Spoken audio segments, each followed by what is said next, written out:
In a ridiculously lavish palace, our story kicks off with a furious emperor roaring, "I do not like where this is going." Everyone below him is literally shaking in their boots, begging, "Your Majesty, please calm your royal rage." Turns out, this charming individual is Emperor Mo Yin-yuan of Mo Yuan nations. With a devilish smirk, he casually wipes blood from his sword, asking arrogantly, "Today is my royal birthday, my dear officials.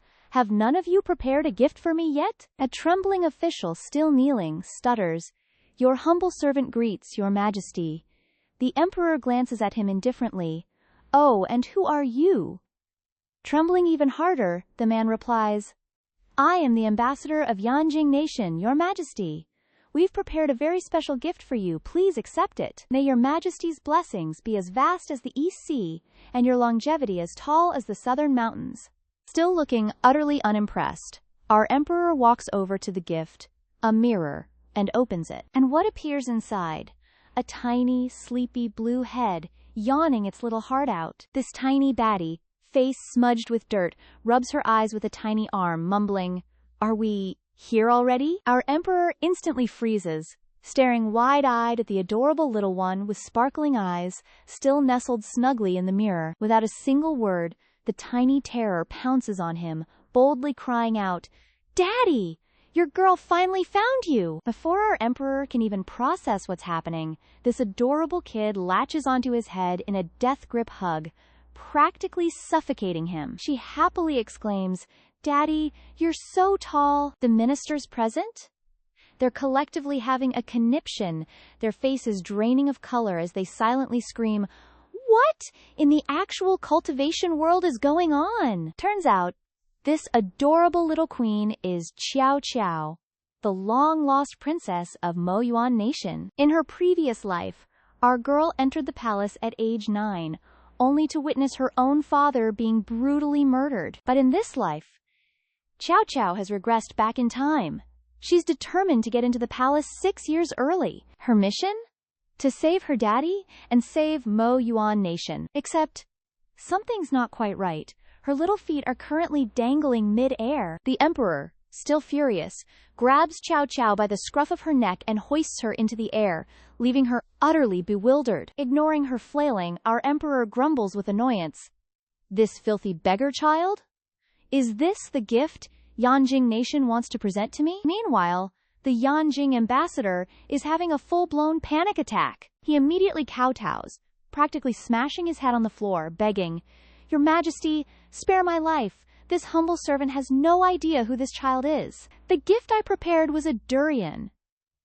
How did this child get here?" Qiao Qiao, indignant, grabs his sleeve and shouts, "Qiao Qiao is not a beggar." Then, she clamps down hard on his arm. Wincing in pain, the emperor finally drops Qiao Qiao, furiously yelling at the insolent child. But Qiao Qiao, ever the quick-witted one, immediately latches onto his imperial robes.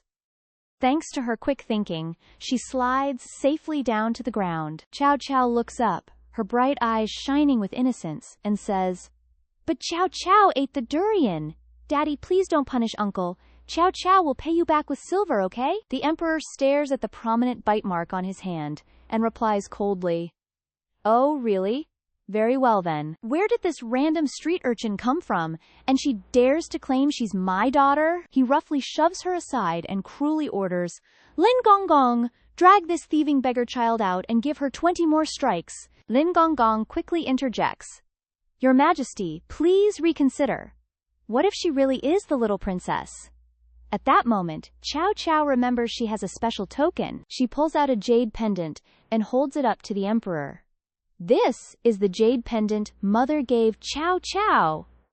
Mother said, "Daddy would definitely recognize Qiao Qiao." Seeing the jade pendant, the emperor's heart suddenly lurches.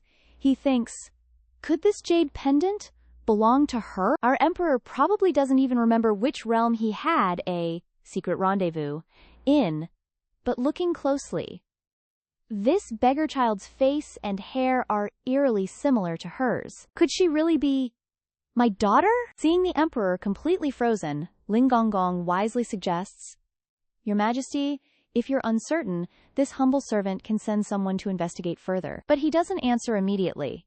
Instead, he glances at Chow Chow, who is innocently calling Daddy, and a flicker of emotion crosses his face. The Emperor lets out a cold huff, still not daring to jump to conclusions. He then orders Lin Gongong, "Take her to Xianyu Palace. Do not allow her to leave until this matter is thoroughly investigated." Lin Gongong kneels and kowtows, responding, "This humble servant understands." Looking at the child covered head to toe in mud, the kind Lin Gongong thinks to himself, "First things first, a bath." Very quickly, Chow Chow is brought to Xianyu Palace, where she's currently enjoying a soak in a giant bathtub. But then, an unforeseen development occurs. The moment her lower half touches the water, a shimmering fishtail appears. Chow Chow has officially revealed her true form, an absolutely adorable mermaid. She delightedly sighs, "Phew, a bath feels so good." Soaking in the cool water, she thinks to herself, "Wow, Daddy is just as terrifying as the rumors said in my past life." Chow Chow remembers the panicked look on the palace maid's face earlier. Now the whole palace is whispering that the Yanjing ambassador is about to be beheaded, and how no one should ever argue with the emperor. The more she thinks about it, the more terrified she gets. Daddy is so hot-tempered. If he finds out I'm a mermaid, he'll literally punch me into next week. No matter what, the most important thing right now is to save Uncle Ambassador. Because Chow Chow remembers perfectly, if Uncle Ambassador dies, the two nations will go to war, and the story will tragically repeat itself. She thinks, "I have to find Daddy. Fast! This can't wait." Lin Gongong and the palace maids have been waiting outside for quite a while now. As soon as Chow Chow finishes changing, she rushes out of the bathroom. Both of them gasp, their eyes widening at the sight of her true appearance. This child's appearance really does resemble the emperor when he was little. Inside the emperor's palace, our king was basically pacing, waiting for the tea. He'd sent out his best people, and now, impatient, he demanded, "So spill it, what's the scoop?" And finally, the tea was served hot. A kneeling servant spilled everything. "Your Majesty, we've cracked the case. 4 years ago, before Ms. Xian married into the Ma family, she was already 3 months pregnant. After popping out a kid, she vanished. But get this, Your Majesty, that princess looks exactly like that missing child." Our king was shook. "No way! That little beggar is... my kid?" Our king narrowed his eyes. "That woman sent this little squirt to find me. What exactly is her endgame here?" Just then, Eunuch Lin burst in, practically doing a happy dance. "Your Majesty! Your Majesty! I've got earth-shattering news. That kid is your mini-me, a spitting image of you when you were little. She's totally your biological daughter." But our king? Still serving ice-cold vibes. "Yeah, I figured." He deadpanned. He shot a side-eye at his secret guard, mentally cussing him out. "Dang it! My secret guard stole my thunder." Suddenly, our king slammed his hand on the table, standing up with a dramatic flair. Then, in a tone that was way too calm for someone who just slammed a table, he said, "Bring Mo Qiaoqiao. I shall dine with her." Little Mo Qiaoqiao was whisked away to the Hall of Nurturing Heart, and honey, it was a feast for her eyes. She'd never seen so much yummy food in her life, and couldn't help but legit drool. She grabbed her chopsticks and spoon, face absolutely glowing, and chirped, "Thanks, Papa. Qiao Qiao's gonna dig in." The Eunuch Lin and the palace maids were basically swooning from her cuteness. Like, seriously, this princess is serving major cute overload energy? But the emperor was still giving major villain vibes, sitting across from her with a face darker than my future. Seriously, he was radiating, don't even think about it, energy. Our king was not serving Happy Meal vibes. Mo Qiaoqiao, however, was a queen who knew no chill. She just sat there, devouring huge mouthfuls like nobody's business. Suddenly, our king crossed his arms, scowled like he smelled something bad, and asked, "Tell me, where in the cultivation realms is your mother right now?" The moment mother was mentioned, Mo Qiaoqiao froze, chopsticks mid-air, the food forgotten. Her little face fell, and she mumbled sadly, Actually, Qiaoqiao doesn't know where Mama is either." But then, this little queen bounced back, standing up with a spark in her eyes. But Mama promised, "Qiao Qiao," she said, "as soon as this super secret mission is over, she'd come find me." We pinky swore on it, and just like that, she excitedly hopped off her chair, practically vibrating with energy. She zoomed right up to the Emperor, beaming. "And then we can all go out and be a family. Like, a real one." But instead of melting at her cuteness, our king just grabbed her collar again and hoisted her up. Then, his face twisted in annoyance, he practically roared. "Do you seriously think this palace is a revolving door? You just waltz in and out? And that woman sent you to get close to me. What's her real agenda?" Little Mo Qiao Qiao just blinked, utterly confused by this angry boomer. Then, she hit him with a blindingly bright smile and declared, "Qiao Qiao came back to Mo Yuan Kingdom to protect you, Papa." Our king's brow furrowed as he stared at Mo Qiao Qiao, a thought flashing through his mind. Even her smile. "It's just like that woman's." He gave her a dismissive, HMPH, and curled his lip in a sneer. "You, a tiny little squirt, think you can protect ME? But our queen was not backing down." She stared straight into his imperial eyes and declared, "I'm super awesome, actually." It was only then that he finally put Mo Qiao Qiao down, and with a chilling smirk he threatened, "Oh really? Well then I'll just have to watch and see what you and your mother are truly planning, won't I?" With that, our king turned his back and dramatically exited, but not before barking an order to Eunuch Lin. "My decree! Make this child the 9th princess, then find a governess to teach her some proper manners." A nearby palace maid nudged Mo Qiao Qiao. "9th princess, quick, say thank you." But our little baddie was still blinking, utterly clueless. Suddenly, from outside, a panicked shout cut through the air. "Urgent report! Urgent report!" The messenger gasped. "Your Majesty! The envoy from Yanjing Kingdom is totally throwing a tantrum. He's demanding to see the 6th prince, and says he wants to negotiate with you directly." Our king's face turned even darker. "A mere petty envoy, daring to challenge me? Who does this trash think he is?" He gnashed his teeth, eyes practically shooting lasers, and snarled, "Drag him out! Off with his head!" Mo Qiao Qiao's little face went from confused to horrified in 0.5 seconds flat. She immediately grabbed the hem of his imperial robes, a desperate "Papa! Papa!" tumbling out. Her eyes were already brimming with tears as she pleaded, "Papa, why are you killing Uncle Envoy? He's innocent, Papa." Our king glared, practically breathing fire at her. "Because yesterday, he messed with my tribute and ruined my imperial mood." "What? You got something to say about it, brat?" Mo Qiao Qiao was totally shook by our king's scary energy. He sneered, casually tossed her aside onto the ground, and turned to walk away. "No, no, no. Papa cannot just storm off like that. The Mo Yuan Kingdom will literally be doomed." Little Mo Qiao Qiao's tiny hands clenched her robes, a fierce determination in her eyes. "For Mo Yuan Kingdom, for Papa, Qiao Qiao fears nothing." With a deep breath, she gathered every ounce of her courage and yelled, "It was Qiao Qiao! I ate that durian fruit! If Papa wants to punish someone, it should be me. You can't just go around killing people without knowing the truth, Papa." Her unexpected honesty actually made our king pause and, really look at her. But our king just curled his lip into a chilling smirk. "Oh, how brave of you," he drawled. His voice was ice cold. "You want to bear the full wrath of my anger all by yourself? Fine, your wish is my command." He snapped a cruel order. "Guards, drag her down and give her 10 strikes. Now!" Mo Qiao Qiao's jaw literally dropped. "Wait, is this man actually gonna hit me? For real?" Eunuch Lin, bless his cotton socks, immediately started begging again. "Your Majesty, please no. The princess is only 3.5. 10 strikes? She'll be gone. Please, Your Majesty, have mercy." Our king just scoffed. "Oh, you don't dare, huh? Fine, bring me the rod, I'll do it myself." Little Mo Qiao Qiao trembled, extending her tiny hands. In her heart she whispered, "Qiao Qiao can do it. Qiao Qiao just wants Papa to be happy." Our king brutally grabbed her small arm, and without a shred of mercy, he brought the rod down.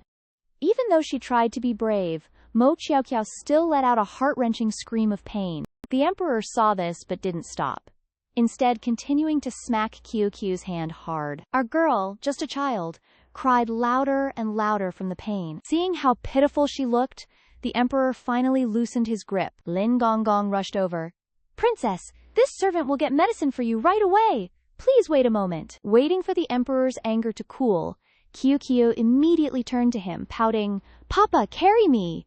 Kyukyu needs a kiss from Papa." The emperor was instantly flustered by her antics. He reluctantly picked Kyukyu up, not forgetting to grumble, "This child is truly troublesome." Just then, Lin Gongong arrived with the medicine. Poor Kyukyu looked up at the emperor and said, "Kyukyu wants Papa to put the medicine on for me, okay?" Helpless, he held out his hand, telling the gong to pass over the medicine. After hastily applying it to her hand, the emperor's mouth didn't stop scolding. "You ate all of my snacks and ruined my mood. Tell me, how should this debt be settled?" Kyu looked down at her small hand, pondering deeply. Then, quickly regaining her composure, she smiled and said, Kyu can give Papa another birthday gift. Whatever Papa asks for, Kyu will agree." The emperor scoffed disdainfully. "You're too naive." He put her down and continued to lay out his conditions. "I promise you, I won't kill the envoy from Yanjing Kingdom, but on one condition. You must study etiquette in Xianyu Palace for 2 months. If you don't study well, don't dream of seeing me." Hearing this, our girl was startled, breaking out in a cold sweat of fear. But she quickly adjusted her attitude, nodding seriously in agreement. "Don't worry, Papa. Kyu loves studying so much, she'll definitely obediently complete the task." Cut to the Imperial Garden. Our girl was hiding in a corner, stubbornly muttering, "Studying? What's that? So boring." She couldn't stop complaining. "Every day, the nanny forces me to learn etiquette. It wasn't easy to sneak out. I definitely have to have some real fun." Suddenly, Kyukyu heard voices ahead.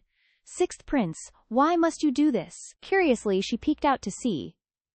It was Lin Gongong, advising someone, "If only your highness would admit your mistake to the emperor, then you wouldn't have to kneel." But unlucky for her, Lin Gongong spotted her.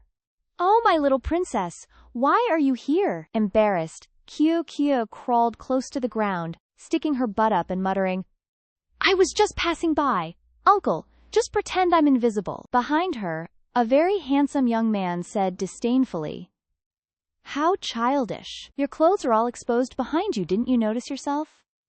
This person was Yan Jinglan, the 6th prince of Yanjing Kingdom. Kyu was startled at this. She immediately stood up and retorted, Kyu is not childish, okay? Then, she turned around and finally saw the young man's face clearly. Even though she was only 3.5, her love for handsome men was no less than older girls.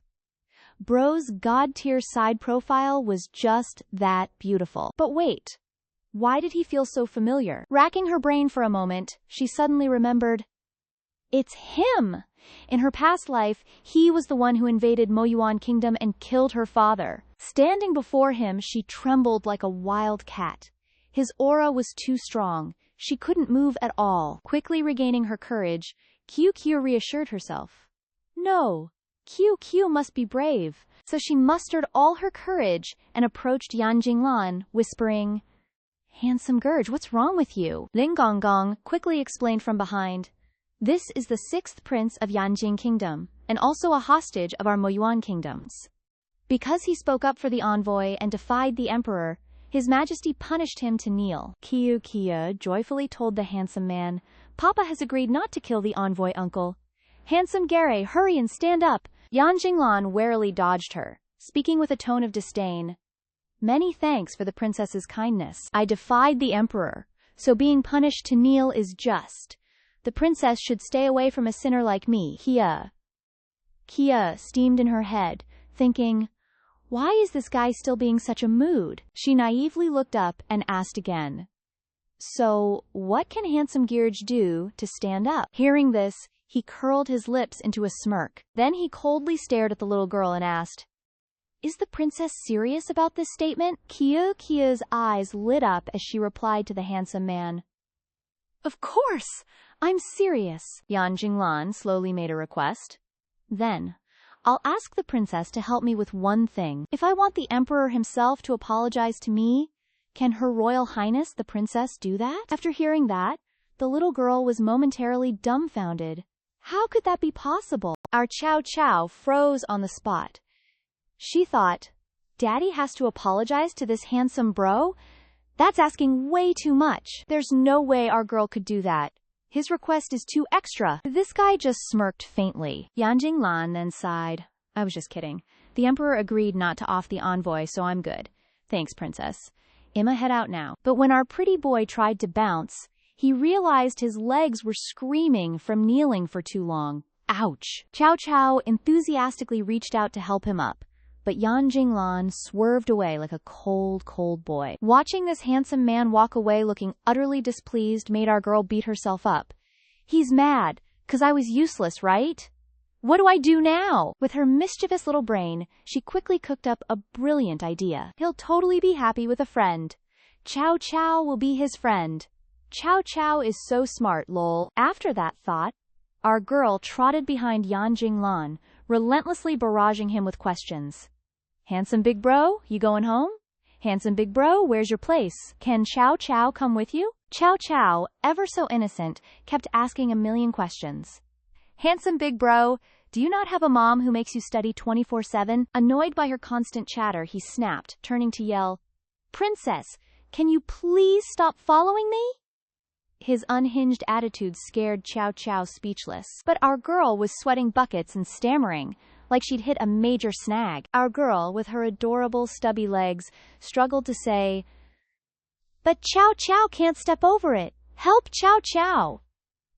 Even this cold ML was rendered speechless. Seeing our pitiful girl begging, Yan Jinglan, against his better judgment, took her hand and walked her out. He was mumbling to himself, What fresh hell have I gotten myself into? Chow Chow was genuinely confused. Does he dislike me? And he even scared me like that. Our girl, never one to give up, kept smiling and chirped, Chow Chow wants to play with handsome big bro. We're totally gonna be besties. Yan Jinglan leaned down, a sly smirk playing on his lips. Princess, do you really want to be friends with me?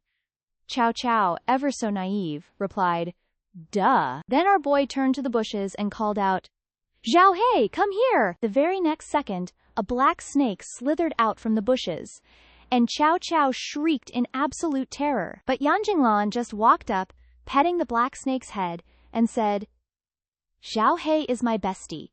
If Princess becomes Zhao Hei's bestie, then you'll be my friend too. Want to try, Princess? Chow Chow trembled. I don't dare. Watching the black snake slither closer, our girl fearfully face-planted on the ground, shrieking, No, little snake, don't eat Chow Chow! Yan Jinglan, who totally saw this coming, coldly stated, Princess, go play somewhere else. Chow Chow, still sprawled on the ground, thought to herself, No way! I can't give up this easily. I have to protect my dad, and I have to protect Mo Yuan Nation. With renewed determination, our girl stepped forward, mustering all her courage to greet Zhao Hei. Hi, little snake. I'm Chow Chow. I'm not scared of you. We're gonna be friends, right? Yan Jinglan eyed her suspiciously. This kid got scared half to death, and she's still not leaving? The black snake even nuzzled Chow Chow's hand. It was even enthusiastically doing a little dance for her. Seeing this, our girl excitedly shrieked, See?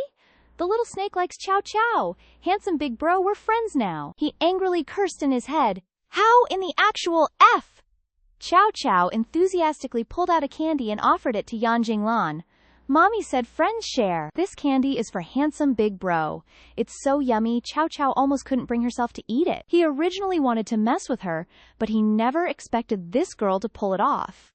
Seeing the candy resting on Chow Chow's tiny arm made him fall silent. Unable to hold back, Yan Jinglan cut to the chase. Why do you want to get close to me?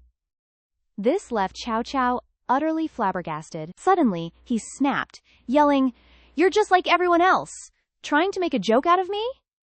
Yan Jinglan, being extra, even smacked Chow Chow's candy right to the ground. Our girl just stood there, looking at him with those sympathetic eyes. He's so lonely, like truly, deeply lonely and pitiful. Chow Chow vividly remembered that 5 years ago, Yanjing Nation jacked a ton of her dad's weapons. Her dad then launched a full-scale attack, and Yanjing got stomped. So her dad brought this handsome bro back as a hostage. Everyone in Moyuan Nation hated this handsome bro, shunning him like a plague. So our pretty boy didn't get close to anyone. Yanjing Lan stared blankly, lost in thought, at the little girl before him. Chow Chow even puffed out her chest and declared, "Chow Chow isn't like them. I want to protect handsome big bro too." Hearing this, he was kinda shook.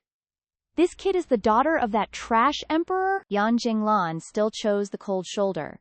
I don't need protection. It's getting late, you should go home. Chow Chow, with her tiny arm, poked his robe and asked, "So, we're friends now, right?" But then he pulled a 180. "Did I accept?" Our girl angrily yelled at Yanjing Lan, "You're a liar!" Then our girl launched herself, hugging Yanjing Lan's leg and wailing, "Then give me back my candy." Yanjing Lan was caught off guard, trying to gently push her head away. Just then, someone else walked up and asked, "Jinglan Gage, are you okay?" The voice of a graceful girl rang out. "I heard Father Emperor punished you, so I immediately rushed over." She shyly held up a basket, slowly adding, "And I made you some mung bean cakes." Chow Chow looked at the girl at the door and felt a sudden sense of déjà vu. A moment later, our girl remembered, "OMG, that's right. This is the imperial sister who hated me in my past life. The first princess of Mo Yuan Nation, Mo Chu Dao." Just thinking about this green tea bitch made Chow Chow's entire body tremble with fear. So Dao gives Ye Jinglan her most sincere look, batting her lashes. "Jinglan Gage, don't worry. Your girl will go beg Father Emperor to spare the envoy." But he just respectfully replied, "Thanks for your concern, First Princess, but it's already handled." Our green tea queen stumbled. "Jinglan Gage, I don't understand what you're saying." Just then, a tiny voice piped up, "First Imperial Sister, handsome Garage says you don't need to kowtow and apologize anymore." Our first princess looked around, shocked. "Who just said that? I don't see anyone." Kia, with her tiny hand, tugged on the princess's robes. "First Imperial Sister, look down. Kyo is right here." So Dao glanced at the little girl on the ground, thinking, wait, is this the beggar child Father Emperor locked up in the palace? They say this kid dared to mess up Father Emperor's birthday feast, even destroying the envoy's gift. And she yelled nonsense in front of all the officials? Just some wild-born trash from who knows where, and she thinks she has the right to call M.E. First Imperial Sister? Ugh. Even though she was seething with hate for QQ, our first princess still plastered on a fake friendly smile. "Oh, so it's our 9th Imperial Sister, newly arrived in the palace, is it? I'm your first Imperial Sister, and now we're family. You're such a good girl, Tilde." But then, our first princess's expression completely soured. "But little Imperial Sister, why are you with Jinglan Gage? Do you like him?" Kiyu, pure as the driven snow, innocently nodded. "Yep." The little girl bounced with joy. Kyo loves handsome Gerge, and handsome Gerge loves Kyo," he even agreed. But then, Ye Jinglan, ever so frosty, coolly walked away. "I need to change. It's hot, so both princesses should head back early." And just like that, both princesses were politely yeeted out. But our first princess was not giving up, standing there banging on the doors of Hualin Palace like it owed her money. Seeing this, Kiyu, feeling helpless, tried to reason with her. "First Imperial Sister, handsome Garage doesn't like noisy people. Let's come back tomorrow, okay?" This just made our green tea queen claw at the air in frustration. At QQ's kind gesture, the first princess just glared harder at the little girl. QQ, ever so sweet, pulled out a candy. "QQ has a treat for you, big sister. I already gave Father and handsome Garage one, so this last one is for you." Inside, the first princess was seething with jealousy. Who wants candy from some wild-born trash like you? Not only did she steal my thunder, now she dares to mention Father Emperor in front of M.E. Father Emperor is mine, and mine alone. The first princess's eyes glinted with a cunning, scheming light, already cooking up some truly nasty plans. Thinking this, she immediately swapped her expression to one of sickening sweetness. Ninth Imperial Sister, you're so well behaved. Your milk bottle is so pretty. Can your big sister borrow it for a moment? Kyu, a little confused, slowly took down her milk bottle and said, Okay, but First Imperial Sister, please be gentle with it. Mommy bought this for me. The first princess happily snatched the milk bottle, then kept chirping, Thank you, Ninth Imperial Sister. Let's go home. Kyu, innocently just as delighted, trotted along behind her. On the way back, Kyu kept asking, First Imperial Sister, which palace do you live in? That way, I can come play with you every day. Our green tea queen paid zero attention to Kyu's questions, instead staring intently at the lake ahead. Then, with a cold, direct toss, she chucked Kyu's milk bottle right into the pond. The little girl shrieked in panic, My milk bottle! The first princess even put on a fake sincere act. Oh, Ninth Imperial Sister, I'm so sorry. I didn't mean to. You don't blame me, do you? But by now, Kyu was already frantically kicking off her shoes, ready to dive into the lake. I have to go down and get it! The first princess impatiently yelled, trying to stop her. She quickly shot a meaningful look at the palace maid beside her. Then, putting on a show of bravery, she jumped into the lake.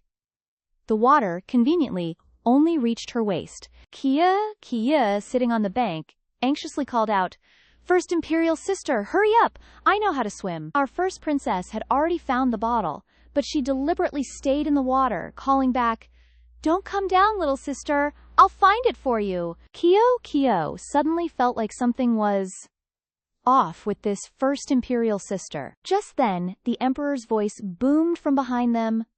What in the world is going on here? Kyu quickly spun around and shouted, Father! First Imperial Sister jumped into the water to help me get my milk bottle. The Emperor suddenly noticed his first princess, struggling, in the water, and immediately yelled for help.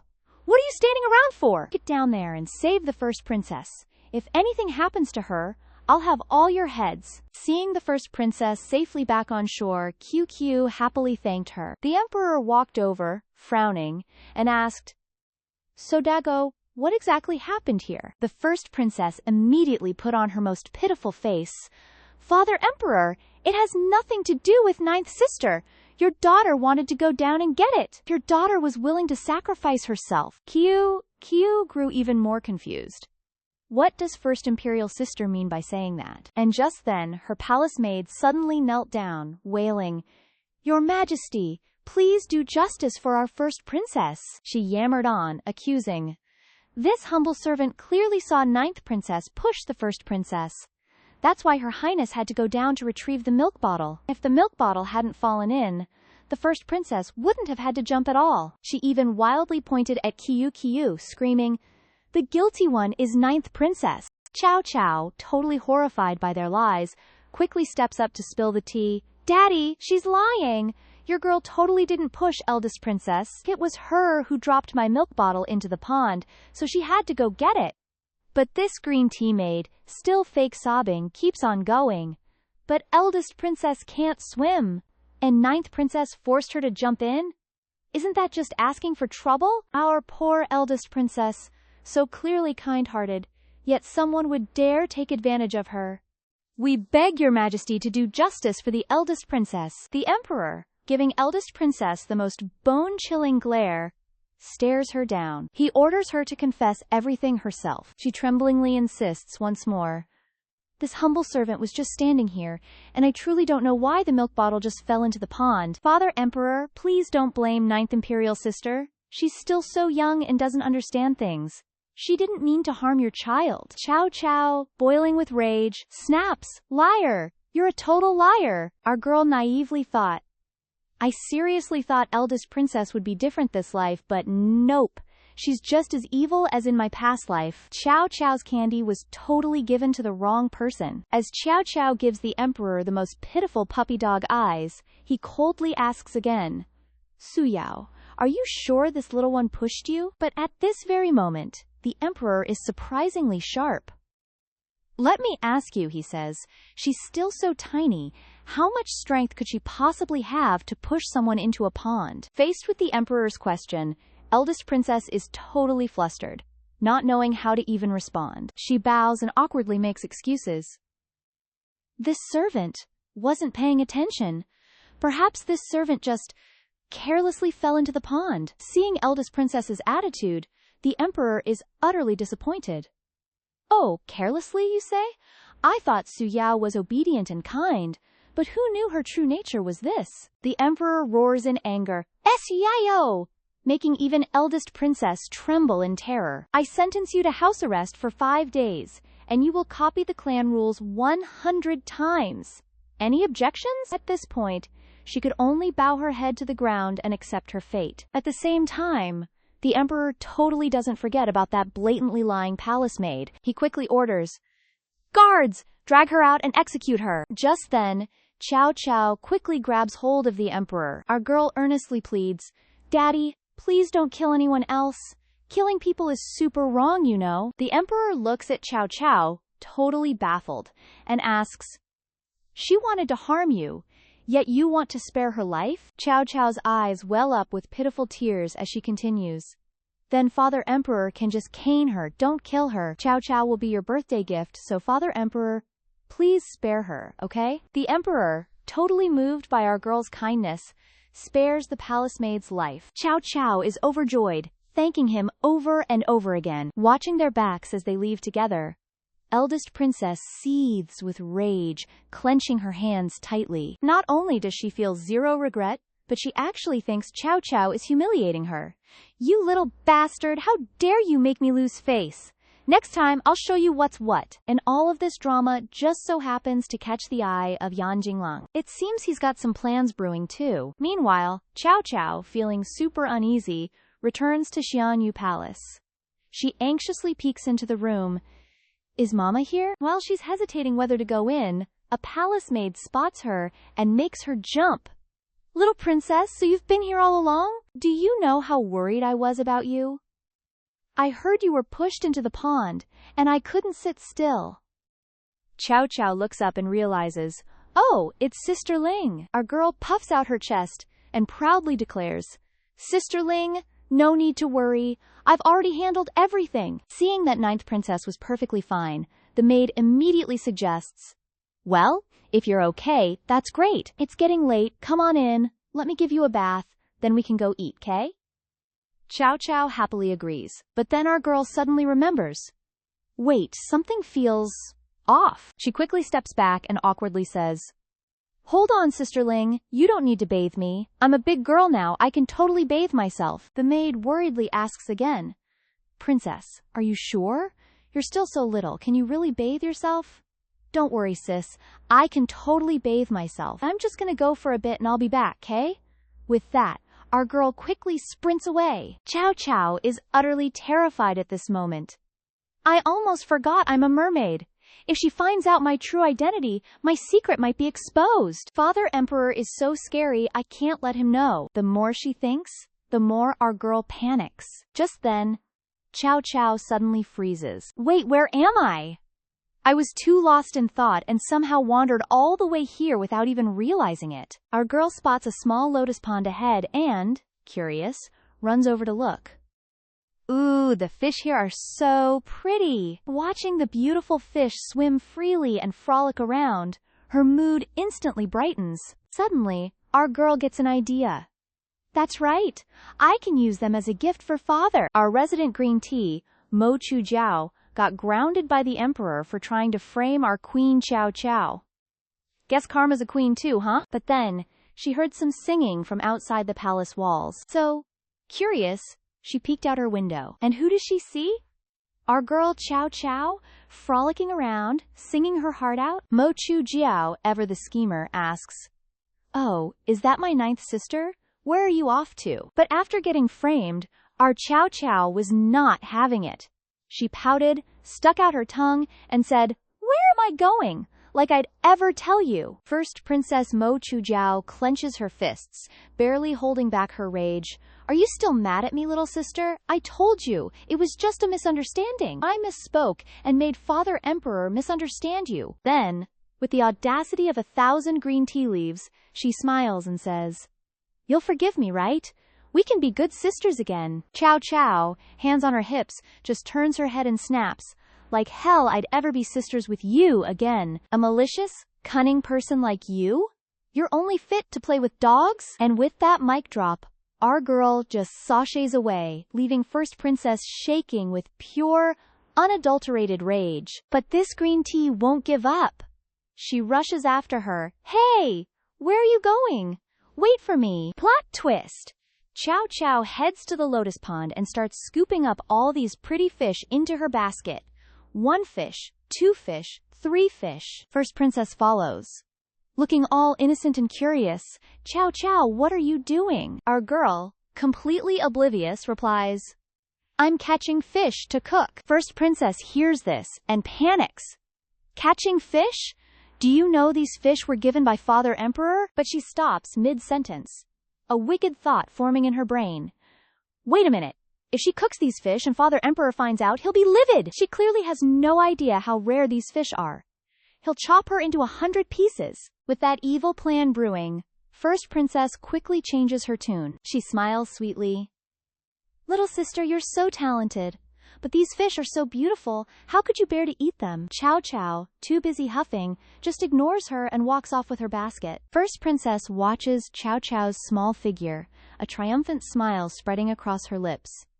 Chow Chow, you said you didn't need me to care, remember? Meanwhile, Father Emperor is in his study, buried under a mountain of paperwork. Suddenly, he hears voices outside.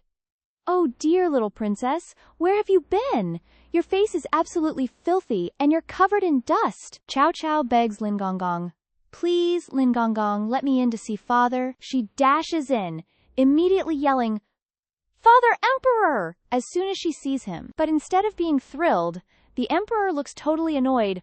What are you doing here? And why is your face so dirty? Our girl, startled, suddenly remembers her dad's major clean freak tendencies. Terrified he'd whoop her without missing a beat, she frantically wipes her face.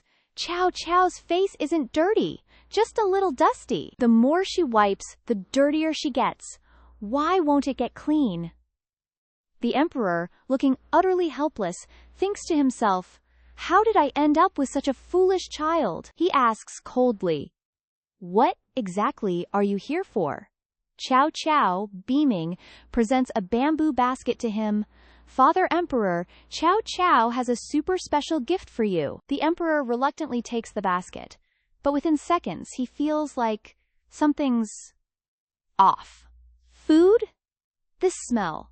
It couldn't be. Chow Chow, still blissfully unaware, happily explains, I specially made you a premium gift, you know. The Emperor quickly opens the basket. His face immediately darkens. Aren't these my precious blue fish? The Emperor, gritting his teeth to suppress his fury, says, yes, it's very special. Chow Chow, with sparkling eyes, nods. That's right. Chow Chow prepared such a special gift. Is Father Emperor happy? The Emperor's face turns ashen. He replies coldly, this gift is truly very special. So special that I want to kill you right now. As he speaks, he clenches the box he's holding in his hand. Lin Gong, seeing this, quickly kneels down, begging, Your Majesty, please calm your anger. Meanwhile, Chow Chow is still standing there, utterly bewildered, not understanding a single thing. Lin Gong continuously kowtows, pleading, it's because the princess is too young to know the value of these jade green carp. Each one costs 10 taels of gold. Not to mention they're super high maintenance and die easily. Their breeding rate is extremely low, making them incredibly rare, and they have to be imported all the way from Yue Guo. This time, our girl finally gets it. Panic sets in as she realizes she's caused a massive disaster. Chow Chow, terrified, clutches her head, imagining, I don't want father to roast me like a fish. The Emperor's displeased voice rings out again, making our girl jump in fright and pure panic. And then comes his chilling verdict. This time, I must punish you. Our little girl, trembling, was like, Kia knows she messed up. Dad, please don't be mad anymore. But then, quick as a flash, our girl perked right up and excitedly chirped, or, Dad, why don't you try the jade carp first? If it's not good, Then you can punish Kyu, okay? The emperor's face just went from bad to worse, all like, you killed my fish, and now you're trying to negotiate with me? Or do you think I wouldn't dare off you right here, right now? Then our angry dad was like, Eunuch Lin, bring me the biggest whip you can find. This time, I'm gonna punish her so bad. Our girl Kyu totally flinched in terror, but good old Eunuch Lin stepped up to bat for her. But, Your Majesty, the princess is still so little. The emperor shot him a death glare. Are you trying to defy my orders? Eunuch Lin immediately panicked, bowed his head so fast, and was like, yes, this slave will go fetch it right away. Our girl suddenly had a flashback to her past life. Everyone called her dad a tyrant because he'd just off people on a whim. But like, she never liked him being called that, okay? So Kyu, still trembling, bravely stuck out her tiny arm and was like, Dad, go on, hit me! Kyu isn't scared. To protect Dad and the entire Moyuan kingdom, I can't be weak. Our girl is serving main character energy, even when facing a whipping. Eunuch Lin, bless his soul, came back and handed the emperor the whip. But the second she saw that monstrous whip, our girl immediately pulled her hand back like, whoops! I've changed my mind. That thing is huge. One hit and I'm a goner. The emperor just gnashed his teeth in pure disdain. Oh, so now you want to bail on your punishment, huh? And just like that, he roughly grabbed our girl's tiny arm. But then, the emperor realized. Her hands were so impossibly soft, like one swipe of that whip would just shatter them into a million pieces. Just then, our girl, in a stroke of genius, burst into terrified sobs, leaving the emperor utterly stunned. She kept whining, Kyu is so pitiful. Kyu is just a poor orphan with no parents, just a little bastard child, that's all. And to seal the deal, our girl then broke into the poor little cabbage song. The emperor, however, was just getting angrier. Bastard child? Is she implying I'm not her father? Even Eunuch Lin, standing by, was totally enchanted by her singing, muttering, the little princess is just too cute. But one look at the emperor, and that dark, thunderous expression was still plastered all over his face. After her little performance, she cried, Dad, just hit Kyu. After all, Kyu is just a tiny little cabbage. And then, she totally snuck a peek at her emperor dad. Internally, she was like, ugh, why is Dad still so mad? Our baby girl kept up the pitiful act. If Dad doesn't like Kyu will run away from home. The emperor suddenly roared, telling our girl to shut up! Kyu totally jumped, squealing, oh no, this time there's no escape. Faced with his sudden, brutal attitude, our girl was genuinely terrified and burst into unstoppable tears. But after waiting for what felt like forever, crickets. Still totally calm, that's when the emperor finally turned around and declared, all right, I'll spare your little life this time. But if this fish isn't delicious, I'm throwing you to the wolves behind the mountain.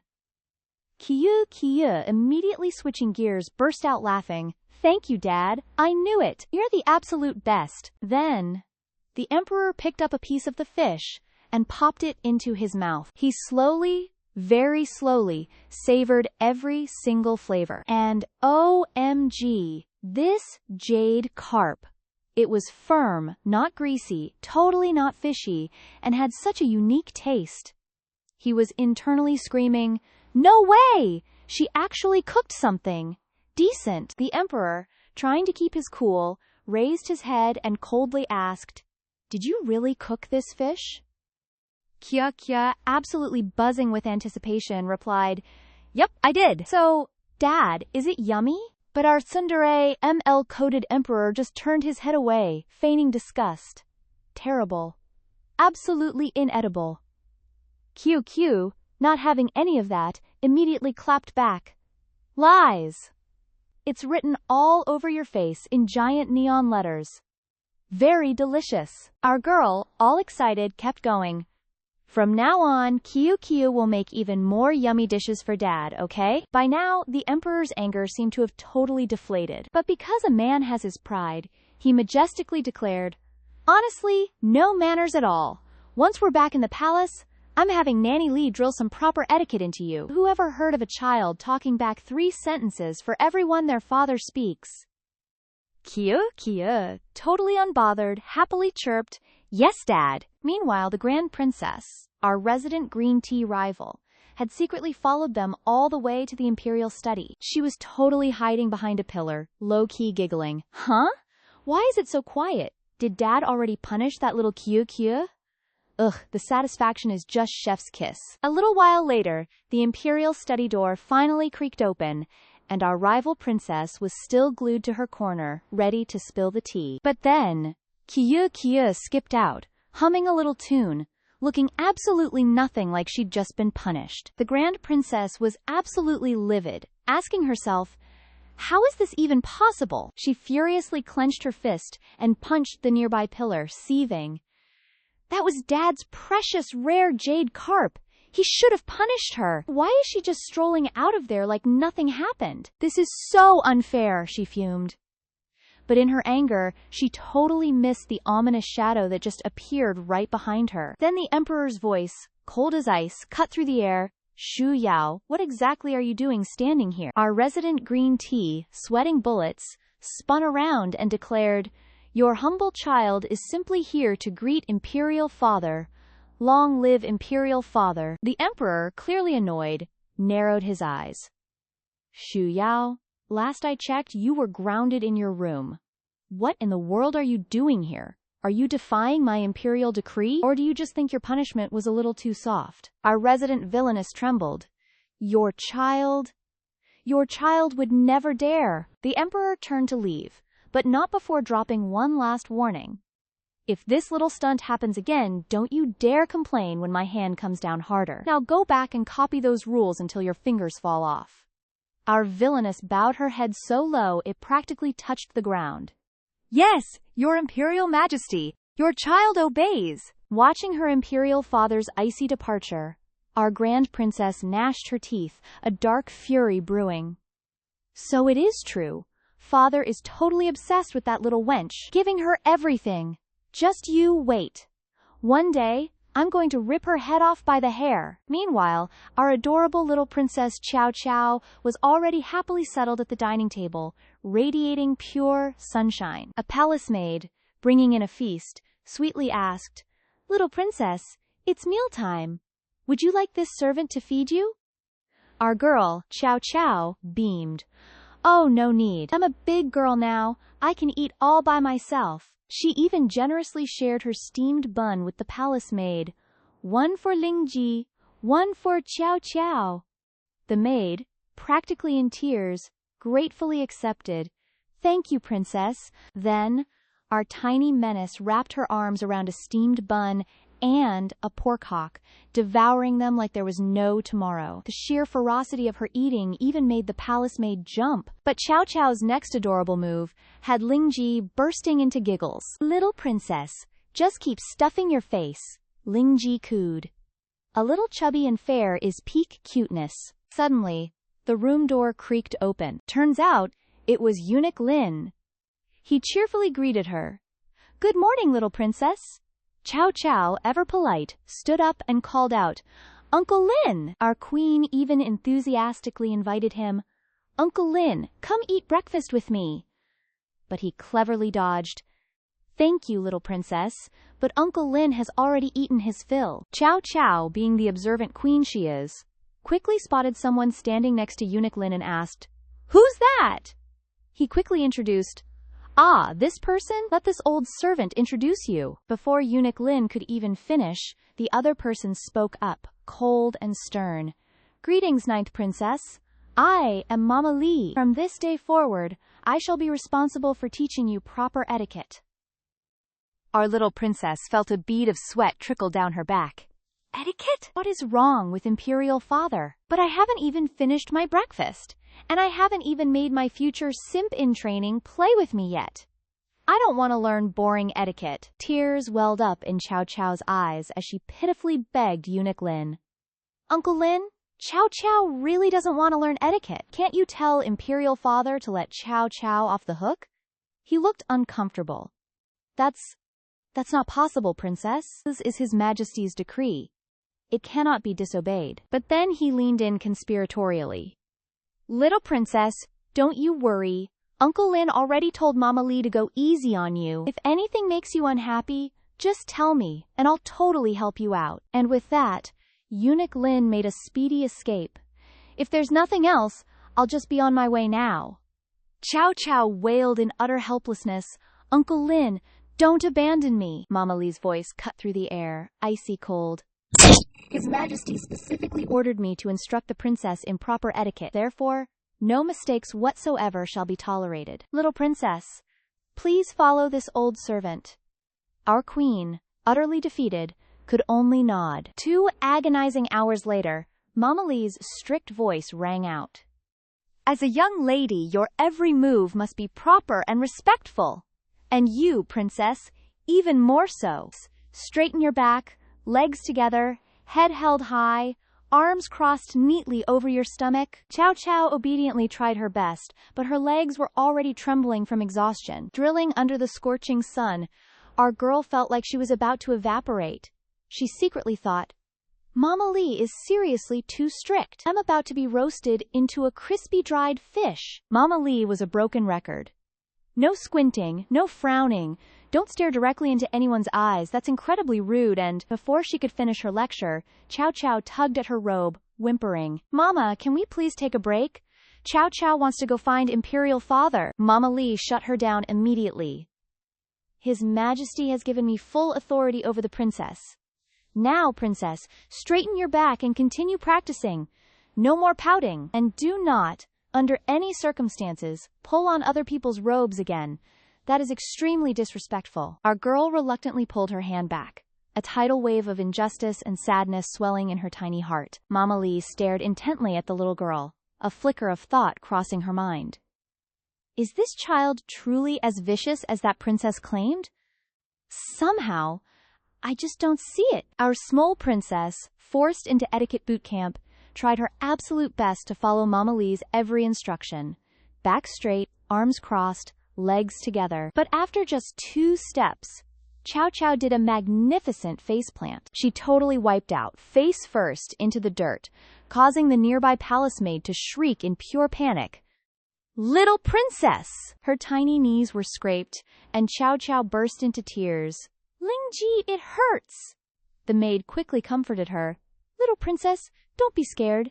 This servant is right here. But then, Mama Lee stepped in, blocking the way. She snapped. His Majesty explicitly stated that the right to instruct the princess is entirely mine. You have no business interfering. Princess, do you remember what this old servant just told you? Then she turned her glare onto Chow Chow. As a young lady, you must act with proper conduct and etiquette. You should never show weakness. Now, what exactly are you supposed to do in this situation? Show this old servant. Chow Chow, with great effort, remembered her mother's words. That's right. Mother always said, wherever you fall, that's where you get back up. Chow Chow has to be a brave girl. With that resolve, she bravely endured the pain, stood up, and wiped away her tears. She bravely stood tall, even as beads of sweat rolled down her face. Then, she flashed a triumphant smile at Mama Lee. Chow Chow isn't scared of falling anymore. I got back up. The palace maid nearby was practically sobbing tears of joy. The little princess is truly amazing. Mama Lee's face remained utterly stone cold as she sternly declared, If the princess has completed her lesson, then remember what you learned today. Remember how to conduct yourself. Chow Chow, looking at the utterly expressionless woman, couldn't help but wonder, why does Mama Lee never smile? As Mama Lee prepared to continue the torment, our girl tugged playfully at her own tiny ear. Then she happily held out a piece of candy. Chow Chow wants to give Mama this candy, but in exchange, can Mama smile at Chow Chow? Our adorable little princess is giving peak cuteness, but Lee Mama? Not even a flinch. She's got that strict vibe on lock. Remember, Your Highness, she lectured, our statuses are not the same. No more playing around like this. It's mealtime now, princess. Please follow me. And just like that, our girl Qiao Qiao's mood did a full 180. OMG, finally lunch.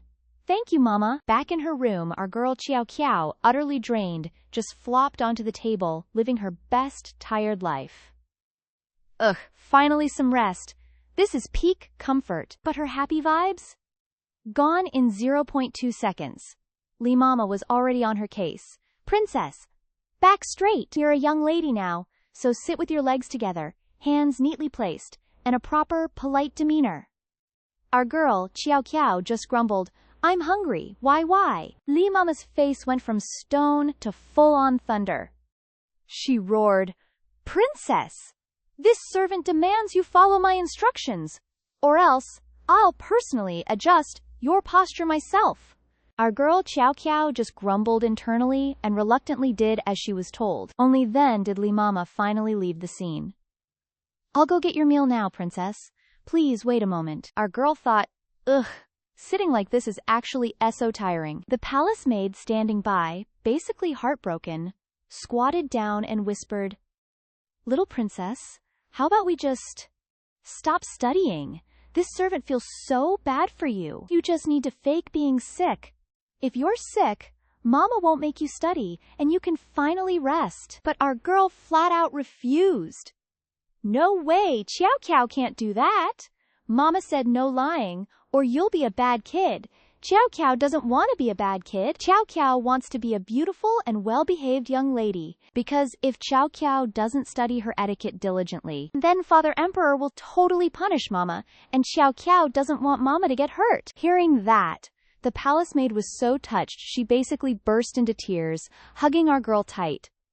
Princess, you really are the bestest kid ever. Meanwhile, Li Mama, lurking just outside the door, heard every single word. She thought, wait, is the 9th princess actually caring about me? No way! The eldest princess said 9th princess was a total mess. Li Mama shook off her thoughts, brought in the food tray, bowed, and said, 9th princess, it's mealtime. I specially prepared this for you, so eat up. Our girl Xiao Qiao, hearing food, was immediately clapping her hands like a seal. But when that food tray actually landed, our girl was shooketh. Mama continued, From now on, princess, your meals will only be 1 plate of vegetables and 1 bowl of soup. And remember the rules. No weird noises while eating, got it? Xiao Qiao couldn't even crack a smile, internally screaming, How is this supposed to fill me up? Then, still bewildered, she looked at the 2 people standing next to her. Wait, why aren't Li Mama and Sister Ling sitting down to eat? She thought for a second, then enthusiastically invited them. Li Mama, Lingji, come sit and eat with me. But the palace maid next to her immediately went pale, whispering, Little princess, you can't. That's Li Mama. Li Mama herself was stunned. I'm just a servant, Your Highness. What's the meaning of treating me so? Well, Li Mama, keeping her poker face firmly on, replied, Thank you, princess, but I am not hungry.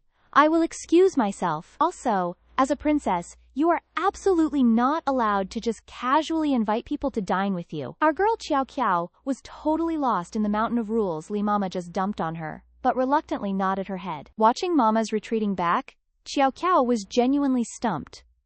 What's up with Mama? Why didn't she want to eat together? That night, the palace maid sat by Xiao Qiao's bed, giving her a bedtime story. And finally, the turtle apologized to the rabbit, they made up, and became the bestest of friends. A moment later, she realized our little princess had already quietly drifted off to dreamland. The palace maid was just about to tuck our girl in. Suddenly, Linger saw a huge, ugly bruise on our little princess's tiny feet. Her heart just ached. Was this from this morning? Linger, seeing red, stomped off to find Li Mama. She harshly chewed Li Mama out. Why were you so unbelievably strict with the little princess today? She's only 3 years old. She's still so tiny, and so cute and well-behaved. Did you really need to be that harsh with her? But Li Mama just pulled the Emperor card to shut her down. His Majesty himself ordered this servant to instruct the little princess. If I'm not strict, wouldn't I be defying an imperial decree? The palace maid, tears welling up, continued. But the little princess has been studying so hard. Even with that injury, she kept going. You, on the other hand, didn't even notice our girl's efforts at all. Unable to hold back, Linger screamed. You don't care about the princess at all. Li Mama, absolutely furious, snapped back. Linger, mind your presumptuous mouth. With that, Ling's batter, all aggrieved, ran off. Li Mama just stood there, stunned, still muttering to herself. Palace rules. They just can't be broken. Just then, Lee Mama's face softened a fraction. She thought, wait, is the ninth princess really hurt? I need to go check on our girl ASAP. The oil lamp in our girl's room was glowing softly. So Lee Mama went to Qiao Qiao's room to peep. And yep, there it was. The bruise. Her stone heart softened, and she quietly pulled out some ointment. Then, she carefully dabbed the medicine on the bruise. Qiao Qiao, feeling the sting, woke up! Lee Mama just kept cooing. There, little princess. Just a little ouchie now. Then it won't hurt anymore. A gentle expression graced her face as she thought, hopefully, that bruise will be gone by tomorrow. After everything was done, Lee Mama was about to sneak away, when our girl Qiao Qiao woke up and called out. Our girl happily chirped, Qiao Qiao doesn't hurt anymore. Lee Mama came and put medicine on Qiao Qiao. Mama is so good to Qiao Qiao. She's truly a good person, you know. Lee Mama was low-key flustered but still tried to act all cold, like, nuh-uh, I just messed up, so I'm obviously here to apologize and put medicine on you. But our girl Qiao Qiao, she ain't buying it. You're lying. Qiao Qiao doesn't believe you. Our little princess reached up with her tiny hands and grabbed Lee Mama's hand. So cute! Her little bun face wouldn't stop rubbing against Lee Mama's arm, and she kept chattering, I know Mama is a good person. Even if Mama acts tough, her heart is super soft. Our girl is laying on the charm thick. Lee Mama, totally thrown off, asked, You don't hate me? You're not scared of me? Not scared I'll make you wake up early tomorrow for etiquette lessons? Or punish you? Qiao Qiao, ever so honestly replied, Of course Qiao Qiao is scared, but I know Mama loves me a lot, so I really like you. After saying that, our innocent little princess pulled something out of her pocket. She held it out to Lee Mama with her cutest face and said, Qiao Qiao treasures this a lot. But Qiao Qiao still wants to give it to you. From now on, Qiao Qiao will consider Mama her foster mother. Hello, foster mother. This small baddie is on a mission. Seeing such genuine kindness from the little girl in front of her, Lee Mama was utterly floored. Then, Lee Mama angrily snapped, Nonsense! Princess, don't ever say such things again. If anyone else heard that, heads would roll. Qiao Qiao, realizing her mistake, quickly covered her tiny mouth. Yes, Qiao Qiao knows she made a mistake. Seeing this, Lee Mama also let out a sigh of relief. She gently tucked our little princess into bed. All right, it's late. You should rest, or you won't be able to wake up tomorrow. Qiao Qiao, yawning sleepily, replied obediently. Good night, Mama. Qiao Qiao is going to sleep now. Looking at the little girl sleeping soundly in bed, Lee Mama began to break out a rare smile. She slowly realized that this princess was truly adorable and obedient, and so vulnerable. I must cherish and protect her, she thought. Mission accomplished. Qiao Qiao. The next morning, the sky was absolutely gorgeous. Qiao Qiao was diligently learning how to eat her meal, but she kept struggling and just couldn't pick up the food. The struggle is real, fam. Ling standing next to her, bit her finger in fear, muttering, Oh no, we're doomed. Lee Mama is going to be absolutely furious this time. But Lee Mama's attitude was surprisingly gentle. Ninth princess, if you don't know how, just use a spoon. This old servant will pick it up for you. Ling watching from the side, was utterly bewildered. Am I dreaming or awake right now? At this point, Qiao Qiao had dozed off while studying, even drooling a little.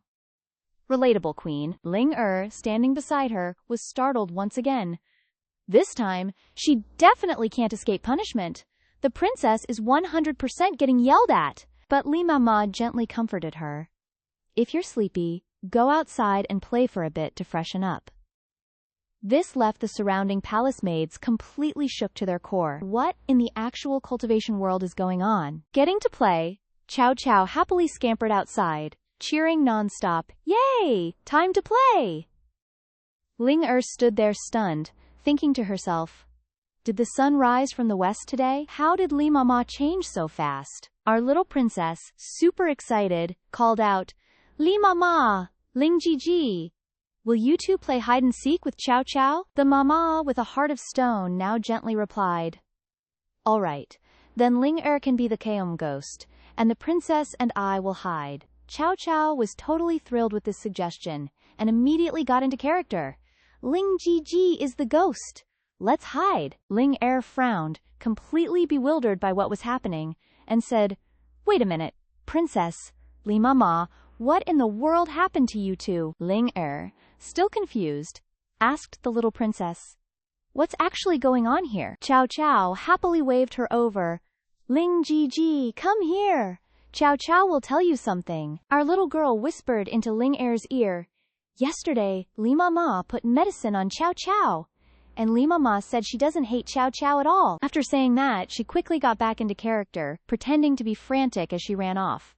Chow has to go hide now. At this moment, in Ling Er's mind, our little princess was like some kind of legendary beast. She's so amazing. How did she manage to win over Li Mama like that? Ling Mama also quickly broke into a smile and said, I'm going to hide too. But Ling Er called out to her. Worried for Li Mama, Ling Er said, didn't His Majesty order you to teach the princess etiquette within 2 months? If you don't finish teaching her and let her play like this, what if His Majesty finds out? He'll definitely scold you. Li Mama, however, just put a finger to her lips and winked. If I don't say anything and you don't say anything, how will His Majesty ever know? Iconic. Just then, the first princess, looking smug AF, was gleefully heading towards the flower garden. Uh-oh, drama alert! She felt incredibly smug, thinking, this day has finally arrived. In her imagination, Li Mama was a fire-breathing beast, roaring about etiquette rules. That wicked spawn must be tormented beyond recognition by now, she thought. Just thinking about her suffering face makes me ecstatically happy. What a green tea bitch. But at that moment, the first princess was utterly shocked to hear laughter and playful sounds coming from the garden. I've hidden! You can't find me! The scene before her made the first princess exclaim, holy bean sprouts! Isn't Li Mama supposed to be cold, ruthless, and always strict? How can she be so gentle and tender with that wicked spawn now? But then, her eyes suddenly sparkling, the corners of her mouth curled into a cunning smile. So what if it's like this? If Imperial Father finds out she's unwilling to learn, that Mama isn't teaching her and she's just playing around so idly, he'll definitely punish her severely. You guys keep playing. I'll go tell Imperial Father to come play with you all, tee-hee. Oh, she's such a snake. Meanwhile, our emperor is throwing a full-blown tantrum because of all the palace politics. You dare present this to me? Get back to work and bring me proper relief reports. Suddenly, Eunuch Lin steps in, announcing, Your Majesty, the eldest princess requests an audience. She sweeps in, quickly curtsies. Your child greets Imperial Father. Our emperor eyes her with annoyance. Did you finish copying the rules 10 times over? His icy demeanor makes the eldest princess flinch. Yes, your child has finished. His Majesty's face darkens even further. So, what's your business here? That's when she realizes Daddy Emperor is fuming. Time to seize the moment. She quickly replies, Your child heard that Nanny Lai is teaching etiquette to ninth sister, and I've been so worried about her these past few days. Nanny Li is notoriously strict, and our little sister just entered the palace.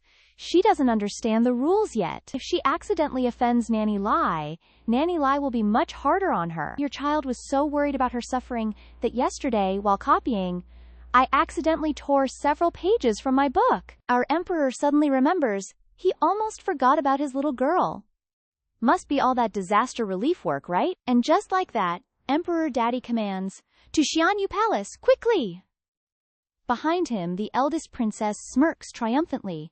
Heh, you're toast this time, little sis. Meanwhile, our small bean Qiao Qiao is having a grand time playing hide-and-seek in the Imperial Gardens. Linger keeps calling out, Little princess, your servant caught Nanny Lai. Now I'm coming for you. Our baby girl smugly thinks to herself, I'm hidden so well.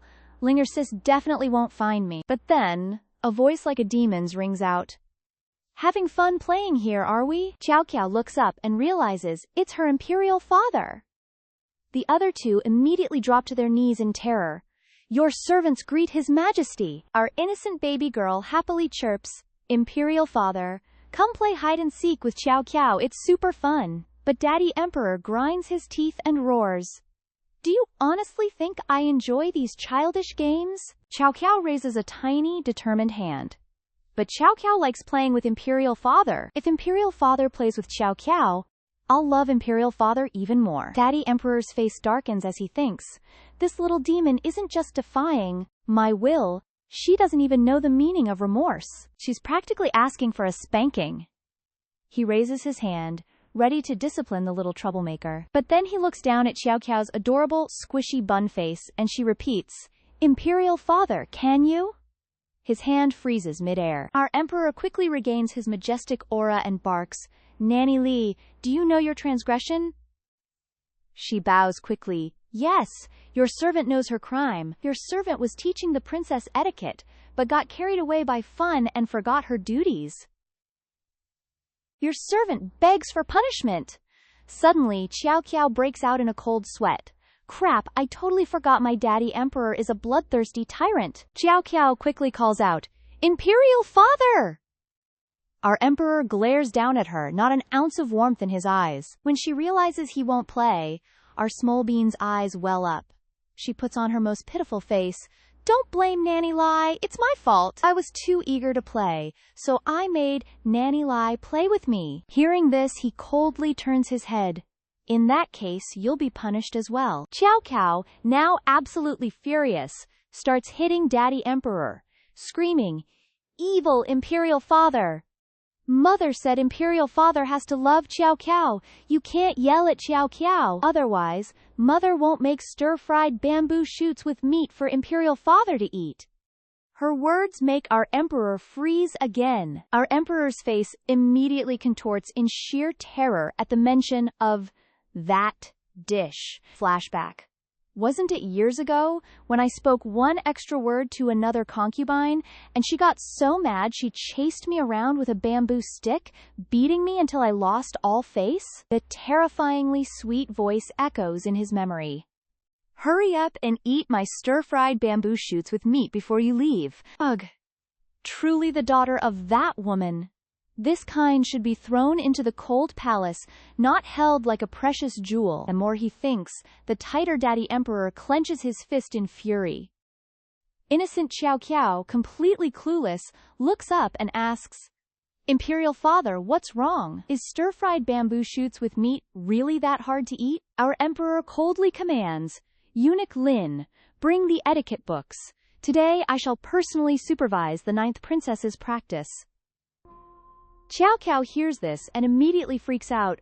Oh my god, Daddy's gone full villain mode. She makes an adorable pouty face and asks, Then Imperial Father, please don't blame Nanny Li and Linger Sis anymore, okay? Qiao Qiao will obediently learn her etiquette. Our emperor remains stone-faced. You dare negotiate with me? We'll see how you perform first. Feet together. Head held high. Let me see what Nanny Lai has taught you these past few days. Eunuch Lin, standing nearby, looks on with pity and tries to intercede. But Your Majesty, the princess is still so little and so frail and thin, she probably can't stand for more than 2 hours. But Daddy Emperor completely misunderstands, coldly retorting, She's probably just too chubby, so her fat makes her legs sag and she can't stand, right? Qiao Qiao hears this and is absolutely shook to her core. She loudly refutes, Mother said I'm not fat. Mother said Qiao Qiao is the prettiest, most graceful. Imperial Father isn't a human. Getting called out by a tiny tot, our emperor's face darkens like a literal demon.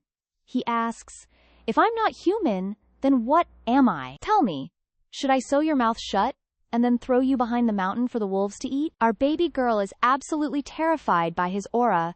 She shrinks back and mutters, Mother said that? Qiao Qiao didn't say that. To Qiao Qiao, Imperial Father is the most handsome. Our emperor frowns. He then pardons Nanny Lai and the accompanying maids. But still fuming, he commands, From now on you are confined to your room for self-reflection. If you can't stand for the duration of 2 incense sticks, you are not allowed to rest. Her dad finished his speech, brushed his hands off, and bounced, leaving our girl Qiao Qiao feeling sad and abandoned. Suddenly, a super smug laugh echoed from behind our little girl. Turns out it was the first princess, in a suspiciously good mood, saying, Only a fake like you would get Father Emperor mad enough to punish you. A true princess like me? Father Emperor would never blame me, even when I'm wrong. Chow Chow, absolutely furious, snapped back, I'm not some little wildling. Chow Chow is Father Emperor's favorite. You're the one he hates. This instantly enraged the first princess, who screamed, Shut your mouth right now! I'm Father Emperor's most cherished. Father Emperor is mine. Don't you dare try to tempt him away from me. Hearing this, Chow Chow stuck out her tongue in a deliberate taunt. Hands on her hips, our girl glared at the wicked princess sister, thinking to herself, So you're the one who called Father Emperor over here? She quietly pulled something out of her bag. It was a blue pearl. Chow Chow pouted her lips, saying, It must be because Chow Chow is too cute that Father Emperor punished me. He'll definitely come back to find Chow Chow. Our girl refused to give up hope, thinking, Once he sees me learning proper etiquette, Father Emperor will stop being angry right away. She studied until she was so tired she fell asleep. Slowly, she opened her eyes and rubbed them, asking, Why is it so dark? What time is it now? Why hasn't Father Emperor come for Chow Chow yet? Chow Chow can't sleep. Suddenly, she remembered that she had been studying all day and forgot to drink. So she started thrashing and crying out. Then, Chow Chow quickly got down and went to find water herself. The massive door had been locked by the Emperor's command. Our pitiful girl kept screaming, Open the door! Chow Chow's hot! Chow Chow needs water! Is anyone out there? Lingji, nanny, lie! She screamed until her voice was hoarse, but no one outside answered. Helpless, she slumped to the ground, crying endlessly. Chow Chow is so thirsty! Panicking, she wailed, I'm gonna turn into grilled fish. Terrified, she suddenly burst into loud sobs. Her tears fell and miraculously transformed into many beautiful blue pearls. Chow Chow used her tiny arm to pick one up. She placed it in her palm and began to say, I want to bathe in the big lake. Take me there, quickly! At the same time, in the imperial study, the Emperor was still incredibly furious over court affairs. He furiously ordered, Drag these useless people down and beat them to death for me. Eunuch Lin, though terrified, still stepped forward to remind him.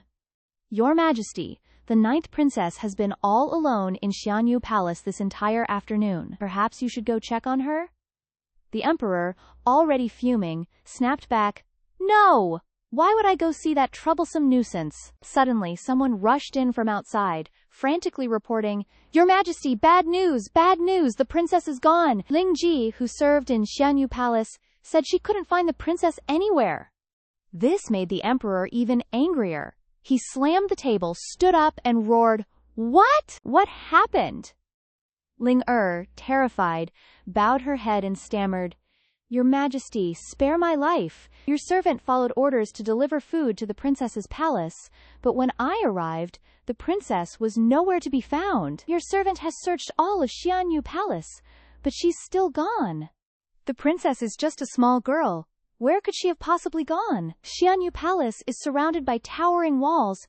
There's no way she could have climbed out. The Emperor, utterly exasperated, pointed his finger and commanded, Issue an order to find the princess for me. Even if you have to turn this entire palace upside down, you must find her.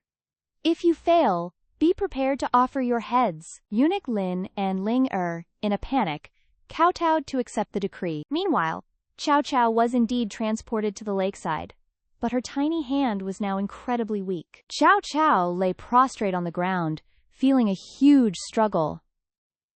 I have no strength left. Mother said if I use instant teleportation even once, my spiritual energy gets depleted. If I use it too much, I'll run out of power and become a trash fish. What am I gonna do? While Chow Chow wasn't paying attention, another hand reached out nearby. A curious little boy walked over, looked at Chow Chow lying stretched out on the ground, and innocently asked, Is this a meat bun? Our girl's soft hand quickly grabbed the other person's hand. Her voice, incredibly weak, pleaded, I want water. It was only then that the little boy realized it wasn't a meat bun, but an actual person. Though small, the boy was super kind and enthusiastic.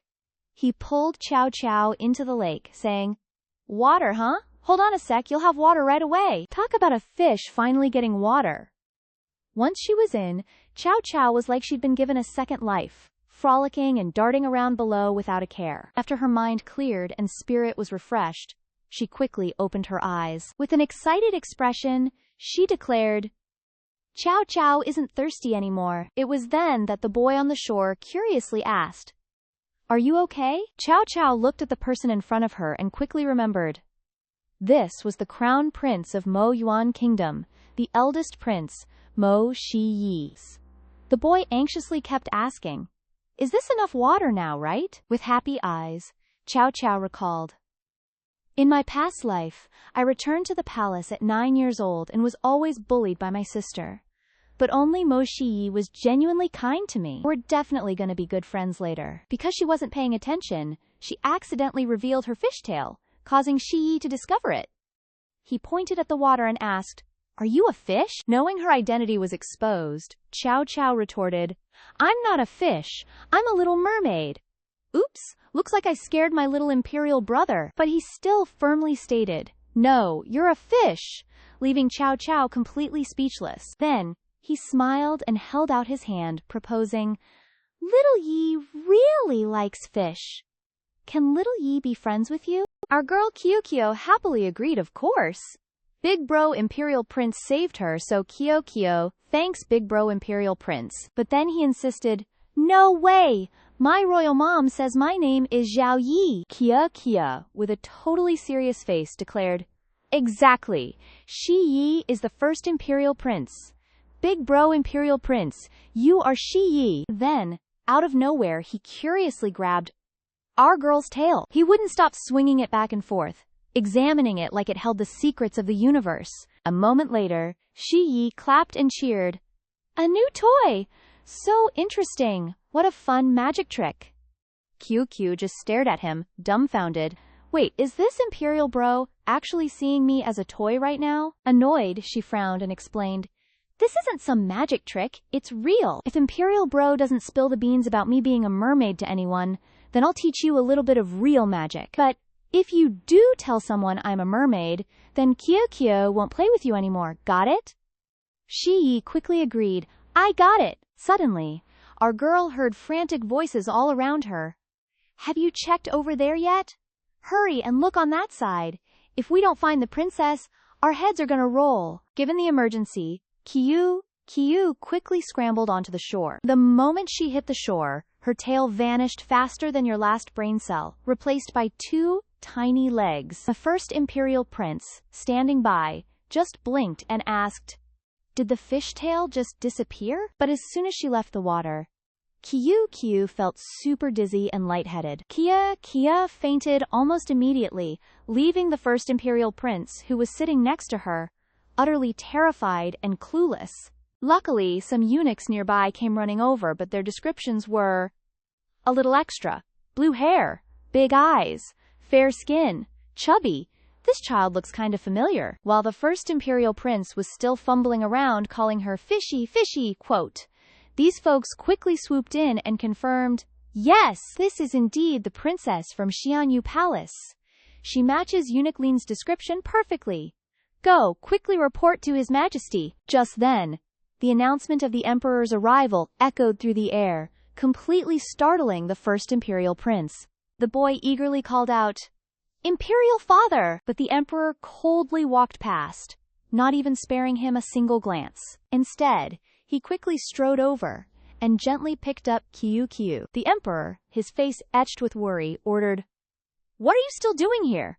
Someone quickly summon the Imperial Physician to Yangshin Palace." With that, he swiftly carried Kyo away. The first Imperial Prince watched his Imperial Father's retreating figure, feeling a pang of sadness in his heart. At Yangshin Palace, the Emperor sat by Kyo's bedside. Her tiny, weak hand grasped the Emperor's finger.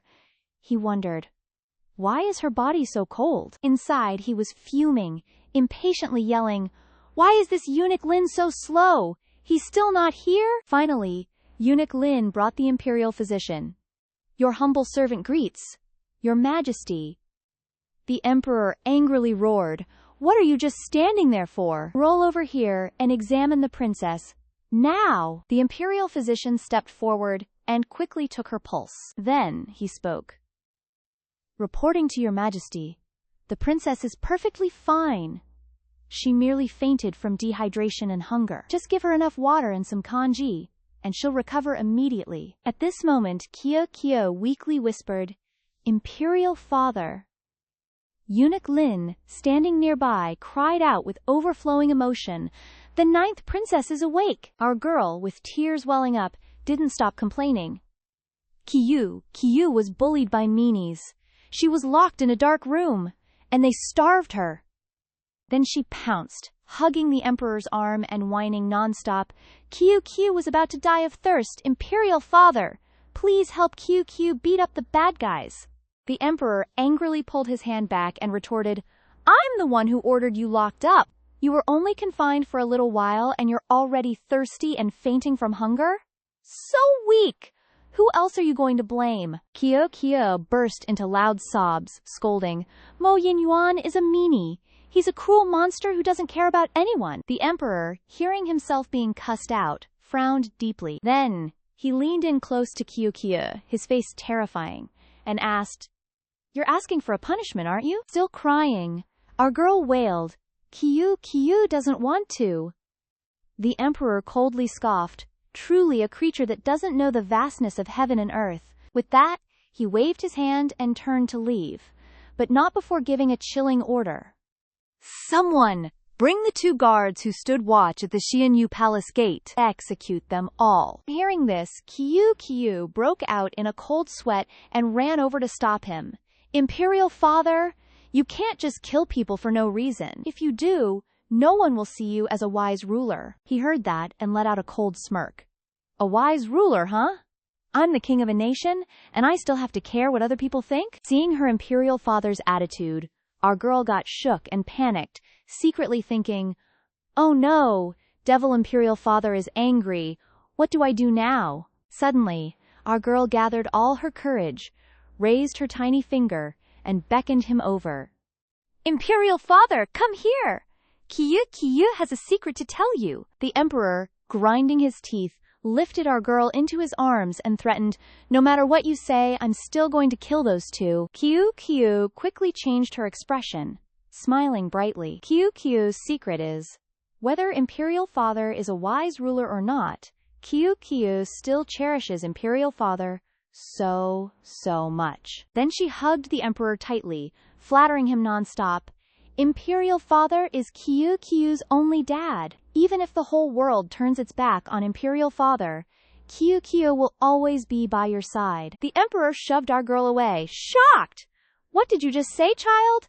She just deadpanned, "Kyu likes imperial daddy." But if imperial daddy kills anyone, then Kyu won't like imperial daddy anymore, capiche? Hearing that, the emperor's face immediately went from 0 to 100 in terms of dark vibes. Oop. He coldly pushed Kyu away, yelling, "Do you seriously think I care if you like me or not?" Then he snapped, "Eunuch Lin, take those 2 guards, give 'em 50 lashes, and toss 'em into the dungeons." Eunuch Lin quickly bowed, but in his head he was like, yeah, His Majesty's just a big softy underneath all that gruff. Eunuch Lin, still in disbelief, kept muttering to himself, "Did His Majesty really not kill them? Am I dreaming right now, or is this real life?" The emperor saw him dawdling, just standing there spaced out, and shot him a death glare. "What are you still doing here? Go! Do I need to take your head for you to leave?" Eunuch Lin nearly had a heart attack. Yes, this old servant is retreating now." Just then, the eldest prince poked his head out from behind a wall like a sneaky little goblin. The emperor spotted him and asked, annoyed, "What are you doing here?"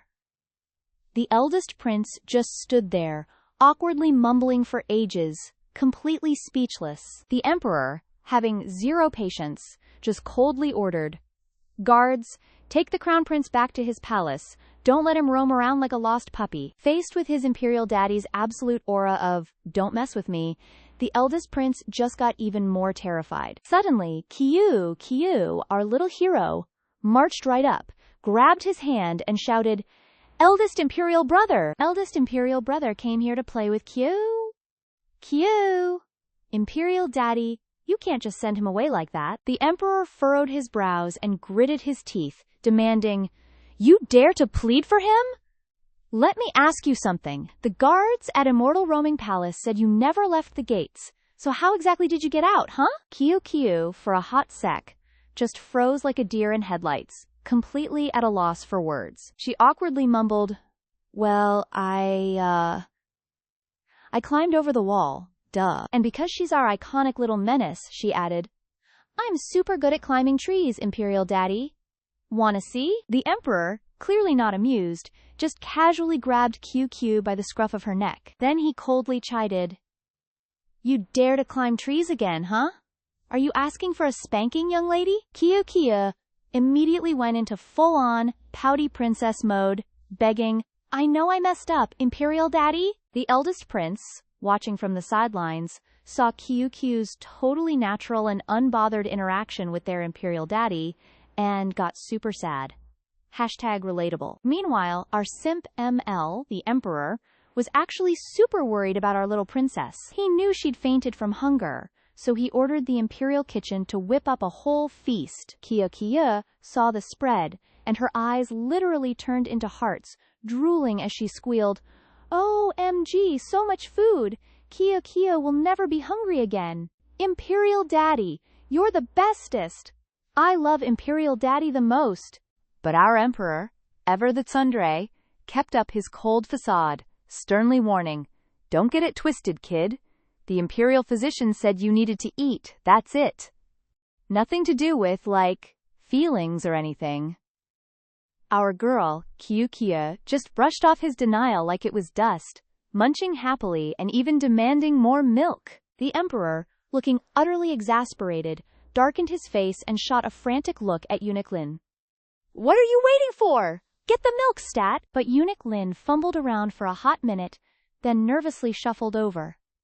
Your Majesty, I don't know how to measure this stuff. I've never mixed milk for a child before. The Emperor, utterly enraged, snatched the bottle. You can't even mix this! Do I have to do everything myself? With that, the Emperor dramatically dumped 2 heaping spoonfuls of milk powder into the bottle. Next up, hot water! He poured it in with an air of utter professionalism. The grand finale. Cap it and shake, shake, shake. And the unexpected result? Pure chaos. The entire bottle of milk curdled into a chunky, undrinkable mess. #picfail. The Emperor, completely embarrassed, quickly tried to save face. Puffed! I didn't even want to make it for you. Just wait for a wet nurse to do it. Eunuch Lin, meanwhile, was giggling internally. Yeah, sure, Your Majesty. You totally wanted to do it, you just can't actually do it. But our little princess, unbothered, just reached out with her tiny hands and grabbed the bottle. Kiyu took a brave little sip, and yup, it was absolutely, horribly, unequivocally disgusting. 0/10, do not recommend. After that, she just slid off the chair and announced, I'm going to sleep now. And because she's a queen, she politely waved to everyone. Kiyu is going to sleep now. Good night, Imperial Daddy. But suddenly, Eunuch Lin noticed something.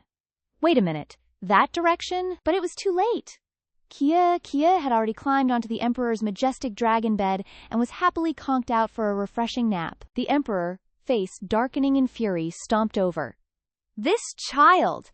How dare she claim my Imperial dragon bed as her personal napping spot? Eunuch Lin, terrified and seeing the Emperor about to blow a fuse, quickly interjected, Your Majesty! But the princess is still just a baby. The Emperor, seizing the excuse like a life raft, huffed. Fine. For your sake, I'll let this little creature sleep here for one night. Eunuch Lin, hearing his master's blatant simping, was secretly ecstatic. Seeing Eunuch Lin still lingering and muttering behind him, the Emperor glared. Are you still here? He quickly snapped back to attention. Yes, this servant is retreating now. Watching our girl sleep soundly, the Emperor, like a big OL softie, carefully crept closer to her side. He gazed at QQ for a moment, then a smug, proud smile spread across his face. After all the time I've spent raising her, she's definitely gotten prettier, huh? She really is my child after all. Seeing Qiao was so cute, our ML couldn't resist patting her head. In her sleepy haze, this little cutie imagined someone was stealing her milk bottle and started flailing. She even grumbled, "No touchy! That's Qiao Qiao's milk." Clinging to her bottle, she mumbled a sleepy threat. "If you take it, Qiao Qiao will punch you." Our ML couldn't help but chuckle at her antics. He playfully took the bottle, teasing slowly, "What if this emperor just wants to steal it?" Qiao Qiao immediately swung her tiny fists, screaming, "Give me back my milk!" She ended up accidentally hitting a string. Her little hands clutched tight, repeating, "Qiao Qiao's milk." Seeing that, our ML could only helplessly return the bottle, grumbling, "What a troublesome little thing." He even tucked her in gently, thinking, "She's so naughty even in her sleep. What kind of person raised this child?" The next morning, bright and early, the emperor stepped out of his study, where eunuch Lin had been waiting for ages. "Your Majesty, you're awake!" But eunuch Lin gasped, "Your Majesty, what happened to you?" The emperor fumed, "Ask again and I'll give you 20 lashes. Turns out, last night, Qiao Qiao had been anything but peaceful, kicking the emperor's face all over the place. He'd been up all night, leaving him looking haggard, lifeless, and with dark circles under his eyes. The emperor thought, "This child kept me up all night. If I knew, I never would have let her sleep here." The more he thought about it, the angrier he got, so he ordered, "Send the princess back to Xianyu Palace. She is not allowed to sleep here again." News of Qiao Qiao being in the emperor's sleeping quarters quickly reached the eldest princess, who exploded in fury. "That wench! She slept the whole night in the Yangtze Hall?" She trembled, gritting her teeth and fuming internally. "This princess has never been so close to Father Emperor. How dare that illegitimate wench?" Still seething, she was about to go confront Qiao Qiao when a powerful voice from behind called out, "Suxiao, have you forgotten what I told you?" Heavy footsteps approached. It was the Empress. She glared at the eldest princess and scolded, "As a princess, you must maintain your demeanor. Look at yourself. Are you a princess or a commoner?" Completely suppressed by the Empress, the eldest princess trembled, stammering, "Mother Empress, why are you here?" The Empress snapped back, "If I hadn't come, your unsightly behavior would be known throughout the entire palace. If you dislike that illegitimate child, just find a chance to get rid of her." Hearing these vicious words, the eldest princess was horrified. "Kill her?" Seeing her daughter's timidness, the Empress shot her a contemptuous look. The eldest princess, utterly terrified, became unusually silent. She continued, trembling, "Actually, Father Emperor doesn't even like that girl. She just keeps pestering him. But Mother Empress, rest assured, even with her around, I will definitely be the only noble princess Father Emperor loves, so you can rely on me." These flattering words soothed the Empress, who took the eldest princess's arm. Then, her expression softened as she happily instructed, "You truly are my good daughter. Don't let this Empress down." To become the most exalted person in this land, the eldest princess began planning her next scheme. Meanwhile, our Qiao Qiao was on her way to find Yan Jinglan. She excitedly called out, "Big bro! Qiao Qiao's here to play with Big bro today. Qiao Qiao's a good girl, won't cause any trouble." A rustling sound from a nearby bush caught her attention. Suddenly, a black snake slithered out, startling, "Qiao Qiao! Snake? Is that a snake?" She panicked, plopping to the ground and screaming, "Qiao Qiao's full of fat. Not tasty at all. Only pork belly is good. So don't eat Qiao Qiao." Luckily, Yan Jinglan appeared just in time. He frowned, grabbing the little snake. "What a nuisance." He shook the snake in his hand, then lectured it. "Go home. Don't scare people again." Then Yan Jinglan placed it back on the ground, leaving Qiao Qiao utterly astonished. She showered him with praise. "Big bro, you're so amazing!" Yan Jinglan coolly asked, "Princess, why are you here?" Qiao Qiao happily opened the bamboo basket in her hand, replying, "I brought you snacks. All super yummy stuff. Red bean cakes, osmanthus cakes, and a whole bunch of other goodies." She enthusiastically held out the basket. "What kind of cakes do you like, big bro?" But Yan Jinglan's expression darkened, and he didn't reply. Suddenly, his expression shifted, and he sneered, "You really want to know?" Qiao Qiao innocently nodded, her eyes sparkling with anticipation. Yan Jinglan's voice turned slightly cruel. He stroked Qiao Qiao's chubby face and said, "What I like most are other people's eyes. Princess, would you mind giving them to me to eat?" Our girl Qiao Qiao, absolutely petrified, slammed her hands over her eyes. "I'm a good girl! Don't eat Qiao Qiao's eyes, please." Our simp ML Yan Jinglang grabbed her soft little hands. Then, with that signature icy stare, he asked, "So, does the princess still want to be friends with me? Or what?" Bro's scary face had Qiao Qiao absolutely shook, tears welling up in her eyes. Our girl angrily slapped his hand away and bolted, "No, Qiao Qiao doesn't wanna. Qiao Qiao doesn't want her eyeballs eaten, thank you very much." But before she could even get a few steps in, bam! Faceplant, courtesy of the ground. Yan Jinglang saw that, and, of course, decided to laugh at her instead of helping. Rude. Qiao Qiao sat up, all aggro. "Pretty Gearge is a meanie. Qiao Qiao won't play with Pretty Gearge ever again." And Bro just calmly hit her with, "Okay, bye." Qiao Qiao stood up, not forgetting to dramatically stick out her tongue. "Fine, be that way, see ya!" But just as she was about to flounce off, she full-on collided with the Great Princess. Our green tea bitch, the Great Princess, faked concern. "Ninth sister, why are you such a klutz?" Meanwhile, Qiao Qiao was bawling, clutching her nose. "Qiao Qiao's poor nose!" The Great Princess threw a disgusted side-eye at Qiao Qiao. "Ugh, what's this imposter brat doing here?" Then, she plastered on a sweet smile and sashayed over to simp for Yan Jinglang, Jinglang Geej. Su Yao prepared this super refreshing chilled lotus lily dessert for you today. It's, like, totally perfect for these scorching summer vibes. This time, Yan Jinglang actually smiled and took it. "Oh, Great Princess, you're so incredibly talented and diligent." And with those few words, our green tea queen was internally doing the worm, absolutely melting. She then shyly batted her eyelashes. "Jinglang Geej, the Imperial Astronomical Bureau is, like, super shady and chill right now, perfect for a walk. Are you free? Wanna take a romantic stroll in the back mountains with me?" Yan Jinglang, however, did a dramatic look around before hitting her with the ice-cold rejection. "An outing? A stroll?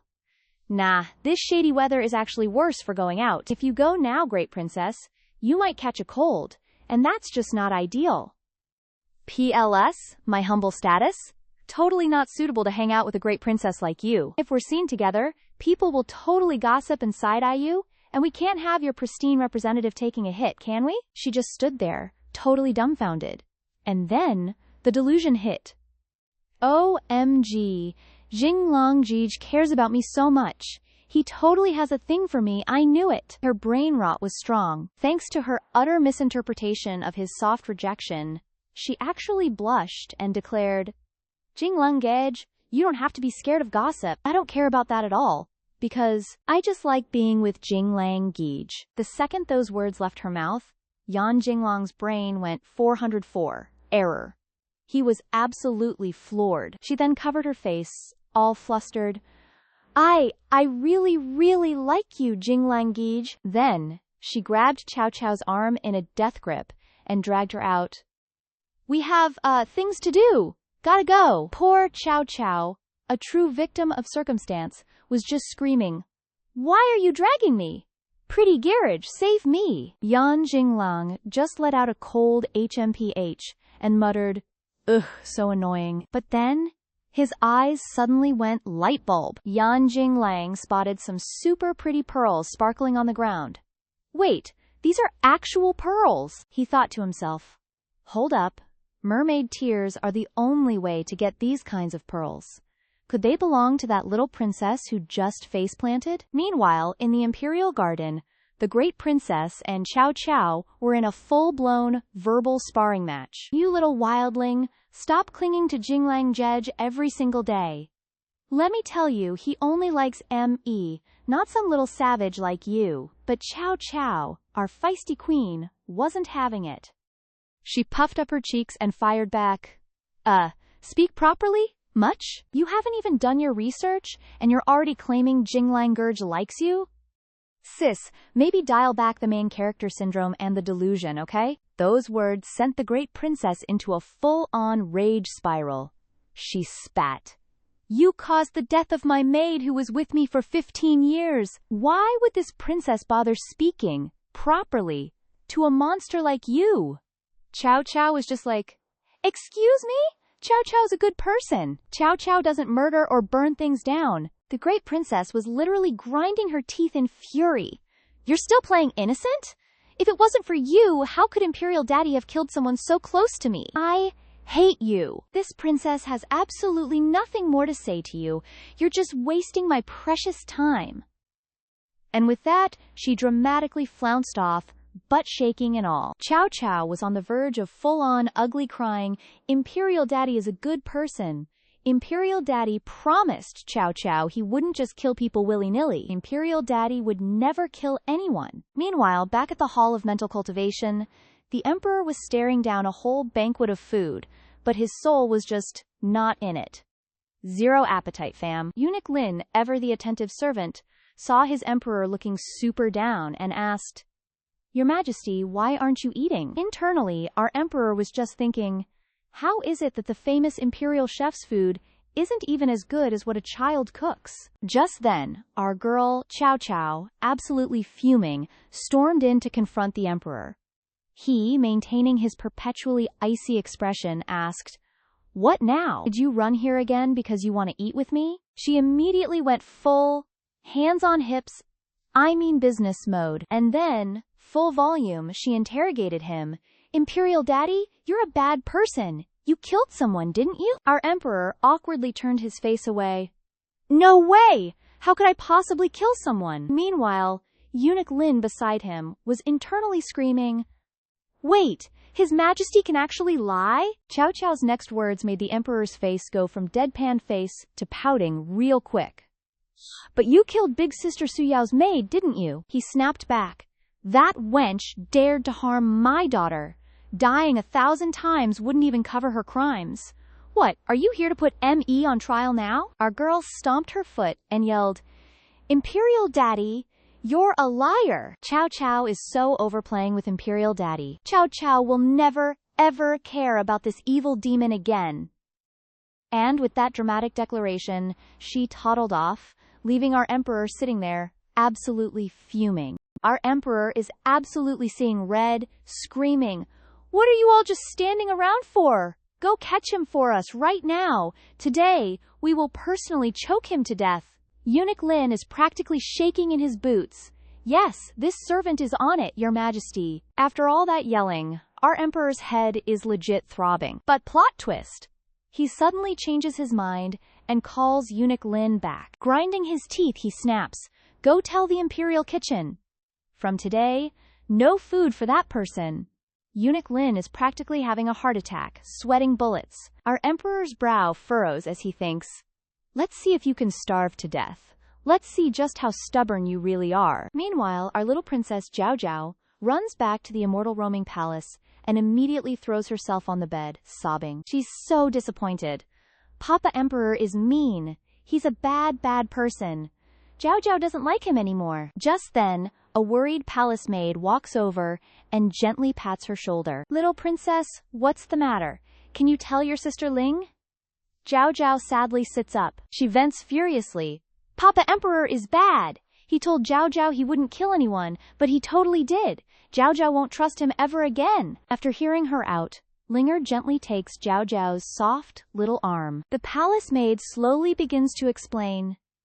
Little princess, do you know? This servant once overheard the old wet nurses, the ones who raised His Majesty, talking. Back then, he was the Grand Emperor's absolute least favorite son. Whenever His Majesty made a mistake, the Grand Emperor would beat him, even locking him up for months. He'd scream, We don't have a useless, incompetent son like you, you trash. You're a total disgrace to the royal family. To gain his father's approval, he swore to snatch the throne and prove he wasn't useless. But over the years, that struggle hardened him, making him cruel and ruthless. But then our little princess arrived, and it was her presence that made this tyrannical emperor smile for the very first time. This servant truly believes His Majesty loves our little princess so much. Jiao Jiao's face totally falls.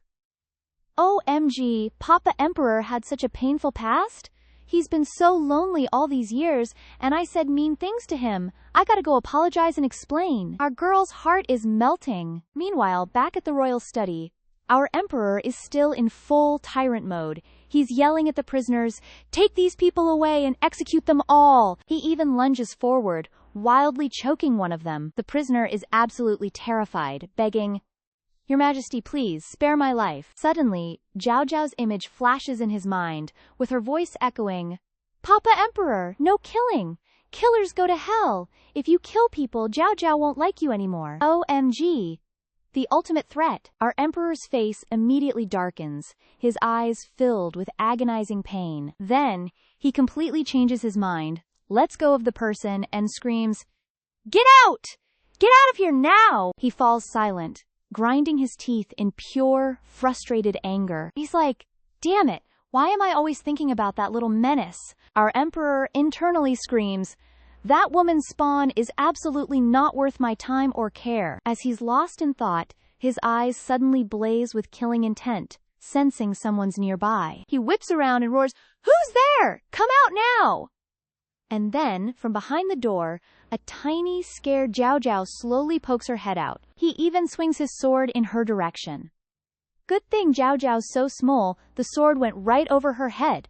Talk about a close call. Our terrified little princess immediately runs up to him, clinging, "Papa Emperor, Zhao Zhao is so scared. Hug me." Our emperor, clearly annoyed but secretly soft, reluctantly picks her up, grumbling, "You idiot! Why were you hiding there?" He holds her close and tries to sound cool. "Why are you still here so late?" Zhao Zhao quickly recovers. Zhao Zhao is hungry and wanted to eat with Papa Emperor. And also, conveniently, talk to Papa Emperor. Our emperor just snorts. "Oh, conveniently talk to me, huh? You think I'm a pushover or something?" Our little princess quickly puts on her cutest smile and says, "What Zhao Zhao wants to tell Papa Emperor is really important. It's that Zhao Zhao misses Papa Emperor so much." Those words completely stun our emperor. He quickly lays down the law. "Next time, you are not allowed in the royal study without my permission. Not even half a step. Now, go back to sleep." And with that, he sets her back down on the ground. But Zhao Zhao is not having it. She still refuses to leave, grabbing onto the hem of his imperial robe. With sparkling eyes, she sincerely apologizes. "Papa Emperor, Zhao Zhao was wrong. Zhao Zhao is so sorry." She says, "Zhao Zhao knows Papa Emperor isn't really a bad person. It's just because no one cared for you, that's why you got all ruthless." As she says this, she hugs our emperor super tight. "From now on, let Zhao Zhao care for Papa Emperor. Zhao Zhao will give you all the special attention, okay? Get ready for some major diabetes-inducing fluff." The emperor stares at our little girl, eyes full of suspicion. "Nobody's ever told me this before. No one's ever dared to tell me what's right, but does this little munchkin actually care about me?" Our emperor, his heart clearly melting, scoops her up. "All right, I agree." Our little Kia joyfully stretches out her tiny arm, already laying down the law. "First, Imperial Father can't just kill people willy-nilly. But if they're bad guys, then you can totally off them." He asks, cold as ice, "You forbid me from killing, and what benefit do you give me?" Our girl ponders deeply. "Benefit, huh?" A moment later, she triumphantly pulls out a pearl and holds it before the emperor. "I know. This pearl represents Kyu's sincere heart, and I want you to keep it." The emperor holds the tiny pearl in his hand, looking utterly disdainful. "What am I supposed to do with this pearl? Do you really think this useless trinket can bribe me?" Kyu just stares, completely bewildered. She reaches out to take it back. "Don't worry, Imperial Father. Kyu won't just give you one pearl, I'll give you a whole handful." At this, the emperor flinches. "Wait, hold on. I agree to your conditions, but this still isn't enough of a benefit." Hearing this, our girl quickly starts brainstorming again. Then, she opens her arms wide and sincerely says, "Imperial Father, come closer." After our emperor obediently leans in, Kyu suddenly kisses his cheek. He is absolutely flabbergasted by this move. She says proudly, Kyu likes Imperial Father the very most." Our emperor immediately becomes smug. Of course. I must be the most important person in this little munchkin's heart. All right, it's getting late. Let Eunuch Lin take you back to Xianyu Palace, okay? Next time you dare to defy me again, I'll spank you. But when he looks down, he sees our little girl already fast asleep in his arms. Huh? She's asleep? The Emperor breaks into a rare smile. Is that all it takes? My daughter still wants to be pampered by me, huh? Then, the Emperor gently places a sleeping Qiu onto his own dragon bed. Our girl groggily wakes up. Did I oversleep in Imperial Father's room again? She quickly trots off to find the Emperor. Imperial Father, aren't you going to morning court early today? At this moment, he's just chilling in his imperial study, leisurely reading memorials. Hearing her question, the Emperor says helplessly, Today, some of the officials are feeling under the weather, so I've postponed morning court a little later, to give them time to prepare. Eunuch Lin, standing nearby, secretly chuckles. Your Majesty, you're getting so much better at lying. No shame at all now. Kyo walks up to him, whining cutely. Imperial Father, I'm hungry. I want breakfast. The Emperor immediately shoots a glance at Eunuch Lin. Well, what are you waiting for? Eunuch Lin snaps out of it and replies, This servant is going right away. A sumptuous breakfast is quickly prepared.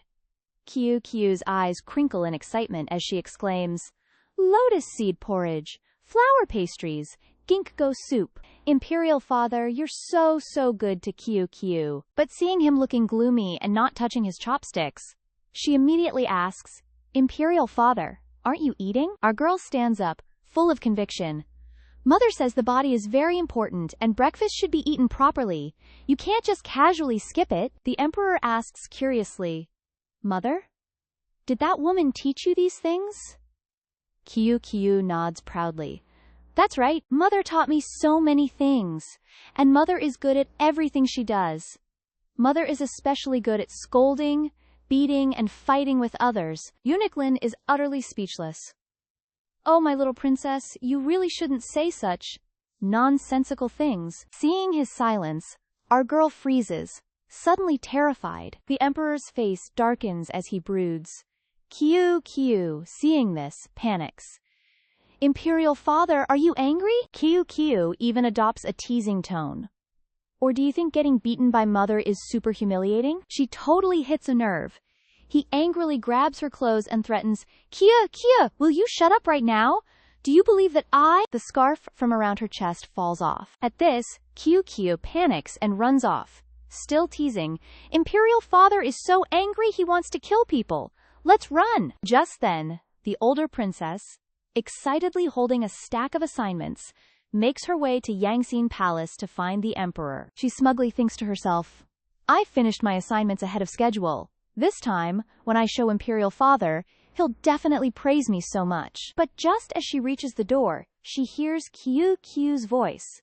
You can't catch me! The older princess looks inside and is utterly flabbergasted. This Emperor, who's usually so high and mighty, is actually coaxing a little brat to eat breakfast.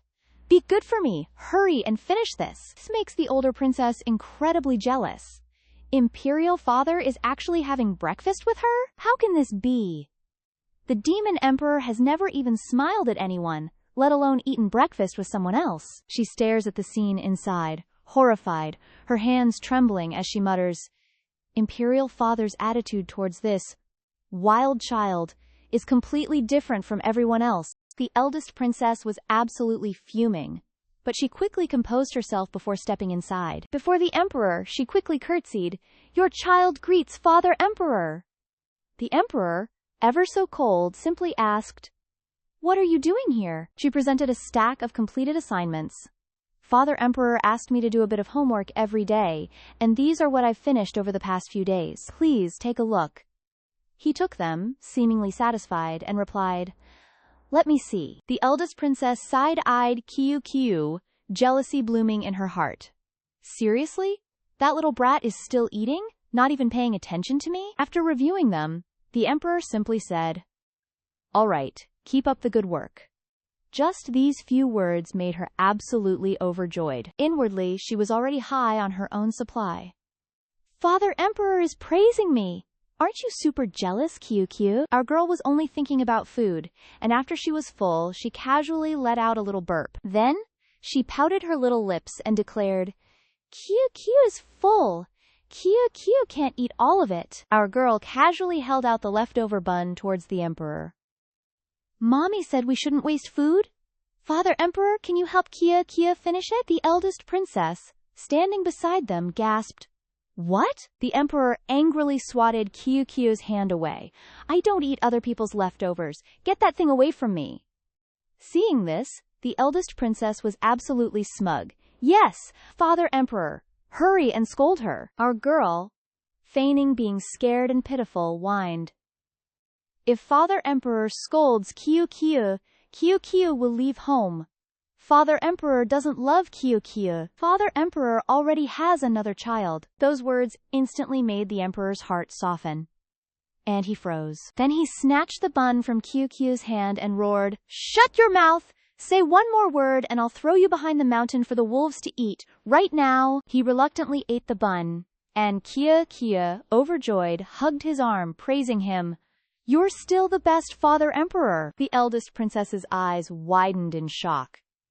How is this even happening?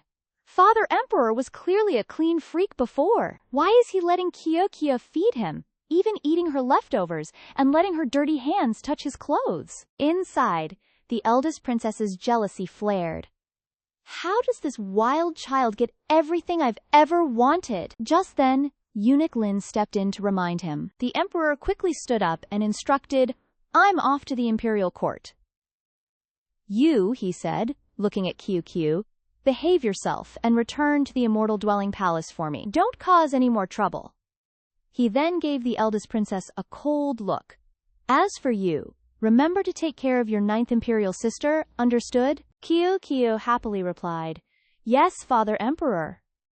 The eldest princess, barely suppressing her anger, softly accepted the command. Yes, your child will definitely take good care of 9th imperial sister. The moment the emperor left, her face instantly changed as she yelled at Q. Did you hear what Father Emperor said?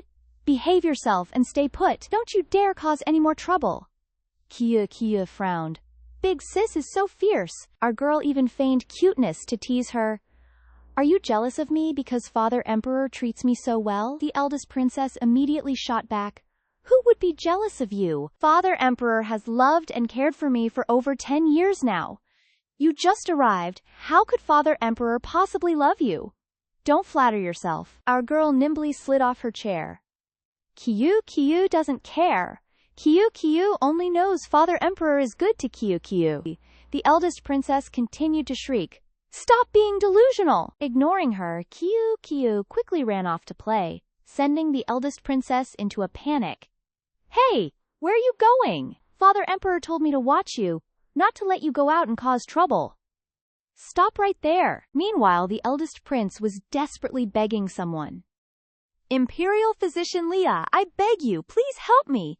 This little prince begs you on his knees, please don't leave. Imperial physician Lai reluctantly knelt down and replied, Prince, I can't. This is the cold palace. I don't have the authority to enter this place. If the emperor finds out, he will definitely not forgive me. Suddenly, Q ran over from who knows where and cheerfully asked, Eldest imperial brother, what are you doing? The eldest prince grabbed Q's small arm. He pleaded desperately for help.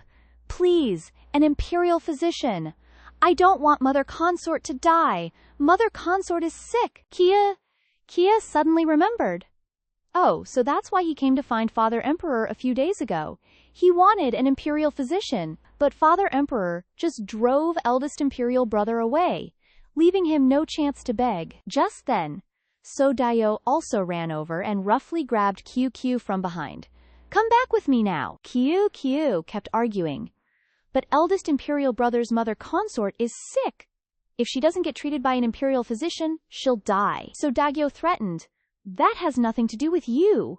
Father Emperor hates the eldest prince the most. If you interact with him, Father Emperor will definitely hate both you and him even more. But our girl struggled and yelled, No way! Mommy said good people can't just watch someone die and not help.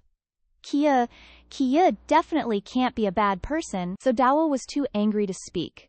QQ immediately ran over to Imperial Physician Lian, delivering a fake imperial edict. Uncle Lai, I've already talked to Father Emperor about this. Father Emperor has agreed for you to examine eldest prince's mother consort. Will you come with Kiyu to see the prince's mother consort? Hearing this, Imperial Physician Ligi agreed. All right, I'll go with you to take a look. Both were overjoyed. Wonderful! Thank you, Uncle. Watching their retreating figures disappear inside, so Dao stood in a daze, thinking, this wild brat, she really wants to help them? The eldest prince excitedly called out from inside. Mother consort, I've found an imperial physician. QQ looked around and exclaimed, is this really an imperial noble consort's residence? It's even worse than Pretty Brother's bedroom. Kyo curiously peeked her head inside, hearing the sound of a woman incessantly coughing and choking. Her eyes widened in surprise as she exclaimed, this person is so beautiful! The eldest prince happily ran to his mother consort, a woman with a very gentle face, but an extremely weak demeanor. This seemingly gentle woman was Ru Niangyang, and right now she noticed our Chow Chow. She turned to look at her son and asked, who's that child? Da Huangzi quickly introduced, Imperial Mother, that's my new friend. He then racked his brain. That kiddo's name is... After some thought, he blurted out a name that sent shockwaves through Chow Chow's entire being. Fish, little bro. The woman coughed, cuckoo, then joyfully said, oh, you're spouting nonsense. Who would have such a name? Come here, let this humble consort see which princess you are. The little girl, sharp as a tack, stepped forward and introduced herself. Hello, Ru Niangyang. My name is Chow Chow, and I'm 3.5 years old. The woman asked curiously, you're Yivir's first friend. May I ask which Niangyang gave birth to this princess? Chow Chow honestly replied. Chow Chow just entered the palace to find Imperial Father. Chow Chow doesn't even know Mama's name. Our girl really liked this Niangyang, so she praised her non-stop. Ru Niangyang is so pretty, just like Chow Chow's mama. Suddenly, Ru Niangyang's condition worsened, and she coughed repeatedly. Da Huangzi, worried sick, screamed, Imperial Mother, are you all right? Li Yuyi delivered the grim news. Niangyang's illness is severe. This old official asks to take her pulse first. Little princess and first prince, please step aside for a moment. An hour later, Liu Yuyi emerged. Da Huangzi anxiously asked, how's my Imperial Mother? He signaled everyone to quiet down and gently said, shh, first prince, Ru Niangyang has fallen asleep. He clapped his hands over his mouth in a panic. Okay, little Yi won't say anything else. Chow Chow quietly asked, Uncle Lai, what happened to Ru Niangyang? Li Yuyi slowly replied, Ru Niangyang has tuberculosis. There's a rare and precious medicine in the Imperial Medical Institute that can cure it, but Ru Gifei is a prisoner in the Cold Palace, so she cannot use it. This humble subject can only temporarily stabilize her condition. I can do nothing more. Dao Huangzi was stunned to hear this. So Imperial Mother will die? The more he thought, the more terrified he became, and he burst into tears. Imperial Mother, you can't die? Chow Chow stood beside him, comforting him endlessly. Big royal brother, don't cry. Ru Niangyang will get better. Our innocent girl continued. As long as Chow Chow asks Imperial Father, he will definitely save Ru Niangyang. Imperial Father talks tough, but he's actually very kind. Da Huangzi stopped crying and asked her in surprise.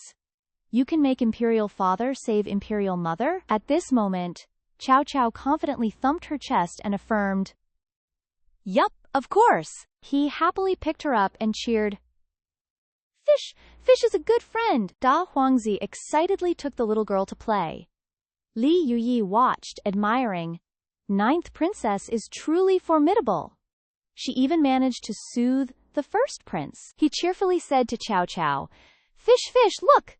This is my palace. Little Yi will show Fish little Yi's treasures. The room was incredibly dilapidated, and Chow Chow couldn't bear to see it. She noticed the papers pasted on the walls. Everywhere had a piece of paper. Chow Chow pointed at them curiously and asked, Big royal brother, what did you write? Are you afraid you'll forget? His face fell as he replied, Yeah, little Yi is foolish. Imperial father doesn't like me, my brothers don't like me, nobody likes little Yi, nobody wants to play with me. Seeing her big royal brother sad, Chow Chow smiled and began to bluff. Who said that? Chow Chow likes big royal brother the most. These words made him ask in surprise. Fish likes little Yi? Then he quickly took out a gift for Chow Chow. These are the little animals little Yi made. They're all for Fish. The little girl curiously opened the box. Inside were incredibly cute animals. Chow Chow excitedly said, So beautiful! Why doesn't big royal brother show these animals to Imperial father? Imperial father would definitely be so happy. Da Huangzi sadly replied, Imperial father doesn't want to. Little Yi, being in the cold palace, can only secretly peek at Imperial father. Our girl thought sadly to herself, Big royal brother worked so hard, but Imperial father doesn't acknowledge him. I'll definitely make Imperial father realize everything. Thinking this, the little girl quickly ran off. Big royal brother, I have something else to do, so I'll go first. Leaving the first prince sitting there bewildered. His eyes suddenly lit up. He picked up a pearl from the ground.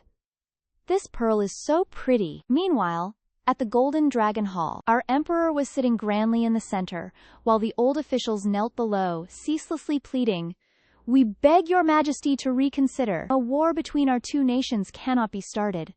This old official is willing to dedicate his entire fortune, but we cannot let the country suffer. The emperor angrily glared at them. He roared in fury, Do you all even see this emperor in your eyes anymore? Then he stood up abruptly and commanded, Bring this emperor his precious sword. This emperor wants to kill all of them. The group below kowtowed and pleaded non-stop, Your Majesty, spare our lives.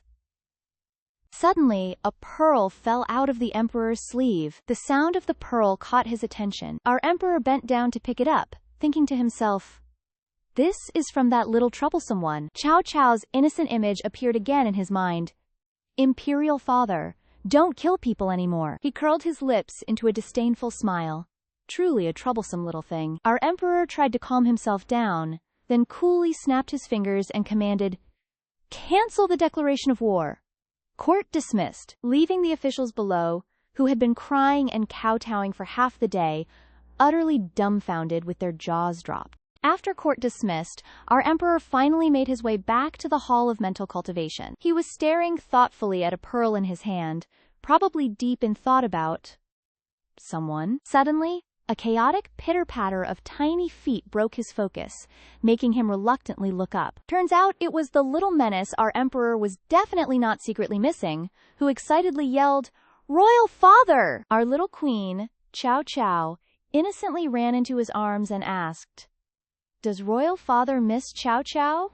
Our man, being an absolute tsundere, awkwardly turned his face away and mumbled, Number? Chow Chow's eyes welled up with big, sparkly tears as she looked at him. Royal father really doesn't miss Chow Chow? This time his gaze softened, as he secretly thought, This child, oh my heart! And just like that, our emperor completely crumbled. He just absolutely folded, picking up the adorable little gremlin. He suspiciously asked, You've snuck into my imperial study like 500 times. What chaos are you brewing now? Chow Chow cleverly replied, I don't have any bad intentions. As she spoke, she pulled out a tiny gift. Chow Chow came to give royal father a present. Look, isn't it super pretty? He took it, a clear look of pure joy on his face, asking, You made this for me? Secretly, he was already simping hard. My daughter is truly amazing. Chow Chow innocently dropped the bomb. Actually, Big Brother made it. The moment our emperor heard the truth, his face immediately went from 0 to 100 on the gloomy scale. The little girl continued to babble, Big Brother likes royal father a lot too. For your birthday, he even made tons of little animal figures as gifts. The emperor, with zero chill, coldly asked, So this is why you came to see me? Chow Chow's face became all mysterious as she stammered, Not entirely. Consort Ru is sick. I came to beg you to save Consort Ru. The emperor glanced at Eunuch Lin standing nearby and asked, Who in the world is Ru Nyang Nyang? Eunuch Lin quickly replied, Reporting to your majesty, Ru Nyangyang is consort Ru from the Cold Palace, the first prince's birth mother. Hearing this, his expression changed faster than a TikTok trend. I knew it! All this sweet talk from this little menace was nothing but a scam. Her only goal is those two forgotten souls in the Cold Palace. The emperor furiously shoved Xiao Xiao to the ground, then indifferently snapped, I don't care! Get out of my sight now! But Xiao Xiao, being the absolute girl boss she is, refused to give up. With her tiny arm, she clutched his robes tightly. The little girl softly pleaded, Xiao Xiao only has this one request. Royal father, please save Consort Ru, okay? If Royal Father saves Consort Ru, Xiao Xiao will love you even more, promise. Our emperor just sneered, a cold, dark smirk playing on his lips. Then he absolutely blew up, pointing a furious finger at Xiao Xiao's face and screaming, I don't need your kind of love! Get out of my sight right now! At this moment, the little girl was absolutely terrified, tears streaming down her face. Does Royal Father not want to see me anymore? Because in her past life, Royal Father refused to listen to Xiao Xiao, leading to her handsome big brother conquering the Mo Yuan nation. And all her royal brothers? They were busy plotting for the throne. The more she thought about it, the harder she cried. Xiao Xiao is so sad. Really, truly heartbroken. Seeing her absolute meltdown, our emperor got totally flustered. You are not allowed to cry. Don't think your little crocodile tears can move my imperial heart. He let out a cold huff and glared at her, trying to maintain his intimidating facade. But then, our emperor instantly melted and picked Xiao Xiao up, cooing, all right, stop crying now. He grudgingly agreed. It's just a consort Ru, right? I'll treat her illness, that's it. Xiao Xiao, ever the suspicious one, asked again, Royal Father, are you really serious? A dragon's word is literally gold, so our emperor quickly ordered, Summon Imperial Physician Li. Get whatever medicine is needed to treat Consort Ru, no expense spared. Only then did Xiao Xiao stop crying and beam, snuggling into his embrace. Thank you so much, Royal Father. I knew you were the absolute best to me. Our emperor was genuinely touched by Xiao Xiao's kindness, warmly pulling the little girl into a hug. You silly child. The next day, Xiao Xiao, hyped as always, went to the Cold Palace to play with the first prince. She found him talking to a tree. Your son greets Royal Father. The little girl was confused, huh? Is Big Brother performing a salutation to a tree? She happily walked over and clapped. Big Brother is so good. That salutation was perfect. He also felt a surge of pure joy seeing Xiao Xiao. But the first prince, feeling mega self-conscious, bowed his head and said, But Xiao Yi is a dummy. Every time I see Royal Father, I get all choked up and forget my manners. He quickly became dejected, muttering, Royal Father doesn't like me. Seeing this, Xiao Xiao quickly rushed to comfort him.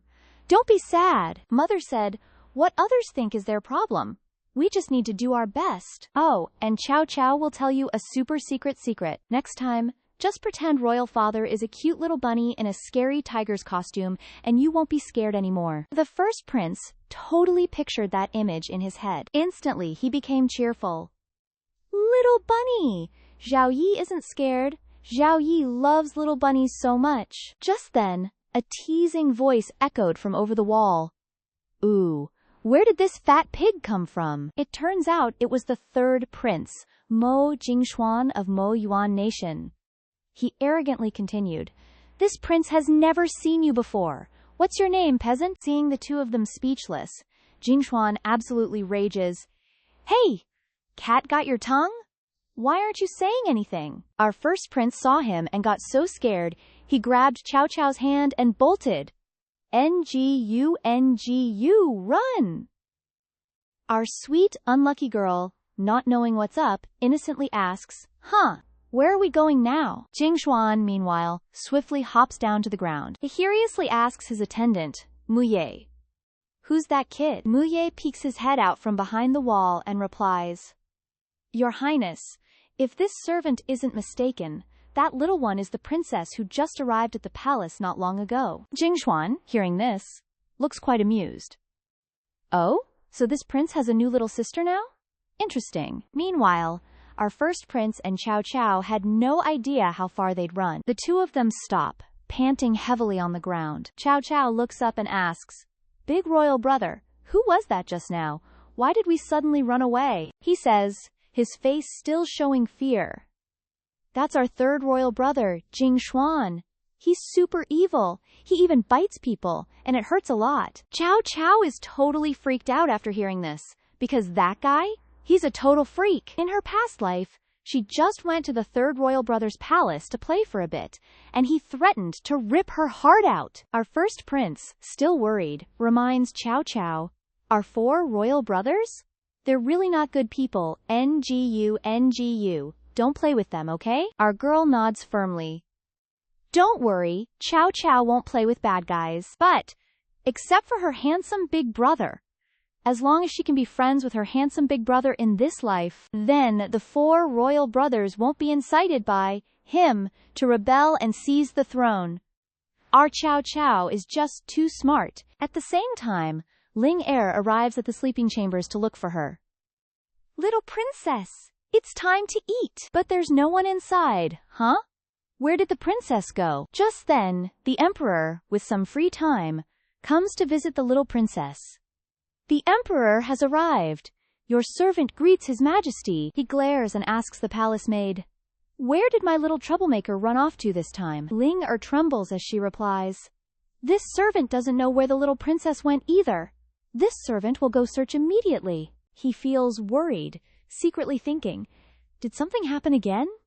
He orders, "Pass down the command. The ninth princess must be found before dark." Outside the cold palace, dusk was already settling. Chow Chow is happily playing with the first prince. He stands by, clapping non-stop and praising, NGU is so talented." Our girl lifts her brush, puffs out her chest, and says, "Isn't it pretty? NGU, Father Emperor is so handsome." Turns out, our girl was drawing a portrait of the emperor. Our first prince frowns and says, "Zhao Yi wants to learn to draw too, but Zhao Yi is so silly." Chow Chow steps forward to comfort him. "It's okay. Chow Chow can teach Big Brother. Big Royal Brother will definitely learn, and maybe even draw prettier than Chow Chow." Hearing this, he's overjoyed. NGU, you're so smart." It's only then that she realizes it's gotten dark. "Oh no, it's super late." She quickly says goodbye to the first prince and heads back to Xianyu Palace. "Big Royal Brother, I'm going home now. I'll come play with you again tomorrow, okay?" "Goodbye, NGU. See you tomorrow." Back at Xianyu Palace, our girl tiptoes to the door, secretly peeking inside. Seeing no one inside, she breathes a sigh of relief. Looks like no one's here. Only then does Chow Chow dare to tiptoe in.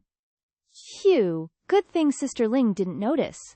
But suddenly, a familiar voice rings out, "Oh, you're back?" The emperor stands with his arms crossed, coldly demanding, "Where did you go playing today?" Our girl pouts her lips and replies, "I was studying the 3-character classic, and also learning to draw with Big Royal Brother." In her heart, she's thinking, "Uh-oh, Father Emperor is mad." Then, she tremblingly hands the drawing to the emperor. "Father Emperor, I drew this." But he coldly barks, "Lies." This emperor asks you one last time, "Where did you go today?" Our girl feels like she's totally toast. She then honestly replies, "I went to find Big Royal Brother and played until I forgot my way back home." Why is Father Emperor so angry today? When he hears first prince, disgust clearly flashes across his face. The first prince? Why are you playing with that idiot? Is Emperor worried about you all day, only to find out you snuck into the cold palace to play? Chow Chow immediately rushes over, hugging his leg and whining, "I'm sorry. Father Emperor, don't be mad, okay? I have a present for you." But the Emperor is still not amused, growling, "Chow Chow, not only are you lazy to study and love to play, but now you've learned to lie to this Emperor? You're as outrageous as your mother." But our girl still tries to protest, "Chow Chow's painting isn't ugly." Unexpectedly, the more she talked, the angrier he became, and he just stormed off. Chow Chow pitter-patters after him, "This is my gift for Father Emperor. Father Emperor, please take it." But the Emperor, in a furious rage, forcefully throws the painting onto the ground. He glares menacingly, Don't you dare touch this emperor, leaving our innocent little girl completely terrified. Our little princess Kiao Kiao watched in pure despair as her masterpiece plummeted to the floor. But nope, our emperor was actually fuming this time, letting out a cold, angry HMPH. Then he just turned his back and walked away, leaving Kiao Kiao standing there, sobbing and repeatedly calling, "Father Emperor!" Our girl's eyes immediately welled up, looking absolutely heartbroken. And then she just burst into tears, wailing, "Father Emperor doesn't like me anymore. I want to go find Mama." Meanwhile, in the background, Lin Gongong smoothly steps in to pick up the fallen masterpiece. He tried to console her. His Majesty actually thought our little Zhao Gongzhu went missing again, so he spent the entire day freaking out and searching. That's why he's so upset. This old servant will go talk some sense into him. So, Zhao Gongzhu, please don't cry anymore, okay? Back in the Hall of Mental Cultivation, our emperor was still radiating pure annoyance. He slammed the memorial in his hand onto the table, the anger just building. The more I think about it, the madder I get. That little rascal fundamentally has no idea how much I do for her. Fine. From now on, I'm done caring. Just then, a eunuch's voice from outside announced, "Your Majesty, Da Gongzhu seeks an audience." Our emperor, still in a foul mood, snapped, "What do you want?" Internally, our green tea bitch thought, "Duh, I'm here to make sure that little demon child isn't hogging Father Emperor's attention again." Then, with a practiced sweet smile, Da Gongzhu replied, "Your daughter brought some cooling soup for Father Emperor. I also have my assignments from the past few days. Could your Majesty please take a look?" But our emperor didn't even bother to glance her way, just a flat, just put it down. Seeing this, Da Gongzhu tremblingly asked, "Is Father Emperor not feeling well? Or did someone dare to provoke you during court?" Our emperor, however, maintained his icy demeanor and flatly replied, "It's none of your business. If you have nothing else, then leave." And just like that, our green tea bitch dropped to her knees. She dramatically whimpered, "In the past, Father Emperor would always share everything with your daughter. But now, sniffle. Your daughter truly doesn't know what she could have done wrong to make Father Emperor's attitude so utterly cold towards me." She lowered her head even further and continued, "Last time, Father Emperor said he'd teach me how to paint. Tomorrow, would you perhaps have time to visit Fengyi Palace? Your daughter wants to paint a picture for Father Emperor." But in our emperor's heart, all he could see was little Kiao Kiao, her innocent face appearing before him. "Father Emperor, Kiao Kiao has a painting for you." Our emperor's heart softened for just a split second, and he agreed with Da Gongzhu. Understood. If I'm free, I'll come. Da Gongzhu, now practically vibrating with joy, finally relented and bowed out. "Yes, then your daughter shall take her leave. Father Emperor, please take care of your precious health." As soon as she left, our emperor felt a wave of irritation wash over him. Ugh, why did I just think of that troublesome little munchkin again? She's like a persistent spirit that won't leave me alone. Lin Gongong, seeing his chance, presented Kiao Kiao's painting. "Your Majesty, please, just look at th."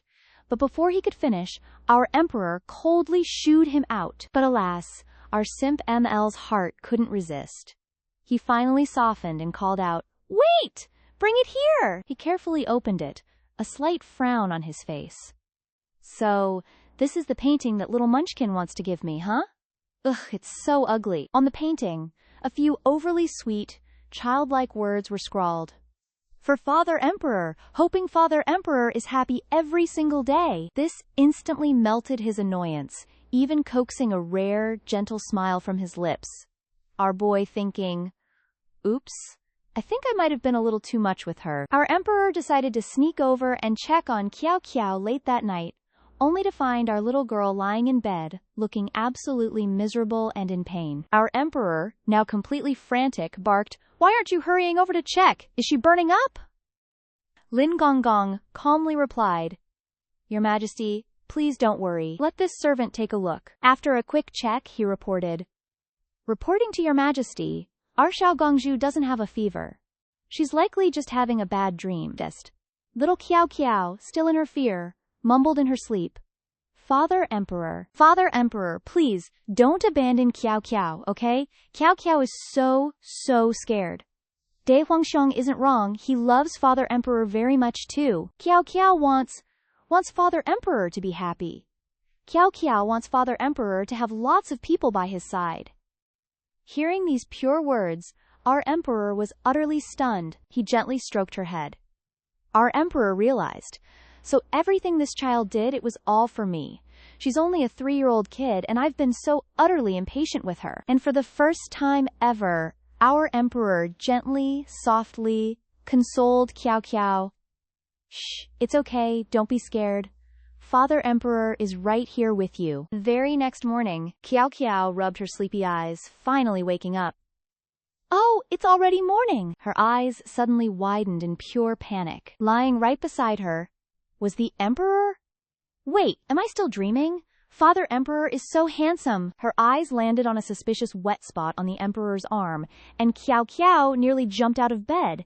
Wait, is this my drool? If I don't wipe it off, Father Emperor will totally freak out. While our girl was frantically trying to scrub away the evidence, our Emperor slowly woke up and asked, "What exactly are you doing?" Our little girl sincerely replied, "Qiao Qiao was wrong.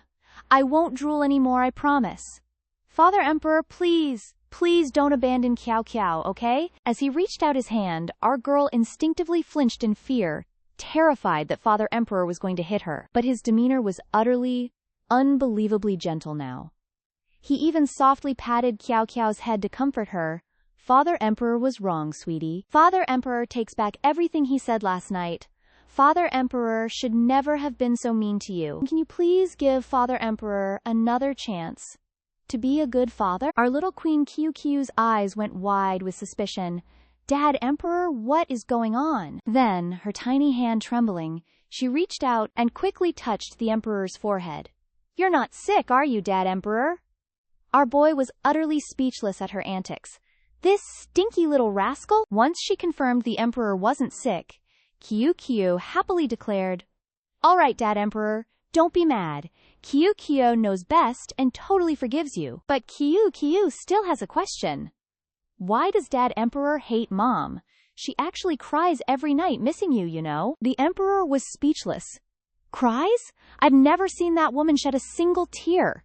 How could that heartless woman miss me? She's probably missing some other dude. The Emperor helplessly told Qiu Qiu, "My relationship with your mother is none of your business. Before, Dad Emperor had a biased view of you. From now on, you are you, and your mother is your mother." Seeing this, our girl decided not to pry further. Okay, fine. At this moment, the Emperor secretly harbored a grudge. This woman, when I finally see her again, I will punish her mercilessly. Soon, it was mealtime, and our little queen's face was beaming. "Qiu Qiu is going to eat now." Lin Gong, standing by, respectfully offered, "Little princess, allow this servant to feed you." But at that moment, he felt a bone-chilling cold creep up his spine. Sure enough, the Emperor was glaring daggers at him. Then, the Emperor actually spoke up. "I'll do it myself." This left Lin Gong's jaw on the floor in utter shock. The Emperor was going to personally feed the little princess? Simp flags raised. Seeing this, Qiu Qiu obediently opened her mouth, and the Emperor fed her a spoonful of rice. The result? Qiu Qiu was so burnt she was traumatized. "It's too hot, too hot." Lin Gong, whispering from the side, mused, "Doesn't he know? You have to blow on the food to cool it down first." Qiu Qiu stopped eating and switched to warm milk instead. The Emperor, embarrassed, quickly changed the topic. "That painting from yesterday? Did you draw it?" Our girl happily replied, "Yes. Big Brother Prince and I drew it together for ages. Big Brother Prince is super good, I just helped him out." The Emperor pondered this. That ugly painting? How could the Big Prince have drawn something like that? He then asked, "You praise your Big Brother Prince every day, but clearly I'm way more awesome, right?" But our girl was too busy eating to hear him, making him sigh. "Honestly, all this kid knows how to do is eat." He then seriously told her, "In 2 days, an auspicious day, I've ordered the Ministry of Rights to hold your official recognition ceremony. The banquet will be held with all civil and military officials in the Taihei Palace." Qiu Qiu asked, "A recognition ceremony? Is that the kind with lots and lots of yummy food? Seeing his innocent and adorable girl, he reached out, picked QQ up, and settled her onto his lap. I want everyone in this world to know that you are truly my daughter. Delighted, our girl immediately asked. Then can QQ invite Big Brother Prince to come play? He reluctantly agreed. I will allow you to bring other princes to the recognition ceremony, but warn them not to cause trouble. QQ was overjoyed. Thank you, Dad Emperor. Very quickly, at Linhua Palace, Yan Jinglang also received a secret report. That dog emperor wants to hold a recognition ceremony? Wuxin respectfully replied. This servant just heard that everyone in the palace is bustling with preparations for this recognition ceremony. The news is definitely accurate. Yan Jinglang pulled out a pearl he had once picked up, gnashing his teeth. That chubby little kid is actually the dog emperor's daughter after all. I wasted my time worrying she'd be bullied. Speak of the devil, and she shall appear. From outside came our girl's cheerful voice. Handsome big brother, QQ is here to see you. Yan Jinglang coldly asked. What are you doing here? QQ innocently replied. QQ missed handsome big brother. In 2 days, Dad Emperor is holding QQ's recognition ceremony. QQ wants to invite handsome big brother to come play. Can you come, please? He showed clear disgust. Why would I agree to attend your recognition ceremony? QQ happily exclaimed, because this banquet will have so much yummy food. QQ and handsome big brother are friends, and friends share yummy food with each other. Yan Jinglang coldly pushed her away and yelled, Mo QQ, listen up, this Mo Yuan. That dog emperor killed all the people of my Yanjing kingdom, seized Yanjing city, and even imprisoned me here in Mo Yuan. The dog emperor is my enemy, and you are the daughter of my enemy. What gives you the right to ask me to attend a banquet with you? QQ's eyes immediately welled up with tears, and for a moment she didn't know how to explain. It's not like that. But Yan Jinglang didn't care, reaching out to pinch her cheek. He even threatened her with a creepy smile. Cry already, or do you want me to gouge out your eyes? Yan Jinglang's terrifying attitude made QQ burst into loud sobs. But who knew? This was all part of his trap. Seeing QQ's tears transform into sparkling pearls, Yan Jinglang gave a sly, cold snort. Sure enough, a little mermaid princess. His face turned sinister as he hissed. So? I found you out, didn't I? What else are you trying to hide? Our Jiao Jiao is so scared she's frozen solid. OMG, it's over. It's totally over for her. She didn't listen to Mama, and now someone's found out about her mermaid identity. Yan Jinglang just kept on teasing. What? Scared out of your mind, little one? Our girl bursts into tears, covering her face. Mama said if a human finds out, they'll eat her whole. And this handsome big bro is a bad guy, so she has to run. And with that, she bolted like her life depended on it. Yan Jinglang crossed his arms, pouting. She ran away that fast? I wasn't even done talking. Just then, his personal guard poked his head out curiously. Your Highness, about what just happened? What do you plan to do? He spun around, fuming. I'm not leaving! Didn't I tell you to step back? Why are you still here? The guard, scared senseless, quickly replied.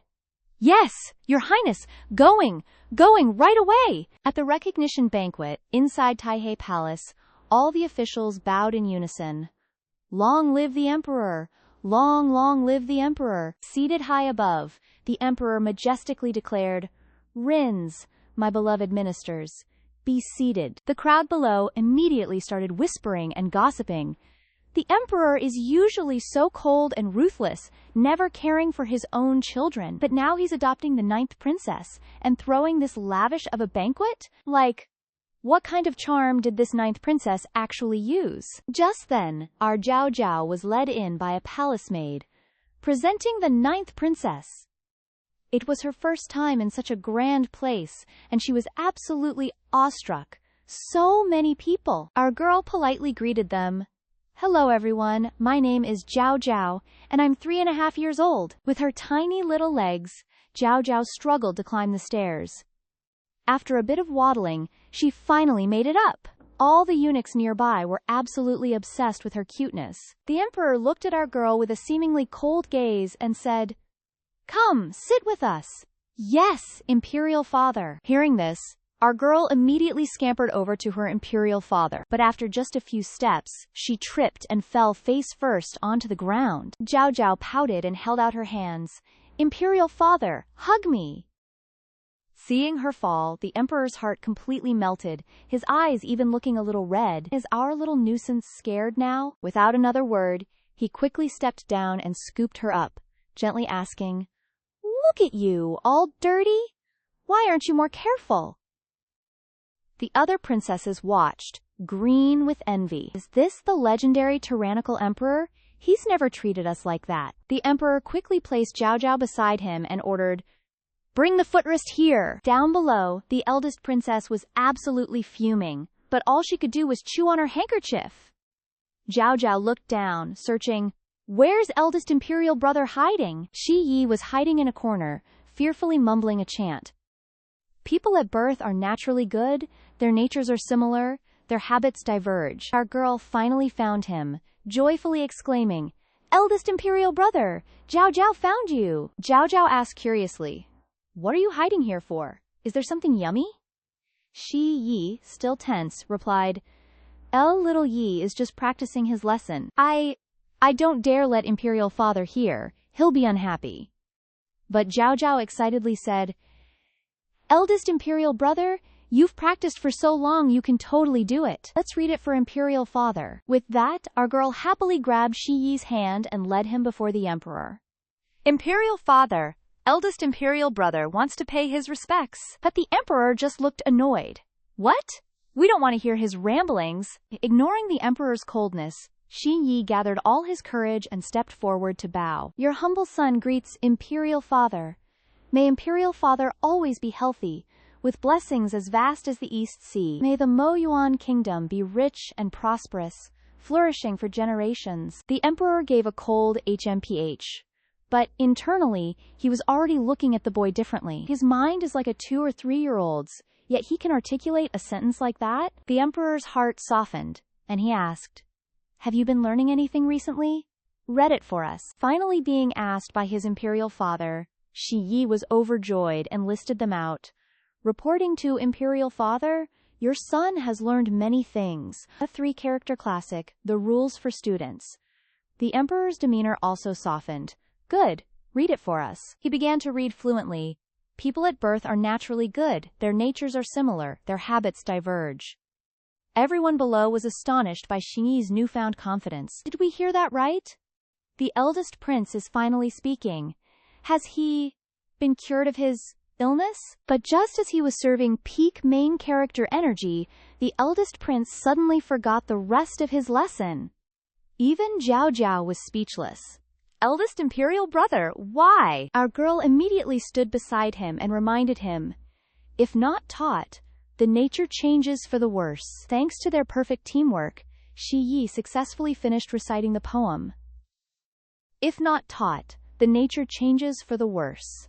The way of teaching is to emphasize diligence. Although he had finished, Xin Yi still kept his head bowed low, looking rather sad. The emperor now looked at him with a satisfied gaze. "The eldest prince has made progress. He truly didn't let down our little nuisance's efforts." He shed his cold expression and spoke. "Very good. Tomorrow we will arrange for Grand Tutor Lin to come and instruct you. Do not disappoint our expectations." The eldest prince was overjoyed beyond measure. "Thank you, imperial father." Zhao Zhao then ran to hug the emperor's leg, buttering him up. Zhao Zhao loves imperial father the most. He quickly broke into an affectionate smile. Then he picked her up, admiring her. Her nose, her eyes, her mouth are all so pretty. Truly worthy of being our daughter. He looked down at the audience and majestically declared, "Transmit our imperial decree. We hereby bestow the title of Zhao upon the 9th princess. From this day forward, 9th princess Mo Zhao Zhao is truly our daughter, a princess of the Mo Yuan kingdom." Our girl, Chow Chow, clutching her pork trotter, stealthily makes a break for it. Phew! She lets out a breath she didn't know she was holding, Pretty sure no one noticed her grand escape. Just now, those imperial consorts were practically suffocating her with their cheek pinching, and she just couldn't breathe. Our excited little queen clutches her pork trotter and makes a blind dash back home. Full send! But on her way, she bumps into Jingxian. He eyes her up and down. Hey, fatty, where are you off to? Chow Chow is internally screaming but replies politely. Oh, third imperial brother, I'm heading back to Xianyu Palace. Why are you out here? He squats down, sniffing curiously. A pork trotter, eh? Then Jingxian brazenly holds out his hand, begging, Hey, fatty, can I have a bite? Our foodie queen, Chow Chow, absolutely refuses. No way! Imperial father gave me this trotter. But this menace totally ignores her and snatches the pork trotter right out of her hand. Jingxian holds it up high, a smug grin on his face. So what if I like it? Our poor girl can only stand there helplessly, bursting into tears. Suddenly, a voice rings out. Third Imperial Prince! Making him freeze in his tracks. Turns out, it's Yan Jinglang. Our pretty boy flashes a gentle smile, but his tone is dripping with disdain. Bullying the 9th Imperial sister like that? Where's your royal dignity? Jingxian retorts arrogantly. Huh? Didn't expect 6th Prince Yan Jinglang to come here for the show too? He points the pork trotter accusingly at Yan Jinglang. Do you know the 9th Imperial sister, or do you have some other motive? Yan Jinglang replies coldly. This is none of your concern. Give it back to the child, now. The 3rd Imperial Prince, still in his annoying, punchable tone, jeers. Oh my, so fierce. Did I hit a nerve? With that, he turns his back and walks away, but not before tossing Chow Chow's pork trotter.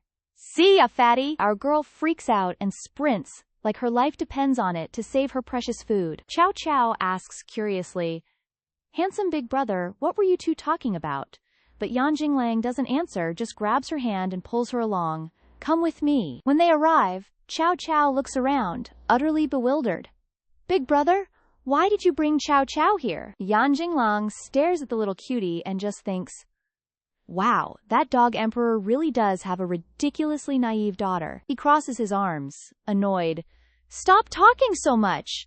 I just didn't like him bullying the princess. Chow Chow, bless her heart, still doesn't get it. Our naive queen just says, Handsome big brother, you really say one thing but mean another.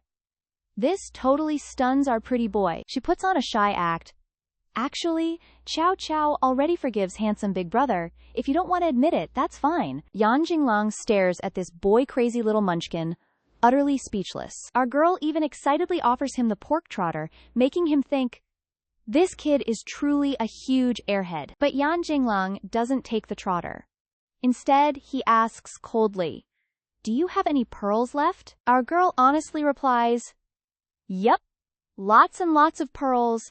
I'll give them all to handsome big brother. But unexpectedly, Yan Jinglang grabs her and lifts her straight up. Then, without a second thought, he tosses her into the small pond beside them. Chow Chow has no idea what's happening. His eyes, though, are sparkling, as if he's just seen the most beautiful thing in the world. And just like that, after being thrown into the water, Chow Chow transforms into a mermaid. She swims closer, whispering, begging, Big brother, can you keep my secret? Yan Jinglang, sitting on the bank, proposes, I guess I could. What do you have to trade? Our girl immediately wiggles her arm, beckoning Yan Jinglang closer. Big brother, come here! Then, she deploys her ultimate beauty trap and plants a kiss on our pretty boy. Yan Jinglang is utterly shell-shocked. Our innocent queen even says, if one kiss isn't enough, how about two? And don't tell anyone, okay? Yan Jinglang, now furious, grabs Chow Chow's hand. He squeezes her small hand tight and asks coldly, besides me, does anyone else know this secret? Our girl is absolutely terrified. Big brother is so fierce. My kisses are usually super effective on imperial father. Our girl immediately lies, no, big brother, only you know. She thinks to herself, if big brother finds out first imperial brother also knows this secret, he'll be mean to him. Yan Jinglang breaks into a sly smile, scoops Chow Chow up. Good girl. From now on, only I will know your secret. Understood? At the Empress's lavish Fengyi Palace, our resident green tea schemer was fuming. You saw yesterday's family ceremony, right? That little nobody got into the palace a month ago and is already the Emperor's favorite. And you? If you keep being useless, why am I even bothering? Faced with this verbal lashing, the first princess could only tremble and accept her fate. Your daughter understands her mistakes, mother. The Empress grabbed her arm, feigning comfort. My dear, this Empress only wants what's best for you, truly. In this cutthroat palace, you slip up once, and someone else will snatch your spot. So that little girl? She's not going to be around for long. These venomous words seeped into the first princess's brain. She frowned, thinking, Mommy dearest is right. I can't go soft on that girl. She's totally just faking the cute act. Meanwhile, in the less than glamorous Cold Palace, our precious first prince, Xiao Yi, was super busy, tidying up his room like a diligent little worker. A tiny hand peeks out from behind the door. Big brother prince, guess who's here? The first prince, absolutely thrilled, called out, My little sister! You're right there! Chow Chow scurried inside, asking, Big brother prince, what Miacha doing? He scratched his head. Just tidying up my books, getting ready for school. Concubine Ru also walked over, adding, From today on, Xiao Yi will be attending school. This concubine is still a bit worried. Maybe Xiao Yi going to school isn't such a good idea after all, but contrary to her worries, the first prince was absolutely ecstatic. Chow Chow bravely puffed out her chest. Don't worry, concubine. Your daughter will protect Big Brother Prince at school. Nobody's gonna bully him on my watch. And let me tell you, the prince was looking at this little princess like she was his entire world. Our little Chow Chow, ever the mature one, piped up, Big Brother Prince, after we finish eating, let's go to the library together, okay? The prince, totally on board, agreed. Okay. Concubine Ru just melted. She's just so adorable. On their way to the library, our hater first princess suddenly appeared, looking smug as heck. She thought to herself, I totally aced my review yesterday. If I get the highest score today, Dad Emperor will have to praise M.E. Then she just had to bump into Chow Chow's group. She huffed, UGH, can't believe I ran into that brat here of all places. Angrily, she charged at Chow Chow, spoiling for a fight. Hey, you! The one humming over there! Our little girl, terrified, whispered, Oh no, the evil witch has arrived. Clever Chow Chow, seeing an out, zoomed away. Big Brother Prince, go to school. I'll come find you when it's over. But the first princess was not letting that slide and chased after her. You fake innocent act, stop right there. Our little baddie even stuck out her tongue, teasing, Not gonna run so you can catch me, sis? You silly goose. This left the first princess completely flustered, jaws dropping. Oh, I'll see where you run to, you disrespectful little menace. After a short chase, the first princess was panting like a dying dog. Stop! I literally can't run anymore. Our little Chow Chow, suddenly very serious, just went off. Dad Emperor likes me. My handsome brothers like me. So of course you're just jealous and hate me, sis. And you can't even run as fast as me. Ha! In that moment, the first princess finally grabbed Chow Chow's hand, triumphantly shouting, Gotcha! Then, she brutally dragged our poor Chow Chow across the ground. Get over here! The two ended up behind the mountain. Chow Chow kept pleading, Big sister princess, let me go, please. The first princess screamed furiously. Nobody comes around this mountain. It'll be freezing by nightfall. Let's see how stubborn you are then. This time, Chow Chow was genuinely pissed. You meanie big sister! And then, Chow Chow lunged, sinking her teeth right into the first princess's finger. Yelping in pain, the first princess thrashed, Let go of me or I'll beat you up. But in their struggle, Chow Chow was accidentally pushed over the edge. The first princess gasped in a panic. Watch out! But it was already too late. Our little Chow Chow lost her balance and plummeted down. Chow Chow, terrified, squeezed her eyes shut. A moment later, she hesitantly opened them, but nothing. She felt perfectly fine. Turns out, the first princess had totally broken her fall. You're not hurt, but I am. Are you just gonna lie there and not get off me? The first princess scrambled up, still scolding non-stop. You stained my expensive robes. You made this princess look like a mess. I am so not letting you off the hook. After that dramatic declaration, she haughtily stomped off to change her robes. But she only managed a few steps before face-planting onto the ground again. She shrieked, absolutely furious, "You! Even the rocks are bullying me today?" Then she just sat there, pouting like a toddler, refusing to get up. Chow Chow scurried right back over. The first princess glared, eyes narrowed menacingly. "What do you want, you little nuisance?" And then, she arrogantly held out her arm, declaring to Chow Chow, "This princess is in this sorry state because of you. If you know what's good for you, help me up now. If anything happens to my precious limbs, don't blame me when I tell Dad Emperor." Our little Chow Chow suddenly beamed and gushed, "Big sister princess, you're actually super cute like this." The first princess quickly composed herself, declaring firmly, "Don't think a few sweet words are going to get you off the hook." Chow Chow completely ignored her, bending down to lift her skirt. The first princess, utterly baffled, asked, "What in the world are you doing?" Chow Chow quickly chirped, "I see big sister is hurt. Let little sis bandage it up for you." Princess Jerkface was being her usual stubborn self, totally refusing little QQ's help. She literally shooed her away, yelling, "Let go! This princess doesn't need your pity help."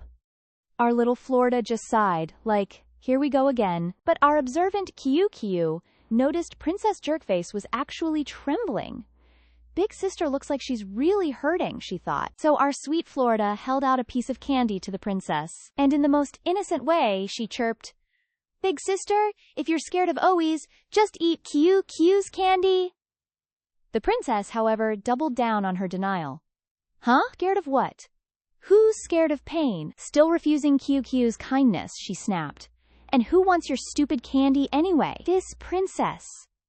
But before she could finish her tsundere rant, QQ pulled out a little white bottle and quickly sprinkled some medicine on the wound. Princess Jerkface was in so much pain, she looked like she wanted to log out of the entire existence. Kia calmly reassured her. "Mommy said when you get an ouchie you gotta stop the bleeding first, then wrap it up." After a little bit of fumbling, QQ finished bandaging the princess's leg. Princess Jerkface looked at the bandage and thought to herself, "Ugh, so ugly." But then again, even her own Empress Mother had never shown her this kind of care. What is this little wildling even planning, she pondered. QQ, ever patient, held out the candy again. "Want some candy?" Princess Jerkface looked at her with such a suspicious gaze. "I bullied you so much, why are you helping me?" she asked. Our little Florida, as always, started spouting her mommy's wisdom. "Because mommy told Kyo that good people always remember to repay kindness. Even though big sister bullied me, you saved QQ earlier. So QQ has to say thank you to big sister." Princess Jerkface's curiosity was piqued. "So where is your mommy now? Why did she leave you alone in the palace?" Our sweet QQ instantly became sad, her voice pitiful. "Mommy is in a very, very faraway place. QQ still hasn't met her yet." The more she spoke, the sadder she got, her little eyes welling up with tears. Finally, she couldn't hold it in anymore and burst into loud sobs. "Actually, QQ misses mommy so much." Princess Jerkface panicked, stammering, "You don't cry." Then she suddenly blurted out a threat. "It's because you cry that your mommy left. I don't cry. My Emperor Father and Empress Mother are both here with me. They love me so much. And if I do good things, they'll reward me." Suddenly, QQ happily asked, "So if QQ does good things, big sister will also love QQ, right?" This question totally stumped Princess Jerkface. She thought to herself, "Why am I even saying these things to this little wildling?" Then, embarrassed, she turned her face away. "Who cares about you? I'm leaving." Kia, ever so innocent, asked, "So? No reward?" "No!" But Princess Jerkface's leg was screaming in pain, and she grimaced, letting out little yelps. Princess Jerkface whimpered, "It hurts so much, I can't stand up." Our little Florida confidently walked over, pointing, Q knows. This is called Zhenju, right? Seeing her stumble and completely butcher the word, Princess Jerkface immediately corrected her. What, Zhenju? This is called a sprained leg. At this point, Princess Jerkface was totally freaking out. What do? It's time for class. Kia happily walked over to comfort her. Big sister, no need to worry. If Emperor Father finds out we're not there, he'll definitely come look for us. Hearing this, Princess Jerkface was absolutely stunned. Wait, wasn't I supposed to be comforting her? Now she's comforting M.E.? Princess Jerkface quickly reverted to her fierce, slightly delusional self. If Emperor Father doesn't see this princess, he'll definitely be worried. This princess wants to rest, so if there's nothing else, don't bother me. Soon enough, it was late night. The mountain was eerily desolate. Kiyu sat there, spacing out, drawing little scribbles on the dirt. Then, she innocently turned around and asked, Big sister, when is Emperor Father coming to save us? Kia is so hungry. Princess Jerkface snapped back. You're asking M.E.? How would I know? Just then, a howl echoed through the night. Kiyu, terrified, hugged Princess Jerkface tight. A wolf! Princess Jerkface glared and pushed Kiyu away. You coward! It's just a wolf, it's not going to eat you. These are Emperor Father's werewolves from behind the mountain. They won't dare attack anyone without his command. But Kiyu was still trembling in fear. Just then, another growl echoed. A much deeper one. And this time, Princess Jerkface was the one who rushed over and hugged Kiyu. Ah! A tiger! Our little Florida, now the brave one, patted Princess Jerkface's back with her tiny hand.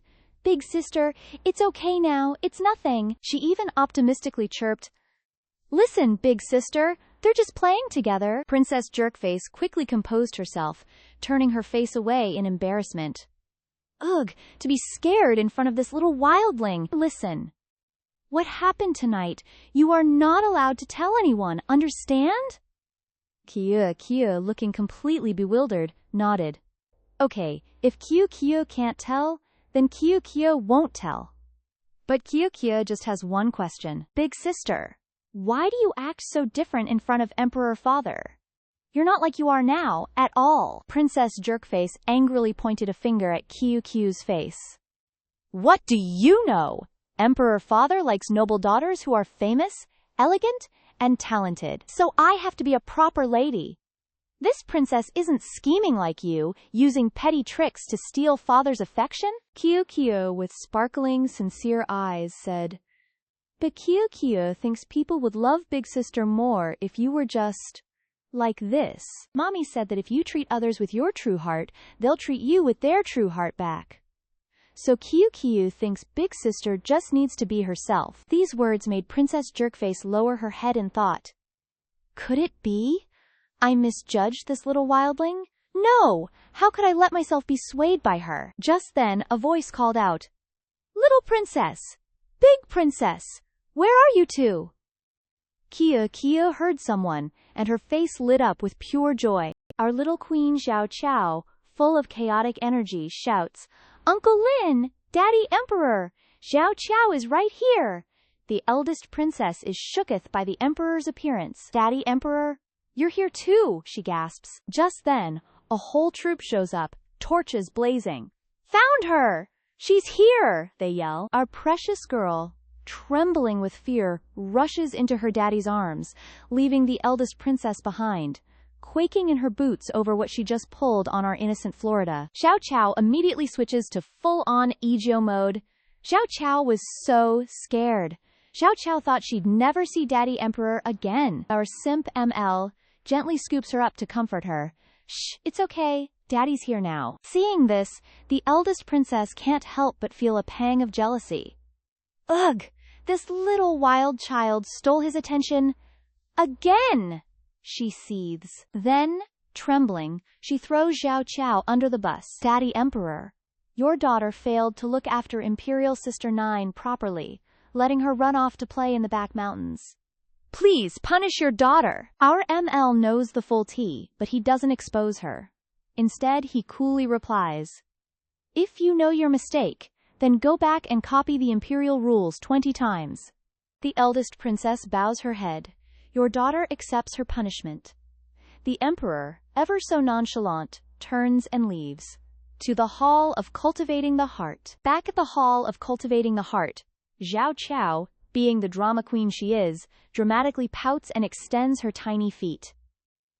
Daddy Emperor, Zhao Qiao is hurt right here. Our ML immediately glares at head eunuch Lin. Bring me the jade dew ointment. Now! The eunuch is utterly flabbergasted. The jade dew ointment? But your majesty, that's a rare tribute from another country. Even you couldn't bear to use it. He quickly presents it.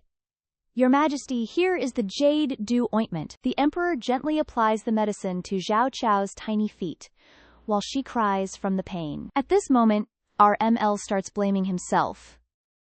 It's my fault for not guiding the eldest princess well. I thought she was just a bit competitive, but I never imagined she'd do something like this. But Zhao Qiao tugs on his sleeve. No, Daddy Emperor, it's not like that at all. Eldest imperial sister isn't bad at heart. She just lacks a little love and wants Daddy Emperor's recognition. Eldest imperial sister is actually a really good person. The emperor raises an eyebrow. Are you telling the truth? Xiao Qiao happily nods. Totally. Eldest imperial sister only tries to act dignified because she thinks Daddy Emperor likes that. If Daddy Emperor just looks at things from a different angle, you'll see all the beautiful things about her. Our ML has an aha moment, and a hint of self-reproach crosses his face. Indeed, it has been quite a while since I've paid attention to the eldest princess. I'll go visit her in a bit. Xiao Qiao's eyes sparkle as she gazes at the emperor.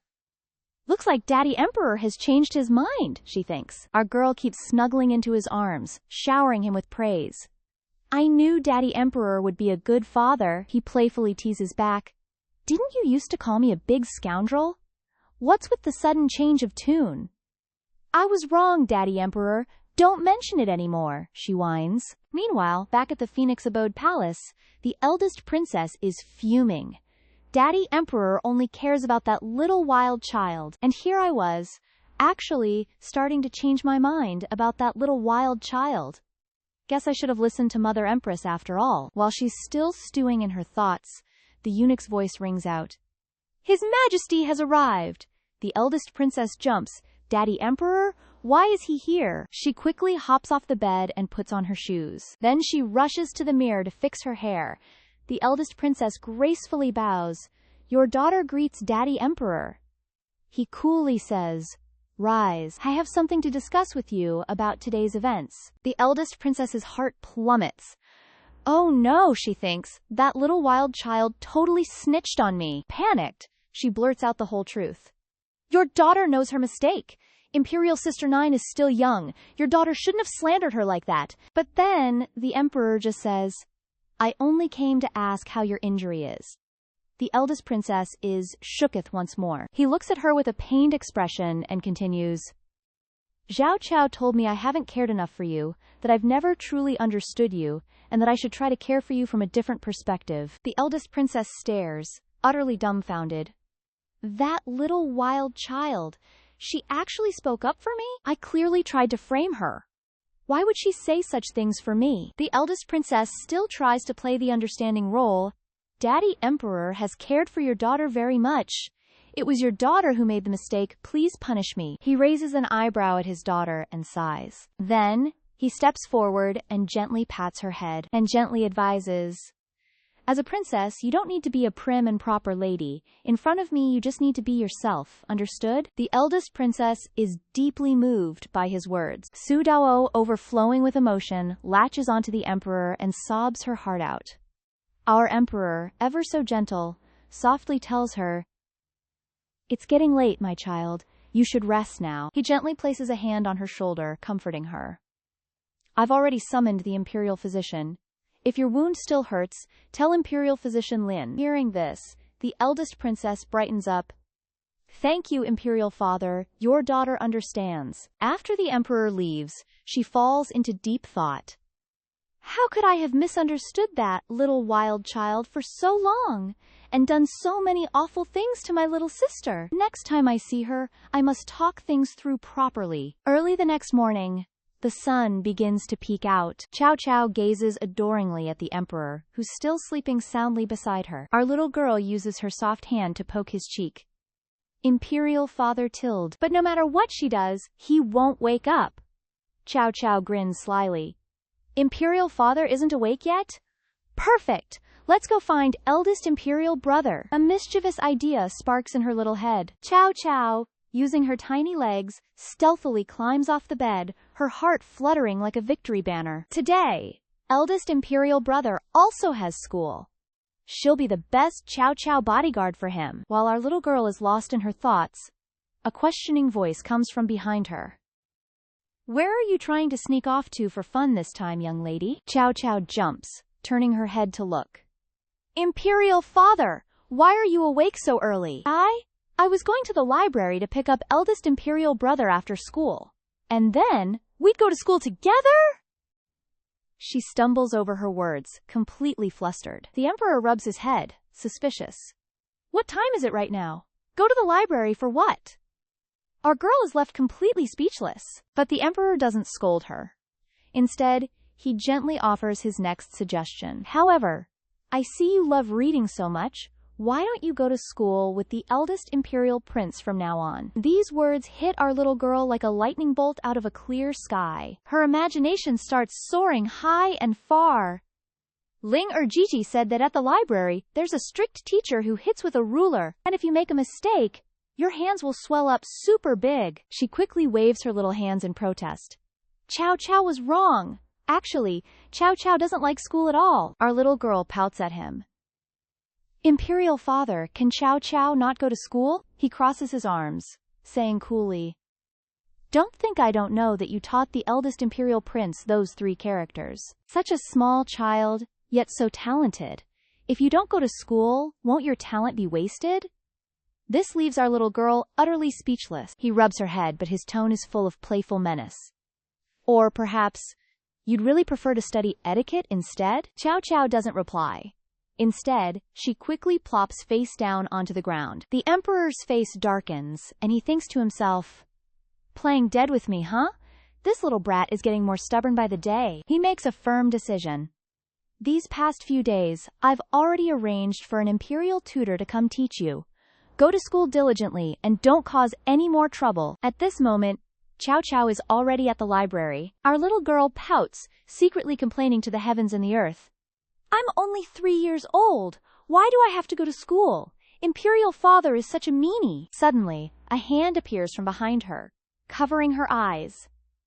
Guess who I am? Chow Chow cleverly replies. It's eldest imperial brother. The two are overjoyed to see each other.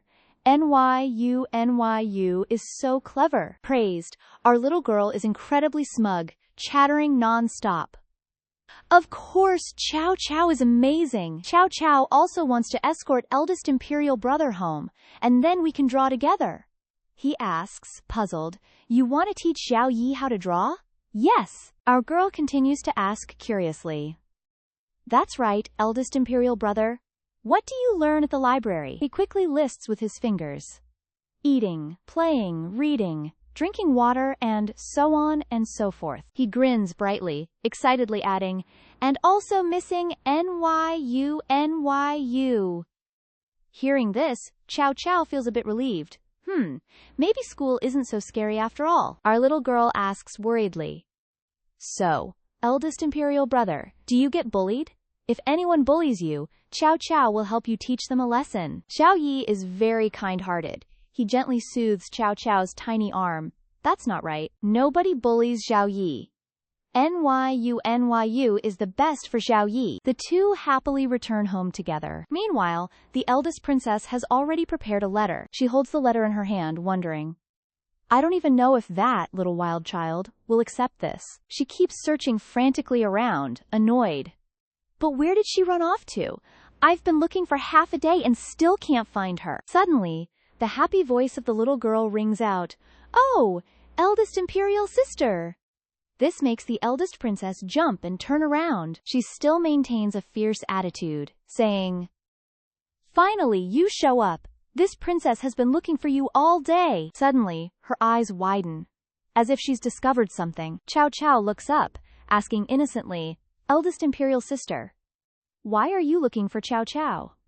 But Chow Chow has to go to Empress Ru's place to draw. Does eldest imperial sister want to come along? Seeing the two holding hands, Su Dao is utterly astonished, questioning, "You two are that close?"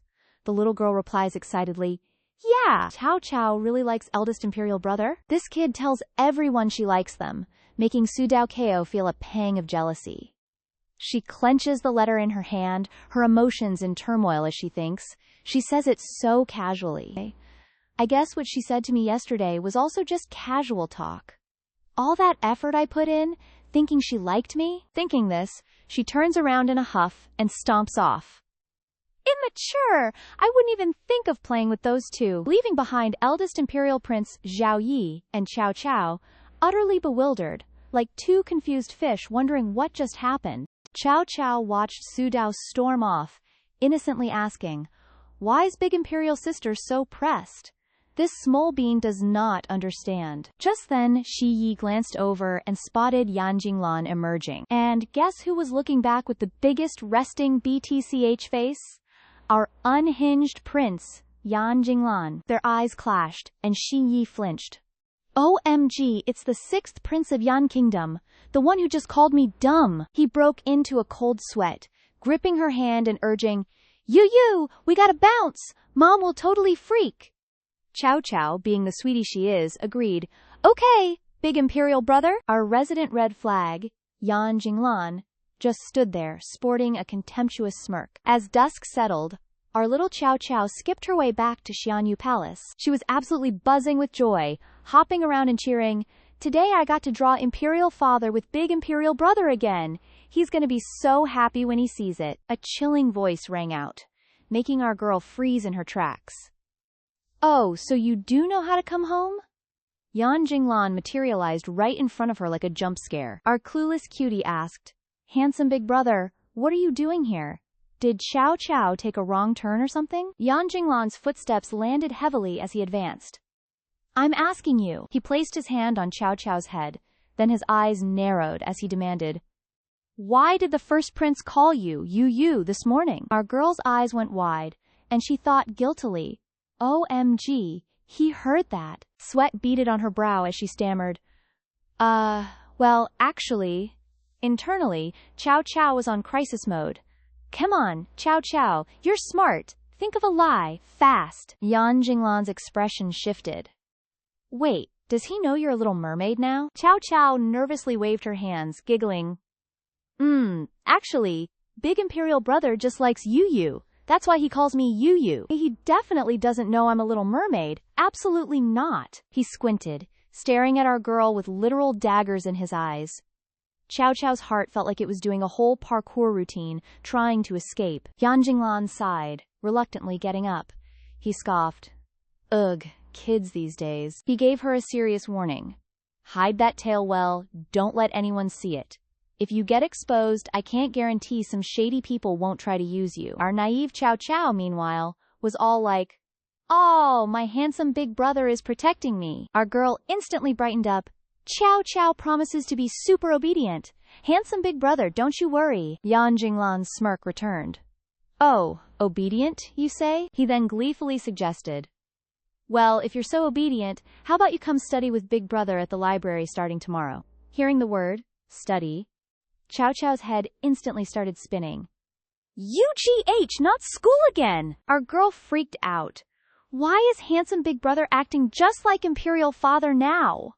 She shook her head frantically, refusing.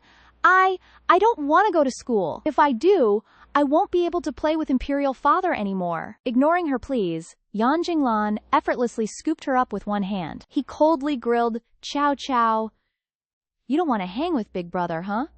Don't think I haven't noticed you deliberately avoiding Linhua Palace these past few days. You're totally ditching me." Chow Chow, caught red-handed, sputtered, "What? Me? No way!" He glared, pressing on. "You just said you'd obey big brother.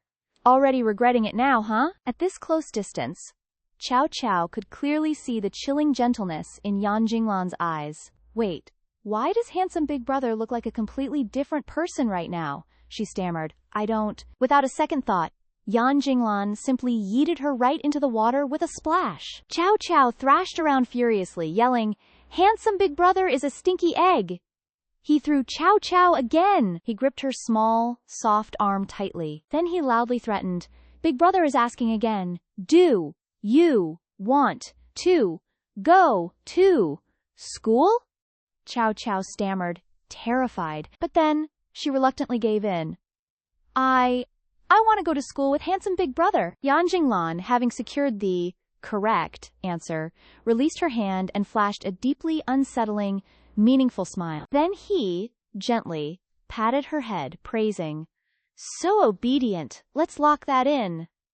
Chow Chow, seething internally, couldn't even dare to cuss him out. "Hello? I was literally just threatened." With that, Yan Jinglan stood up and left.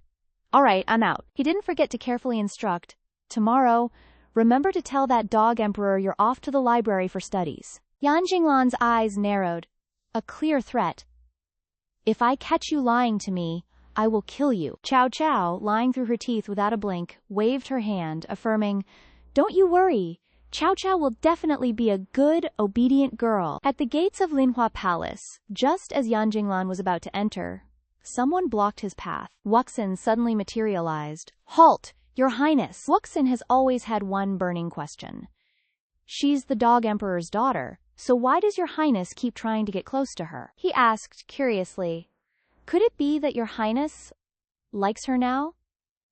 Yan Jinglan's arm froze mid-air, right at the doorway. He turned back, a sly grin spreading across his face.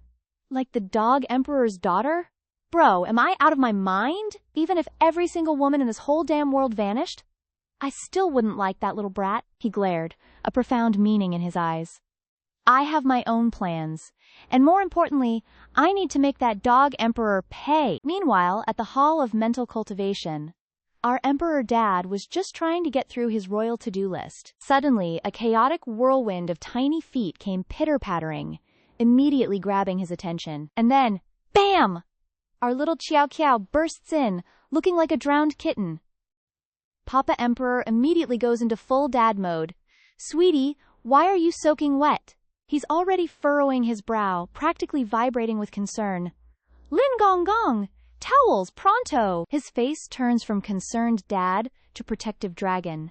"Tell me right now who dared to bully my child."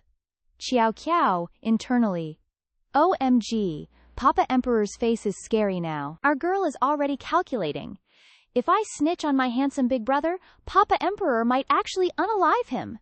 Then Yan State and Mo State will be at war again. Not on my watch. So quick as a wink, she whips up a lie. "No one bullied Qiao Qiao, Papa. I just accidentally spilled a basin of water and got a tiny bit sad." Our Emperor Dad, with a knowing smirk, calls her bluff. "Just one basin? Next time, have Linger help you. Don't overexert yourself, my precious." But Xiao Qiao, sensing the shade, immediately goes full diva.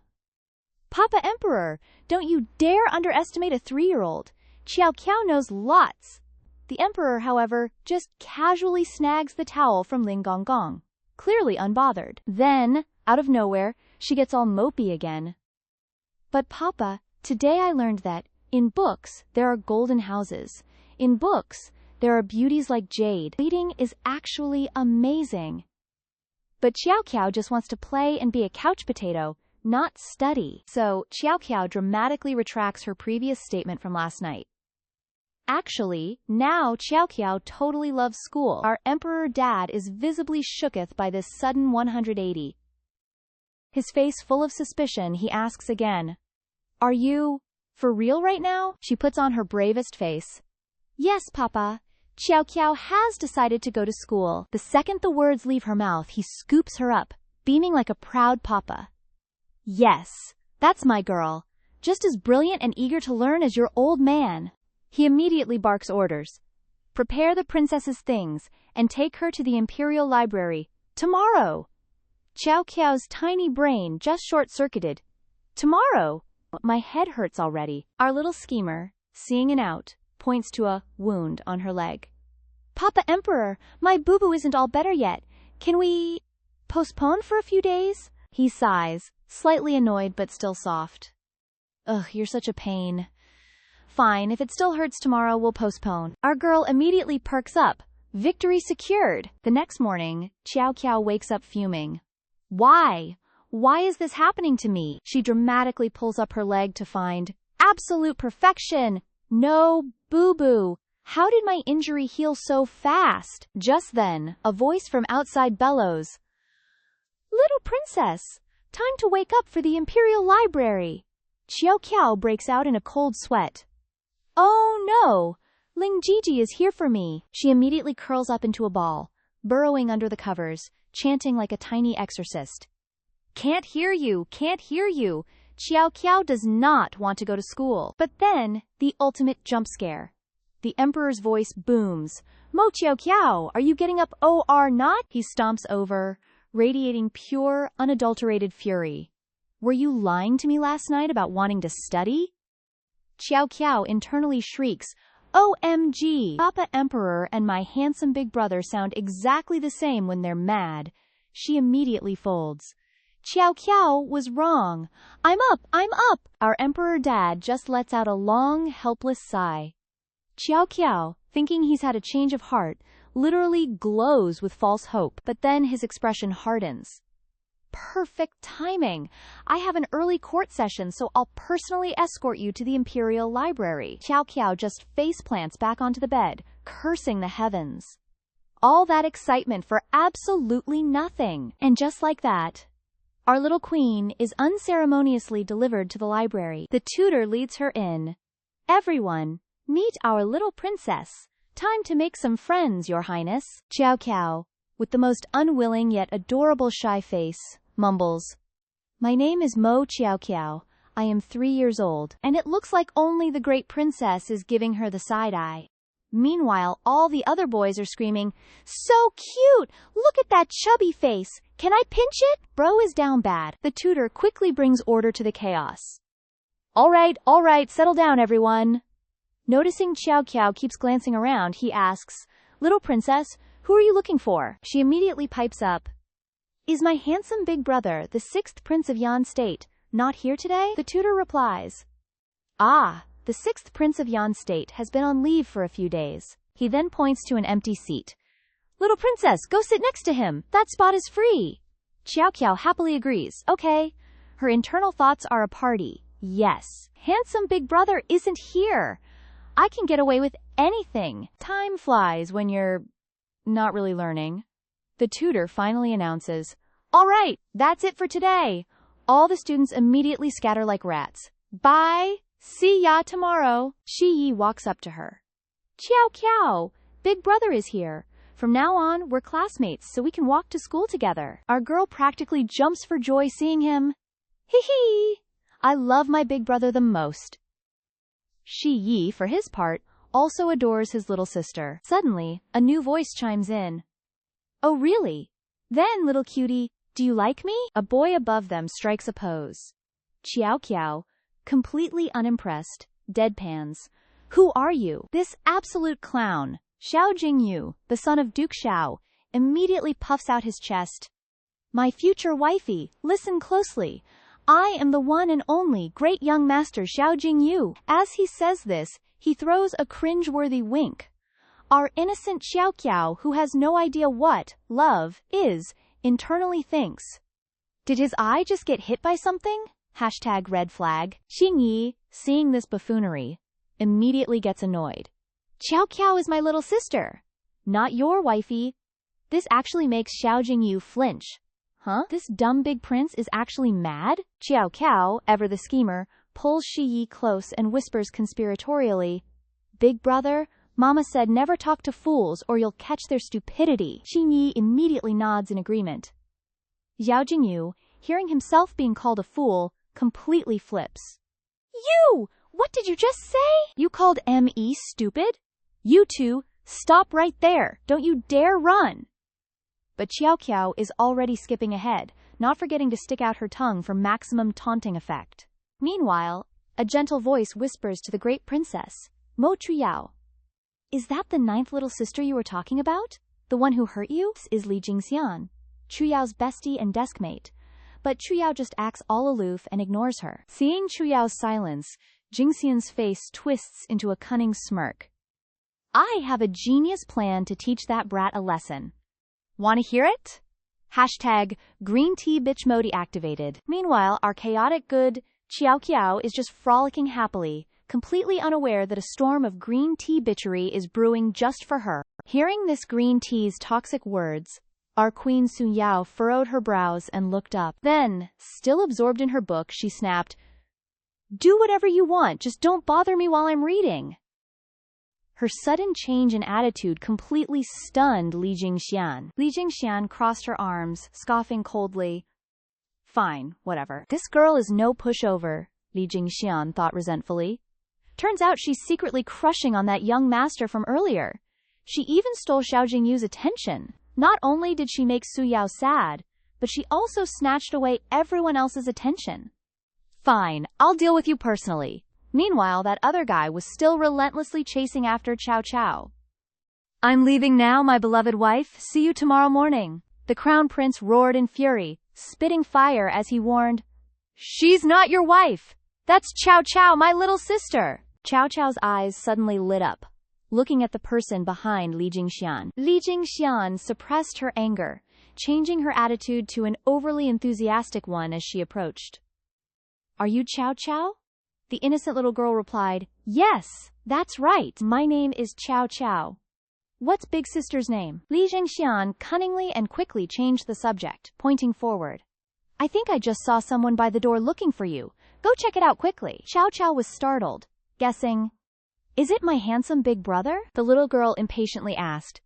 Does that person have a ponytail and are they super handsome? Li Jingxian had no clue what the kid was talking about, but still pretended to know. Seems like it. After hearing that, Cao Cao looked completely panicked. But hasn't handsome big brother been on leave for the past few days? Why would he suddenly appear here? Cao Cao was being a good student and went to class. Li Jingxian, standing behind her, was totally dumbfounded. What in the world is she doing? The little girl dizzily ran towards the door. Okay, Cao Cao will go check it out. Li Jingxian smirked triumphantly from the side. Go on, go check it out. Something good is waiting for you. Though Su Yao claimed not to care, seeing Li Jingxian's scheming nature, she just couldn't bring herself to abandon that silly little girl. The little girl languidly poked her head out the door and called, Handsome big brother, Cao Cao is here. But after standing there for ages, she didn't see a single soul. That's weird, why isn't anyone here? Just then, our queen Su Yao appeared, glaring as she grabbed Cao Cao's hand and pulled her inside. The little girl screamed in fright. Big sister, what are you going to do to Cao Cao? Su Yao snapped in anger. You foolish child! See for yourself, what's on the ground? Only then did the little girl dazedly look down. Our queen Su Yao happily explained. That's a banana peel, you clumsy thing. If this princess hadn't been watching you, you would have fallen ages ago. She lectured like a proper older sister. This time, this princess warned you. But next time, you won't be so lucky. Remember to keep your eyes open when you walk. Cao Cao sadly replied. Yes, I know. With that, Sun Yao quickly turned to leave. All right, I'm going back to do my homework. But suddenly, from out of nowhere, a pile of powder rained down on her. Our queen Su Yao was completely covered in white, looking like a snowman. Su Yao yelled out in a huff, Who dared to mess with me? Step out here, this princess commands you. Li Jingxian ran over, pale-faced. Su Yao, I didn't expect you to open the door first. I wasn't aiming for you, honest.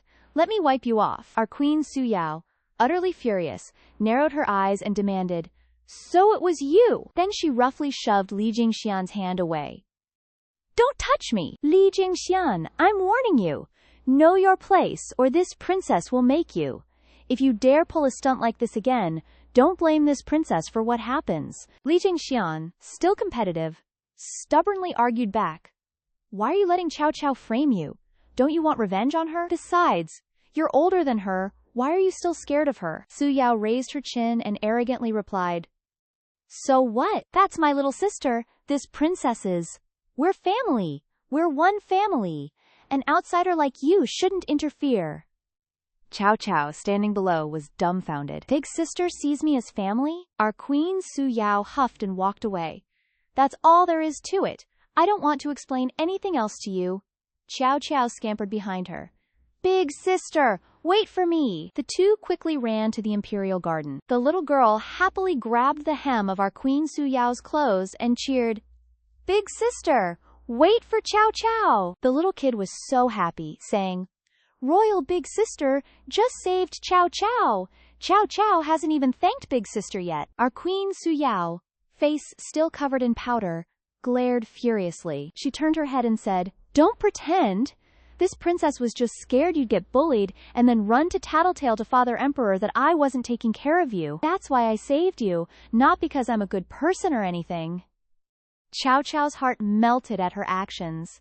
Royal Big Sister really has such a complex heart. She's so adorable. The cunning little girl then pulled out a pearl and said, This is Chow Chow's rare pearl. Chow Chow wants to give it to Royal Big Sister. Thank you, Big Sister, for caring about Chow Chow. When Chow Chow grows up, I'll definitely protect Royal Big Sister. Su Yao suddenly blushed and stammered. Then, I also have something I want to give you. She awkwardly handed over a letter she had already written, not forgetting to instruct, If you don't want to read it, then don't. Do whatever you want with it. This princess will accept your pearl, all right? She looked at the pearl in her hand and was utterly astonished. What kind of gem is this? The more our queen looked at it, the more fascinated she became. It's so beautiful! Our queen instructed her one more time. Remember to go home and read it, okay? Just then, a looming figure stood far in the distance, staring intently at them. Turns out it was the Emperor! His face darkened as he felt utterly deceived. Didn't that little brat say she only had one pearl? And that only I had it? I really shouldn't have trusted her. He quickly changed his attitude and commanded, Send her back! Don't allow her into the Hall of Mental Cultivation anymore, and she's forbidden from coming near us. Eunuch Lin was completely shocked after hearing this. Didn't His Majesty say he wanted to go to the academy to pick up the little princess himself? Why the sudden change of heart? Meanwhile, the crown prince was still sitting in the library, waiting anxiously. Strange, where did Chow Chow go? The very next morning, as the sun slowly stirred to life, Ling busts into the room, like, Our little princess is up already? What does our baddie want for breakfast today? But our little genius, Jiao Jiao? She's already fully dressed and has her school bag ready, because that's just how our girl boss rolls. Jiao Jiao chirps, No worries, Sister Ling. Your girl's gotta hit the books today, so I'm gonna go find eldest imperial brother for breakfast. Just then, our Emperor ML struts in, feeling himself. This little menace ignores her dad all day. I gave her the silent treatment last night, so she's probably learned her lesson. Time to play the doting father. Maybe we can do breakfast together every day? But before he could even finish his delusion, a tiny, round blur zoomed past like a bullet train. The Emperor just froze, turning to Lin Gongong like, did something just fly by? Lin Gongong, ever the quick-witted one, immediately responds, Your Majesty, that was none other than our little princess, Jiao Jiao. Our Emperor ML immediately felt that hollow, empty feeling. She's gone? Meanwhile, Lin Gongong, standing by, was internally fangirling. Our princess is literally cute as a cheese stick. She's so adorable and loves to learn, right, Your Majesty? Finally, school's out. Everyone inside is buzzing. What's for lunch, bestie? And peeking from outside, a familiar figure, all decked out in his usual royal attire. Surprise, surprise! It's our Emperor ML, arms crossed, looking all smug again. Just finished morning court, so I came to scoop up my little brat for lunch, he thought. This time, she'll definitely be moved to tears by my majestic presence. And just like that, Jiao Jiao's voice rings out, Time to eat! Our Emperor ML's eyes literally sparkled. But Jiao Jiao? She completely DGAF. She just zooms past him, trailing behind eldest imperial prince. Our Emperor ML's face instantly went from starstruck to grimace. Lin Gongong, practically breaking his back trying to be discreet, whispers, Little princess, look here! Over here! But it's no use. She's got tunnel vision for her brother. Lin Gongong, reading the room, quickly whispers, Your Majesty, no worries. Your humble servant will go fetch our Princess Jiao Jiao. But our Emperor ML was already in full pout mode. What? No! Don't even bother! Turn this whole carriage around. We're going back to the nurturing heart palace. I need my beauty rest. But then, Zhao Zhao's sweet voice rings out, Father Emperor! Our Emperor ML, who was literally mid-pout stomp, froze in his tracks. Our girl, eyes all sparkly, runs back and asks, Father Emperor, why are you here? Did you come to have lunch with Zhao Zhao? He, totally flustered and embarrassed, stammers, I just happened to be passing by. I totally wasn't coming here to eat with you. But our girl Zhao Zhao? She's too smart for this. She immediately spots something in Lin Gonggong's hand and asks, Uncle Lin, what catcha got there? He, totally exasperated, ruffles his own hair and mutters, This little brat is literally asking for it. Ugh, never mind. You go to school for one day and already forget your dad? Can't even bother to say hello? Zhao Zhao, hearing this, pauses and thinks, Wait, did I actually run into Father Emperor earlier? Our girl, ever the smooth operator, slyly pulls out a piece of candy to butter him up. So, Zhao Zhao is sorry, Father Emperor. Have some candy. Our Emperor ML looks at the candy and feels his rage meter go from 0 to 100 real fast. He asks, voice dripping with jealousy, So how many people has this, candy been given to?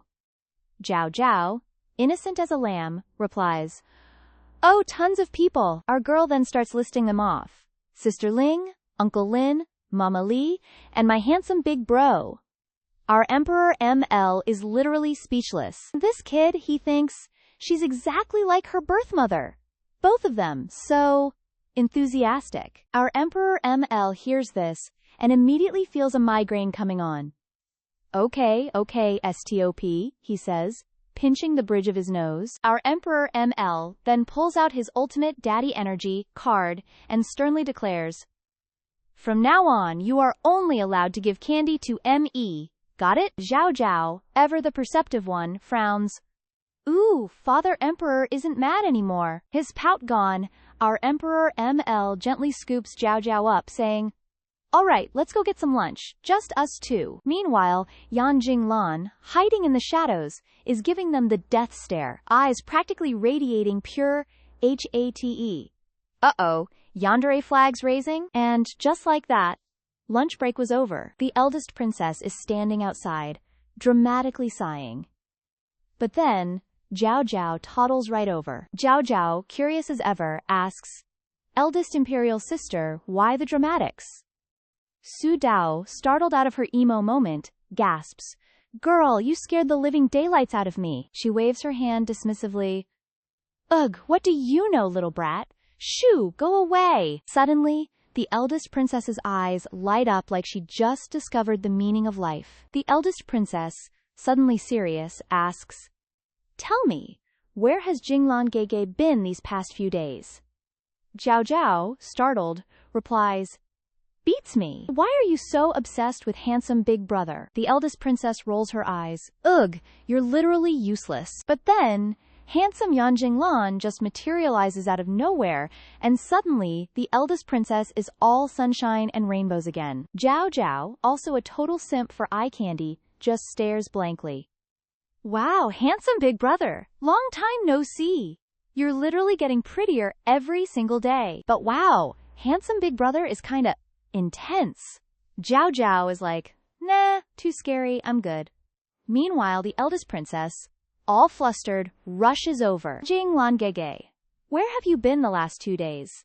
Did something happen?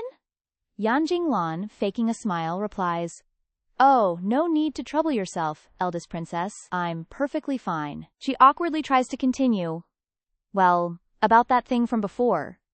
But Yan Jinglan literally couldn't care less. His eyes are laser-focused on Zhao Zhao, who is actively trying to make a run for it. Our girl Zhao Zhao innocently mumbles to herself, If I don't look, he won't see me. If I don't look, he won't see me. But then, he suddenly turns to the eldest princess and, like it's an afterthought, says, Oh, Princess, Your Highness, for a more private conversation, he says, perhaps we could step over there? The eldest princess?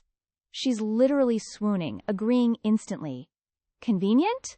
My dude, it's beyond convenient. The two of them quickly find a secluded spot for their private little chat. Zhao Zhao, ever the nosy little detective, peeks at them, constantly wondering, will handsome big brother and eldest imperial sister end up just like mother and father emperor? She suddenly remembers yesterday's letter and gets super excited. Turns out, in that letter, eldest imperial sister totally claimed handsome big brother as hers, explicitly. But then, out of nowhere, the eldest princess is full-on sobbing and bolting. Zhao Zhao is totally confused. Wait, what happened to eldest imperial sister? Our girl Zhao Zhao rushes over to check on her sis, but the eldest princess just gives a cold HMPH, wipes her tears dramatically, and storms off, leaving Zhao Zhao standing there, utterly bewildered, like, wait, what just happened? She glances back at Yan Jinglan, secretly thinking, okay, handsome big brother, what drama did you just unleash on imperial sister? Qiu Qia, looking fuming at Yan Jinglan, demanded, pretty boy, why'd you make big imperial sis cry? Bullying is not cool. Our ML just stared blankly at this tiny human, flailing like a chaotic noodle behind him. Yan Jinglan snapped, what are you doing way over there? I can't hear a word you're saying. Annoyed, he stomped closer to where she stood. Then, smoothly, he patted her little mochi cheek, declaring with a possessive glint, you can only be mine. Yan Jinglan glared, a warning in his eyes. I don't allow anyone to mess with my belongings. Got it? The little girl sniffled. But big imperial sis didn't even do anything. Yan Jinglan said nothing. But his gaze was absolutely terrifying. Qiu Qiu, trembling, gave up the fight. Okay, Qiu Qiu understands. Only then did our ML flash a friendly smile. Yan Jinglan then pulled out a red string and tied it around her wrist. Qiu Qiu stared, utterly bewildered. What's this? He explained. It's a red string. It'll keep you safe. He then sternly instructed, starting tomorrow, you're going to school with me, got it? Qiu Qiu, ecstatic, thought, OMG, I'm finally friends with the pretty boy. Our girl, boy crazy as ever, agreed without hesitation. Yes, Qiu Qiu will listen to pretty boy. The next day, outside Yan Jinglan's lavish mansion, our excited little girl knocked on the door with her tiny hand. Pretty boy, let's go to school. The door swung open almost immediately. Yan Jinglan, decked out in a noble black outfit, flashed a rare, bright smile. All right, let's go. Qiu Qiu, utterly dumbstruck, just kept mumbling. So handsome. Seeing her utterly love-struck expression, even Yan Jinglan was taken aback. Then he quickly reached out a hand. He ruffled her hair, teasing, what are you staring at? Qiu Qiu struggled and shrieked indignantly, stop pulling Qiu Qiu's hair. If you keep pulling it, I won't be pretty anymore. Yan Jinglan stopped messing around, only throwing back a single, reproachful line. Such a nuisance. Then, happily holding Qiu Qiu's hand, he walked off. Let's go to school. Our girl, still dazed, gazed up at him. She had a strange feeling. Why does it feel like pretty boy is smiling so much more lately? The two quickly arrived in front of the library. When she heard the big imperial prince calling out to her, Qiu Qiu, standing before the big imperial prince, she instantly panicked. Oh no! For the past 2 days, I've been so busy paying attention to pretty boy that I completely forgot my appointment with big imperial brother. And I forgot to call him to school too. The big imperial prince was sulking, refusing to even look at her face. Qiu quickly tried to coax him. Big imperial brother, do you want some candy? Despite her attempts at seduction, the big imperial prince remained aloof.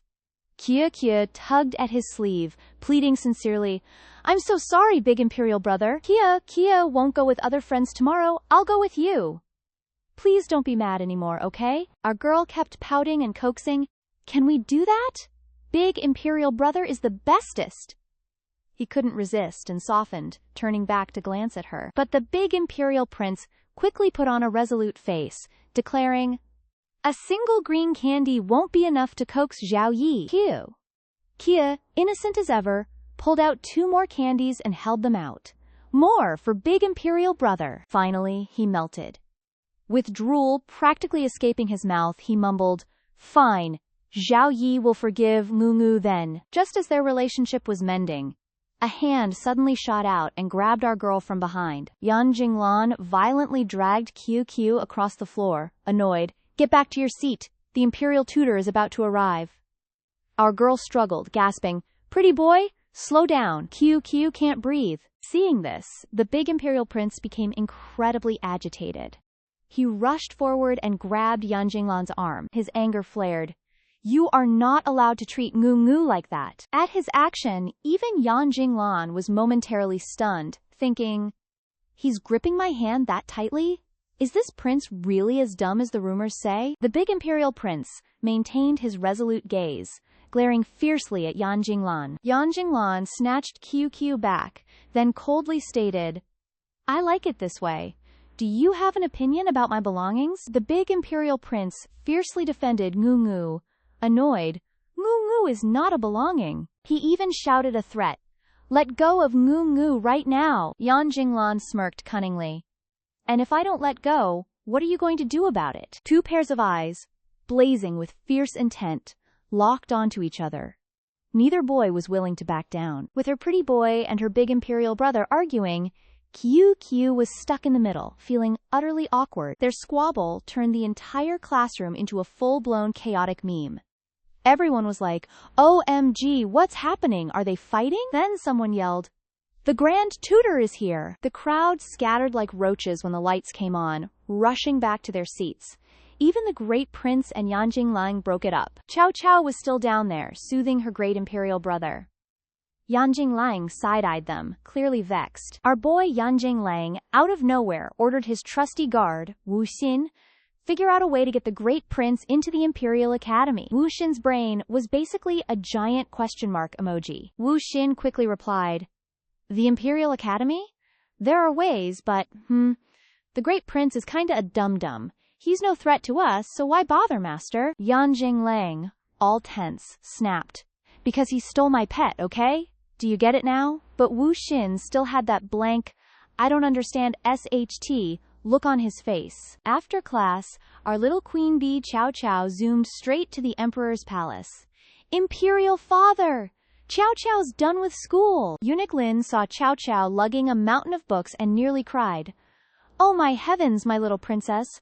Why are you carrying so many books? Meanwhile, the emperor just bluntly asked, Did you cause any trouble at the academy? Cao Cao pouted, Mean imperial father, always thinking the worst of your girl. She waltzed over, hugged him, and proudly announced, I was a good girl and studied hard. Even the Grand Tutor praised me. Eunuch Lin then pulled out a stack of assignments, presenting them to the emperor. Your Majesty, look here! The little princess wrote them so carefully. He flipped through them, nodding in approval. Oh, not bad at all. Truly my daughter indeed. He started puffing out his chest. I've always known my Cao Cao just hasn't grasped the joy of learning yet. Once she does, she'll be as studious as me. But Cao Cao doused his pride with a bucket of cold water. Imperial father, these are my imperial brothers. The atmosphere became terrifyingly silent. The emperor, utterly mortified, shoved the papers back at Eunuch Lin, silently cursing himself. Dang it, Eunuch Lin's clumsiness made me celebrate too early. Suddenly, Cao Cao grabbed his arm. Imperial father! My great imperial brother is super amazing. Not only does he have beautiful handwriting, but he's also really smart. The Grand Tutor hasn't even taught it yet, and he's already finished learning. The emperor's gaze softened as he thought, Is this little imp trying to mend my relationship with the Great Prince? I should probably talk to her about this then. Thinking this, he cleared his throat. I have indeed heard for a long time that the Great Prince's academic achievements are outstanding. Today, the Grand Tutor mentioned wanting to send the Great Prince to the Imperial Academy. Since you've also said so, then I shall issue the decree. Cao Cao, being small and innocent, cheerfully asked, What's the Imperial Academy? Can Cao Cao go too? The Emperor patiently explained. The Imperial Academy is the highest learning institution for the royal family. Only those with exceptional talent can enter. You're not quite qualified yet. A mischievous thought sparked in the Emperor's mind. This little brat likes the Great Prince so much, she definitely won't sit still. Who knows? She might even get the motivation to study now. But Chow Chow just innocently replied, "Imperial brother is just so amazing." This left him utterly deflated. Sigh, guess I shouldn't hope too much from her after all. The Emperor, sighing dramatically, patted Chow Chow's head. Never mind, never mind. As long as you don't cause me trouble and actually go to class, that's already a win. The very next day, after the great prince heard the earth-shattering news, he freaked out, yelling, "What did you just say?" Chow Chow happily relayed, "Imperial father said he wants to send you to the Imperial Academy. Aren't you happy, great Imperial brother?" The great prince, literally in tears, cried, "Xiao Yi doesn't want to go. Xiao Yi wants to stay with little sister." Hearing this, Chow Chow was speechless. "My Imperial brother is even more childish than me. I have to baby him into going to school?" Seeing his stubbornness, Chow Chow tried to persuade him. "Great Imperial brother, the Imperial Academy is an amazing place.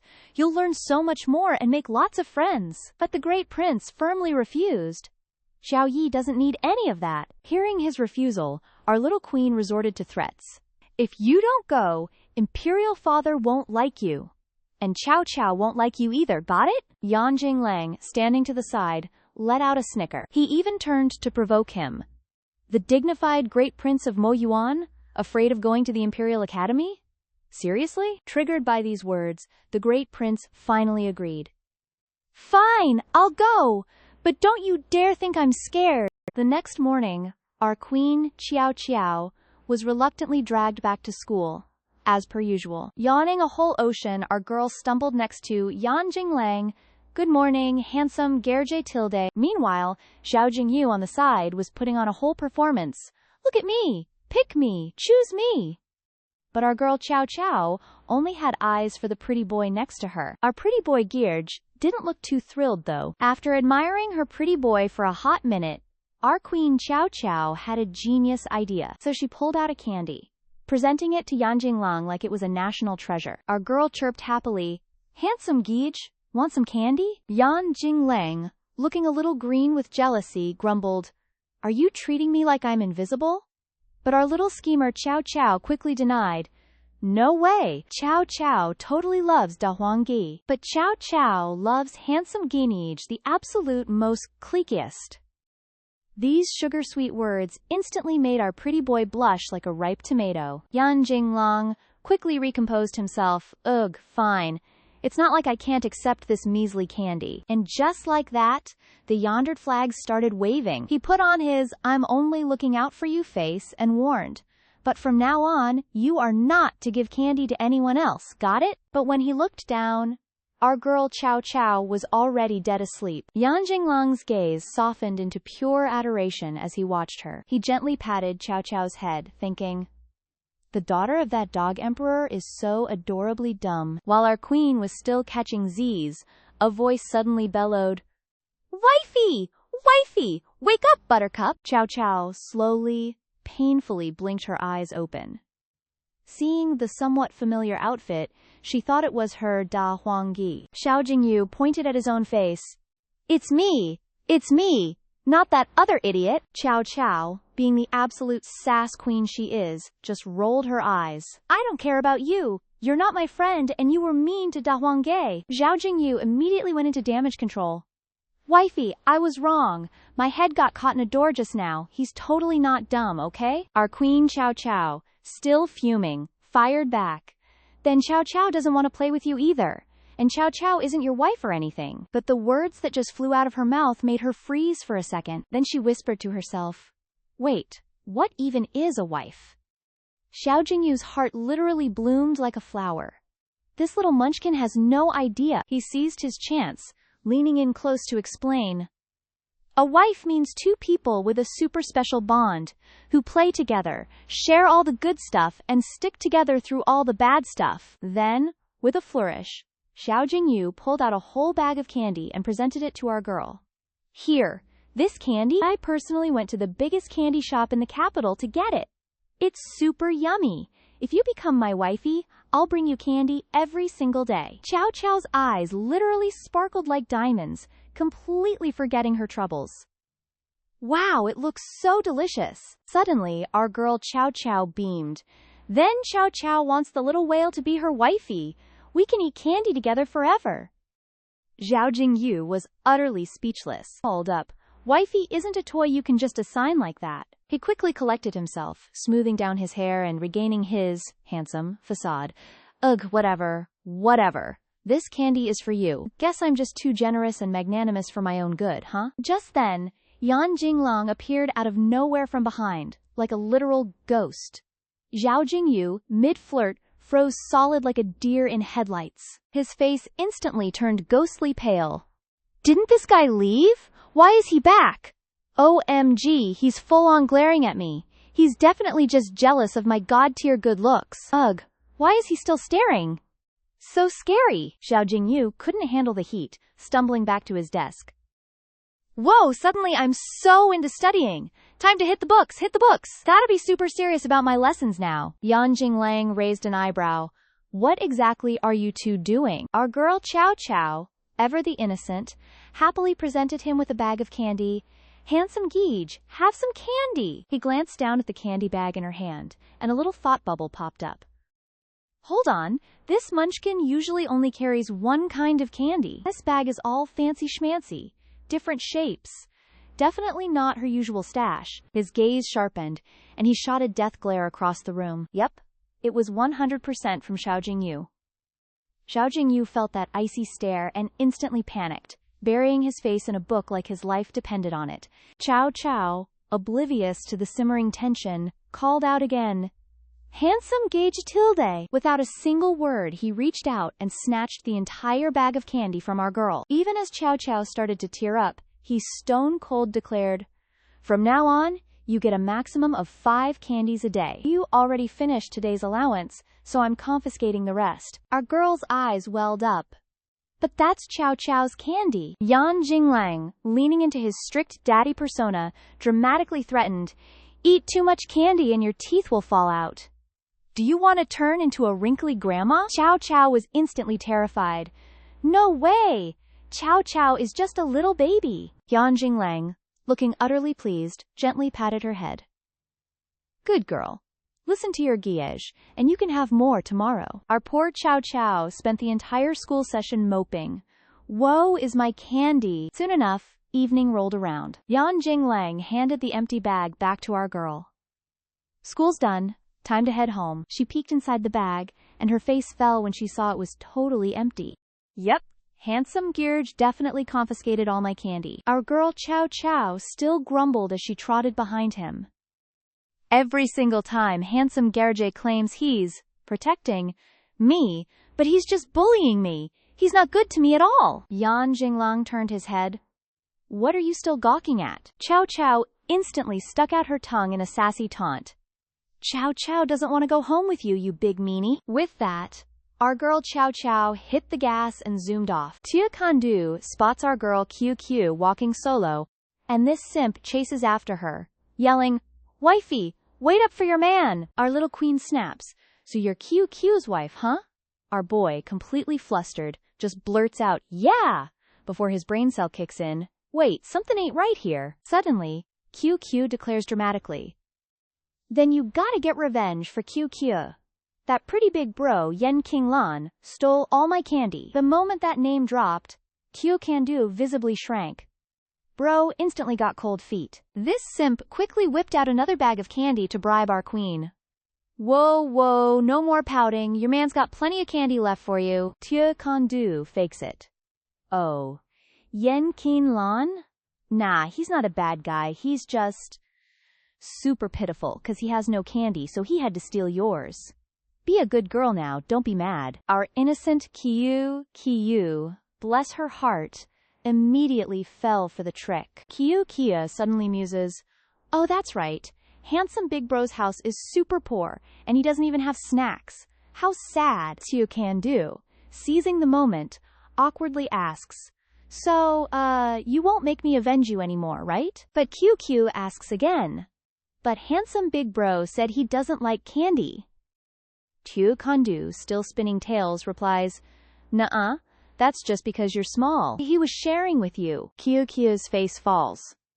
Oh, so that's what happened. I never knew handsome big bro was that pitiful. She glances at the mountain of candy in her hand and thinks to herself, I gotta save all this candy for handsome big bro. She sits down, meticulously counting her treasures. 1 candy, 2 candies, then 3, all for handsome big bro. Suddenly, the third prince pops up like a jump scare, asking, Hey kiddo, what about me? You can't have that much candy and not share with your third imperial bro, now can you?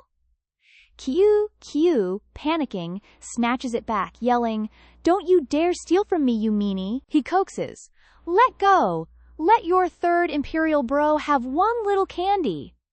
But our girl firmly refuses. Nope. The third prince steps closer, giving her his best villainous glare. If you don't let go, I'll literally rip out your heart. Q, bless her little soul, was absolutely terrified, but she stubbornly clutches her candy. No way! This is Kia's candy for handsome big bro. The third prince smirks slyly. Well, didn't realize you two were that close, huh? No wonder he reacted so dramatically that day. Using sheer princely power, the third prince snatches Q's candy, sending her into an immediate meltdown. And then, without a single care, he shoves a piece right into her mouth. The third prince pretends to be super generous. Silly girl, I was just messing with ya. With that, he reaches over, aiming to scoop Q up. Once he's got her, he lets out a smug little chuckle, and then, being the menace he is, he plops her onto a tree branch. The third prince crosses his arms, puffing out his chest. Isn't your third imperial bro just the best to you? The breeze up there is nice, right? Q, clutching the tree for dear life, starts squealing in pure terror. Our girl Q wails. It's too high. Q doesn't want to sit up here and chill with the wind. The third prince leans in close, a mischievous glint in his eye. Oh, really now? Well, if you call me big bro, I'll let you down. Kia, being the obedient little bean she is, immediately calls out, Third big bro! He's still not satisfied, telling her, Call me again, come on, keep going, keep calling. Q, a quick study, immediately repeats, Third big bro, third big bro. But this absolute menace pulls a bait and switch. Nah, actually, I suddenly don't feel like letting you down anymore. You can just sleep up there with me. This made Q so absolutely furious, she started sweating bullets. Our little queen screams in rage. Third big bro is a big fat liar. Just then, Q spots the eldest princess, just happening to stroll by. Our cunning little queen immediately yells at the top of her lungs, Eldest imperial sister, save me! The princess, startled, whips her head around. She mutters, Why is this little wild child here? The eldest princess stomps over, declaring, Brother, let her down right now. The third prince scowls, digging his heels in. And what are you gonna do if I don't let her go? The eldest princess, being the smart cookie she is, immediately pulls out the emperor card. Did you forget the recognition ceremony, bro? Father Emperor loves ninth imperial sister the most. If anything happens to her, Father Emperor will not spare you. Kyo, still perched on the tree, sticks out her tongue, adding, Naya, he won't spare you. Hearing that, the third prince instantly started sweating buckets. The eldest princess continues, and besides, if you don't let go, I'm gonna go tell Father Emperor. You never go to your studies, you just sleep in trees all day. He was so thoroughly spooked, his heart nearly popped out, and he quickly conceded. All right, I get it, I'll let her down. Third prince ruffles his hair, muttering, So sinister, threatening me like that. Once she was back on solid ground, Q instantly ran to hug the eldest princess, bursting into tears. The eldest princess quickly whisked Q away to another spot. The two finally made it back to Xianyu Palace, where the eldest princess angrily laid down the law. Listen up, kiddos. In the future, stop messing with Third Imperial Bro so much. He's no good news. Next time he bullies you, immediately go snitch to Father Emperor. He's scared of Father Emperor more than anything. What are you just gawking at? Go back to your Xianyu Palace already. Just then, our little queen tugged on the eldest princess's robes with her tiny arm. Eldest imperial sister. Kia throws her arms around her, showering her with praise. Eldest imperial sister is so cool. Kia loves you so much. So Dao, looking utterly disgusted, shoves her away. Hey, let go of me already! So Dapio quickly corrects her tone and says, go back to your palace, okay? Tomorrow I have to leave the palace for some business, so don't follow me around. Kiyu stares blankly, pondering this leaving the palace concept. She recalls her mother's words. The capital has so many beautiful fun things, and blah blah blah, so much more. Driven by pure curiosity, our girl immediately asks, eldest imperial sister, can you please take Kiyu with you? This tiny human wouldn't stop begging. Big royal sis, can Kiyu tag along pretty please? Our grand princess, however, was having none of it. Absolutely not. If I lose you out there, my reputation is ruined, sis.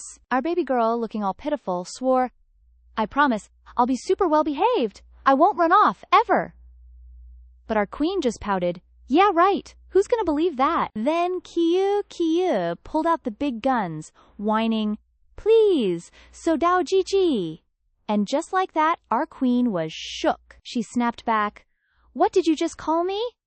Kiyu, all sunshine and rainbows, repeated, so Dao Gigi. That tiny, pitiful voice was just too much, melting our grand princess's icy heart in an instant. Our queen still tried to act tough, but ultimately conceded.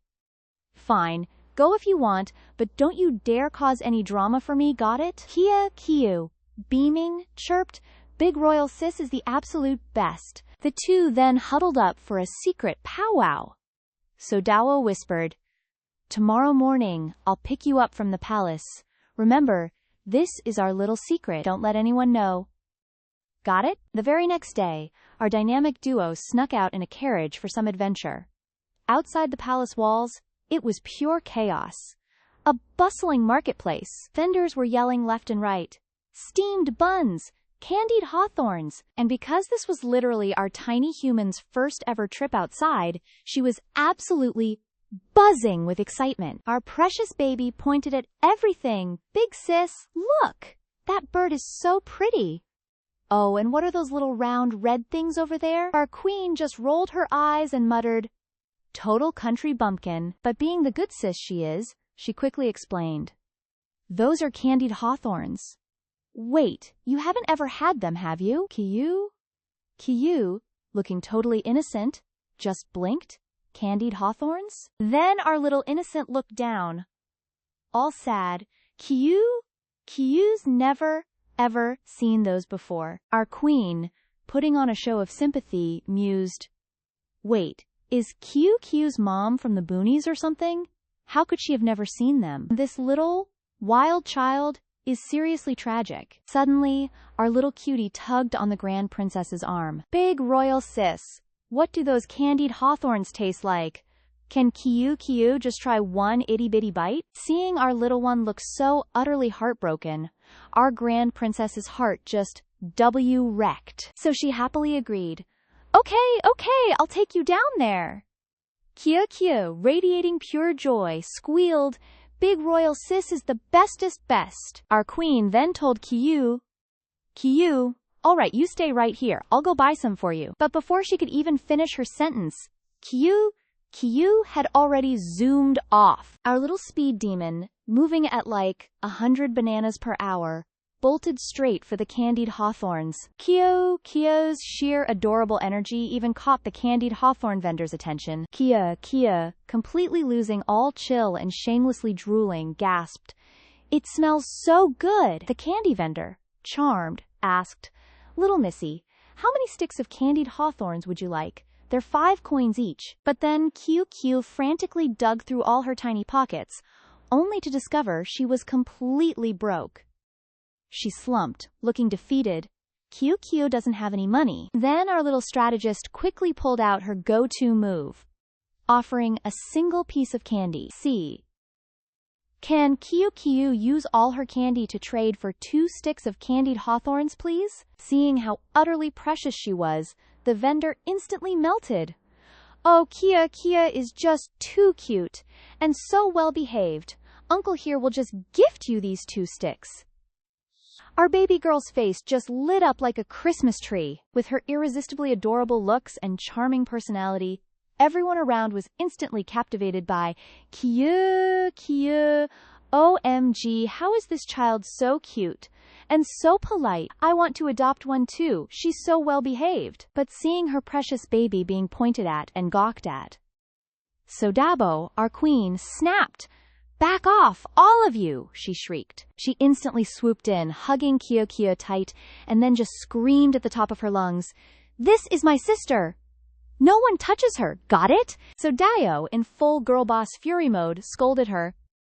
"Didn't I tell you not to run off like that? If you don't listen, I'm never taking you out again." Kiro, with a sheepish grin, mumbled, "So sorry, big royal sis." Then our little darling held out her candied hawthorn. "This is the candied hawthorn I bought for you, big sis." And just like that. So Dabio's heart did a full 180. Wait, candied hawthorns? This little wild child bought them. For ME? But in the bustling capital city, her little outburst was not well received. The crowd started murmuring, "She's shouting so loudly. That's not how a proper young lady acts at all. That big sis is so rude." So Dapolo, quickly realizing the PR disaster, grabbed QQ's arm and yanked her away. "Let's go now!" The two scurried into a slightly quieter, less judgmental alleyway. So Dalio, munching on her candied hawthorn, asked, "So, Kiyu, where did you live before?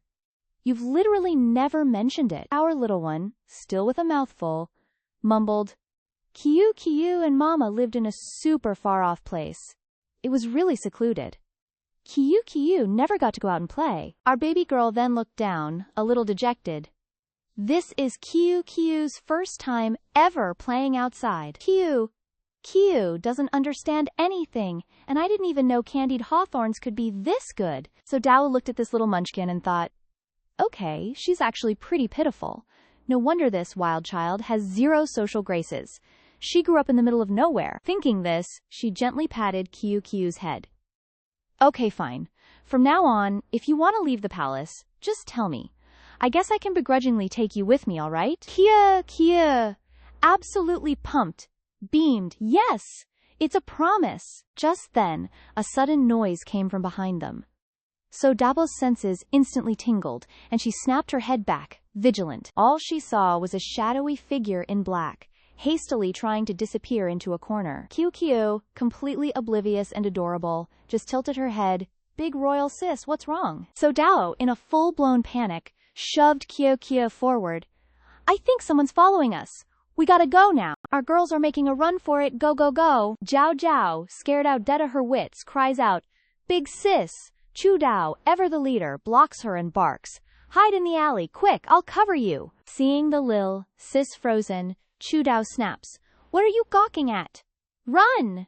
But Jiao's tiny trembling finger points ahead.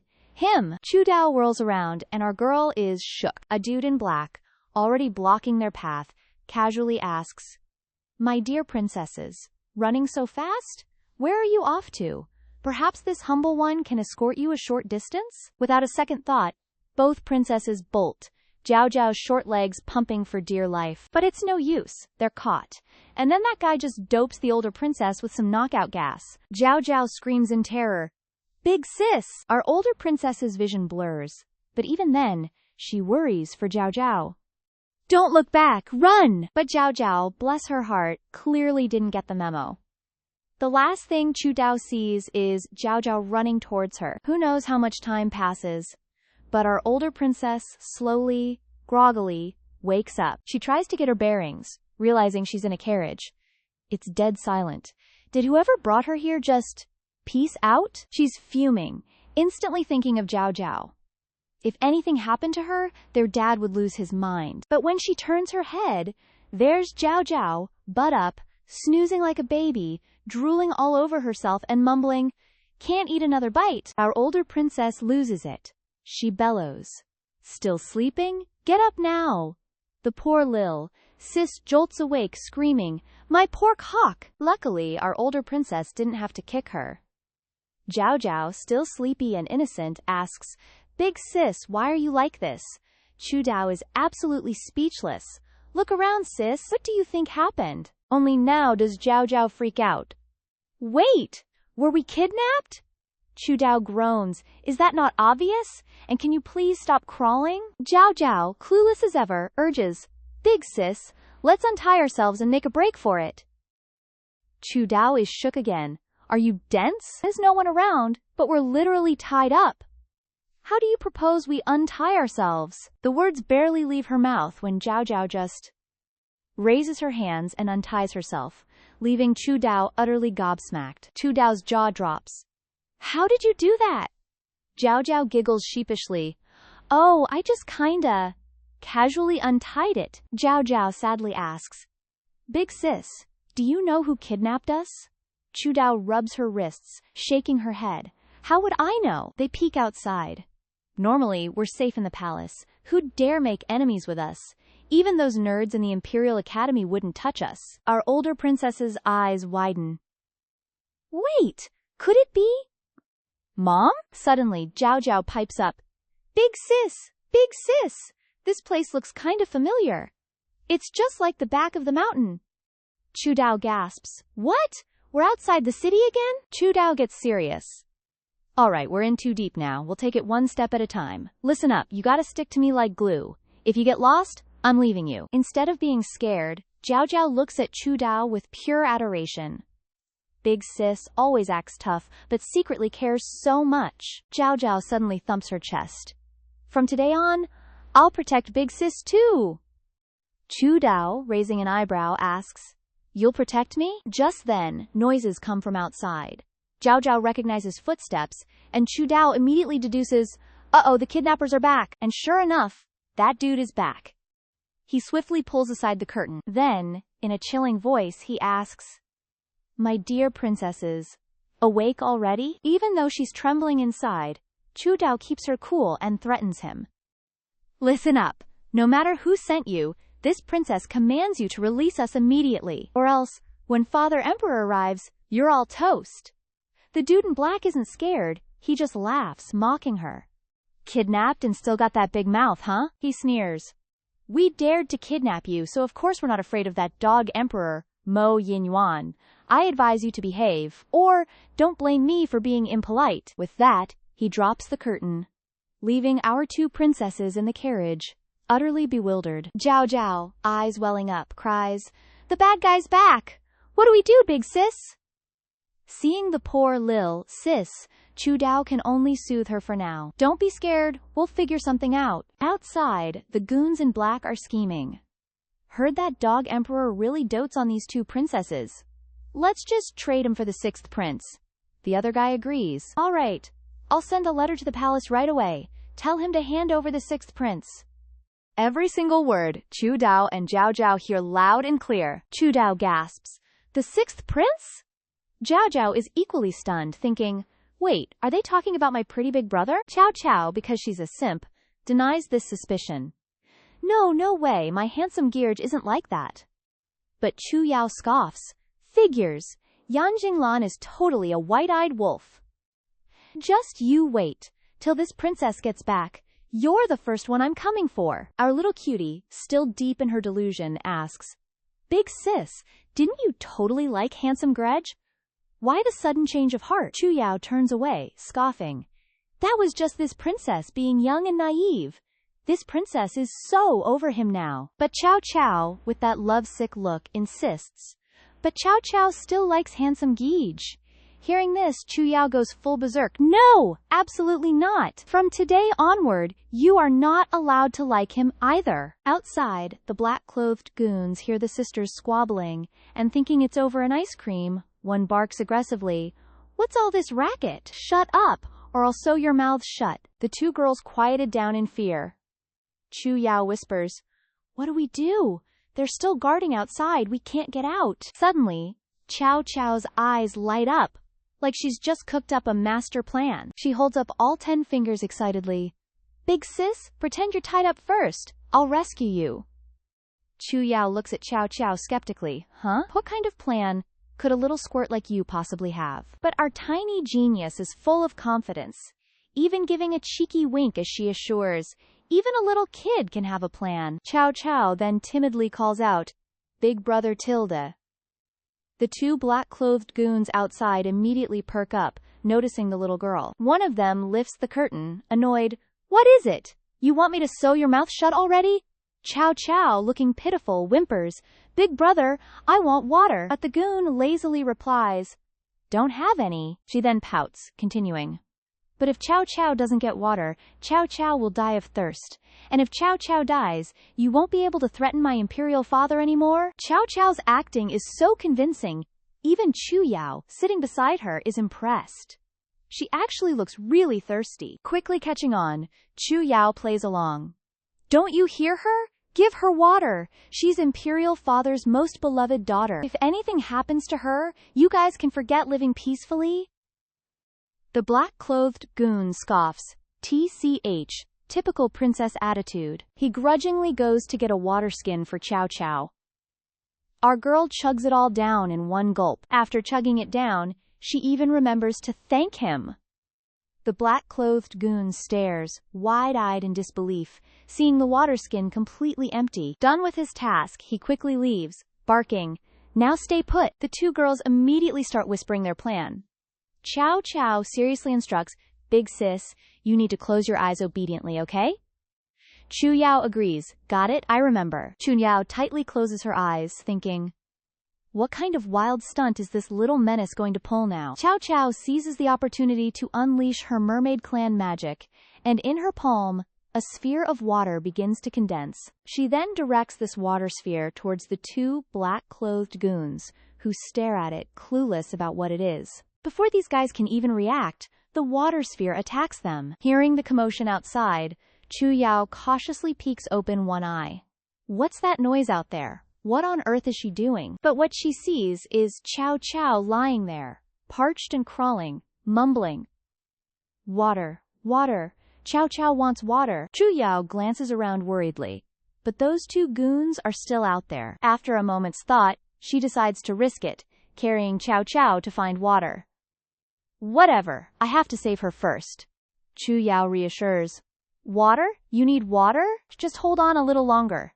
I'll find some right away." Not thinking twice, she pulls back the curtain and yells for help. "Hey! Quick, give her water! Something's wrong!" It's only then that Chu Yao is shocked to realize, there's no one here. Screw it, time to make a run for it. Chu Yao hurries frantically. In this desolate forest, she has no idea where to find water. "Water? Where's the water?" Seeing Chow Chow unresponsive, she calls out worriedly, "Hey, you dummy, wake up! Don't you dare die on me!" After running for what feels like forever, Chu Yao finally hears the trickling sound of water. Finally, she finds a large pond. She joyfully exclaims, "I found it!" Chu Yao gently places Chow Chow on the ground, ceaselessly calling for her to wake up. "Hey, wake up! We found water!" But Chow Chow remains unresponsive. Chu Yao fumbles, thinking, "I need to find something to hold the water." Suddenly, from behind her, there's a splash. When she turns around to look, Chow Chow is nowhere to be seen. Chu Yao is absolutely terrified, breaking out in a cold sweat. She looks down at the water, despairingly yelling, "Chow Chow! Chow Chow, where are you?" Just when she thought all hope was lost, a fishtail suddenly appears, gracefully swaying on the water's surface right in front of Chu Yao. The next sight leaves her utterly speechless. Chow Chow is happily splashing around below. She's alive! The atmosphere immediately turns awkward. It's then that Chow Chow notices Chu Yao's changed expression. "Oh no! Big sis found out my secret." Chow Chow quickly sputters out, "Apologies, big sis, I'm so sorry. Please don't hate Chow Chow, okay? It's not like Chow Chow meant to hide it from you." Chu Dao, for a moment, was just buffering. Then, our girl Chu Dao, ever the curious one, points and says, "Come here, let Big Sis get a feel." Chow Chow, feeling a bit helpless, asks, "Big Sis, aren't you scared of Chow Chow?" Chu Dao, with arms crossed and peak main character energy, scoffs, "Why should this princess be scared? It's just one extra tail, duh." Just then, some sus rustling footsteps echo from behind them. "Uh-oh, company's coming." Chu Dao, panicking a bit, yanks Chow Chow ashore. "Get up here, like, now! We're literally on the run. Turn that tail back into legs ASAP before anyone sees. The little girl whines. But big sis, Chow Chow is trying her best. Give me a minute. The voices are getting closer. And then, a sound from the other side makes Chu Dao jump. This is not good. But our girl, Chu Dao, still bravely steps forward, protecting Chow Chow like the ride-or-die sister she is. But when Chu Dao finally gets a good look, she instantly freezes, absolutely gobsmacked. She tremblingly gasps, "Imperial Daddy!" Turns out, the Emperor himself came to rescue them. Talk about a dramatic entrance. He, grinding his teeth in rage, demands, "Where is Chow Chow?" Chow Chow weakly pokes out her little green head and squeaks, "Imperial Daddy." Chu Dao is also shook. Wait, she changed back? Our Emperor, still fuming, glares daggers at the tiny princess. Then, all stressed out, he barks, "Quickly, summon the Imperial Physician. We're heading back to the palace, stat." The vibe in the carriage was incredibly silent. Everyone piled into the carriage, heading back to the Imperial Palace, probably still processing everything. The Emperor, still reeling, questions his two daughters. "Why were you two outside the palace? Spill the tea, and spill it now."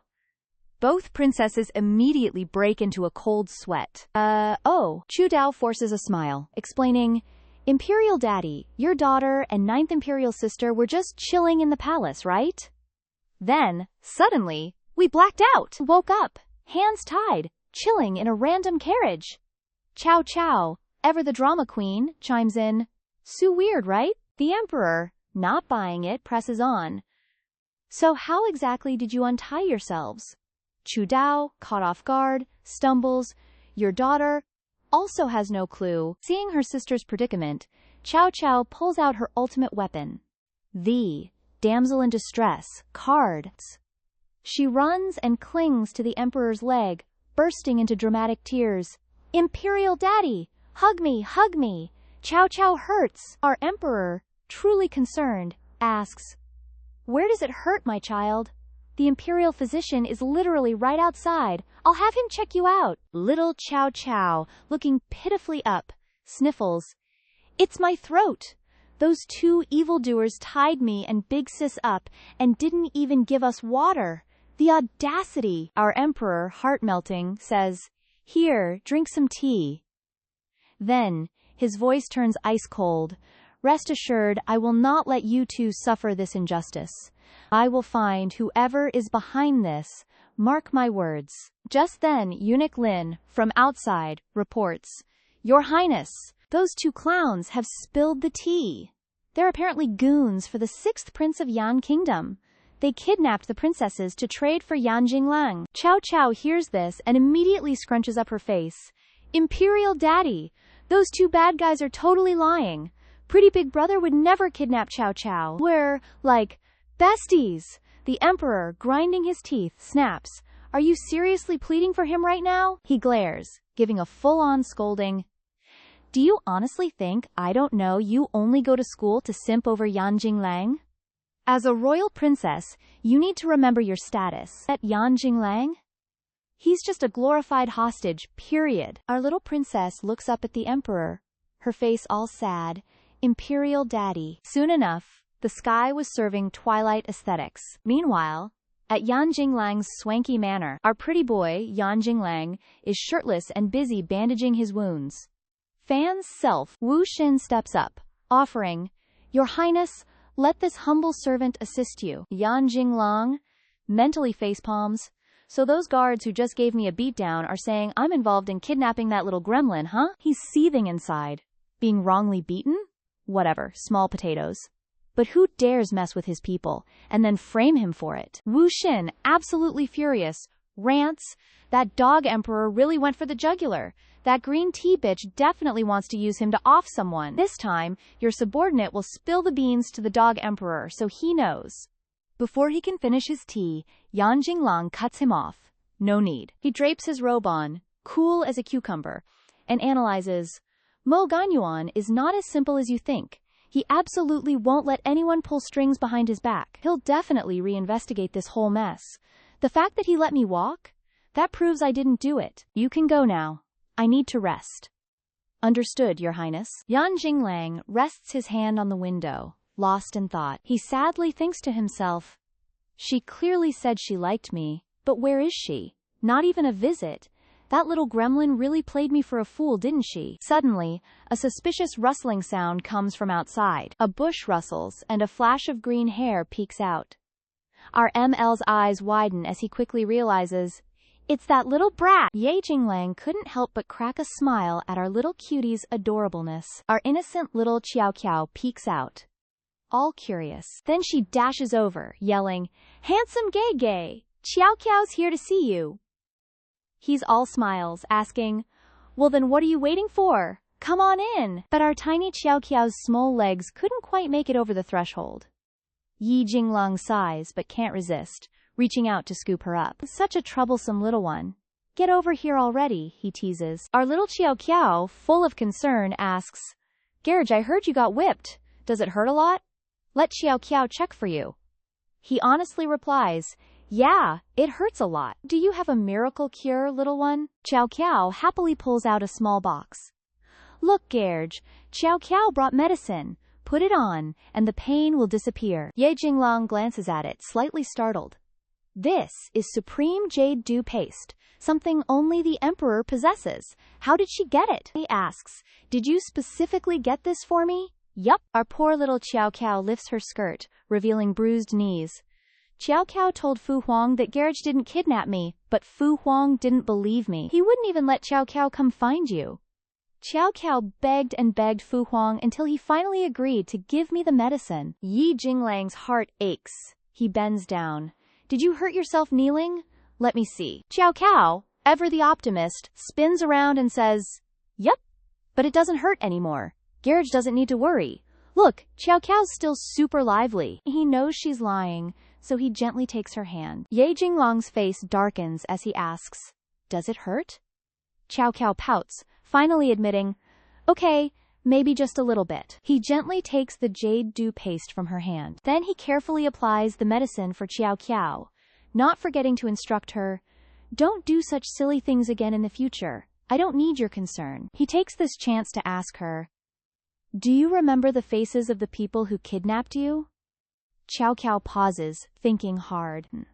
They were two masked big brothers, and they didn't look like people from Yanguo. Ye Jinglang also feels suspicious, thinking to himself, if they're not from Yanguo, then who on earth dared to lay a hand on this little one? Looks like I'll have to let Wu Xin investigate this thoroughly. Suddenly, our little Qiao Qiao stares intently at him. Handsome Gage! Qiao Qiao helped Garage heal, so can Garage promise Qiao Qiao not to hate Fu Huang? Fu Huang just loves Qiao Qiao, he was just a little impulsive. Hearing this, Ye Jinglang is a little displeased.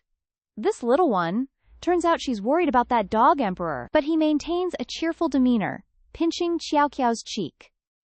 If you're a good girl and listen to Gege, I won't hate him, but if you can't do it, she quickly promises. Don't worry, Qiao Qiao can definitely do it. Seeing handsome Gerage's chilling smile, Qiao Qiao can't help but wonder, why do I feel like I've just walked right into handsome Gerage's trap? The next day, at the Yangxin Palace, Qiao Qiao is already at the entrance, yelling, Fu Huang! Let Qiao Qiao in, please! It's so hot out here. Qiao Qiao's about to be sun-dried into a fish. But the emperor is still fuming about her pleading for Ye Jinglang. He coldly barks, get out! I don't want to see you! This makes our little Qiao Qiao jump. Whoa, so scary! Our girl begs and pleads. Qiao Qiao really knows her mistake. Fu Huang, please let Qiao Qiao in. Qiao Qiao will sing Little White Rabbit for Fu Huang. Rabbit, little white rabbit. White and then white. Two ears wiggle wiggle. The emperor is utterly speechless. That's not how the song goes, is it? Unable to endure our little troublemaker's antics outside, he reluctantly tells Lin Gongong, just let her in! He happily steps out to relay the command. Little princess, please come in quickly. Qiao Qiao quickly thanks him. Thank you, Uncle Lin. She quickly scurries in, practically leaping straight into the emperor's arms. Then she sweetly says, Qiao Qiao finally understands. Yesterday I shouldn't have argued with Fu Huang. Today I've come to admit my mistakes to Fu Huang. Faced with Qiao Qiao's adorable pouting, the emperor quickly softens. On the surface, he still pretends to be stern, saying, I'm busy checking your Huangxiong's homework. I'm very busy. Our girl wonders, Huangxiong? Xiao Qiao curiously glances behind her, only just realizing she'd felt someone staring at her intensely earlier. Huangzi, Mo Zitong of Mo Yuan Kingdom, is coldly glaring at our little girl. Qiu's brain cell was like, wait, in my past life I barely talked to Second Prince, but I know he totally instigated the other princes to off the Emperor. Our girl immediately got spooked and burrowed right into Emperor's arms. Right then, Second Prince was like, your son has urgent business. Gotta bounce. Our girl always felt like Second Royal Brother's gaze was giving major red flags, but like, she literally hadn't even said anything to him. Emperor noticed her flustered vibe and was like, nah, that's just how he is, don't mind him. Anyway, back to business, how are you gonna atone? And our girl innocently replied, Qiu wants to cook for Imperial Father. Last time Qiu made fish, it was so good. Imperial Father literally cleaned the plate. Emperor scoffed. Pfft, what could a little kid like you possibly cook? I bet the Imperial kitchen did all the work last time, right? Our Qiu was fuming. Who told you that? Imperial Father doesn't trust Qiu? Mother taught Qiu tons of dishes. He went silent for a beat. Mother again?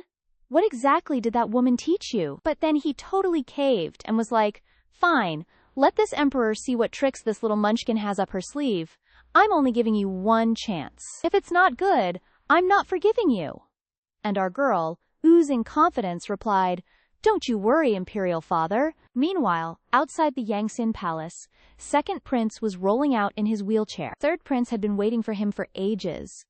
Second bro, did you see that little munchkin yet? Isn't she just so cute, and she totally knows how to charm everyone? The palace maids and nannies all adore Ninth Imperial Sister. Even Su Yao plays with her, and Imperial Father too. Second Prince turned his head, looking totally peeved.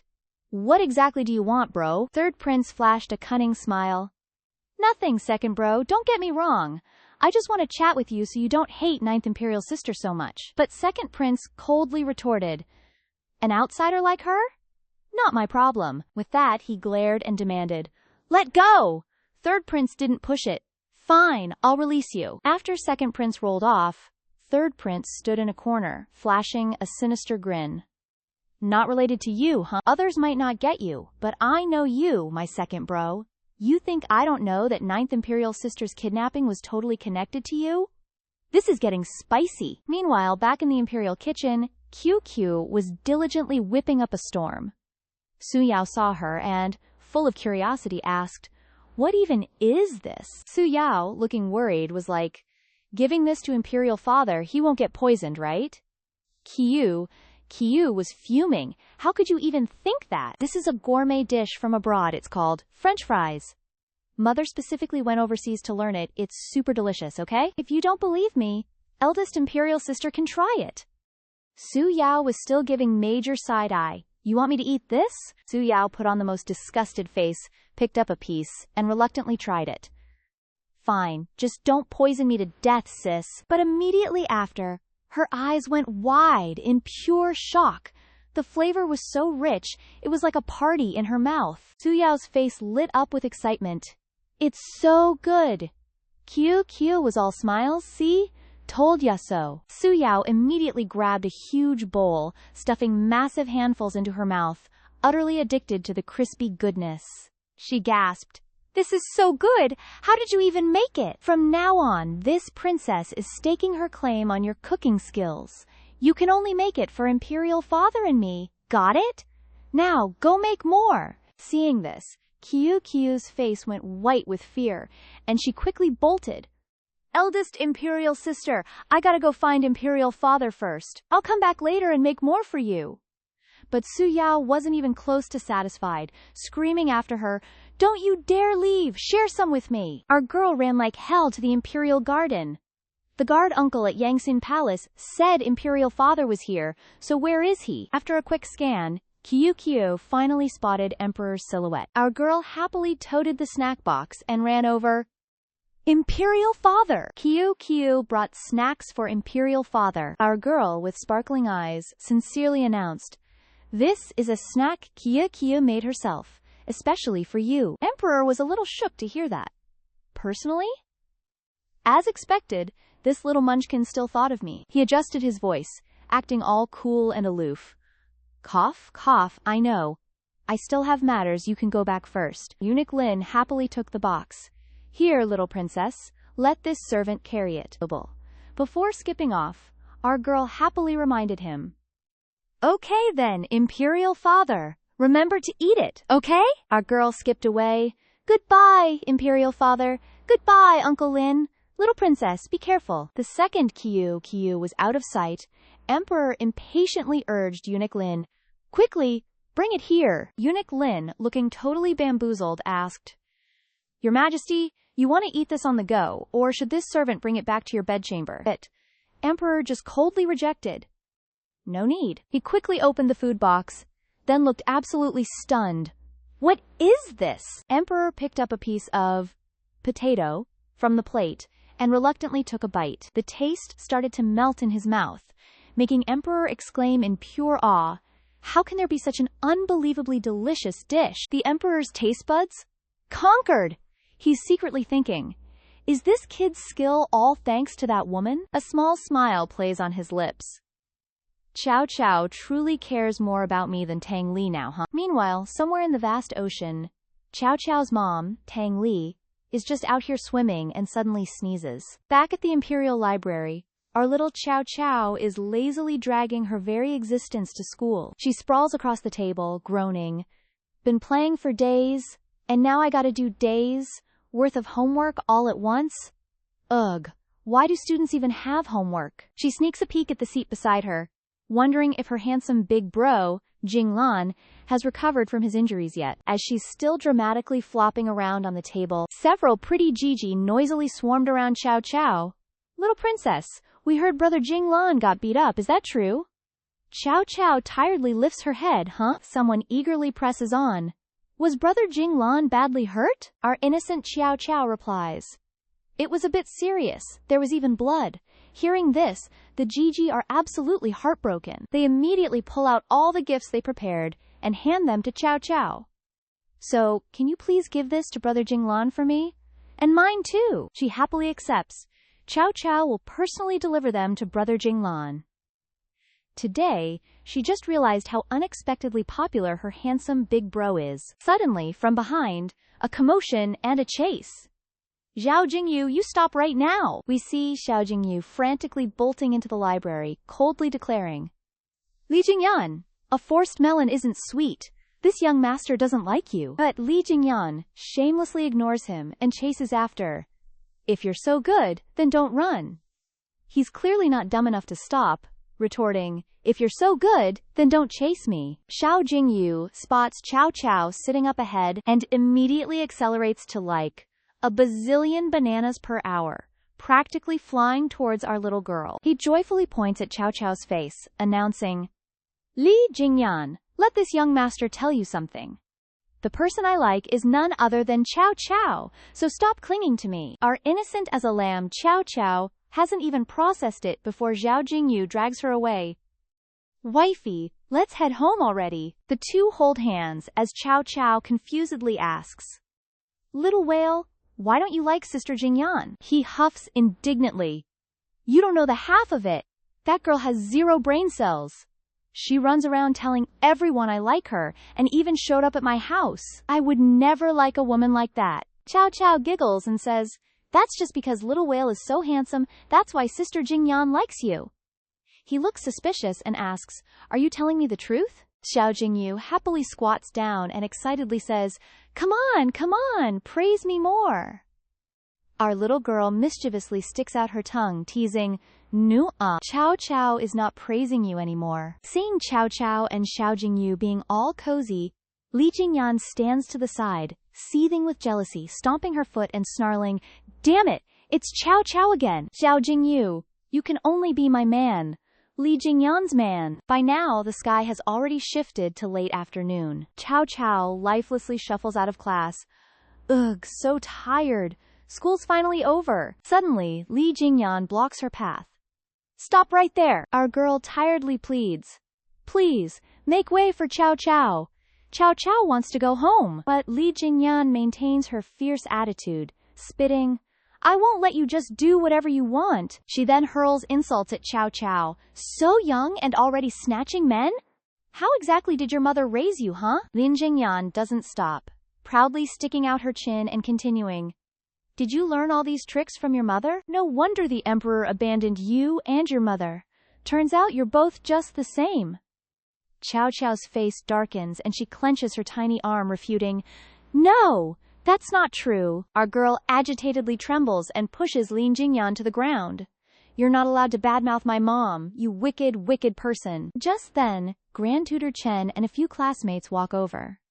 Seeing the scene, he asks, Little princess, Miss Li, what's happening here? Li Jingyan immediately bursts into dramatic tears, staging a full-blown performance.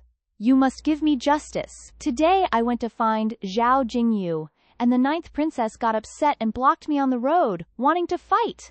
When I refused, the 9th princess pushed me down. Cao Cao hears this and is aghast. What? I didn't. Our girl furiously yells. You're slandering me. You clearly insulted my mom first, that's why I pushed you. Li Jingyan continues her fake crying act. The 9th princess has the emperor's protection, so I can only suffer this little injustice and wouldn't dare resist. She acts all pitiful, continuously slandering our girl. Oh, just let this go. Cao Cao whimpers, desperately trying to defend herself. I didn't do it. She clearly insulted my mom first, but no one believes her. Instead, classmates start badmouthing her. Is that true? A princess would lie like that? She's so young and already like this, she should be punished. Cao Cao, filled with grievance, clenches her tiny fists.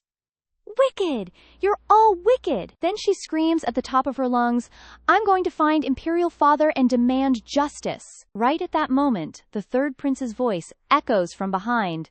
Hey! It's getting too noisy over here. He casually picks his ear and mutters, Can't even get a peaceful nap with you guys around. You made me fall out of a tree. Cao Cao, surprised and teary-eyed, looks back. 3rd Imperial brother. He walks closer, his tone full of hidden meaning. But as luck would have it, I coincidentally saw everything that just happened. I wonder if Miss Liu would like to hear it again. Li Jingyan's heart immediately sinks, and her face visibly pales. Li Jingxian, our resident green tea, faked some tears and turned to Chen Taifu, whispering, He's totally unreliable, Chen Taifu. Don't believe a word of his nonsense. The 3rd prince leaned in, eyes blazing, and snapped, Don't you dare point fingers! Looks like Miss Li Jingxian's memory is a bit fuzzy. Allow me to jog it for you, darling Tilde. Our 3rd prince quickly laid out the whole tea-spilling incident. This precious little sister was just minding her own business, walking along, when Miss Li Jingxian dared to block her path. Not only did she spew fabricated lies, she also insulted her mother. Then she deliberately provoked our girl into pushing her. The moment she saw Chen Taifu approaching, this Li Jingxian conveniently tripped and fell. Inside, she was shaking. Oh crap, I'm toast. The 3rd prince narrowed his eyes and continued. Oh, but wait, there's more. Miss Li Jingxian also claimed that Father Emperor deliberately abandoned this little girl's mother. Wow, Li Jingxian, you're so powerful. You can even read Father Emperor's mind, huh? Li Jingxian started trembling, practically screaming to explain, I just wanted to scare her a little. I didn't mean anything by it, I swear. But before she could finish her pathetic excuse, the 3rd prince raised a hand to cut her off.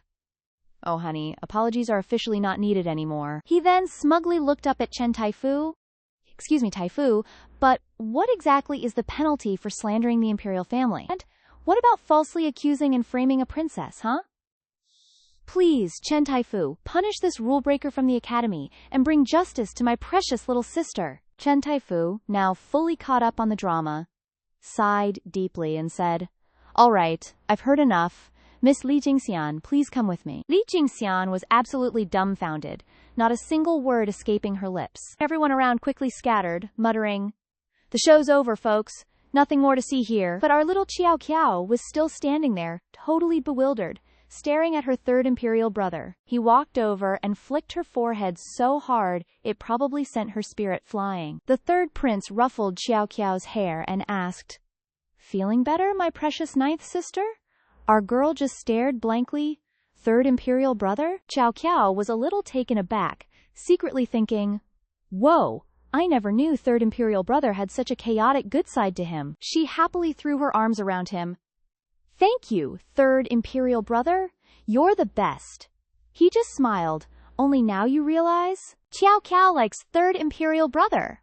From now on, we're officially besties. The third prince gently patted her head. My ninth sister is just too precious. Third Imperial Brother adores you too. The news of our little princess being bullied at school spread faster than wildfire, reaching the emperor's ears. He flew into a righteous rage, slamming his hand on the table. You said what? Lin Gonggong cautiously reported. It's like this, Your Majesty. Chen Taifu just informed this servant that the little princess had an altercation with Miss Li Jingxian. More accurately, Miss Li Jingxian was bullying and framing our little princess, which led to this unfortunate incident. The emperor's face darkened further. And what exactly did that Lick family daughter say to her? He trembled, barely whispering. Miss Li Jingxian claimed, Your Majesty intentionally abandoned the little princess's mother, and that the little princess is just like her mother when it comes to attracting men. Before Lin Gonggong could even finish, the emperor slammed his hand down again, his anger practically vibrating the room. How dare she? Inside, our emperor was absolutely livid. The Liu family had always been a bunch of arrogant troublemakers, and usually he wouldn't even bat an eye at their petty antics. But this time, they dared to mess with his little one, and worse, brought that woman into it? The emperor, seething with fury, commanded, Gather every single piece of dirt on the Liu family and bring it to me now. Meanwhile, back at Xiandu Palace, Qiao Qiao was trying to eat dinner, but she was totally glum and had no appetite. Ugh, why does dinner taste like sadness today? Suddenly, Lin Gonggong's voice echoed from outside. His Imperial Majesty has graced us with his presence. Qiao Qiao practically jumped out of her seat. Wait, why is Father Emperor here at this ungodly hour? Qiao Qiao quickly slapped on a bright smile to greet him. Father Emperor, are you here to play with Qiao Qiao? Qiao Qiao was super diligent at school today, and I'm totally not being lazy about eating my dinner right now. The Emperor, completely ignoring her innocent act, cut straight to the chase. I heard someone dared to bully my daughter. Is this true? Qiao Qiao, scared stiff, quickly explained. Jingxian Jiji was just a little intense, Father Emperor. It's really no biggie. Inside, our girl was panicking. Oh no! Is Father Emperor going to send Jingxian Jiji to the Shadow Realm? The Emperor sighed, looking at his adorably naive daughter. Then, he gently scooped her up into his arms. He looked at her with such tenderness. You are my precious treasure, my little darling. How could I ever let you suffer such injustice? If anything like this ever happens again, you must tell me immediately, understand? Qiao Qiao lowered her head, voice heavy with sadness. Jingxian Jiji was totally wrong. Mother isn't that kind of person at all. She's so good to me, and she really, really misses Father Emperor. She excitedly hugged the Emperor tightly and burst into tears. Mother is the bestest person in the whole wide world. He ruffled her hair, a hint of suspicion in his voice.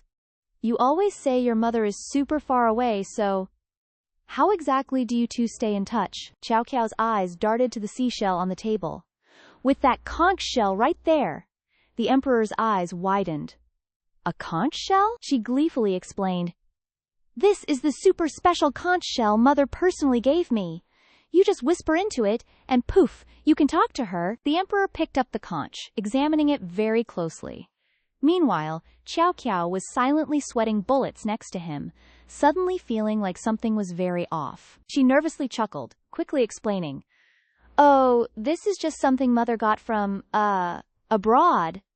Sometimes Qiao Qiao can't reach Mother, though. The Emperor, surprisingly, just trusted her and didn't press further. Oh, really? Qiao Qiao let out a huge sigh of relief. Phew! Almost spilled the tea about being a mermaid. The Emperor, meanwhile, just mused, That woman is always so mysterious. It's really no surprise she'd have such quirky, mystical stuff. But he just couldn't resist. His curiosity getting the better of him, he whispered into the conch, Tang Li, are you in there? And in just a split second, a sleepy female voice echoed from inside the conch.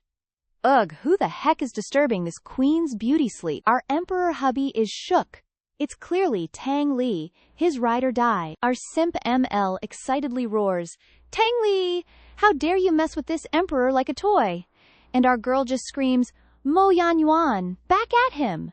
This only fuels his rage, stupid woman. I advise you to come beg for forgiveness, or if I catch you, don't blame me for being ungentlemanly. But then, from the other end of the line, a loud thump, followed by a dramatic, Oochie, my head! Our ML is speechless, silently thinking, is this foolish woman so scared she fell off the bed? Then, from her side, a frantic search, where's my seashell, my precious? Here, here. Then, our girl swiftly rejects him. What? You've got the wrong number, hun. I'm not Tang Lai. I don't know anyone named Tang Lai. Bye-bye, I'm hanging up. Our emperor hubby smirks, still as foolish as ever. Besides her and our daughter, who else dares to call this emperor by his actual name?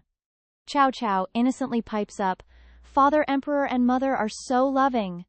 But her dad just huffs, Zip it, kid! But inside, our emperor's heart is seething with a mix of fury and obsession. Pretending not to know me? Trying to erase our past? Just you wait, Tang Lai, you'll be back. Yandere flags raising. Meanwhile, deep under the sea, in an epic underwater palace, Tang Lai lets out a massive sigh of relief. Our girl sadly thinks, so, Chow Chow went to find Mo Yan Yuan? No wonder I came back to the palace and couldn't find her anywhere. But deep down, she's super worried. I wonder how that man is doing now. I hope he's okay. Our girl is totally simping. Don't tell anyone. I am Tang Lai, the queen of the mermaid tribe, burdened with the responsibility of securing our next generation. But born free, I refuse to be trapped in this tiny place forever. So, at 20 years old, I secretly dipped out of the palace and journeyed to the ancient human continent. That's where I rescued Mo Yan Yuan, who had conveniently fallen into the water. And just like that, we became close. I initially thought it was just a fleeting, chance encounter, but as we spent more time together, feelings started to bubble up between us. Eventually, I moved to Jiangnan and became his wife. Not long after, I found myself pregnant with our little Chow Chow. Until one fateful day, the imperial palace sent a squad of guards straight to Jiangnan. And that's when I discovered my beloved husband was actually the great tyrant Mo Yan Yuan. Gasp! Palace life was nowhere near as chill as Jiangnan, and I had a seriously rough time back then. To protect Chow Chow's mermaid secret, I had no choice but to seize an opportunity to flee the palace. And that temporary goodbye? It's been 3 whole years already. Suddenly, a knock echoes from outside her door. Your Highness? I heard some commotion? A voice asks. Turns out, it's Li Yi, Tang Lai's childhood sweetie. He asks with genuine concern. Your Highness, what's wrong? Tang Li, looking all sad, whispers, Li Yi. I'm so worried. Mo Yan Yuan hates me. Will he take it out on Chow Chow? Hearing her mention Mo Yan Yuan, Li Yi looks a little down. Oh, the second ML feels, but he grabs Tang Lai's arm, trying to soothe her. Tang Lai, don't worry. The little princess isn't just any ordinary kid. She can totally protect herself.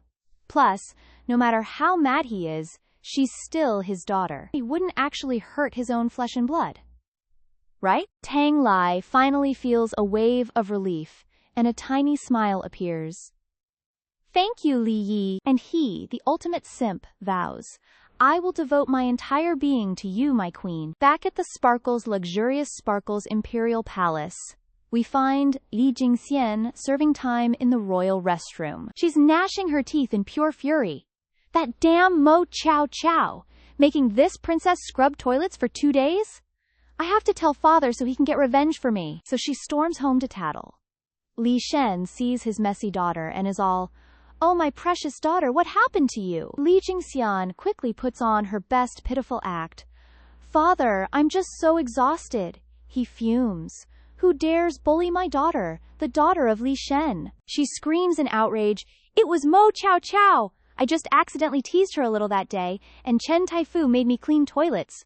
Mo Chow Chow is just an unloved princess. Father, you have to help me. But plot twist. After hearing this, Li Shen delivers a slap so loud it probably echoed across the entire palace. Li Jingxian is stunned. Father, what's wrong with you? He lectures her like a fool. You idiot! Do you dare poke the emperor's tender spot? That little princess is his absolute treasure now. Messing with her is literally asking for the emperor's wrath. Li Jingxian's whole body trembles. What? But I thought, she awkwardly stammers. So what are we supposed to do now? Li Shen snaps. Go clean yourself up, now! Tonight I'll sneak you out of the palace. But the words barely leave his mouth when Lin Gonggong's voice rings out. Imperial edict! Lord Li, receive the decree! Li Shen is completely floored. Oh, this is bad! Lin Gonggong swiftly unfurls the scroll. By the mandate of heaven, the emperor decrees. Through investigation by the Ministry of Justice, it is concluded that Li Jingxian, having received imperial favor, became arrogant, repeatedly colluded with others, and committed the greatest crime under heaven. For these heinous acts, all her titles are hereby stripped. She is demoted to a commoner and handed over to the Ministry of Justice for interrogation. Li Shen cannot believe his ears. He's utterly flabbergasted. What? Ignoring his pleas, Lin Gonggong quickly gave the order. Take them away! Li Huachen still didn't give up, crying tragically. Your subject knows his crimes. Please spare my life, Your Majesty. Lin Gonggong let out a sigh of relief. Before, when facing situations like this, His Majesty would execute without question. It seems our little Princess Cao Cao has truly changed His Majesty quite a bit, huh? Meanwhile, over at Yangshan Palace, Cao Cao was sound asleep, snoring softly in her bed. Our girl was deep in dreamland, still giggling and mumbling, hee hee, this treat smells so yummy. Suddenly, her little brows furrowed, and she woke up with a start. Cao Cao gasped in panic. Oh no! I forgot to give the presents from the big sisters to pretty brother Yan Jinglang.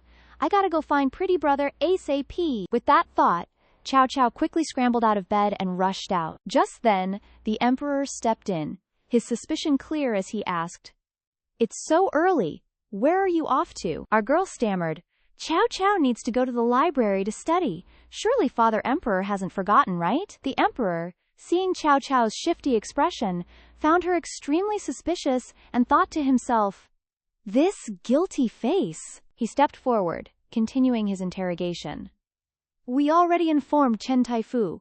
Your body isn't feeling well today, so you'll be attending class a little late. Suddenly, the emperor glared at Cao Cao. Or, do you want to go see Xiao Jingyu more?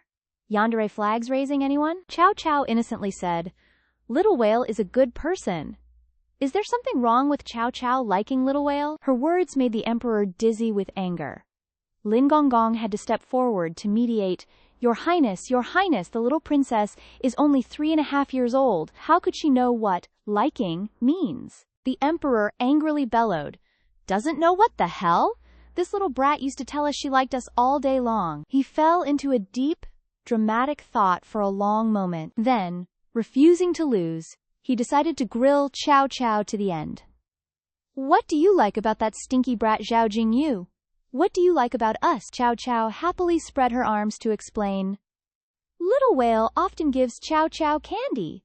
That's why Cao Cao likes him. But Cao Cao only has one Father Emperor. Cao Cao cherishes Father Emperor even more. Hearing this, the Emperor finally nodded in satisfaction. Well, that's somewhat acceptable. He stopped making things difficult for our girl. All right, now go quickly to your studies. Our girl happily skipped away. Thank you, Father Emperor. The Emperor watched her go and sighed. This little munchkin, a piece of candy, is all it takes to win her over completely. Who knows what stinky punk will end up marrying her in the future. Scene transition to Linhua Palace. Yan Jinglang was leisurely sipping tea. Suddenly, he heard a thump-thump sound approaching. Turns out, it was Cao Cao trying to climb in through the window. But her legs were too short, and she tumbled straight to the ground. Cao Cao couldn't stop groaning. Ouch, that hurts so bad. Yan Jinglang helplessly went over to help her up, not forgetting to scold gently. Next time, use the main door, don't fall again. Cao Cao playfully stuck her tongue out at him. Our girl quickly pulled out a giant bag and said, This is a special gift I'm giving to pretty brother. Yan Jinglang's heart blossomed hearing that. A special gift? For me? Bro is already down bad. But Chow Chow then splashed a bucket of cold water on him. Our girl excitedly continued, "Brother, these are gifts from the other big sisters for you. You definitely have to accept them." Hearing this, he was startled. Other big sisters? Yan Jinglang's expression suddenly changed, and he turned away, refusing. "I don't need things from other people. Take them away." Chow Chow sadly hugged the gifts, about to leave. "All right then, Chow Chow's leaving. And after I went to all this trouble to bring them," but Yan Jinglang reached out and pulled her back with one hand. "Wait!" His eyes showed a hint of jealousy as he asked, "I heard you like Xiao Jingyu. Is that true?" Chow Chow's face instantly darkened. Why is he asking about this again? Chow Chow quickly explained. "No, Chow Chow doesn't like that little whale." "Brother, listen to my explanation." At this moment, Yan Jinglang extended his hand towards her. He awkwardly said, "Last time, I was too impulsive. I shouldn't have been so harsh with you. This is candy I bought for you." Hearing this, Chow Chow was a little suspicious. Has pretty brother changed his personality? It's not sour candy, is it? Candy that'll make me lose all my teeth? The more she thought about it, the more scared she got, so she decisively refused. No, thank you. Chow Chow will get cavities if I eat candy. Chow Chow doesn't want to end up like that. Yan Jinglang gently patted her head again. Then he flashed a rare smile and said, "Want me to feed it to you?" Chow Chow awkwardly refused. Chow Chow can eat it herself. She reluctantly popped the candy into her mouth. Her eyes widened in pure astonishment. Watching Chow Chow innocently finish the candy, Yan Jinglang gently asked, "How is it? Is it delicious?" Our girl nodded frantically. "It's super delicious. Off the charts." Hearing this, he broke into a satisfied smile. Yan Jinglang even said to her cheesily, "Whatever Zhao Jingyu can do for you, I can do too. From now on, if you want anything to eat, just tell me, all right?" Inside the second prince's chambers, a shadowy figure reports, "My prince, the Liao family just got yeeted out of the palace. Word on the street is they were exiled for corruption, and it seems this is all because of her." He chillingly replies, "I know. Now be gone." The figure bows and quickly poofs away. The third prince's voice echoes, "Second Imperial bro? Looks like Dad's in his feels again because of ninth sister. Our emperor is seriously simping for our ninth sister, huh? Always breaking all the rules for her. Are you jelly of her, second Imperial bro?" Our second-rate villain is absolutely seething, slamming his hand onto the wheelchair beside him. I thought my last power play would finally make Dad punish her and get rid of that Yanjing Lang pest. But nope. I clearly underestimated how much Dad is obsessed with her. "Dad, what do I even have to do to make you happy?" Suddenly, a new challenger appears. "Second Imperial bro, why did you summon me?" He glares, giving a command. "Bring Mo Chiao Kiao here. I want to see her myself." Meanwhile, our little princess Mo Chiao Kiao is skipping out of Xiandu Palace, probably off to find Dad. She whipped up some yummy food again, so Daddy's gonna be so happy. Suddenly, a suspicious rustling sound comes from behind her. Mo Chiao Kiao freezes, trembling like a leaf. Her eyes dart around as she softly asks, "Is anyone there?" But after waiting for what feels like an eternity, no one replies. Guess no one's here. Whatever, gotta bounce. Suddenly, a shadow manifests right behind her. Before Mo Chiao Kiao can even process, she's shoved into a sack and yeeted.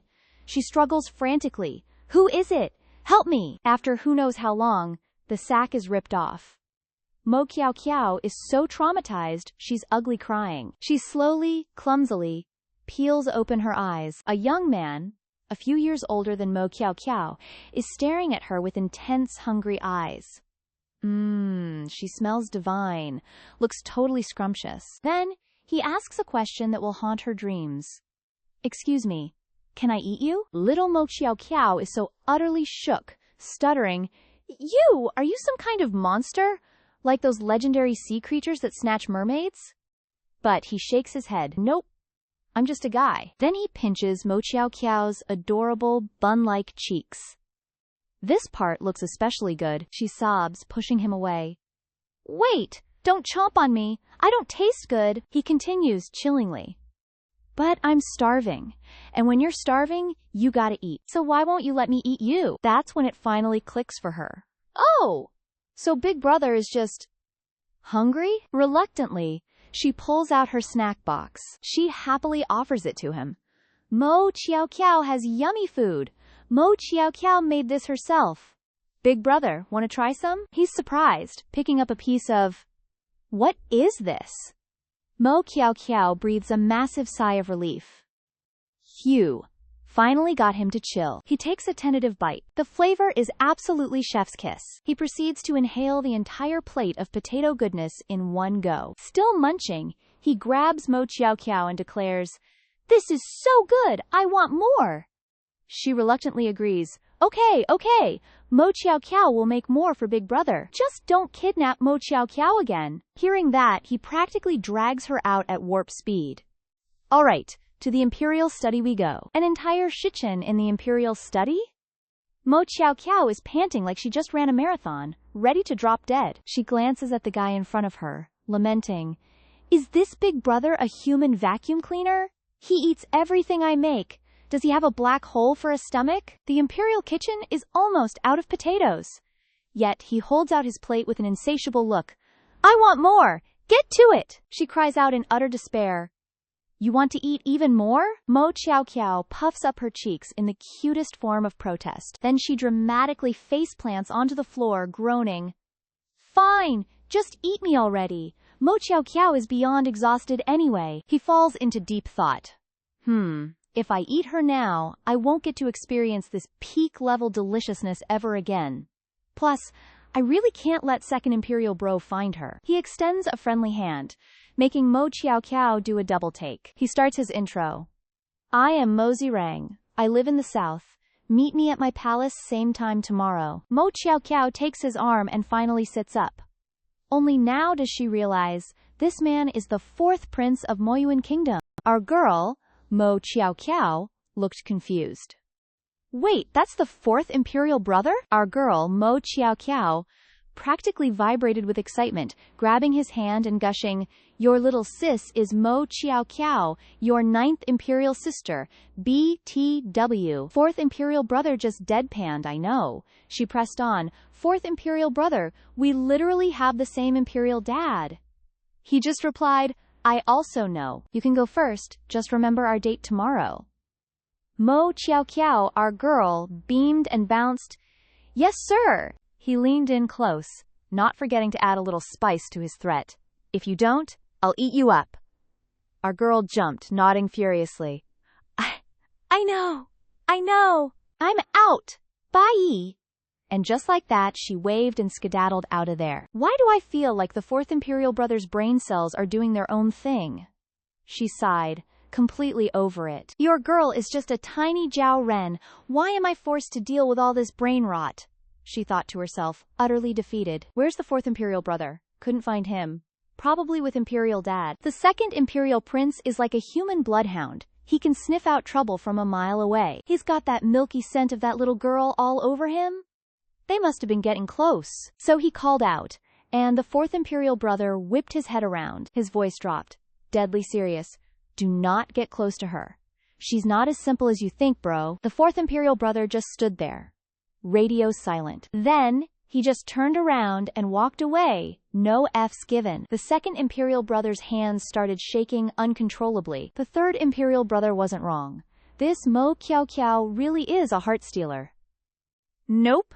No way! I absolutely refuse to let them fall for her charms. As dawn broke, warm sunlight heralded a brand new day. Our third Imperial Brother was still deep in his morning haze. He mumbled, still half asleep, "Second brother, did you write so much poetry you went full unhinged?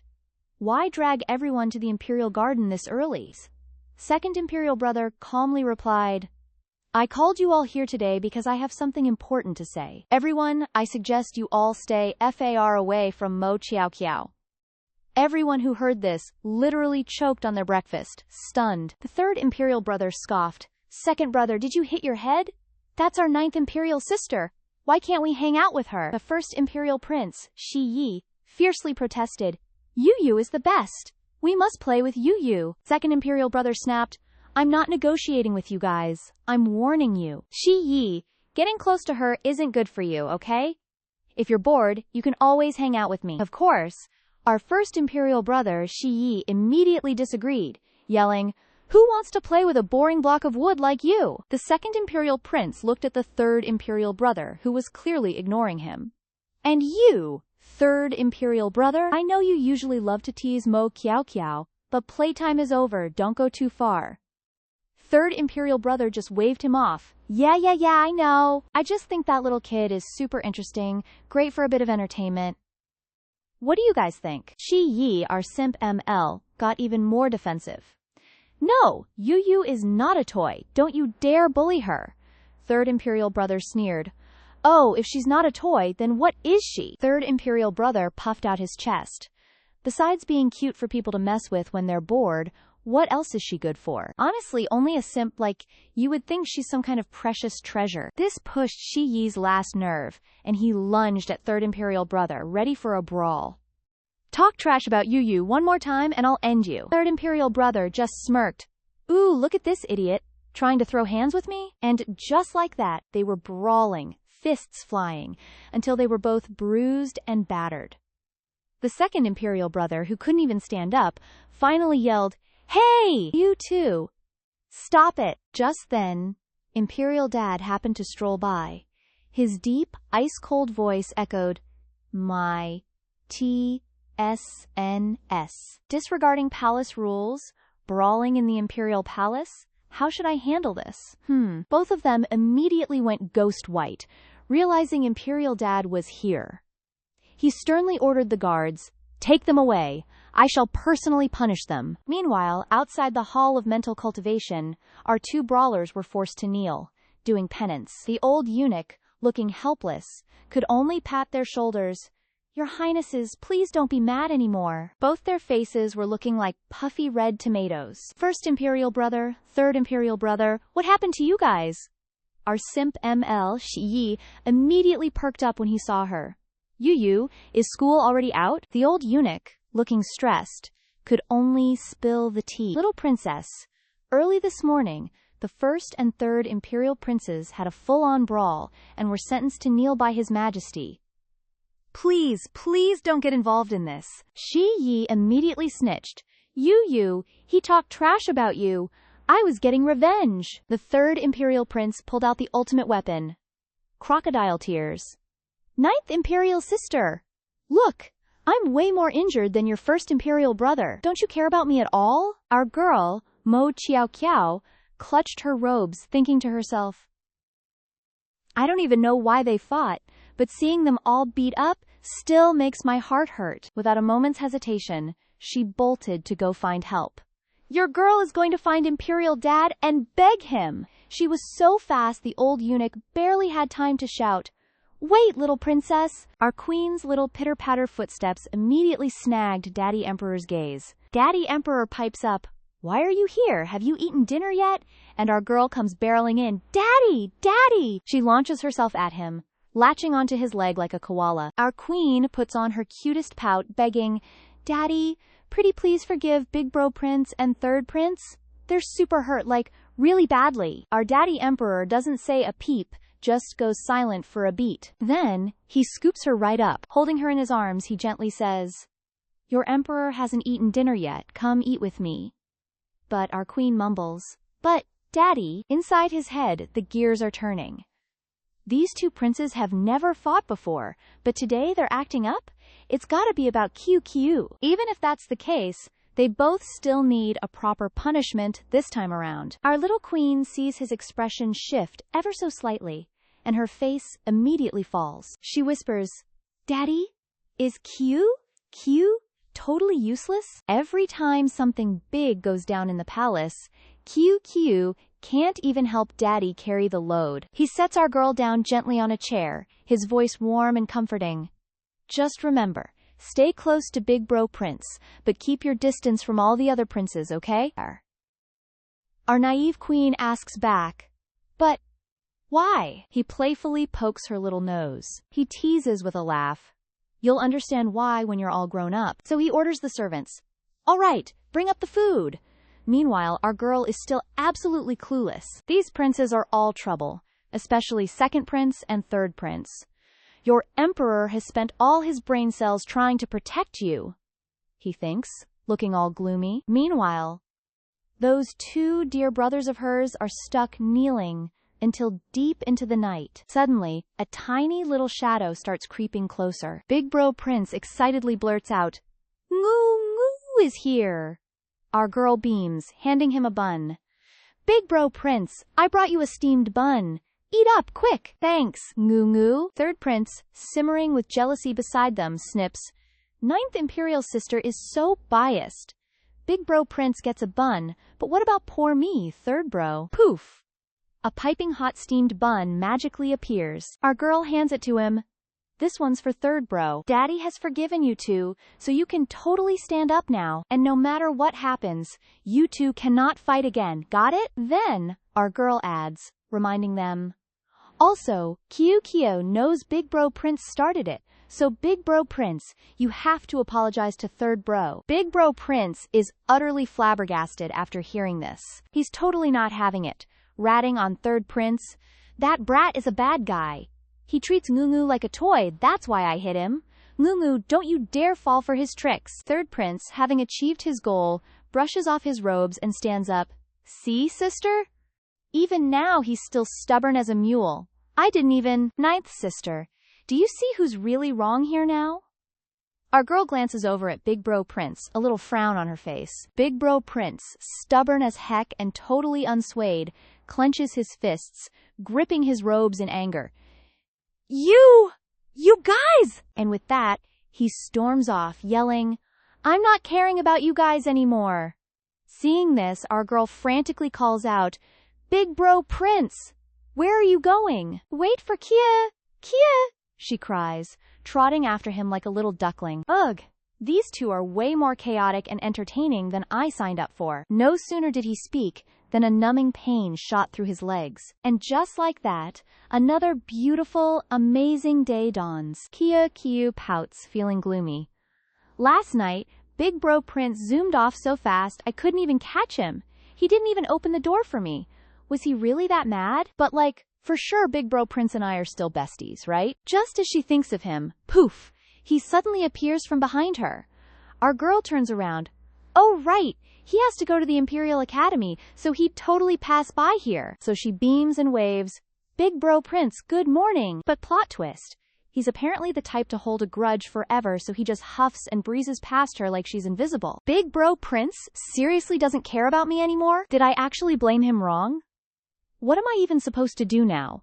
Kyu is having a full-blown internal crisis. Yen Kin Lang sees our girl dramatically sighing on the table and offers a candy. "Want a snack?" But our girl is in full-on sad girl mode and has zero appetite. "Don't want," she mumbles. Yen Kin Lang is utterly baffled. This kid's been sulking all morning, and now she's rejecting candy? He starts racking his brain, trying to figure out what the heck is wrong. Could it be about that dense Big Bro Prince? Or is it Zhao Jingyu? Just then, the old teacher on the podium pipes up. Quiet! Your old master has an announcement. This afternoon's class? Totally cancelled. The Emperor himself specifically arranged outdoor activities for you all." Kyu shoots up, blurting out, "A picnic? Even the Imperial Academy folks are going?" The old master nods. "Of course. The Emperor himself stressed that everyone needs to go out and get some fresh air." Before you can even blink, our girl is already standing on the table, grinning ear to ear. "OMG, this is amazing. I can finally see Big Bro Prince." Yen Kin Lang immediately catches on. "Well, looks like I gotta babysit this little menace carefully now. Things are about to get wild." The weather is giving main character energy perfect for a chill picnic vibe. Our old master, Chen Taifu, calls out, "All right, everyone, groups of 3 to 6, we're heading out now." Little Chow Chow, beaming, immediately clings to our queen's leg. "Yay, I'm with Big Royal Sister," she chirps. Our queen just sighs, a fond smile playing on her lips. "Girl, you're literally glued to me. What am I gonna do with you?" "Hey, Big Royal Bro, want to join our squad?" Our Big Royal Bro is still fuming about last night, so he's giving us the silent treatment. Bro is not okay. He just silently hops into the carriage, not a single word, just big mad energy radiating from his face. Our queen just rolls her eyes gently. Let him sulk. Come on, I'll carry you, little one. Yay! Suddenly, our simp ML, Zhao Jingyu, sees his chance and swoops right in. Wifey!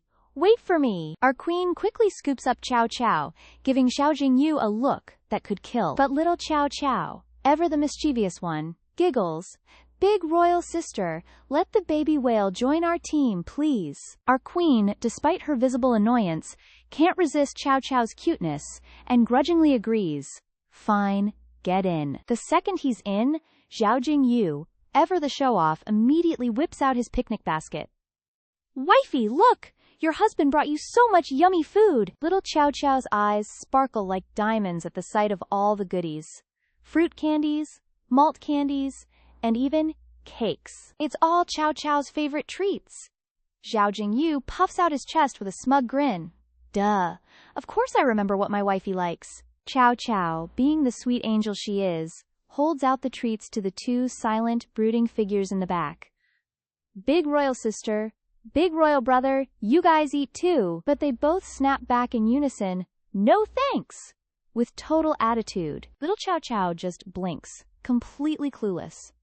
Only Zhao Jingyu shivers, silently thinking, dang, why is it suddenly Arctic cold in here? Desperate to thaw the ice, Zhao Jingyu tries to butter up Big Royal Bro.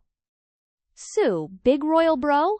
Apple? Big Royal Bro just glares. Zhao Jingyu, what kind of chaotic energy are you serving? Do you really think a loser like you deserves our Chow Chow? Zhao Jingyu just looks utterly defeated. Zhao Jingyu, ever the comedian, just shrugs. I mean, Chow Chow is gonna marry me eventually. Might as well get used to it. This just makes Big Royal Bro even angrier. Chu-I-O isn't marrying anyone else. Even our queen, silently stewing in the back, has had enough. She pipes up, Chow Chow won't like you if you keep this up. One more word of nonsense and I'm kicking you out of this carriage. Zhao Jingyu is literally speechless. Wait, Big Royal Princess, is this terrifying? Fine, I'll shut my mouth then, he mutters, deflating like a sad balloon. Meanwhile, precious Chow Chow is just munching away happily, completely oblivious. She has no idea what they're bickering about, but it's Tildy, fascinating Tildy. 2 hours later, they finally arrive at their destination. The breathtaking scenery immediately captivates Chow Chow. OMG, this place is gorgeous. Look, lotus flowers. They're so pretty. All the other students immediately start swarming towards the flowers like moths to a flame. But little Chow Chow, ever the protector, immediately stops them. No, you can't just do that. My mama said if you take something without asking, that's stealing. These are someone else's flowers, you guys. This is so wrong. And just like that, our little Chow Chow launches into a full-blown lecture. Little Chow Chow scurries over to Chen Taifu. Chen Taifu, can we pick the lotus flowers? He smiles, stroking his long beard. Such a good little princess. I've already asked the locals. You can each pick one flower. Everyone else instantly cheers. Yes, this one's mine. Back off. But Chow Chow is lost in thought, pondering Chen Taifu's instruction. Only one flower? Which one should I pick? The stakes are high, people. Suddenly, a brilliant idea sparks in her little brain. Aha! She scurries over to Big Royal Bro. Big Royal Bro, this flower is for you. Please don't be mad at Chow Chow anymore. She even whispers sweetly, look, the baby whale doesn't have a flower, but Chow Chow's flower is only for you. Chow Chow likes Big Royal Bro way more than the baby whale. This absolute brain-rot-inducing statement finally melts away all his anger. He clears his throat. All right, but don't do it again. Our Chow Chow just beams. Big Royal Bro is the bestest. Then I'll pick a flower for Chow Chow too. Really? Yanjing Lang, meanwhile, is just silently lurking on the sidelines, observing it all. Since getting out of the carriage, this little troublemaker hasn't even glanced my way. Guess I'm not even in her orbit, huh? He feels a tiny pang of sadness. Poor guy. Just then, Chen Taifu claps his hands to get everyone's attention. All right, gather, round. In your original teams, we're playing a game. The team that collects the most corn gets a prize. Little Chow Chow, ears perked up, immediately asks, a prize? What is it? Is it candy? Chen Taifu just strokes his long beard, winking.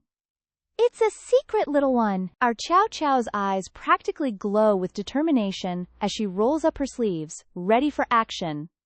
Big royal sister, big royal bro, let's go get that corn. But before she can even take a step, she's scooped up by two people, one on each side. They gently set her down on a comfy rock. Both of them shake their heads. No, you stay put. You're so tiny, we'd lose you in the cornfield. Don't worry, Chow Chow, we'll definitely get first place. She just nods her head, a little worried.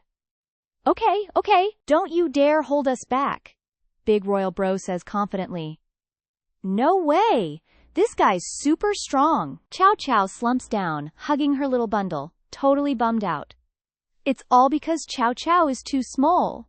I can't help Big Royal Sister and Big Royal Bro. After chilling for a bit, a thought suddenly pops into her head. Wait, where did the handsome older brother go? I haven't seen him anywhere. She scans left, then right, then finally spots him. Yanjing Lang is literally right across from her. As soon as our girl saw him, she dashed over. Big bro, let me help you, big bro. Our pretty boy Yanjing Lang chuckled teasingly. You're so chubby. Can you even do this, sweetie? Our girl immediately went full, sad puppy eyes, hugging her face. Jiao Jiao just saw Handsome Geej all alone here. She only wanted to keep Handsome Geej company. If Garage doesn't like Jiao Jiao, then Jiao Jiao will just go, sniffle. Realizing he might have gone too far, our pretty boy Yan Jinglang awkwardly called out, Wait, don't go! Stay right there and count this corn for me, he said. Our girl smirked, her fake crying plan a smashing success. Okay, Garage, she chirped. As she diligently counted each corn cob, Yan Jinglang thought to himself, she's such a goofball. Our pretty boy then asked, Mo Jiao Jiao, is this your first time in the countryside? She nodded excitedly. Yup, it is. This is the first time I've ever seen such a beautiful scene. When I get back, I'm totally gonna tell Mother all about it. Hearing her innocent words, our pretty boy felt a little flutter in his chest. And just like that, he suddenly scooped her right up. Our girl was totally bewildered. Yan Jinglang whispered into her ear, Look ahead. Ahead? What's there? She mumbled. Before them was a breathtaking natural landscape of corn bursting to life, making our girl gasp, It's so beautiful! Back when I was in Yan Kingdom, my Empress Mother often brought me to the countryside to relax. Sadly, after the war broke out, I never got to return to my Empress Mother's side. Our girl, being sharp as a tack, totally picked up that her handsome Garage was really missing his mother. Just as the romantic vibes were peaking, an ear-splitting shriek ripped through the air. What are you doing? The big princess, Yan Xiaoling, quickly yanked our girl back. Chen Taifu told us not to run around, so why aren't you staying put and coming here to find Yan Jinglang? Our girl innocently replied, I just wanted to come play with Jinglang Geej. The big princess immediately whipped around and shot a death glare at Yan Jinglang. Yan Xiaoling quickly pulled Mo Jiao Jiao's hand and declared, Let's go! You'd be better off counting corn for me than for him. Yan Jinglang already knew Yan Xiaoling wasn't exactly his biggest fan. As dusk settled, everyone started to build a bonfire. Our innocent girl Mo Jiao Jiao asked, Big princess, why were you so mean to Handsome Garage earlier? Yan Xiaoling was totally stumped, racking her brain for an explanation. Internal monologue.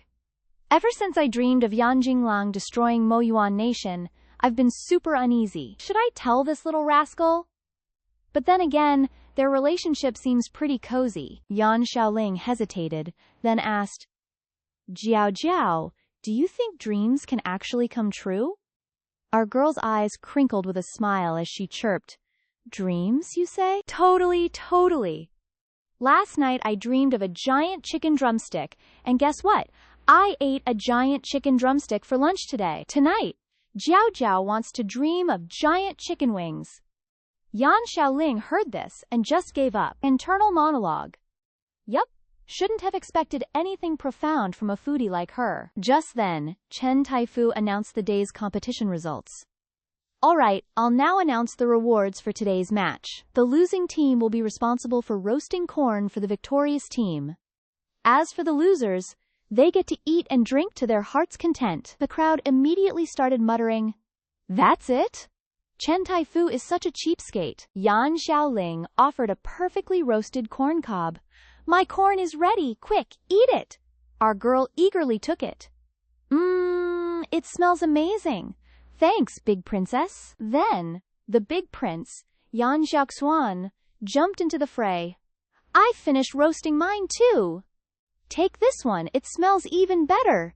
Thanks, big prince. As expected, a full-blown argument erupted between them. Yan Xiaoling started it. You brat! Who are you calling a brat, huh? I'm talking about you, you naive little demon. My roasted corn definitely smells better. Nonsense, mine smells better.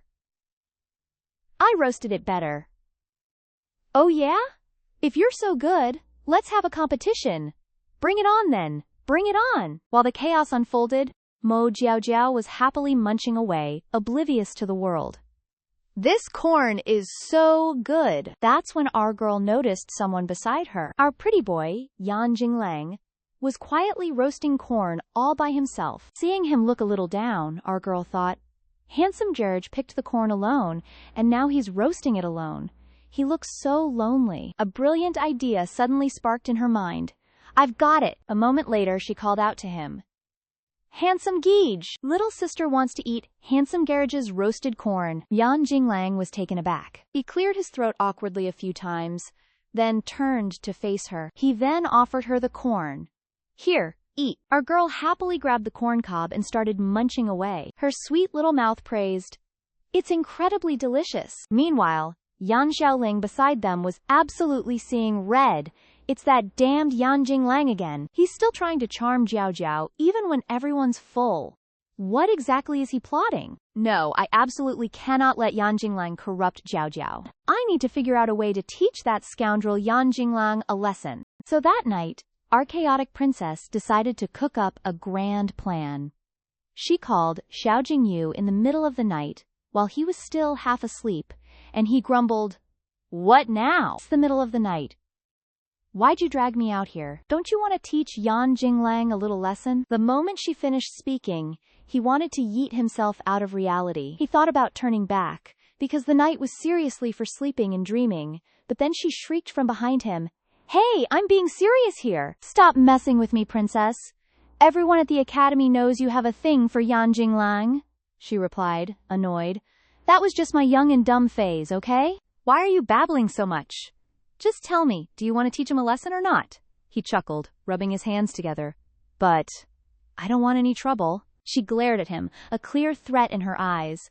What was that? I didn't quite catch what you said. Seeing that look, he immediately knew there was no escape. Fine, I agree. That arrogant punk, Yan Jinglang, who thinks he owns the sky and earth. I've been annoyed with him for ages. Yes. That's the spirit. She patted his shoulder with a sinister grin.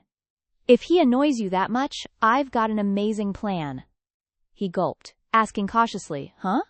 What kind of plan? First, I'll write a letter to trick him into coming up the mountain. When he gets here, I'll talk to him to distract him. You'll seize the opportunity from behind, use a sack to snatch him, and then beat him senseless. What do you think? Zhao Jingyu asked with a bit of hesitation. That doesn't sound very good. What if Grand Tutor Chen finds out? She snapped, annoyed. Zhao Jingyu, your guts are as tiny as a flea's. Are you even a man? Fine, I'll do it. Your Highness, you've had a tough day. You should go back and rest early. Meanwhile, Yan Jinglang was just about to head back to rest. But out of nowhere, someone lunged at him from behind, wielding a stick. Yan Jinglang! The guards immediately noticed and warned, Your Highness, careful! Plot twist. Before he could even land a blow, he tripped and fell head first. Xiao Jingyu clumsily got back up. Yan Jinglang, I'm here for vengeance! You bullied Ruru today, didn't you? Yan Jinglang looked at him suspiciously. Seriously, I've never seen such a foolish sneak attacker. Wuxin, you can go back first. But, Your Highness, worry not, he can't do anything to me. Wuxin could only obey and leave, while Xiao Jingyu was bristling like a baby hedgehog. Although Wuxin obeyed the order, he was still a little worried. Before, His Highness was cold-blooded and ruthless, he would never easily let go of someone who dared to sneak attack him. But now, when exactly did His Highness change? Crown Prince, Yan Jinglang sneered, have you ever heard of an idiom? What idiom? Zhao Jingyu mumbled. You think you're smarter than me? You were planning to trick me, weren't you? Before he could even process that, Zhao Jingyu felt a sudden chill down his spine. And then, he was knocked out cold, before he even knew what hit him. Yan Jinglang looked at him disdainfully. Didn't know his own strength, huh? Just then, a letter was suddenly slid under the door. He approached curiously to check it out. Meanwhile, those other two were freezing their butts off. Our chaotic princess was shaking like a leaf. It's so cold! If I'd known, we should have met during the day. Meeting at night is just self-inflicted torture. Zhao Jingyu comforted her with a wry smile. It's this cold. Will Yan Jinglang actually show up? If not, let's just ditch. The rustling of footsteps made them both alert. Hide! He's here! Our chaotic princess rushed out and hollered, Yan Jinglang! Stop right there! You stinky brat! This granny has been annoyed with you for ages. Yan Jinglang replied with a deadpan expression. Oh, so it's the great princess? She was startled and vehemently denied. Nonsense! The great princess is gentle, beautiful, and understands people's hearts. How could I possibly be her? Without hesitation, he stepped closer to her. Then he reached for the cloth covering her face and said, Since that's the case, do you dare to remove your mask and show me? How could you refuse? Being called out like that, she got even more pissed off. So she immediately pointed behind him and yelled, What are you gawking at? Do something! Zhao Jingyu, already holding the sack, charged out. Yan Jinglang, look out! But plot twist. These guys were way too green for our ML. Our ML's reflexes were quick enough for him to grab one of Zhao Jingyu's arms, and it was no surprise when he calmly took his hand and flipped him over, resulting in a painful smackdown. His back was officially toast. Our chaotic princess ran over worriedly. Hey, are you okay? Yan Jinglang replied dejectedly. I don't have time to play games with you guys. It's getting dark, princess.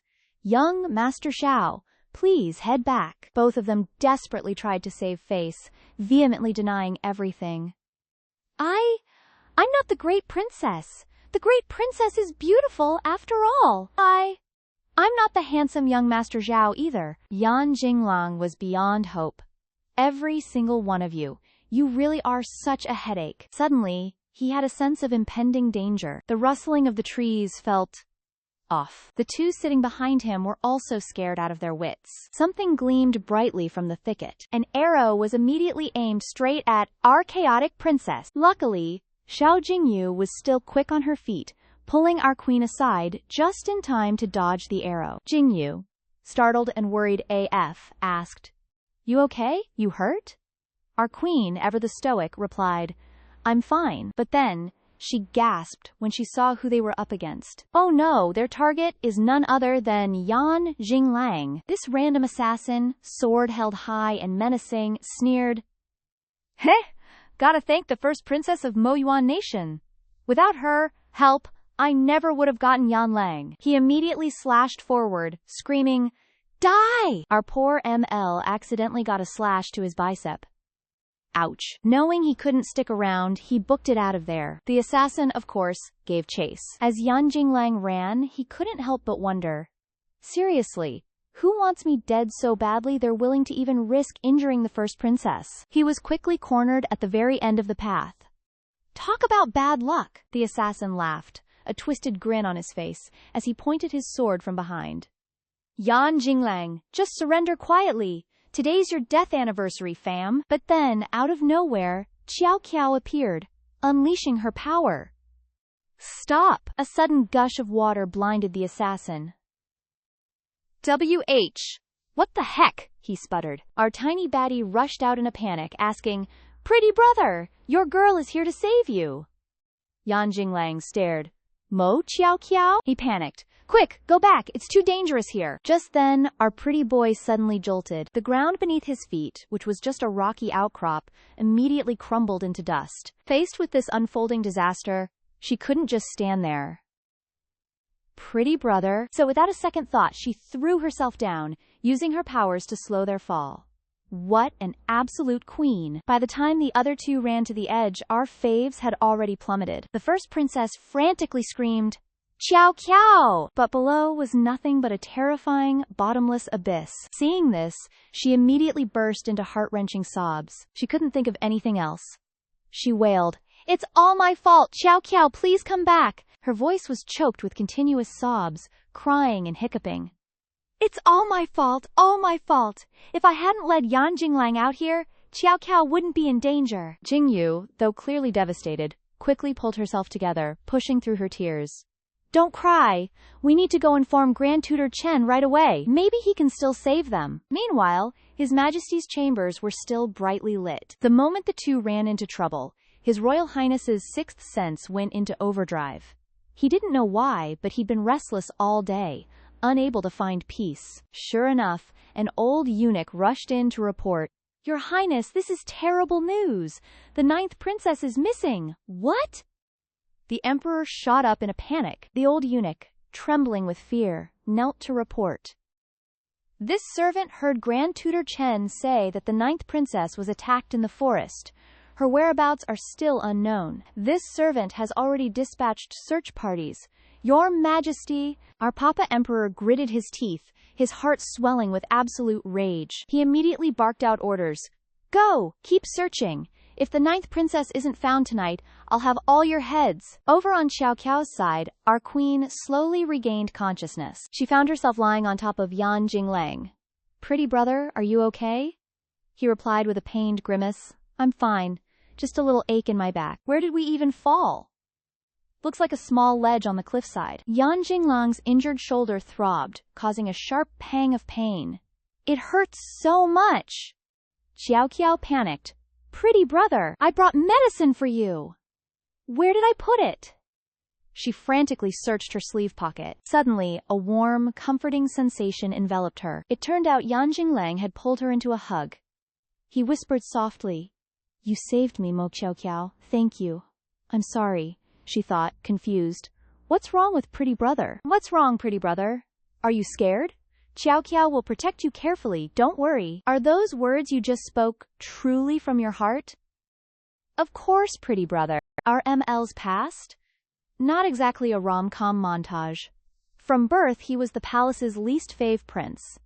Then, at age 5, Yanjing Nation decided to beef with Moyuan Nation. His beloved father didn't even blink before sending him off to Moyuan as a hostage. Our boy thought, new place, new beginnings, right? Nah, bro.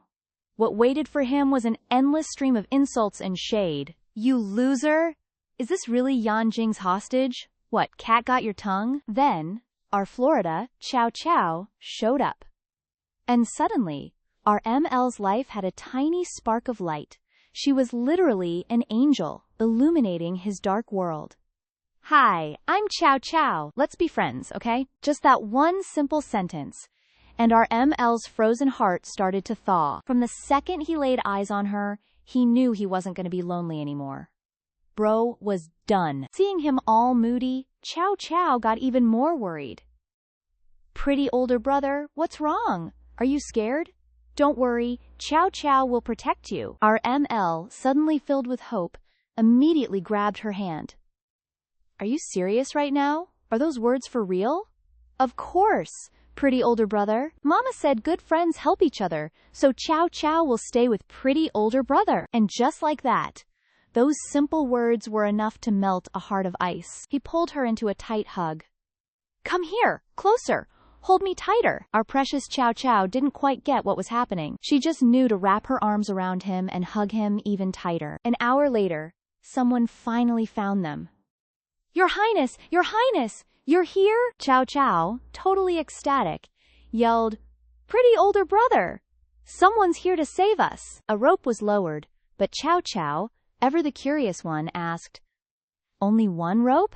How are we both supposed to climb up? Or maybe pretty older brother goes first? Daddy will come save me later, as if our ML would ever leave his girl boss behind. He gently pulled her into his arms. Just hug me tight. Wu Xin was completely shook to see them both. He quickly pulled Yan Jinglang up. Your Highness, are you all right? No injuries? I'm fine, Wu Xin whispered. The Emperor has already departed and is on his way.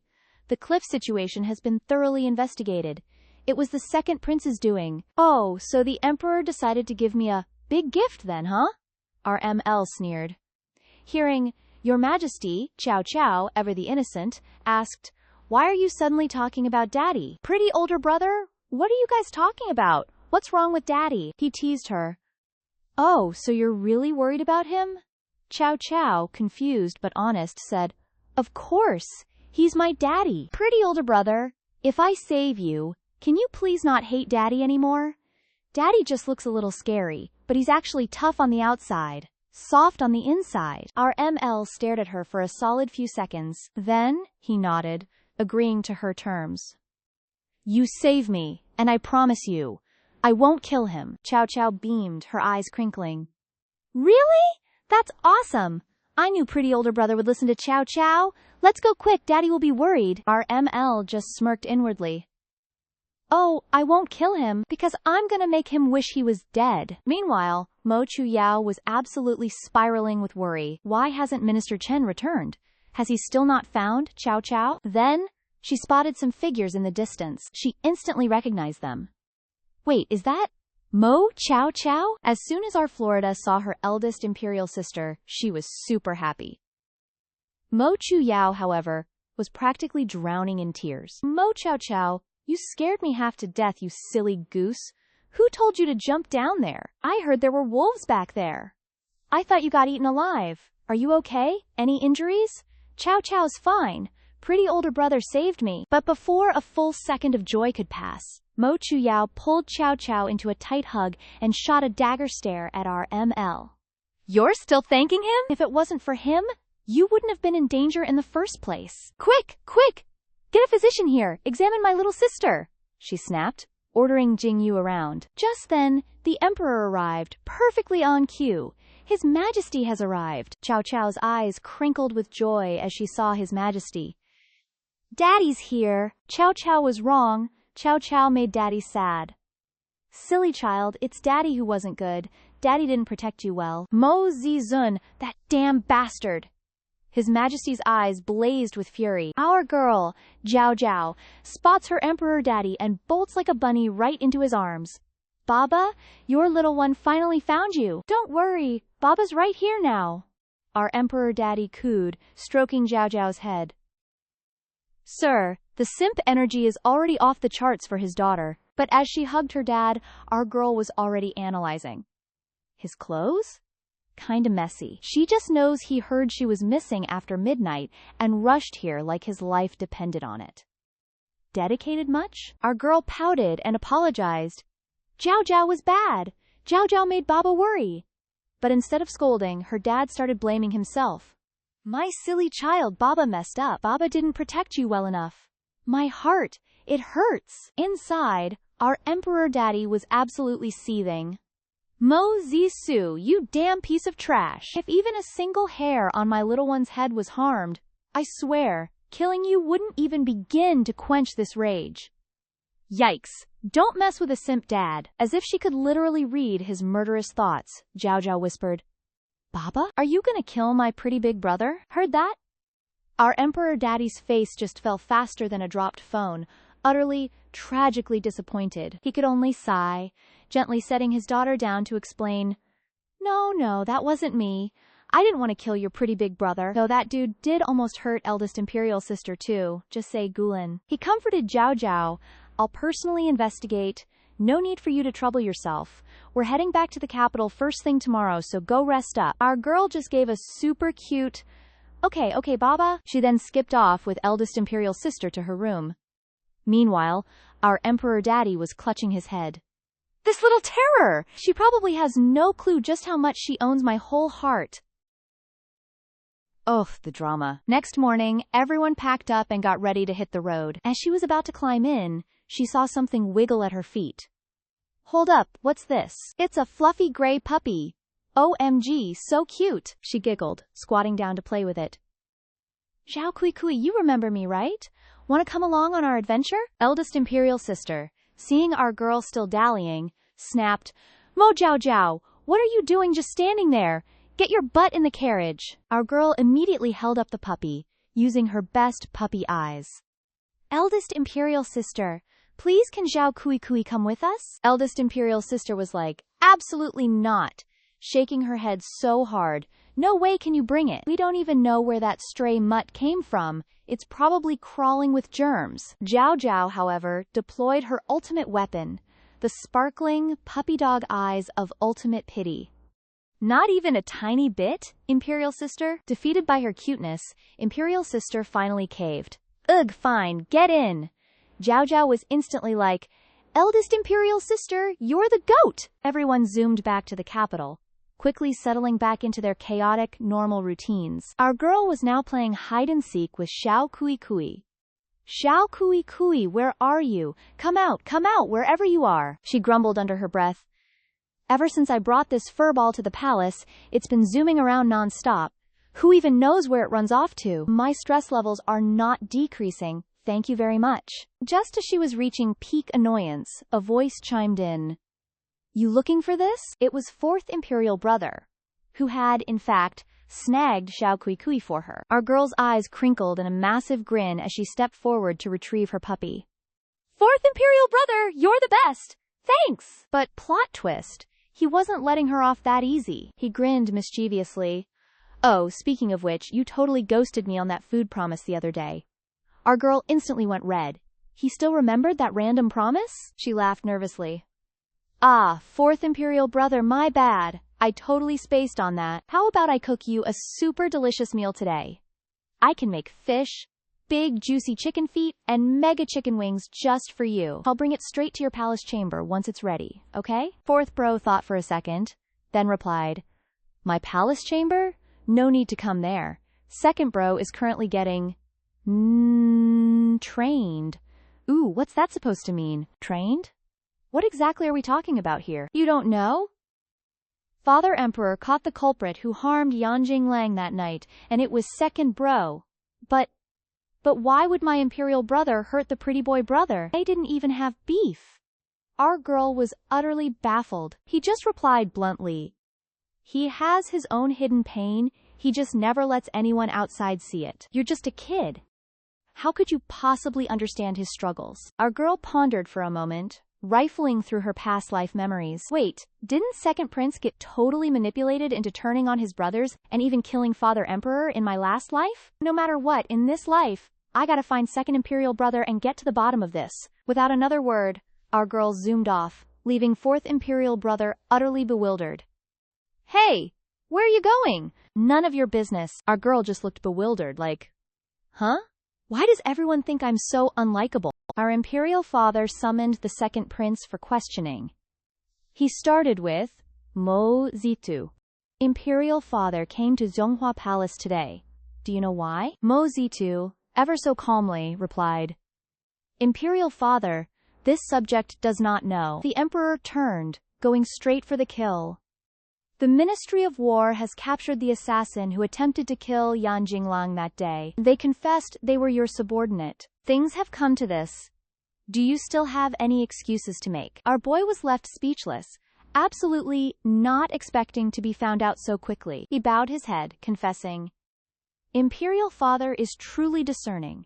Your son accepts the punishment. Since the cause of this matter has been thoroughly investigated, your son has nothing to deny. I respectfully ask Imperial Father to punish your son and deliver justice to Yan Kingdom. Mo Zitu's infuriatingly calm demeanor only made Imperial Father angrier. Injuring Yan Jinglang would have been one thing, but what if you had accidentally implicated the two princesses?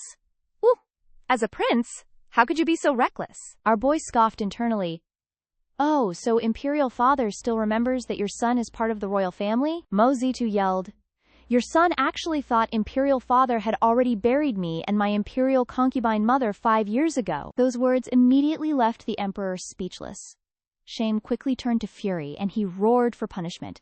Guards, drag the Second Prince down and give him 20 heavy strokes. Just then, Cao Cao rushed in like a tiny, chaotic savior. She panicked, wanting to intervene. Baba! Baba! Why are you doing this? She hugged Imperial Father's leg, begging, Imperial Father shouldn't hit Second Imperial Brother. Second Imperial Brother isn't a bad person. The Emperor glared sternly at the Second Prince. Imperial Father already gave him a chance. He simply didn't value it, which is why he's in this situation today. This time I will not tolerate it again. Drag him away, I don't want to see him ever again. Chow Chow worriedly turned to Mozitu. Your little sister will go plead for mercy with Baba. Second Imperial brother, I'll come save you later. But plot twist. Her kindness wasn't just unappreciated, it was completely rejected. He glared, chasing her off. I don't need your concern. Poor girl had no idea what she did wrong. Second Imperial brother, what's wrong with him? Night quickly fell. Our second Imperial brother was currently getting his wounds treated. Fourth Imperial brother spoke up. Second brother, if these wounds get any worse, they could get infected. How about I go beg Imperial father for some jade dew ointment? It would help you recover better. Mozitu just shook his head. No need. Fourth brother looked at him with sympathy. I really don't understand your stubborn personality. It's one thing not to win the Emperor's favor, but why do you have to antagonize him like this? Our boy just remained silent, saying nothing. Finally, the dead of night arrived. He lay quietly on his bed. A torturous nightmare tormented him, keeping him tossing and turning, unable to sleep. He kept mumbling, Mother, Mother. He remembered the words his mother had told him on her deathbed. Zitu, did His Majesty come?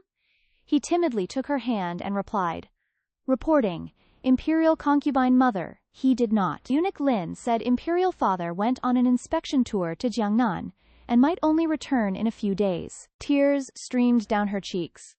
Tell me, isn't it ridiculous that I'm still waiting for a man who can't turn back? He was the one who brought me into the palace, yet he cruelly abandoned me here alone. He hugged his mother's hand, her voice choked. Imperial concubine mother, no matter what, Zitu, you must live well. Imperial concubine mother, your son went to the Imperial kitchen to make you some snacks.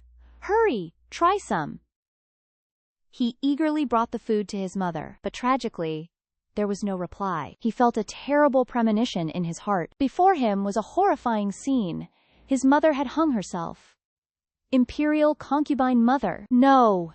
Don't abandon your son, he wailed, desperately begging. Terrified, he frantically rushed forward. He reached out for his mother's hand with a tiny, desperate shred of hope. But in reality, his hand grasped nothing but air. Imperial concubine mother, I miss you so much, he kept mumbling unconsciously. Without him knowing, Chow Chow had appeared silently by his side. Our girl saw him tossing and turning, and her heart just ached. She'd heard from a palace lady that the second prince grew up without a mom and had a bad leg, so her pops always gave him the cold shoulder, even banning him from stepping foot in the flower palace. Maybe, just maybe, this was why our second prince didn't trust a single soul. She held his hand tight, wishing him all the best.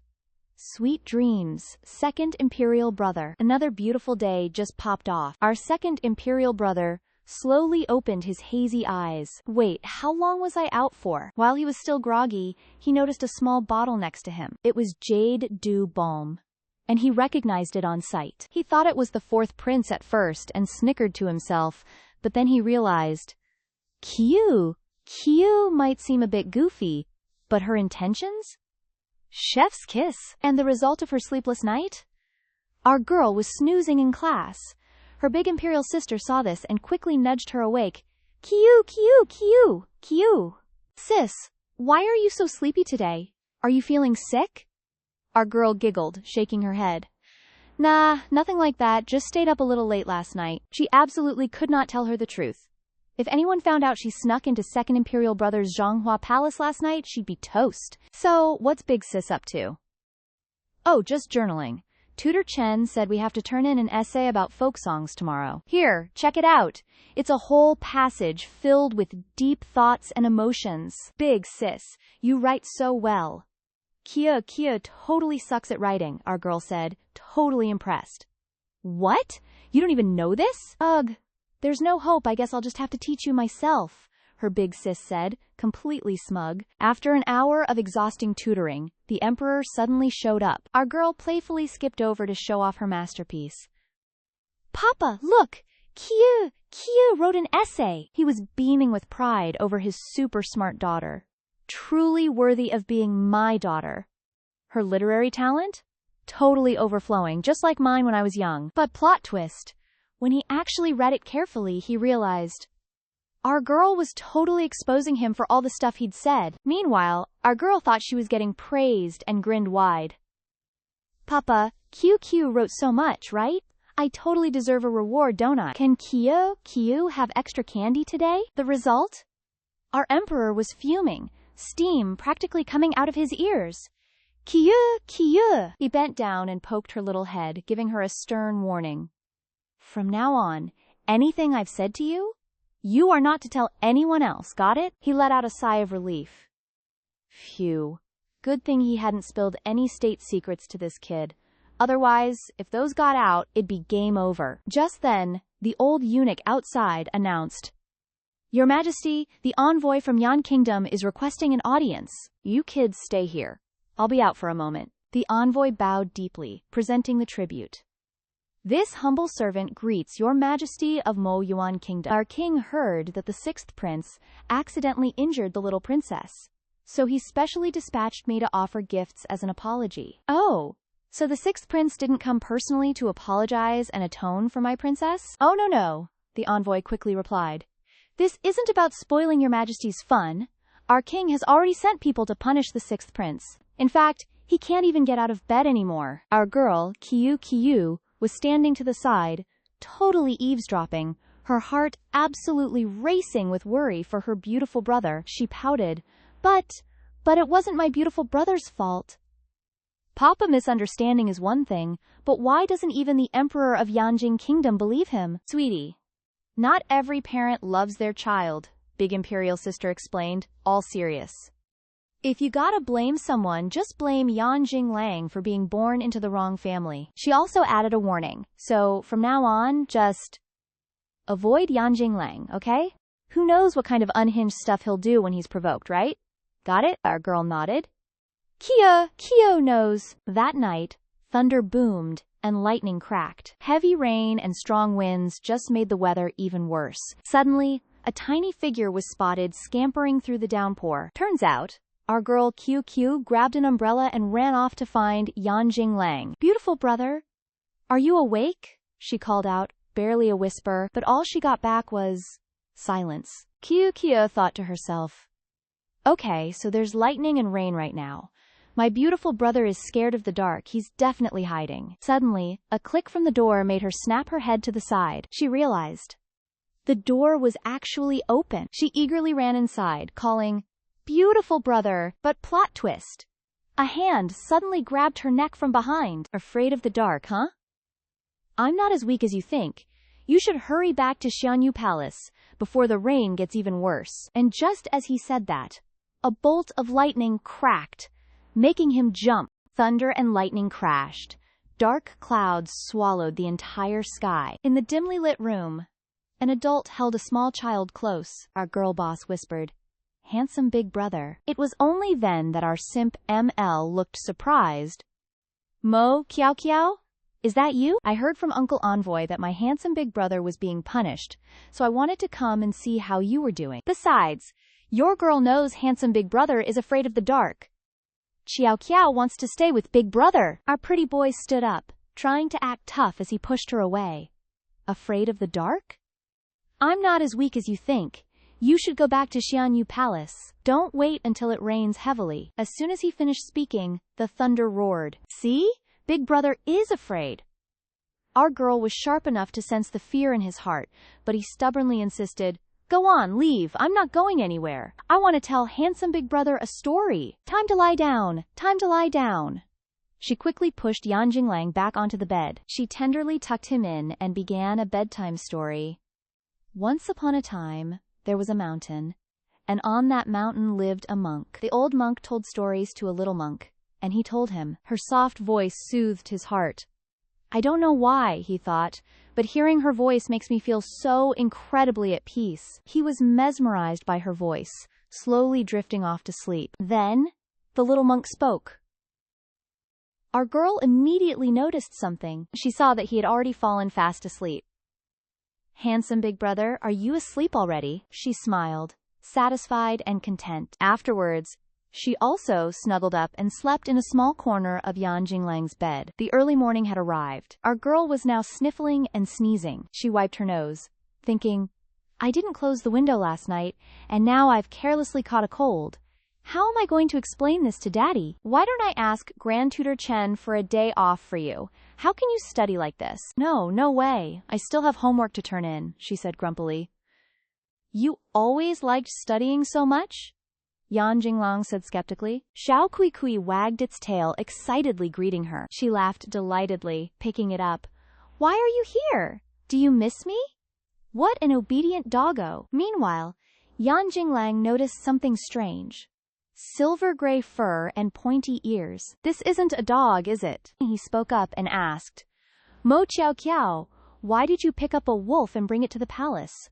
A wolf? Xiao Kui Kui is a wolf? Her words made it clear she had no idea what kind of animal this was. He explained.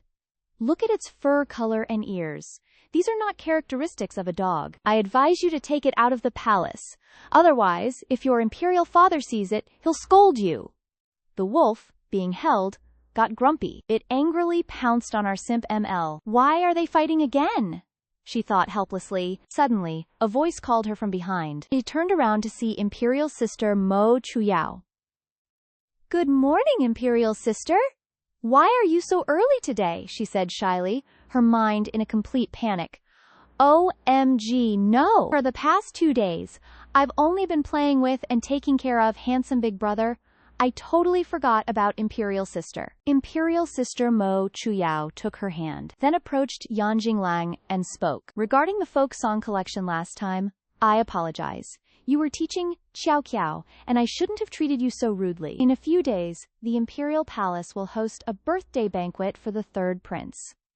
Would you like to attend? Although he felt a bit suspicious in his heart. What is this Mo Chuyao planning? But outwardly polite, despite his inner thoughts, he forced a smile. Since Imperial Princess Royal has extended such an invitation, then I have no reason to refuse. Thank you for the princess's invitation. I will definitely attend. Qiao Qiao secretly rejoiced seeing their relationship reconcile. Imperial Sister and handsome big brother have made up. So happy. Let's go to study together. She happily ran ahead. In reality, both of them had equally scheming intentions. One of them thought, if you want to steal Mo Qiao Qiao, you'll have to get past me first. He sneered inwardly. This situation is getting more and more interesting. Time quickly dipped into the hues of twilight. Our Qiao Qiao was busy racking her brain. What should she gift her big bro prince? A huge chicken leg? Or maybe her precious pearl? She sighed, a dramatic sigh in her heart. Just thinking about it was already making her brain explode. Suddenly, the first prince's voice rang out from behind her. You, little sister, big bro prince. I came to pick you up from your studies. He grinned happily, greeting her. The flowers all around bloomed beautifully. The cute little girl playfully probed, Third prince's birthday is coming up, big bro prince. Have you thought of a gift for him yet? Oh right, Jingxian's birthday is soon. He himself had no idea what that annoying weirdo liked. So he made a suggestion. How about we go back and draw a painting for him? Didn't Imperial Father really like the one you gave him last time? She found it quite reasonable. Right. Then let's draw a painting. At this moment, the third prince was lazily lounging, a smirk playing on his lips. Drawing, huh? What exactly are you drawing? What did you just whisper? Care to tell me? The first prince trembled all over. Why does he always look like he's just idling and looking for trouble every time I see third brother? Qiao Qiao thought with exasperation. Too terrified, the first prince quickly pulled her and ran off. Nothing at all. We're heading out now. The third prince smirked. Running away from me again, huh? Let's see what kind of mischief you're planning this time. Meanwhile, in Zhaohua Palace, Qiao Qiao's eyes crinkled with delight. The magnificent palace boasted splendid natural scenery. Big bro prince, so you guys moved into Zhaohua Palace, huh? Yeah, Zhao Yi was studying so diligently that Imperial Father moved me to this palace so I could study even better. As soon as concubine Ru saw her, she welcomed her joyfully. Little princess, you're here? Qiao Qiao, beaming with happiness, eagerly asked, Concubine Ru, how is your health? Have you gotten better? Thanks to the little princess's care, my health has improved a lot. It's very windy and cold outside right now. Quickly come inside and sit. Just as she was being led inside, she turned her head and saw another concubine. That was concubine Li Quan, the fourth prince's birth mother. Concubine Ru then introduced the two of them. This is concubine Li Ying. When Zhao Ying isn't around, it's always concubine Li Ying who looks after me. As soon as she finished speaking, concubine Li Ying barraged Cao Cao with questions. Little princess, are you hungry? Do you want to eat anything? I'm not a bad person. Don't be afraid of me. Who knew? Because of her overly enthusiastic attitude, the little girl got scared and hid behind concubine Ru. Mommy said bad people on land use food as an excuse to kidnap children. This person looks super suspicious. So the little girl grabbed the first prince's hand and darted off to play. I still have to go draw with Big Bro Prince. I won't bother you two concubines anymore. I'm leaving now. Concubine Li Ying cried 2 streams of tears, collapsing to the ground with a dumbfounded expression. Sister, didn't you say the little princess loves to eat? That if I just prepared some food, I could lure her over?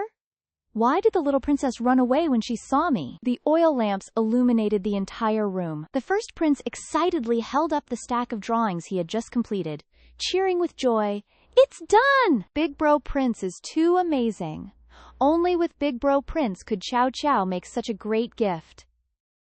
Cao Cao laughed gleefully, showering him with compliments. Who doesn't love a good compliment? The first prince puffed out his chest, chin high to the sky. But I have something that's been bothering me a little. Why does Big Bro Prince always run away whenever you see third brother? Being called out directly, he flinched. To save face as an elder brother, he quickly thought of an excuse.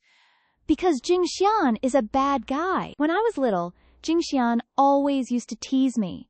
And every time Imperial Father found out, he'd act like nothing happened. Because I'm the first brother, I can only yield to Jingxian. If I don't give him a gift, he'll definitely get angry. In short, Yu, you're not allowed to go near Jingxian. Zhao Yi will protect Yu. Got it, Big Bro Prince? She nodded frantically. In her heart, she felt sympathy for him, but she also thought, actually, I should be the one protecting Big Bro Prince. Making such a fuss for half a day. Turns out it was just to badmouth me with that brat, huh? They had no idea the third prince had been standing there, unheard, for who knows how long. Looks like tomorrow's birthday banquet is going to be very interesting indeed, he smirked. It's a beautiful day in Jingshuan Palace, and our little princess Kia is just vibing, singing, and chasing butterflies. But her poor handmaiden, Ling Ji, is absolutely stressing. Little princess, slow down please. And as predicted, literally a second later, our girl Kiu did a full-on faceplant. But unlike any other kid, she didn't even cry. She just laughed it off. Linji quickly scooped her up, asking, Little princess, are you hurt? I'm fine, Linji. The two of them were just having the best time. Meanwhile, Consort Shu is lurking in the distance, absolutely seething. She turns to her minion. Xuan Shi? Is this little brat the new princess everyone's talking about? Xuan Shi bows. Yes, Your Majesty, that's her. This woman is gritting her teeth, her face all twisted up. The Emperor has been obsessed with this 9th princess. He hasn't even visited the harem in months. She's so young and already pulling strings like this. Imagine how manipulative she'll be when she grows up. And of course, Xuan Shi is right there, adding fuel to the fire like the green tea minion she is. Your ladyship's beauty is simply unmatched. The 9th princess will never compare, no matter how much she grows.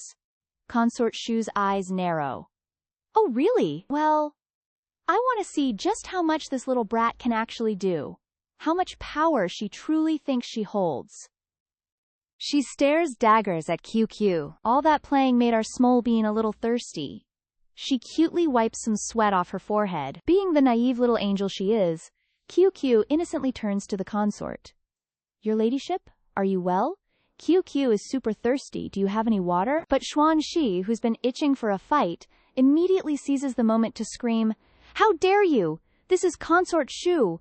Where did a wild child like you come from? Don't you know you're supposed to bow to a consort? Our little princess gets super scared by Xuan Shi's yelling and quickly hugs her handmaiden. I'm not a wild child. I'm Imperial Father's 9th princess. The Empress, putting on her best, holier-than-thou act, starts lecturing. Oh, so you're the 9th princess? You're already 4. How can you not understand proper etiquette? Xuan Shi, of course, pipes up again. I thought you'd at least greet her ladyship with the proper reverence. And just like that, the Empress decides to turn up the drama. Xuanxi, come here and teach this child some manners. But just as Xuanxi lifts her hand to strike Qiu, our quick-thinking princess screams, "Help! Help! A bad person is trying to hit Qiu." Xuanxi snaps back, "Shut up, you brat!" Then, like a true hero, Consort Li appears out of nowhere. She grabs Xuanxi's hand tight and says, loud and clear, "Consort Shu, you're old enough to know better. Why are you bullying a child? Aren't you afraid of being laughed at?" Consort Shu's face immediately drops. "You! Li Quan!" Consort Shu, of course, isn't about to lose face. She immediately pulls rank. "Li Quan, don't meddle in what doesn't concern you. This has nothing to do with you." But Consort Lai is just as stubborn. "Oh, but I want to meddle. What are you going to do about it?" Consort Shu is absolutely fuming, her face turning purple from anger. But alas, she can only swallow her rage and storm off, utterly defeated. Our little princess Qiu is now looking at Consort Li with total heart eyes. She grins from ear to ear, praising nonstop. "Thank you, Consort Lai! Consort Lai is the best!" Seeing our small bean finally warm up to her, Consort Li is over the moon. She quickly pulls Qiu into a hug. "Our little princess is just too cute. I finally get to hug you. You have no idea how long I've been wanting to kai-ham you." Kia, being the innocent she is totally confused. Kai-ham? What does that mean? Kai-ham Qiu. Consort Lai playfully winks. "Oopsie. My bad, I might have said the quiet part out loud. Don't worry, your Consort Lai isn't a bad person." Suddenly, Big Sister Sodako appears just in the nick of time. She steps forward and bows to Consort Li. Sodao greets Consort Li. "Ninth sister is still young and a bit clueless. Please forgive any disrespect. I apologize on her behalf. If your ladyship has no further instructions, I'll take her away now." Before Qiu can even process, Sodako swiftly drags her away. Consort Lai stands there, chuckling to herself. Truly, absolutely adorable. Sodao pulls Qiu into a corner, immediately scolding her non-stop. "Qiu, are you serious? Haven't I told you 1,000,000 times to stay away from the consorts in this harem?" Our little princess, still too young to grasp the dangers of this imperial harem, asks innocently. "But Consort Li is a good person. Consort Shu wanted to hit me, and Consort Li stopped her." "It's all just a show, an act," Sodako shouts, clearly frustrated. She seriously warns. "Don't you know? The 4th Imperial Prince's birth mother is none other than Consort Lai, and his peculiar demeanor? That's all thanks to her influence." Our little princess is completely stunned, feeling totally unfairly attacked right now. Our older sister, she kneels down, urgent AF. "Sis, I heard the court maids gossiping. That Lipin Niang, she never doted on Si Huangzi since he was a kid, made him suffer so much. Don't you dare go near her, she'll hurt you too." But how could that be? Our girl whimpers, eyes downcast, not wanting to believe. "Lipin Niang just saved me and said I was cute." So Dawio insists. "She's not a good person, sis. You can know a face but not a heart. You only met her once, how can you know if she's good or not? Anyway, San Huangge's birthday feast is starting soon. Let's go already." Inside the palace, preparations are underway, and they are massive. Our girl sees the table overflowing with food and she can't hold back. Drool is practically gushing. So much yummy food. I've never seen so much before. Meanwhile, our older sister raises her wine cup, turning to the side. "Yanjing Lang," she coos, "this princess offers you a cup. Consider it an apology." I already had someone prepare chili water for him. Once Yanjing Lang swallows this, he'll make such a horrible face, Qiao will definitely hate him. Just watch. This is her genius plan, folks. Yanjing Lang bows back. "Many thanks, princess." Then, "I won't be formal." And just like that, our unsuspecting boy drinks it all down without a second thought. Plot twist. He immediately starts coughing like his life depends on it. Our girl sees her handsome George coughing and scrambles over. "Handsome George, what's wrong?" Qiao has candy, here, have some." He carefully wipes his mouth, chili water spraying everywhere style. "It's nothing," he reassures her. "I just choked a little. Qiao will tell Lingji to bring you some water later." Our older sister's plan? Not only did it fail, it epically backfired. Damn it, she seethes. Yanjing Lang outsmarted me again. The emperor then speaks, asking his court officials, "Today is San Huangzi's birthday. Do any of you have gifts?" Cao Cao quickly dashes forward, eager to show off. "Yes, your majesty, your humble daughter and Da Huangxiang have prepared a gift for San Huangxiang. May San Huangxiang eat well and grow up fast." San Huangxiang reaches out to take the gift. "Thank you, Zhu Huangmei. This handwriting isn't from that little brat. Are they trying to prank me with this?" He recognized whose handwriting it was on the paper immediately. He bows his head and reports to the emperor. "Father Emperor, on such an important day, your son has also prepared a special performance." The emperor replies, "Then bring it out quickly." He claps his hands, signaling for his people to present the gift. Something wrapped in a vibrant red cloth is brought forth. Everyone is so curious, wondering what rare antique lies within. He pulls back the cloth without hesitation for everyone to see, and everyone freaks out. Inside is a white tiger with black stripes. It lets out a ferocious roar. Si Huangxiang proudly boasts, "This is the tiger your son personally chose from the myriad beast garden. Its temperament is unruly and hard to tame." "Oh, the big fella? Zhu Huangmei, don't be scared. I've already locked it in a cage so it can't hurt you." He secretly smirks, thinking, "This little girl must be terrified. Cao Cao will definitely scream and cry from fright. Just you watch." But plot twist! Her reaction is the complete opposite. Her eyes light up like car headlights. So cute! Our girl excitedly tugs his sleeve. "Sanji, can you let me see it up close?" he asks, genuinely surprised. "You're not scared?" Cao Cao replies, cool as a cucumber. "Not scared at all. How can anyone be scared of such a cute big fella?" He asks, genuinely surprised. "You're not scared?" Cao Cao replies, cool as a cucumber. "Not scared at all. How can anyone be scared of such a cute big fella?" She gently approaches the tiger's cage. In a soft voice she asks, "Hey there, big fella. Where's your home? Do you miss your mommy?" The tiger then lets out a few cries, covers its face and whimpers like a child.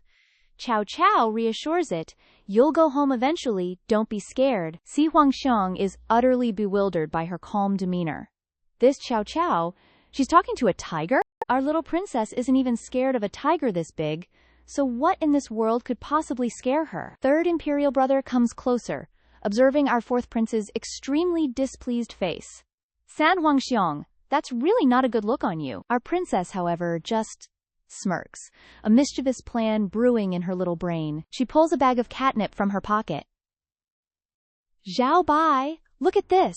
And just like that, the tiger instinctually lunges for it. But oops! The gate just happens to swing open. Seeing the danger, our fourth prince rushes forward like a knight in shining armor. "Ninth imperial sister, be careful." He doesn't hesitate, using his own body as a shield for our girl. The tiger scratch on his arm slowly starts to bleed. Qiao Qiao asks, worried sick, "Fourth prince, are you okay?" And then, just like that, our ML passes out cold. Third imperial brother, knowing he'd gone too far, tries to explain himself to his majesty. But the emperor just gives him one very stern look. Then, without a second glance, he just walks right past him. His majesty scoops up our fourth prince and calls for the imperial physician to treat him. Night quickly falls, blanketing everything in darkness. Meanwhile, our fourth prince is resting in the flower palace. The imperial physician reports, "Your Majesty, the fourth prince's injuries are nothing to worry about. He merely fainted from fright." "All right, you may withdraw," the emperor says, and the physician respectfully bows out. Qiao Qiao is sobbing tragically beside him. "It's all my fault for talking to that big silly tiger. Our fourth prince got hurt because he saved me." "Well, it's not like that ferocious tiger is my fault." She looks up and asks, "Papa, please don't kill Zhao Bai, okay? The white tiger has had a hard life too." The emperor nods. "Don't worry, I'll send people to return it to the forest. From now on, no more tigers in the palace. It's getting late now, you should go rest, my dear." Then he scoops her up and carries her out of the room. Winter winds gently sway the branches and leaves outside. And right at that moment, from behind, our girl spots something. Concubine Li, waiting for no one to be around, sneaks into the palace. So our princess hops down. Papa, I still want to talk to fourth prince. You can go back first. Our fourth prince is now slowly regaining his strength. As soon as he sees his mother, he snarks. Why is it you again? Our fourth prince gives her a look of utter disgust, shooing her away. Don't touch me! Concubine Li says worriedly, I know you still resent me for what happened before, but I just want to care for you a little more. It's all my fault. He coldly turns away, not even bothering to look at her. Your son no longer cares about that. If there's nothing else, mother consort, you may leave. All she can do is sadly slink away. Outside, Xiao Qiao has heard everything. Wait, what is going on between these two? Concubine Lai can only hold back her tears, burying them deep inside. Seeing her looking so pitiful, Xiao Qiao runs out to call to her. Concubine Li asks, Little princess, it's so late. Why are you still out here? Our princess replies, I heard you two talking outside, so I came to see what was up. Why are you crying, mother concubine? She asks. A single question hitting concubine Lai right in her broken heart. The evening sky was serving clear, cool vibes, but someone's heart was definitely not on the same page. Li Ying Niang spilled the tea. Ziran and I? We haven't exchanged words in ages. Like, ancient history ages. Back in the day, I was just a young girl boss who desperately wanted a daughter. So when Ziran popped out, I was like, plot twist! You're my daughter now! Dressed him in skirts and did his hair daily. Because why not? Fast forward a bit, Zinran hit school age. But the library crowd? Total bullies. They called him a monster. Neither male nor females. That's when Zinran finally caught on to my original plans. And ever since then, he's been giving me the ultimate silent treatment. Honestly, I've been a bit self-centered. Only cared about my own feels, totally glossing over Zimran's emotions. I just didn't care. She then turned to our little princess, Chow Chow. If there's any chance, could you please talk some sense into Ziran for me? Just being able to talk to him again would make my whole life. Chow Chow, being the confident queen she is, patted her chest and declared, Relax, Niang Niang. Leave it all to Chow Chow. I got this. Our girl Chow Chow grinned so wide, practically sparkling. Chow Chow and Niang Niang are like besties for life. And you? You're Niang Niang's OG longtime friend. So, duh. Chow Chow is totally gonna help you out. Also, like, who made the rules that boys can't rock a skirt? Literally, no one. Chow Chow herself has always wanted to snatch her handsome brother's clothes, 'cause they totally give off swag vibes. Chow Chow's words might sound innocent AF, but they carry a pure, unfiltered truth that just hits different. Li Ying Niang Niang felt her heart do a little happy dance. Thank you, my little princess. While these two were busy vibing, they had no idea a shadowy figure was lurking, eavesdropping on their whole convo. Zingaran had heard everything. And let me tell you, inside this boy's heart, it was a whole ocean of WTF emotions right then. Fast forward a few days. Over in Xianyu Palace, our girl Chow Chow was dramatically sprawled across a table, sighing like her life was over. Li Huan, who was multitasking, noticed Chow Chow looking all mopey. Girl, you're like 3 years old and already got the big size? If you're this emo now, what's gonna happen later? Chow Chow, annoyed, turned her head and pouted. Big royal sister, you literally wouldn't get it. I've been having some major brain rot level problems lately. Ooh, spill! What's got you all in a twist? Tell your sis everything. Li Huan immediately activated her full-on gossip antennae. Ever since fourth imperial brother caught me chilling with Li Qin Niang Niang, he's been completely ghosting me.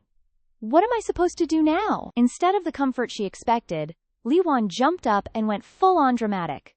Chow Chow, you literally spend every single day thinking about some other dude. Do you ever think about your big sis? From now on, I'm officially unfollowing you. Chow Chow quickly braced herself against the table. But fourth imperial brother isn't just some other dude, he's the dude. Li Huan, however, was not having it. She stubbornly kept her pouty face on, turning away without even a sideways glance. I don't care! I'm jealous, okay? Chow Chow, seeing no other option, pulled out her ultimate secret weapon. Eggyo.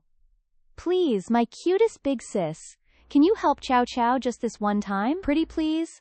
With a cherry on top? Li Huan, finally caving, offered the most basic level advice. Chow Chow, just bribe Zihoran with whatever he likes. Duh, isn't that, like, common sense? The moment she heard that, our girl's eyes lit up. OMG! Fourth Imperial Brother's an absolute foodie. Before even a single brain cell could fire, Chow Chow was gone. Thanks, big royal sis. See ya tonight for more tea. Li Wan just sighed dramatically. Ugh, that ungrateful little menace. Our girl zoomed over to Zhonghua Palace with a bag of snacks, knocking dramatically. Fourth Imperial Brother, are you home? Your favorite sister is here with a food delivery. But from inside the room? Crickets. Radio silence. Our girl kept yelling. All right, if you're gonna ghost me, Chow Chow's bouncing. I'm leaving your snacks by the door, so don't forget to munch, Fourth Imperial Brother. Meanwhile, Fourth Imperial Brother was totally hiding inside his room, playing hard to get and keeping mum. He just cracked the door just enough to peek at the drama unfolding outside. Once our girl was out of sight, he finally flung the door open, ready for a full investigation. And what did he find in the basket? Giant chicken feet. His fave. Instantly, his inner foodie awakened, and he reached out to snatch his precious snacks. But plot twist, our girl was next-level cunning. She hadn't actually left. She was playing peekaboo, waiting to pounce. Aha! Gotcha, Fourth Imperial Brother. Ziran turned around, looking awkward. AF, sis, what are you doing here? Chow Chow, putting on her best innocent face, replied, I just came to chat with Fourth Imperial Brother. Are you saying Fourth Imperial Brother doesn't want Chow Chow around? He, however, remained stubbornly defiant, refusing to make eye contact. His voice was colder than a winter's night. If you're here for Mother Consort, don't even bother wasting your breath. I'm not listening to a single word. I'm not feeling it right now, so bounce. Chow Chow puffed out her cheeks, threw her hands on her hips, and shot back. Excuse me? Who said I was here for your Mother Consort? I have important tea to spill. Just for you, Fourth Imperial Brother. Having exhausted her other tricks, our girl went full-on clingy, trying to wheedle him. Please, can you just come with Chow Chow somewhere? Just for a little bit, and if you're still mad when we get back, I promise Chow Chow will never, ever bother Fourth Imperial Brother again. That's when he finally noticed a whole-ass carriage chilling outside. Wait, is she trying to pull a jailbreak from the palace? Ugh, fine. Now I'm even more curious to see what other chaotic antics she's got up her sleeve. And just like that, his inner shipper won out, and he agreed to go. Fine, it's a deal. But don't think you've won. The town below was absolutely buzzing. Everyone out here doing their own thing. Selling pastries, selling candied hawthorns. A whole vibe. Chow Chow was practically vibrating with excitement, flinging open the curtain to take in the bustling streets. Fourth Imperial Bro, we're finally in the Imperial City! Meanwhile, our Imperial Bro was clutching his hands so tight, his whole body was shaking. Chow Chow, ever the sharp one, instantly picked up on Ziran's unusual behavior. She turned to check his expression. Huh? Fourth Imperial Bro, what's up? That's when she realized just how deep Ziran's inner demons ran. He was clearly uncomfortable being out in the crowds. If we go out like this, we'll totally get recognized. We should just stay in the carriage, wait until there are fewer people. Suddenly, a hat with a veil was plopped right onto his head. Our tiny queen grinned. Wear this, big bro. No one will recognize us if you wear this hat. Even with that, Fourth Imperial Bro was still spiraling with unexplainable worries.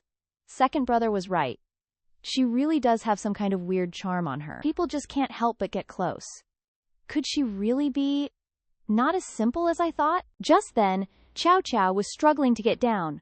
Fourth big bro, I can't get down, help me! This single act completely wiped away all the suspicions he'd just had. Retract! I must be overthinking things. What were they doing? She spotted some excitement up ahead. Without a second thought, she tugged his hand forward. Fourth big bro, let's go check it out. A blazing fire was flaring up. It was a fire dancer, and everyone around him was hyping him up non-stop. So cool! Chow Chow also noticed Ziran's extremely delighted expression. Looks like Fourth Imperial Bro is having fun too. And just like that, our little queen started cooking up more ideas.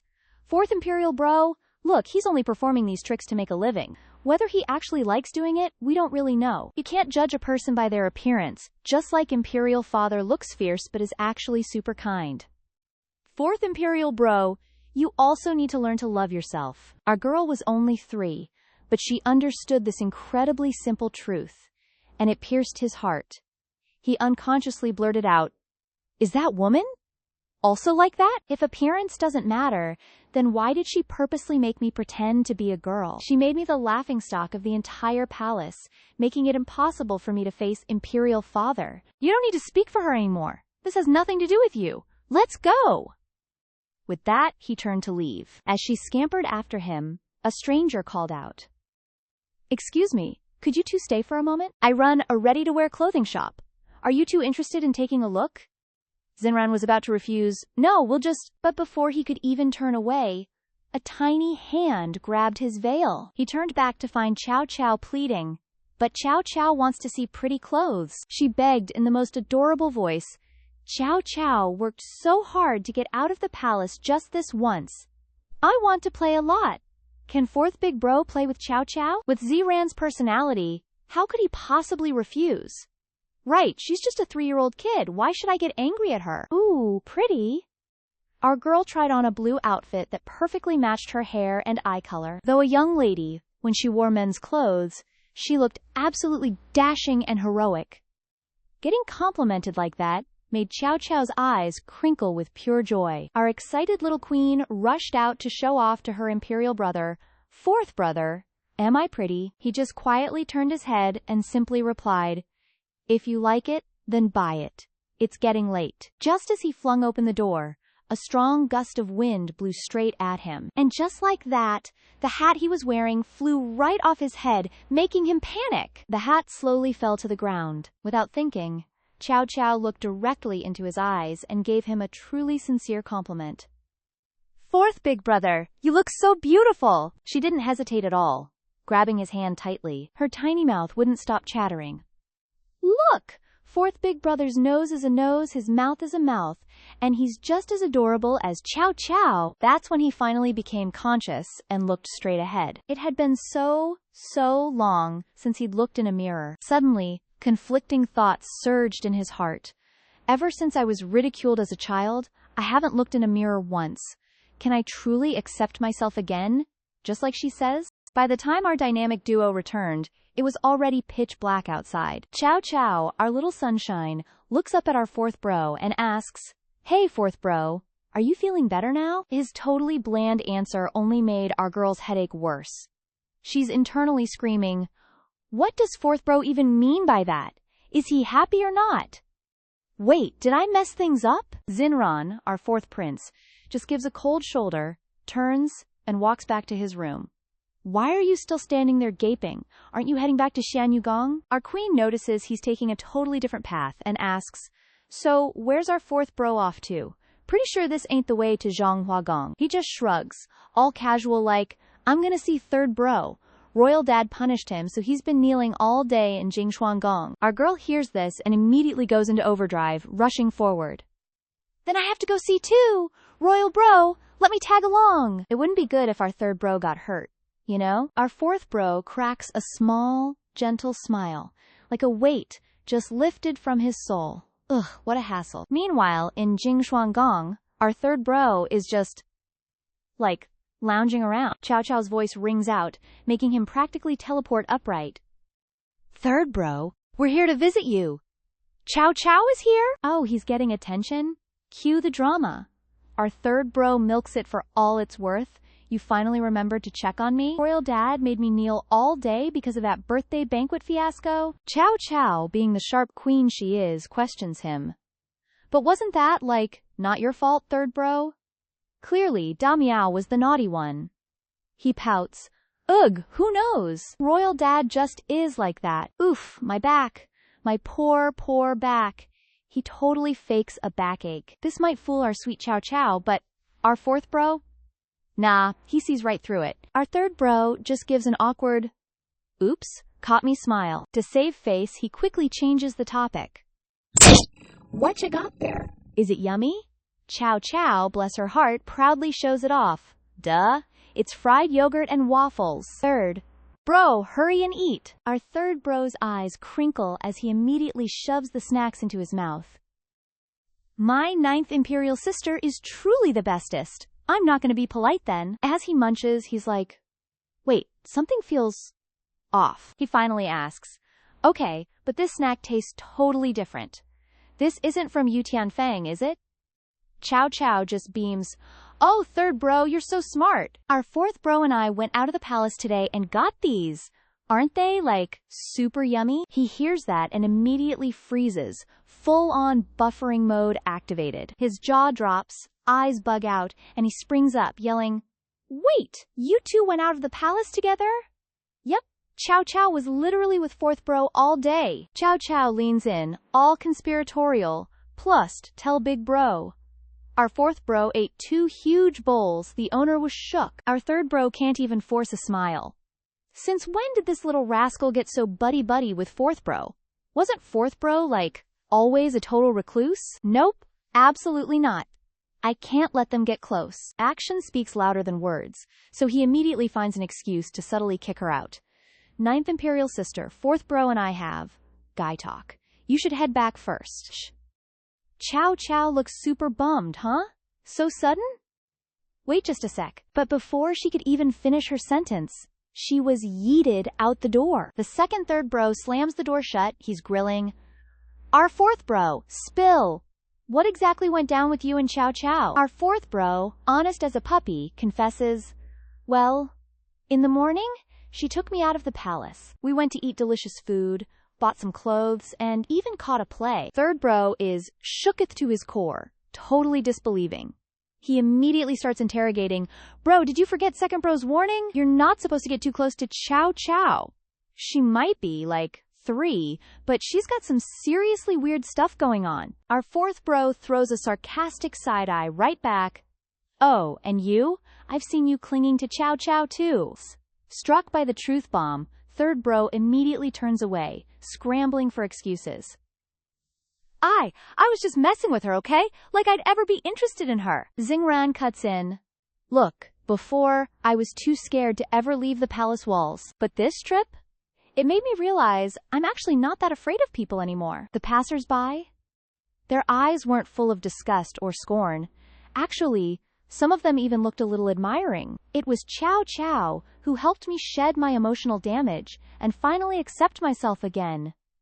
Ziran declares, beaming with pride. I've been thinking, maybe we shouldn't shun Chow Chow, and we definitely shouldn't project our preconceived notions onto her. So what's your take, third bro?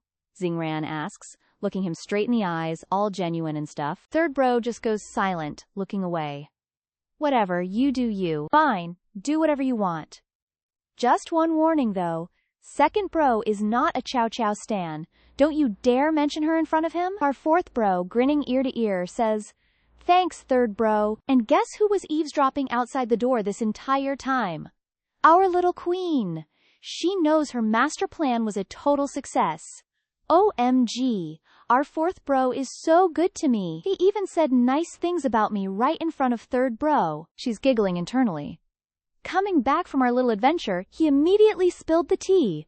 Looks like our fourth bro finally shed all that emotional baggage. Empress Mom, you can finally chill. The next day dawned a beautiful morning. After taking care of Lian Yang Yang, our girl Mo Qiao Qiao was chirping and singing like a happy bird. Eldest imperial sister, noticing her strange mood, asked, Mo Qiao Qiao, why are you so hyped today?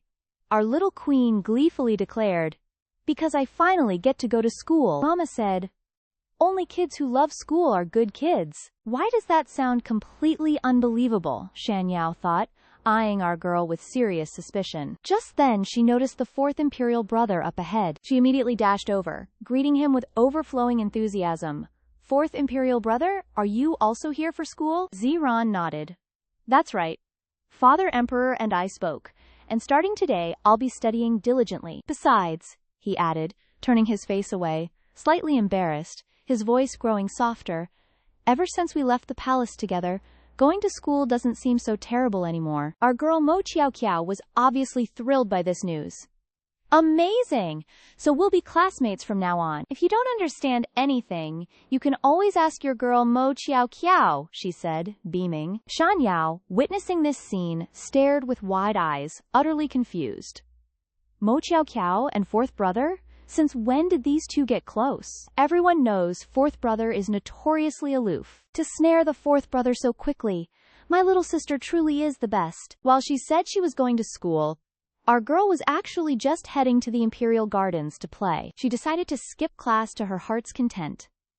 Why bother tiring myself out with studying? Tutor Chen's classes are so boring, I seriously need to find a place for a nap. Mo Chiao Kiao planned to find a spot hidden by bushes and weeds so no one would bother her. Tutor Chen will never find me here, she was sure. As she was fumbling around, she noticed something ahead. She realized it was her gorgeous brother. He heard a sound and opened his eyes to see who was so audacious. Ugh, what a nuisance. Why is it you, of all people? She timidly and shyly replied. I also wanted to ask, gorgeous brother, why are you here? I haven't seen you in the library for days, and I didn't know where you went. He cleared his throat. I wasn't feeling well, so I took some leave. You should go back, this isn't a place to stay long. But our girl Mo Chiao Kiao wasn't that dense. She grinned mischievously and yelled out, I get it! Gorgeous brother is also skipping school, aren't you? He nervously clapped a hand over her mouth, which was blaring like a loudspeaker. He whispered discreetly, Keep your voice down. You can't tell anyone about today, understand? Mo Chiao Kiao grinned, finding an unexpected ally. I can't believe gorgeous brother skipped school too. I thought I was the only one who hated studying. He was utterly helpless and at his wits' end with this silly child. And then, she even grabbed his hand and loudly declared, Don't worry, gorgeous brother. Even if you don't say anything, your girl Mo Chiao Kiao will help you keep it a secret. After all, we're good friends, so we have to help each other out. Hearing this, he thought of a sly plan.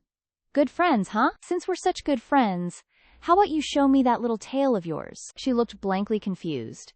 He gave her an earnest, pleading look. Didn't you say we should help each other? You can't even fulfill this small request? She hesitated. Well, maybe, but something nagged at her. Why do I feel like gorgeous brother is totally messing with me right now? He chuckled and patted her head. All right, I won't tease you anymore. He offered his hand to help her up. Get up, school's about to end. It wouldn't be good if Tutor Chen caught us red-handed like this. Suddenly, he heard strange noises nearby. A group of people was loudly searching everywhere, shouting, Find that Yan Nation rebel, now!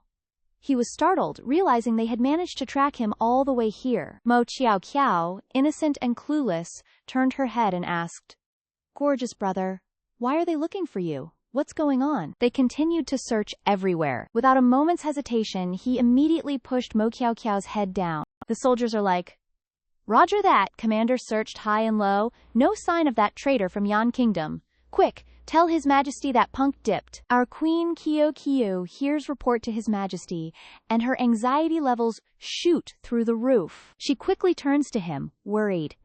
My dear brother, you're trying to stay safe right now. If we keep wasting resources like this, we'll just alert that wretched dog emperor. ML, ever the quick thinker, turns to her decisively. Go tell them I'm right here with you. Our girl nods obediently, then sprints towards the soldiers. She shouts at the top of her lungs at them. Yan Jinglang is right here with this princess. One soldier approaches, looking utterly bewildered. He explains, Ninth princess, this is no laughing matter. If the sixth prince has left the palace, His Majesty will definitely punish us. Before he can finish, Kyu is beyond annoyed and drags our pretty boy right out. She flings her head up, presenting the actual evidence. Yan Jinglang, this audacious scoundrel, lost this princess's scented sachet, and now this princess is about to punish him. She winks, giving him the signal. And he, like the smart ML he is, totally gets the memo. So they both launch into a full-blown dramatic performance. She's smacking him. You scoundrel! I'll kill you! And he, playing the damsel in distress, bows his head, pleading, Ninth princess, spare my life! The soldier watches, utterly speechless. Bro, I thought this princess was just cute and silly, but she's got some serious savage hands. So he yells to his captain. All right, if the sixth prince is with her, then your humble servant is totally at ease. Let's go. And just like that, they all shuffle off, leaving our chaotic duo sitting there. She quickly turns, freaked out. Oh, my gorgeous brother, are you hurt? I totally didn't mean it. It was just for show. He gives a strained laugh. I'm fine, really. He says he's fine, but inside he's like, ow! Didn't expect that little shrimp to have such a powerful punch. Dang! QQ, feeling a bit awkward and worried, asks, QQ helped you fend them off, my gorgeous brother. Can you tell me what's actually going on? Hearing her question, our ML hesitates big time. He thinks to himself, this little rascal has never hurt me, and even saved my life once. I guess I can trust her, right? So he spills the tea. A few days ago, I went to the Yanjing Kingdom to handle some business. His face darkens with a murderous aura as he talks. It was just a small family matter, not worth mentioning. That guy has always been hoping for Father Emperor to die so he could benefit. Our girl listens and is like, wait, what? I understood absolutely nothing. He sighs. Forget it. You wouldn't understand, so let's not talk about it. He then turns to question her. Instead, you. I heard you've been hanging out with the fourth prince lately? She nods awkwardly. Why, yeah, that's right. To win him over, she bravely lifts her head and declares, but for my gorgeous brother, it's totally different. Q only likes her gorgeous brother. He playfully strokes her chubby cheek and warns, you better remember what you just said. If you ever like anyone else later, I won't let you off the hook. Got it? Q nods frantically in agreement. Got it! Gorgeous brother, you can totally relax. Meanwhile, over in the Hall of Mental Cultivation, rumors reach the Emperor's ears. You're saying Kyo has been with Jingshuan and Ziran these past few days? Is that true? Yes, your majesty. This servant even heard the little princess advise the fourth prince to study. The little princess is truly a soulmate, praises the old eunuch. He slams his hand down on the table in a rage. Didn't I already say no one is to approach those other princes? This little rascal can't even give me 1 day of peace. Speak of the devil, and she shall appear. Kyo's clear voice rings out.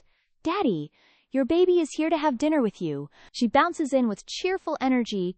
Kyo has missed you so much these past few days, Daddy.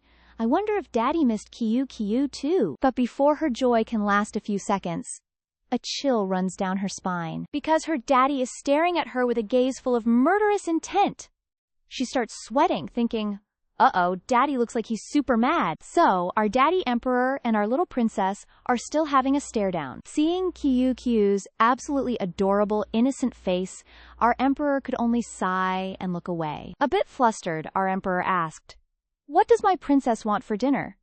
Your Emperor will have the Imperial kitchen prepare it. Kyo, beaming, Daddy Emperor isn't mad anymore? Was that just my imagination? Kyo gushed. Kyo wants big crabs, big chicken drumsticks, big chicken feet. Whatever yummy goodies the Imperial kitchen has, Kyo wants to eat it all. Our Emperor glared at the eunuch beside him. Well, get to it, making our poor eunuch jump out of his skin. Yes, your majesty, this servant will prepare it right away. A moment later, our emperor was personally feeding Kyo a piece of meat. Kyo blissfully chewed the meat, nestled in our emperor's lap. And our emperor? Far from bothered, he actually seemed pretty comfortable. Kyo turned and gently stopped his chopsticks. Daddy Emperor, you don't have to just feed Kyo. Daddy Emperor needs to eat too. Kyo immediately took the chopsticks from his hand. Our girl struggled a bit, trying to pick up the food, but it was surprisingly tricky. Finally, Kyo managed to pick up a piece and held it up, wanting to feed our Emperor. And, oh, bro was genuinely surprised. Our Emperor then leaned down and ate the piece of meat Kyo had picked just for him. Kyo smiled cheerfully. This is Kyo's favorite dish. Daddy Emperor, is it yummy? Our Emperor smiled faintly at her. Pretty good. Our Emperor picked up another piece of meat with his chopsticks, but Kyo looked at him and felt something was off. It was like Daddy Emperor had something heavy on his mind. Kyo wanted to ask, Daddy Emperor, what's wrong today? Can you tell Kyo? If Daddy isn't happy, Kyo will be heartbroken too. Our Emperor frowned a bit. Your Emperor heard you've been getting quite cozy with the fourth prince and third prince recently. Is that true? Kia jumped in alarm. Daddy already knows? Kyo fumbled to explain.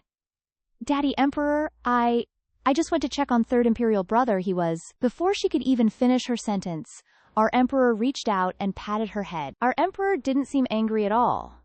Instead, he softly and gently said, Your Emperor isn't blaming you. Kyo looked a little downcast. Third Imperial Brother was punished by Imperial Father to kneel, so Kyo went to visit him.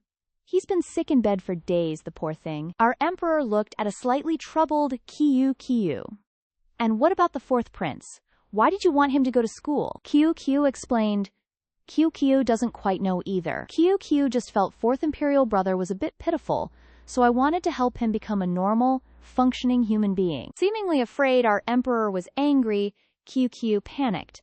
Daddy Emperor, are you blaming Kyo for meddling in other people's business? If Daddy Emperor doesn't like it, Kyo won't go bother them anymore. But contrary to what Kyo thought, our Emperor just patted her head. How could I? Your Emperor actually wants to thank you for keeping them in line. But then our Emperor frowned slightly. However, it's true. Maybe spend a little less time with them in the future. If you get bored, just come find your Emperor in my Imperial study. Kyo, confused, huh? Why though? Our Emperor explained. They're much older than you and have always been used to being lonely. Your Emperor is worried they're not used to having a little sister and might easily clash with you. Kyo, gushing excitedly. Oh, so that's it. Daddy Emperor cares about me so much. Kyo happily wrapped her arms around our Emperor. Okay, Kyo will listen to Daddy Emperor. Kyo then hopped off his lap. Kyo has to go now. I still have to do some homework with Big Imperial Sister later. But our Emperor, wanting to keep her around longer, said, Wait! Our Emperor pulled out a little bird pendant. Take this. Kyo looked at the pendant in her hand, puzzled. Huh, this is, our Emperor replied. This is something a minister gave your Emperor yesterday. If you like it, take it. Next time you visit my Imperial study, your Emperor will give you a new one. Meanwhile, our poor eunuch beside him was this close to facepalming. Your Majesty, you clearly swiped that from a local deity's shrine? A minister gave it to you? Please. Kyo's eyes crinkled with a smile.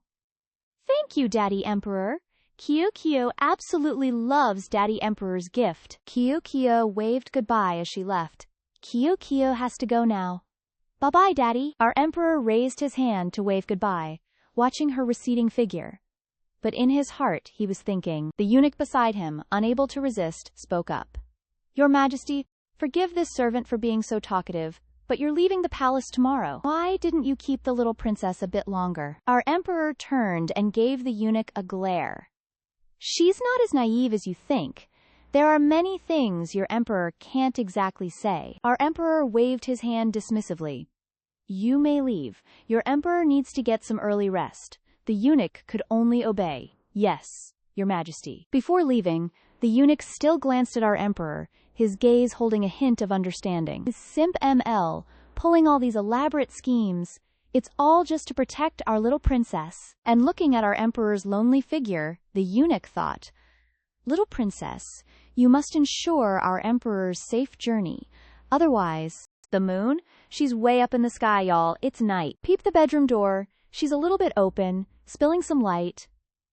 What's cooking? And what do we have here? A small black snake slithering out, doing a little recon. Yan Jinglan, chillin', nearby, asks the snake, Yo, what's good? Trying to link up with her? He scoffs at the little snake. Nah, don't even bother. She's not gonna want to see you. She's got a new pet now, way cuter than you, by the way. And our little snake? Literally crying, letting out sad little SSSSS sounds. My heart! But then, bam! The door swings open and a subordinate yells, Your Highness, urgent news! Yan Jinglan's already on it. The dog emperor's finally bouncing from the capital, huh? The subordinate looks a lil shook, but confirms, Yes, our squad is already posted up in Xiliang town, waiting. The minute that Trash Emperor shows his face, he's never coming back. Yan Jinglan stays silent, just staring into his teacup. And boom! Chow Chow's face appears on the surface, whispering, Pretty big bro, can you promise me? Please. Promise you won't hurt my pretty big brother? Papa might be a little scary, but he's actually a super good person. Bro is having flashbacks. He slams the lid back on the teacup. Nope, we're not drowning in those memories today. Then, like he just made the biggest decision of his life, Yan Jinglan orders, nah, don't kill him, just let him live. The subordinate is literally short-circuiting. Huh? Say, what? The dude tries to argue, Your Highness, but why would you spare him? Don't you hate that trash emperor more than anyone? If we miss this shot, who knows when we'll get another one? But our boy Yan Jinglan just waves him away, like, talk to the hand, 'cause the face ain't listening. Yan Jinglan explains, Yanjing Nation is a HOTMSS right now with all this internal chaos. If we off the trash emperor, things are just gonna get worse for our country. Plus, my second brother definitely has his own plans cooking, and if we step in, we're just gonna mess it all up. He continues, if SHT really hits the fan, make sure to protect that trash emperor. The subordinate's brain cells are frying, but he can't argue, so he just bows. Yes, Your Highness. Next morning, Imperial study vibes. Chow Chow bounces in, all excited, Papa. Your fave is here again. She's beaming, looking at the paper in her hand. If Imperial Father Papa sees how good I did on my test, he's gonna be so proud. Chow Chow walks into the room, glances around, and gets confused. Huh? Where is everyone? Surprise! Our eldest Imperial sister appears, book in hand. Chow Chow, what are you doing here? Chow Chow immediately asks, Eldest sis, where'd Imperial Father Papa go? Eldest sis replies, I just asked Commander Lai, and he said Imperial Father dipped out of the palace super early this morning. Chow Chow looks a bit down. Left the palace? Why so sudden? She thinks, but we just chatted last night. Eldest sis glances at the paper Chow Chow's holding. Is that your test? Chow Chow proudly holds it up. Yes, your girl totally aced it this time. Chow Chow leans in super close to eldest sis, whispering conspiratorially, Blessed, let me tell you something, sis. Jing Yu couldn't answer a single question on the test today, so Tutor Chen is keeping him for a serious lecture. Eldest sis is fuming internally. This Jing Yu kid, his grades are trash and he's still acting all cocky? If he dares to lead our Chow Chow astray, I'm literally ending him. Eldest sis explodes, yelling, Get him in here! This princess is personally gonna whip you all into shape. You hear me? Chow Chow jumps, startled by her big sister's scary energy. Wait, I have to study too? A moment later, eldest sis is going full professor mode, lecturing non-stop with her book, reciting some ancient poetry like it's a rap battle. But then, her eagle eyes zero in on something. Eldest sis slams her hand on the table and roars, Jinghua Yu. He jumps awake, startled out of his beauty sleep. Eldest sis immediately starts going off. Your grades are trash and you can't even listen? Do you even want to learn? And you think you can chase Chow Chow like this? Watch it, or I'll... Jing Yu, terrified, tries to hide. Lady Hero, have mercy! My life is in your hands. Jing Yu immediately pulls out the excuses. Last night, the mosquitoes were attacking me until midnight, so I barely got any sleep. That's why I'm so drowsy today, eldest sis. Don't be mad. Jing Yu then casually scoots closer to her. Sis, are you still mad? This makes her jump a little. Eldest sis, flustered, turns away. HMPH, fine, I'll let it slide this time, but don't ever let there be a next time. But then, eldest sis spots something again, right in front of her. Our girl Chow Chow is literally clinging to the windowsill. Eldest sis walks over and asks, Chow Chow, what's up? Why are you just standing here like that? Chow Chow looks a bit sad. I don't know why, but I just have this weird, uneasy feeling. Eldest sis, tell me, Imperial Father Papa... He's not going to be in trouble, right? Her words make eldest sis jump. Eldest sis quickly tries to reassure Chow Chow. What are you even saying? Imperial Father Papa is super strong, he'll definitely be fine. Plus, he just left the palace, that's it. Suddenly, some noise erupts from outside. What in the world is happening out there? Then, a panicked voice screams, No! It's over! The Emperor is hurt! Both sisters gasp, their hearts dropping. What? A bit later, both of them literally sprinted to the Imperial Heart Palace. Our precious Chow Chow was practically vibrating with worry. tears already welling up in her eyes. Hearing Commander Li Tongling's frantic cry earlier, she was like, Daddy Emperor isn't critically injured, right?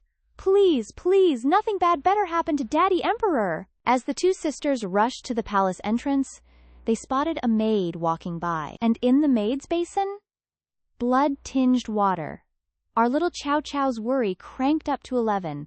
Daddy! A eunuch standing nearby quickly interjected, Princesses, please halt your steps.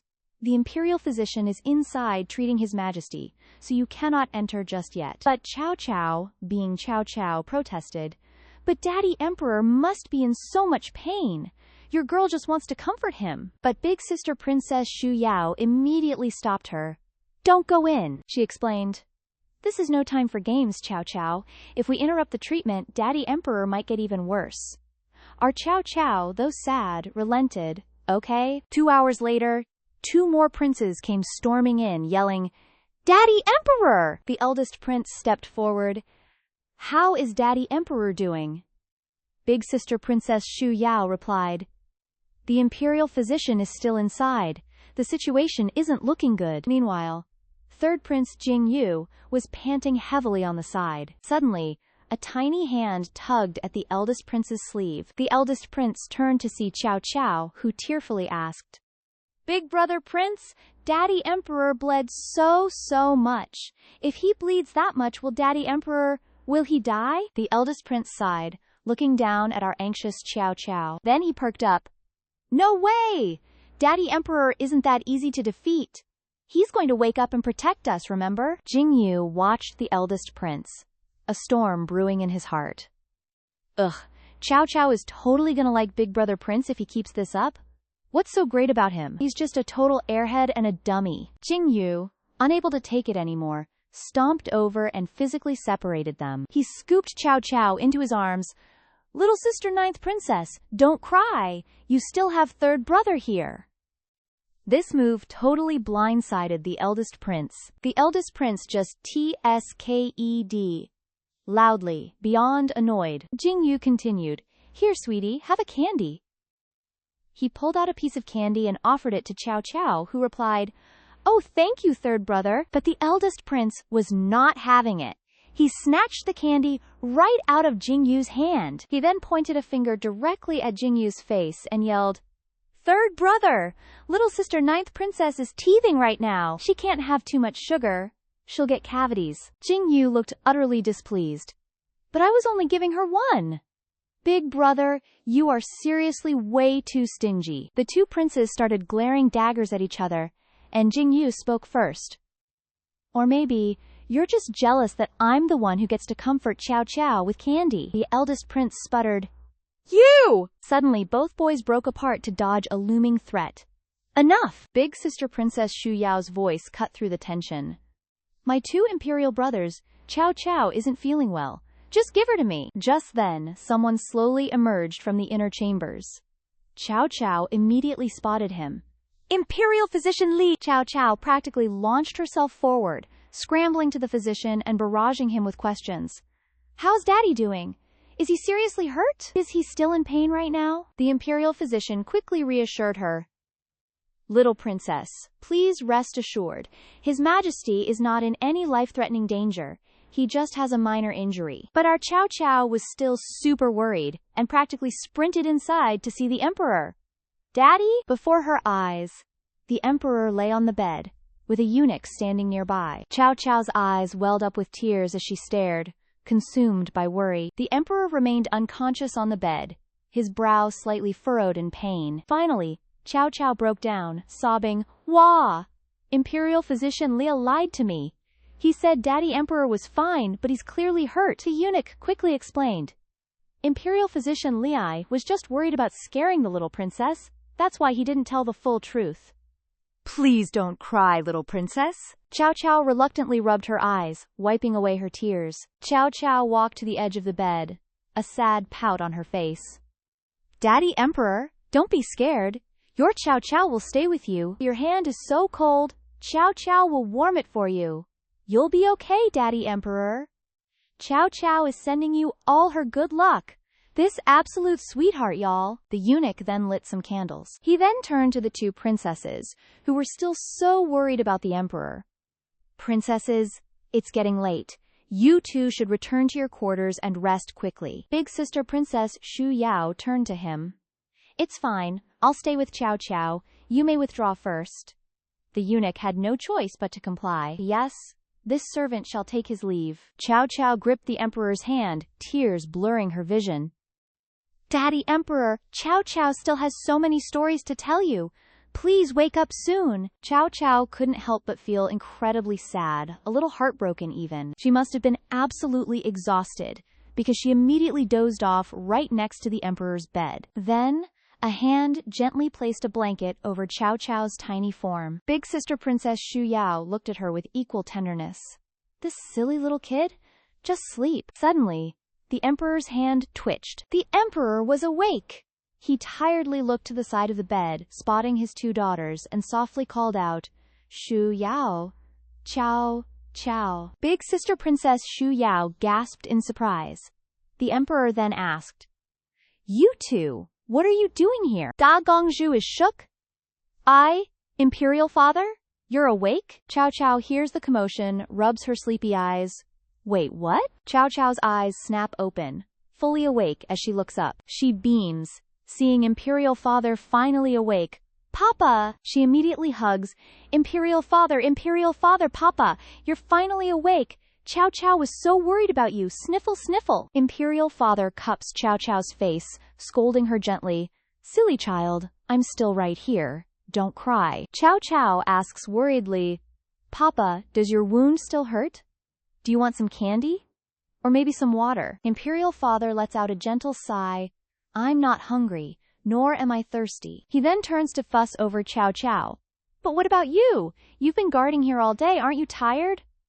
Chow Chow shakes her head furiously. Nope, not tired. With Imperial Father Papa here, Chow Chow feels no hardship. Chow Chow excitedly adds, Oh, and Chow Chow got full marks on her homework today.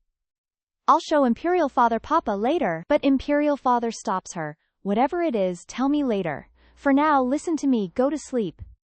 Chow Chow pouts.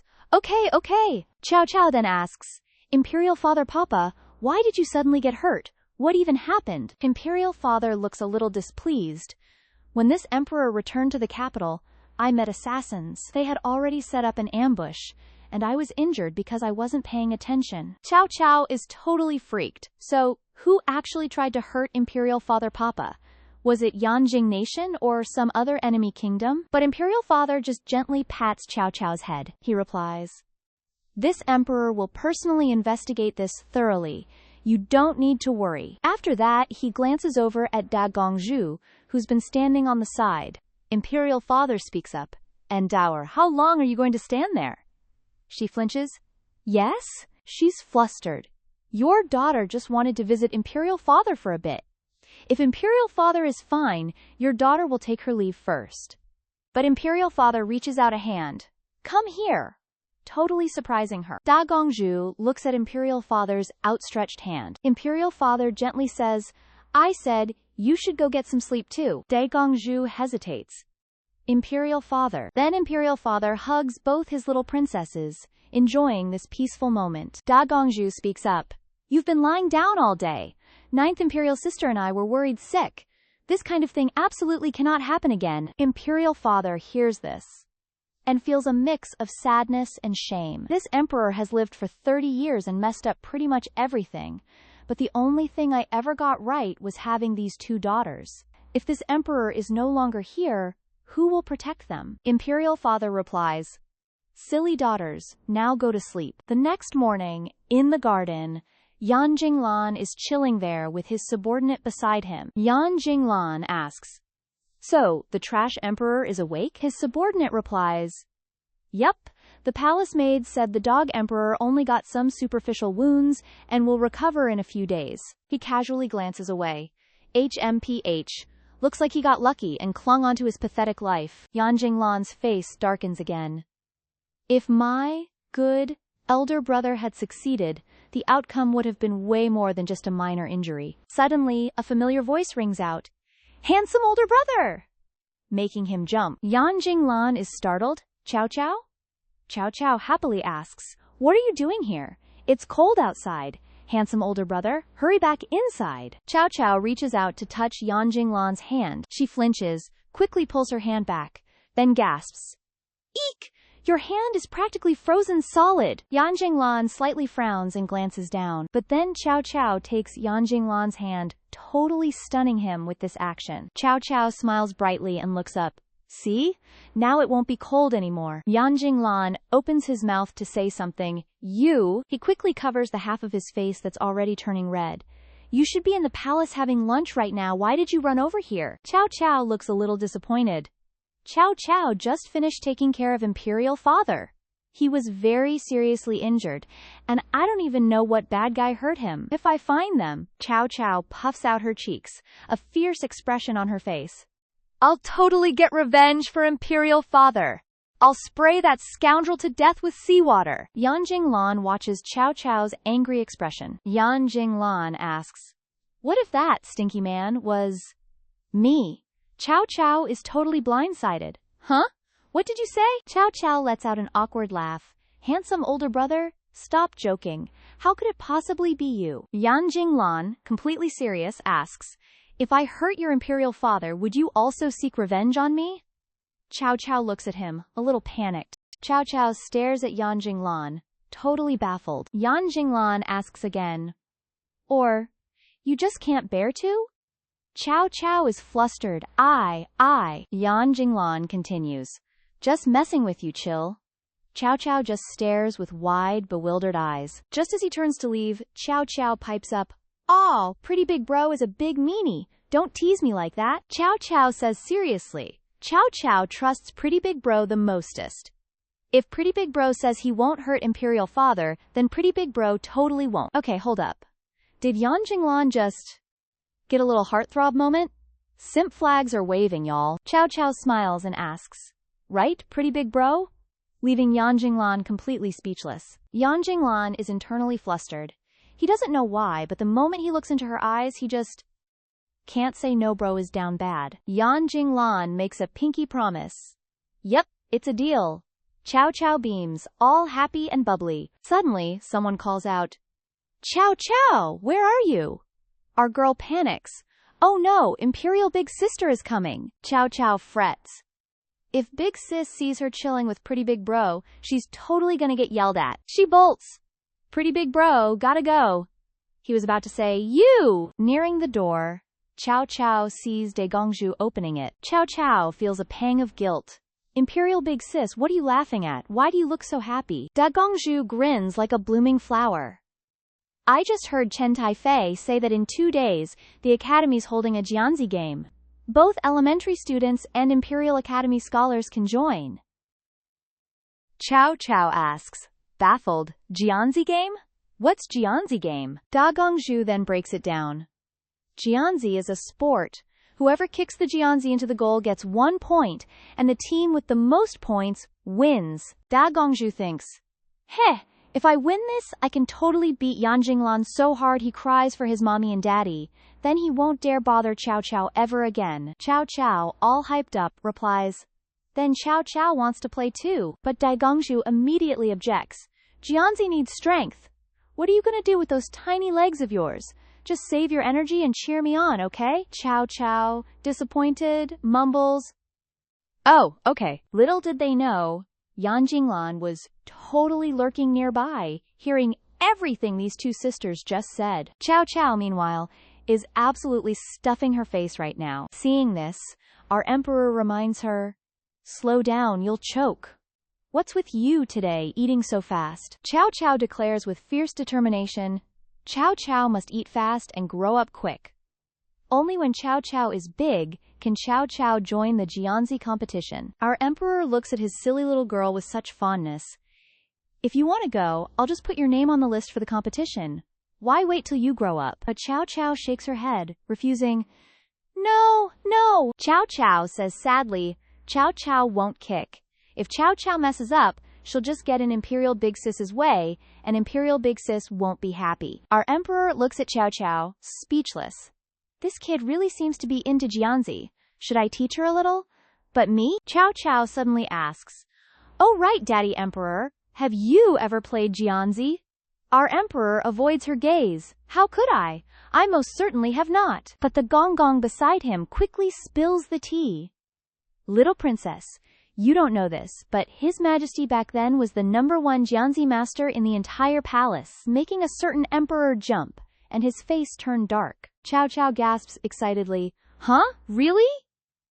The gong gong continues. Yup, to make Shen Yangyang happy, His Majesty practiced Jianzi day and night, and even won first place in the match. Our emperor, totally embarrassed, shouts, Shut your mouth! Chow Chow giggles, looking at our emperor. So Daddy Emperor and Imperial Mother had such a sweet past? Aw, that's some pure brain rot romance right there. Our emperor is still a bit flushed. That's all ancient history. I stopped caring ages ago. Don't you dare mention her name again, understand? The gong gong just chuckles. Yes, yes, yes. Our emperor thinks of her again. Shen Sangli, you ghosted me? You ignored me? I will definitely get my revenge on you. On the shuttlecock court, all the great officials in every tier kneeled down respectfully. Long live the emperor. The emperor replied, Rise. Suddenly, he noticed his tiny daughter clinging to his robes, hiding behind him. The emperor scooped up Chow Chow. What, are you scared? Chow Chow instead cheerfully replied, With royal daddy here, Chow Chow won't be scared. The emperor said nothing more. He carried her to the dragon throne and sat down. Then you sit down, and I'll peel some melon seeds for you. Chow Chow cheered with delight. The nearby officials were all astonished at the scene.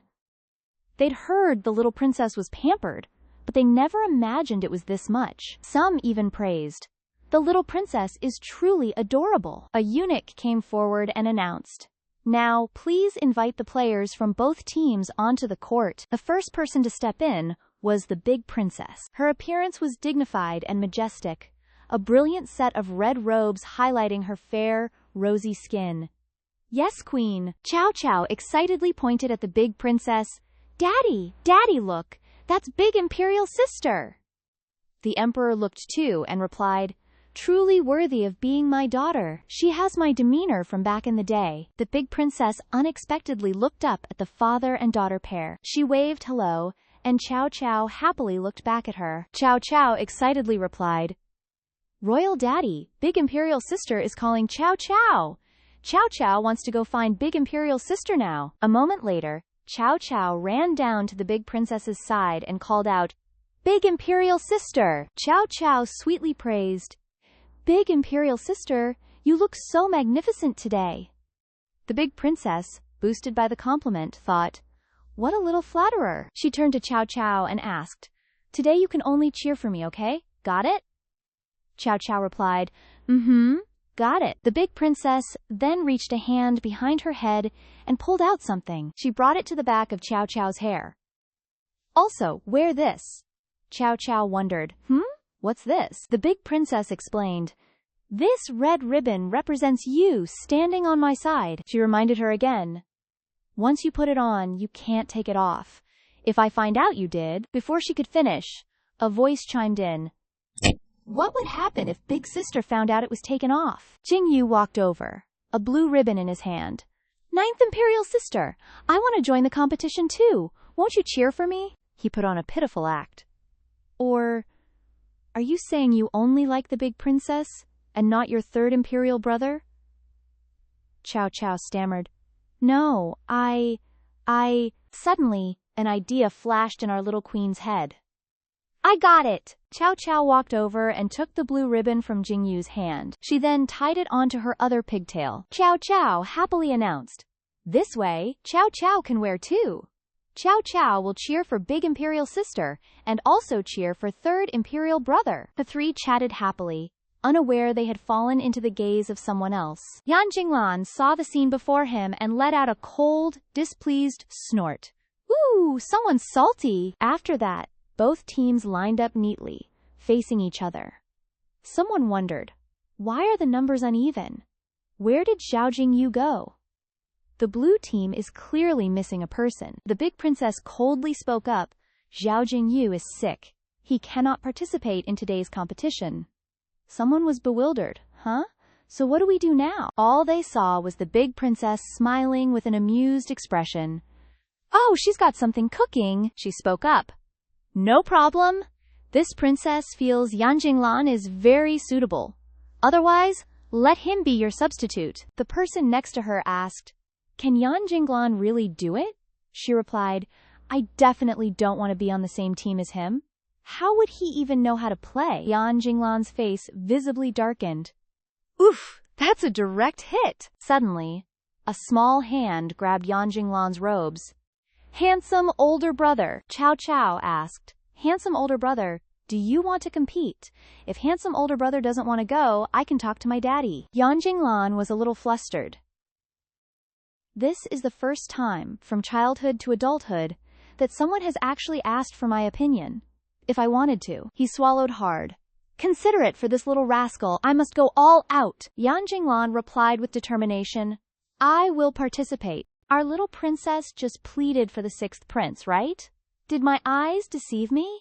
The emperor's totally fuming, and everyone's gossiping. Mo Chiao Kiao is totally doing this on purpose to piss me off, right? Eldest sis is absolutely fuming, cheeks puffed out and all. This princess intentionally kept Xiao Jingyu from the game. Precisely because I wanted Yan Jinglan to show up. So everyone handed him the gear to put on. Eldest sis, totally enraged, pointed straight at his face. You! The princess wants the first ball. Then let's see just how skilled Her Royal Highness Princess truly is. Yan Jinglan smirked. The match quickly began. Eldest sis was the one to attack first. Eldest sis is so cool. Eldest sis is the absolute best. She giggled internally. Xu Yao quickly glided through the crowd like the wind. Yan Jinglan is clearly no match for me. Just wait until I beat him to a pulp. She scoffed silently in her head. Suddenly, Yan Jinglan appeared and snatched the ball away without warning. He sprinted straight towards the goal. He kicked the ball forward with incredible force. The ball spectacularly soared through the goal. The ball slowly rolled to the ground, but also kinda quickly. Everyone was dumbfounded, literally frozen in place. Wait, what just happened? How did our pretty boy score that? Our pretty boy seems a little stronger? Chow Kiao scratched her head, totally bewildered. Damn it! How did he even kick that in? Next shot, I'm not letting you score. She gnashed her teeth. The next turn, she scored. And the next turn after that, he scored again. She panted, completely exhausted. This match is way too hard. Should have just let Zhao Jingyu play instead. Eldest sis wheezed, out of breath. Hey, Xu Yao! Someone called her from behind. Don't you want to deal with Yan Jinglan? Let's team up, Third Imperial Brother suggested, but Eldest Sis turned to him suspiciously. I don't trust you. Just restrain him and don't let him touch the ball. Then you can score. What do you say, deal? He offered with a smile. All right, but why do you want to help me? No reason, just thought it'd be fun. Third Imperial Brother subtly glanced backward, observing. Getting a chance to see Mo Kiao Kiao looking miserable? Not bad at all, not bad. The second half began. From a distance, Chiao Kiao called out, Go, pretty brother! You got this! She suddenly seemed to remember something. She yelled loudly, Oh, right! And eldest sis, Third Imperial Brother! Everyone, you all gotta do your best. Stinky brat! Cheering for like 3 or 4 people. The emperor looked visibly annoyed. The old eunuch chuckled, Your Majesty, please calm your anger, calm your anger. Third Imperial Brother and eldest sis subtly nodded at each other. The next phase of the match quickly commenced. Third Imperial Brother got to the ball first. Then, without hesitation, he kicked it straight into his stomach. The ball game was paused for a moment. My bad, you just didn't dodge. This prince actually didn't want to hit you, Third Imperial Brother said. It's fine, let's just restart. The moment he turned his back, Third Imperial Brother was already plotting something fishy. Chiao Kiao, watching from afar, witnessed everything. Oh no! Third Imperial Brother is totally targeting our pretty boy. The ball suddenly sped towards him, just as he let his guard down. The ball smacked Yan Jinglan right in the face, and he let out a yelp. The ball rolled off, leaving Yan Jinglan sprawled on the ground, while the third prince just stood there, watching him fall like a literal villain. The third prince, with a face full of schadenfreude, sneered, Oopsie, this prince's hand totally slipped. Yan Jinglan, you don't mind, do you? Yan Jinglan reached up to wipe a trail of blood from the corner of his mouth, his face darkening with rage. Yan Jinglan just stood there, silently seething, refusing to dignify the third prince with a response. Seeing Yan Jinglan stay silent, the third prince's two cronies got bolder and started jeering. So this sixth prince of Yan Kingdom can't even say a single word? Look at him, he's totally fuming. Ha ha. Just then, little Mo Xiao Qiao, looking worried, called out from in front of them. Handsome Gage! Mo Xiao Qiao put a tiny hand on her chin, her brows furrowed in worry for Yan Jinglan. Why isn't handsome Gage fighting back? Is he trying not to steal the spotlight? Everyone's watching third brother pick on handsome Gage. What can our queen do to help? Suddenly, Mo Xiao Qiao's eyes lit up. Aha! I've got it! Her tiny hand subtly dropped a beautiful blue jade bead onto the ground. The bead slowly began to roll away. Mo Xiao Qiao then faked a panicked shriek, "My jade bead!" and bolted after the rolling gem. Her two horrified maids trailed behind, yelling, "Princess, watch out!" Meanwhile, Yan Jinglan turned his head, watching Mo Xiao Qiao running straight for him. Chasing that little bead, Mo Xiao Qiao ran right up and, just in time, positioned herself directly in front of Yan Jinglan as the ball came hurtling towards him at a terrifying speed. Yan Jinglan looked at Mo Xiao Qiao in front of him, a mix of surprise and pure panic on his face. At the same time, Mo Chuyao looked on in horror, fretting, oh no, it's not going to hit Xiao Qiao, is it? Mo Chuyao quickly sprinted forward. She stood directly in front of Xiao Qiao and deftly kicked the ball away. Mo Chuyao then turned around, looking at Xiao Qiao, who was standing behind her, with an expression that was a volatile mix of anger and pure worry. She glared at Xiao Qiao, her face red with fury, yelling, "Mo Xiao Qiao, what is wrong with your brain? Why would you just rush out like that for no reason?" Xiao Qiao, looking a little scared, hugged her head. Xiao Qiao fidgeted with her hands, a mix of guilt and remorse on her face, stammering out to her elder sister, "I just didn't want to see anyone bully handsome Gage." Mo Chuyao, looking utterly helpless, could only choke out, "You!" Mo Yinyuan, observing from above, suddenly boomed, "That's enough! Stop all this racket!" Everyone immediately fell silent, craning their necks to look up at him. His face was dark as he repeated, "I said, stop making so much noise." With that, Mo Yinyuan turned and walked away. Xiao Qiao stood below, watching her father's retreating back, a worried frown on her face. Oh no, our queen thinks she just made Imperial Father super mad. And just like that, the incident was over. That night, at Xianyu Palace, the sleeping lanterns cast a warm glow. Ling, carrying a bowl and plates, was about to step out when Xiao Qiao tugged at her skirt, her face a picture of pitiful pleading. "Sister Ling, can Xiao Qiao please go outside? Just for a little bit, even a tiny bit, pretty please, with sugar on top?" Ling's face clearly screamed awkward and helpless as she gently refused Mo Xiao Qiao. "Little princess, it's not that this servant doesn't want you to go out, but His Majesty commanded that you stay right here in Xianyu Palace. If this servant disobeys His Majesty, he'll surely have this servant's head." Xiao Qiao, her face a mix of sadness and utter helplessness, bafflingly clutched at Sister Ling's skirt, thinking, "Ever since that ball incident, Imperial Papa hasn't let me out, not even during the day. Why is Papa so mad? And what about handsome Gerge's boo-boo?" She clutched her face, whimpering plaintively, "HMPH, your girl is only 3 years old. Why does she have to suffer so much?" Meanwhile, in the imperial study, the emperor was holding a bowl of medicine. The eunuch standing beside him worriedly advised, "Your Majesty, the imperial physician said this medicine can calm your inner fire, but you still shouldn't drink too much of it." The emperor merely stared at the bowl of medicine, his expression distant and unfocused. With a dark scowl, he set the medicine bowl down and dismissed the eunuch. "You may withdraw." The eunuch didn't dare utter another word, bowing with a, "Yes, Your Majesty," before quickly retreating. A moment later, Mo Chuyao was summoned before the emperor. She respectfully performed a perfect bow before asking, "Imperial Father, why have you called your daughter here?" Mo Yinyuan looked at Mo Chuyao, his expression weary. He quickly cut to the chase, questioning his eldest daughter. "This emperor asks you, What is your relationship with Yan Jinglan these days? Mo Chuyao gasped, looking at her imperial father in utter surprise. She quickly responded, her elegant brows slightly furrowed in clear displeasure. Reporting to imperial father, this daughter no longer holds any affection for Yan Jinglan. He's merely a useless lump of flesh, not worthy of this daughter's attention. Mo Yinyuan's expression remained cold.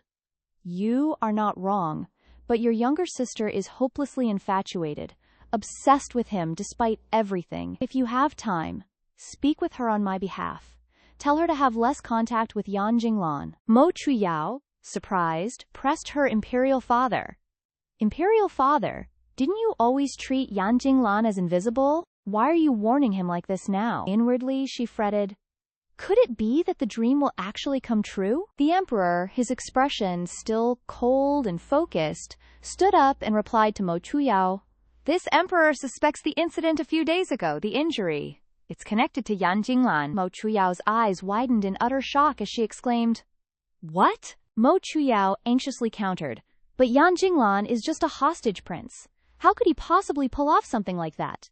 Does imperial father have any proof? Mo Yinyuan just gazed down at her with a chilling indifference, replying, precisely because there's no direct evidence, this emperor has chosen not to act rashly. Yet, Mo Yinyuan continued his analysis. Mo Qiaoqiao is so innocent. If Yan Jinglan truly orchestrated something to harm Mo Yuan Kingdom, it would absolutely shatter her heart. Mo Yinyuan thought of Mo Qiaoqiao's innocent, joyful smile, and swore silently to himself. This emperor will absolutely, positively not let this happen to her. Ever. Our little princess Mak Qiu, eyes welling up like a faucet, whines pitifully. Daddy! Sniffle! Sniffle! Mak Yinyuan, looking utterly done, frowns just a tad. He furrows his brows, yelling at our little drama queen. Stop the waterworks for your emperor! I haven't even started grilling you yet. Spill it. Why were you at Yan Jinglan's place? And our girl, Qiu, just keeps the waterworks flowing, sniffle crying. Then, she throws a full-blown tantrum, wailing and complaining, Wah wah wah, you meanie daddy? Mak Yinyuan, at his wit's end, darkens his face and drops the ultimate threat. One more peep, and your emperor will off Yan Jinglan, right here, right now. Qiu, hearing this, immediately plays dead on the floor, and silence falls. Meanwhile, our third prince peeks his head in from outside the door, wearing a very telling smirk. He then turns to the fourth prince, sharing a knowing look, and saying, Trisk trisk, looks like our Mak Qiu really pushed Daddy Emperor's buttons this time. The fourth prince makes a move to go inside, but the third prince, still grinning, blocks his way. Whoa there, fourth bro, where are you off to? Before fourth bro can even open his mouth, third prince cuts him off. Daddy Emperor is fuming right now. Going in will only make things worse. The fourth prince just slightly frowns, responding, Mak Qiu didn't even do anything that bad. She just went to check on Yan Jinglan a little. That's all. The fourth prince, with a determined glint in his eye, pushes on. She's our little sister. We have to protect her. Fourth bro, looking like he's about to spontaneously combust from frustration, shoots a sharp glare at third bro. But third bro, you already dragged me to the Flower Palace to watch this whole drama unfold. Didn't you totally plan this? Third bro just laughs awkwardly, stammering, What are you even talking about? Me?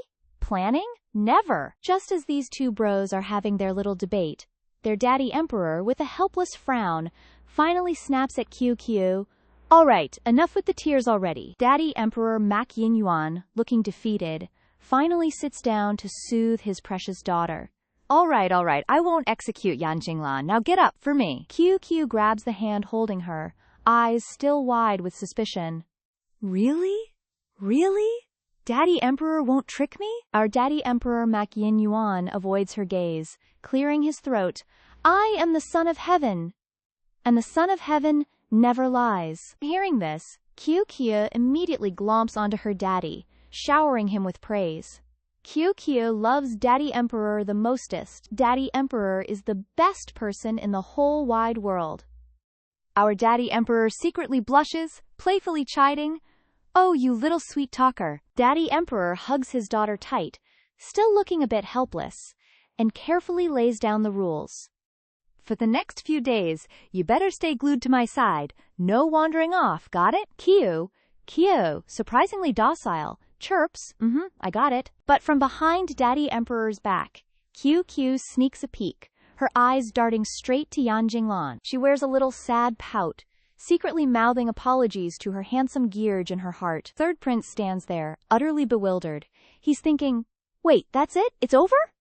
He secretly marvels, this Kyo really knows how to play people like a fiddle. Third Prince's shadowy figure is still lurking outside Yan Jinglan's room, peeking. Yan Jinglan, from inside his room, just stares out with a face that screams, I give up. Later, in the Imperial Chambers, Daddy Emperor and Kyo are spooning. Our girl is hugging her daddy tight, sleeping soundly. The Emperor smiles, gently caressing Kyo's hair. Just then, a eunuch waddles in, clearly shook. Your Majesty, you.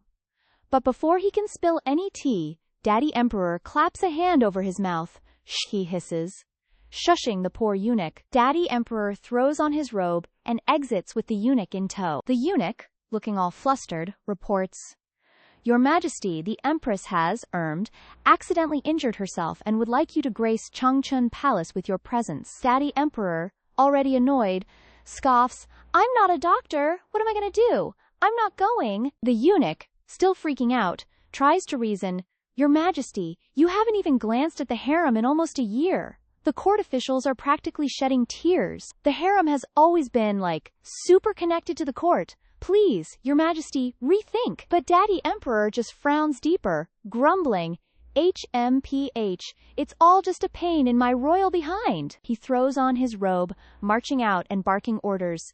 Cancel the imperial procession to Changchun Palace. The eunuch, barely a peep. Yes, Your Majesty. Meanwhile, Kyo groggily stirs awake, her first thought being, Daddy, I'm hungry. But when our girl fully wakes up and sits bolt upright, she realizes her daddy is gone. Daddy? Where'd Daddy go? Ling Ji, our trusty maid, brings a basin of water, all smiles. Oh, little princess, you're awake. Kyo looks up at her, eyes full of urgent questions. Ling Ji, do you know where my daddy ran off to? Ling Ji looks a little awkward but quickly spills the tea. Your Majesty just headed over to the Empress's bedchamber, little princess. Do you have any messages? I can totally pass them along for you. Our little princess gasps in pure shock and panic. The Empress and Daddy? Kyo's brain goes into overdrive, spiraling, No. If Daddy Emperor is with someone else, then what about my real mama? Kyo, in full panic mode, yeets herself off the bed and bolts. Ling, freaking out, yells after her, Little princess, where are you even going? Kyo, with a face full of fierce determination, slams open the door. Daddy, your girl is coming to save you. But hold up. What slams into our girl's eyeballs is her daddy in a full-on embrace with the Empress, looking all lovey-dovey and like a literal rom-com poster couple. Our girl Chow stared at the scene before her, absolutely flabbergasted. What even is this, she thought.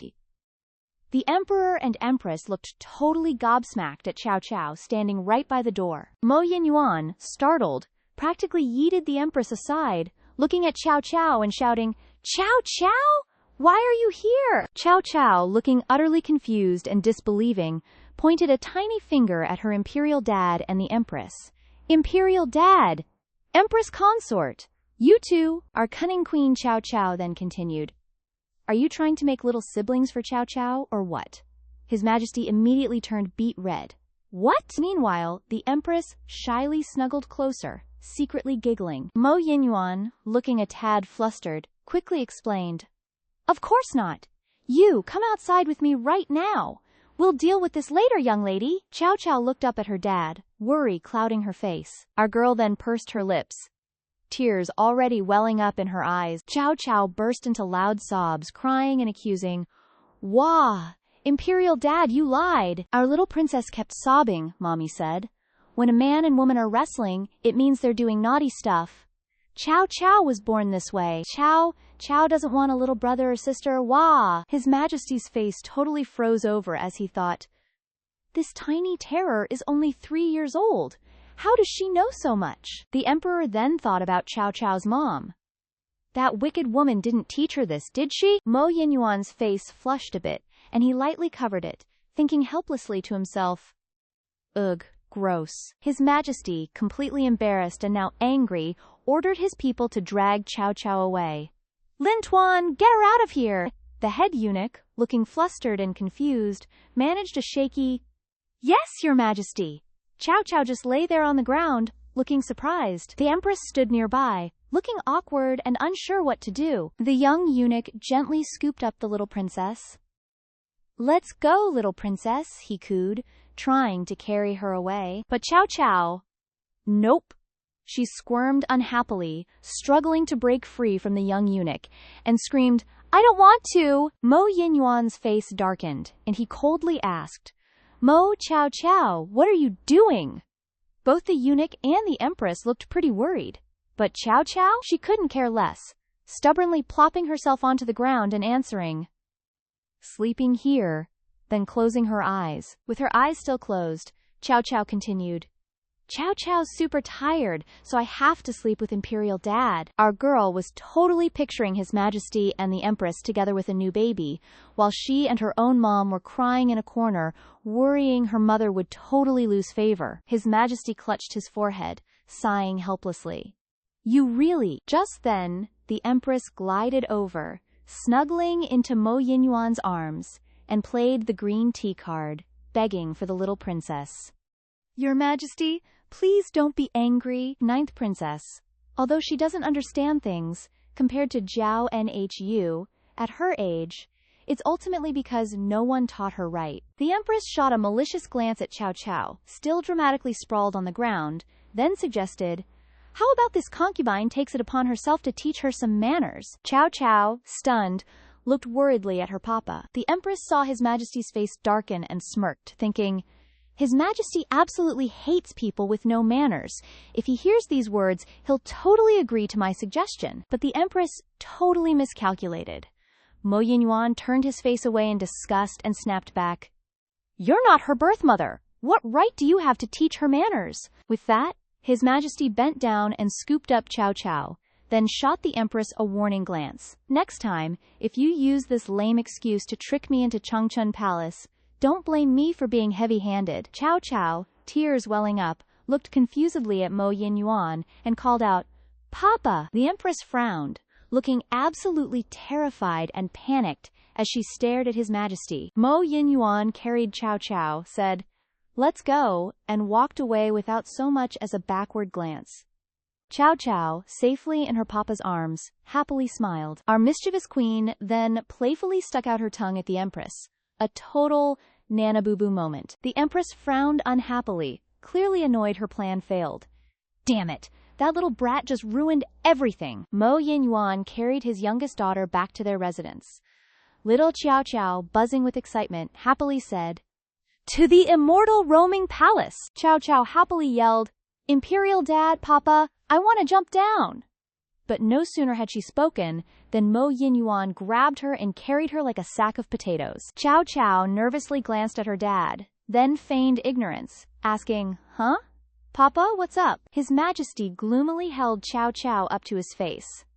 Were you doing that on purpose today? His Majesty paused, then continued, Is it because I was mean to you last night that you want to get revenge on me? Cao Cao pursed her lips, frowned, and righteously replied, Nope. Cao Cao continued, I just woke up and didn't see Papa anywhere, so I just wanted to find him. His Majesty looked at Cao Cao, raising a hand to stroke his chin, clearly deep in thought. Seeing this, Cao Cao totally seized the opportunity, pouncing into her papa's arms and pouting, Aya, Imperial Dad, don't be mad. Can you please smile? Mommy said being angry doesn't make you look handsome. Mo Yinyuan's face darkened, looking a bit displeased, and warned the little one, From now on, I don't want to hear your mother's name again. He then gently put Cao Cao down and instructed, From now on, ignore everything your mother says, got it?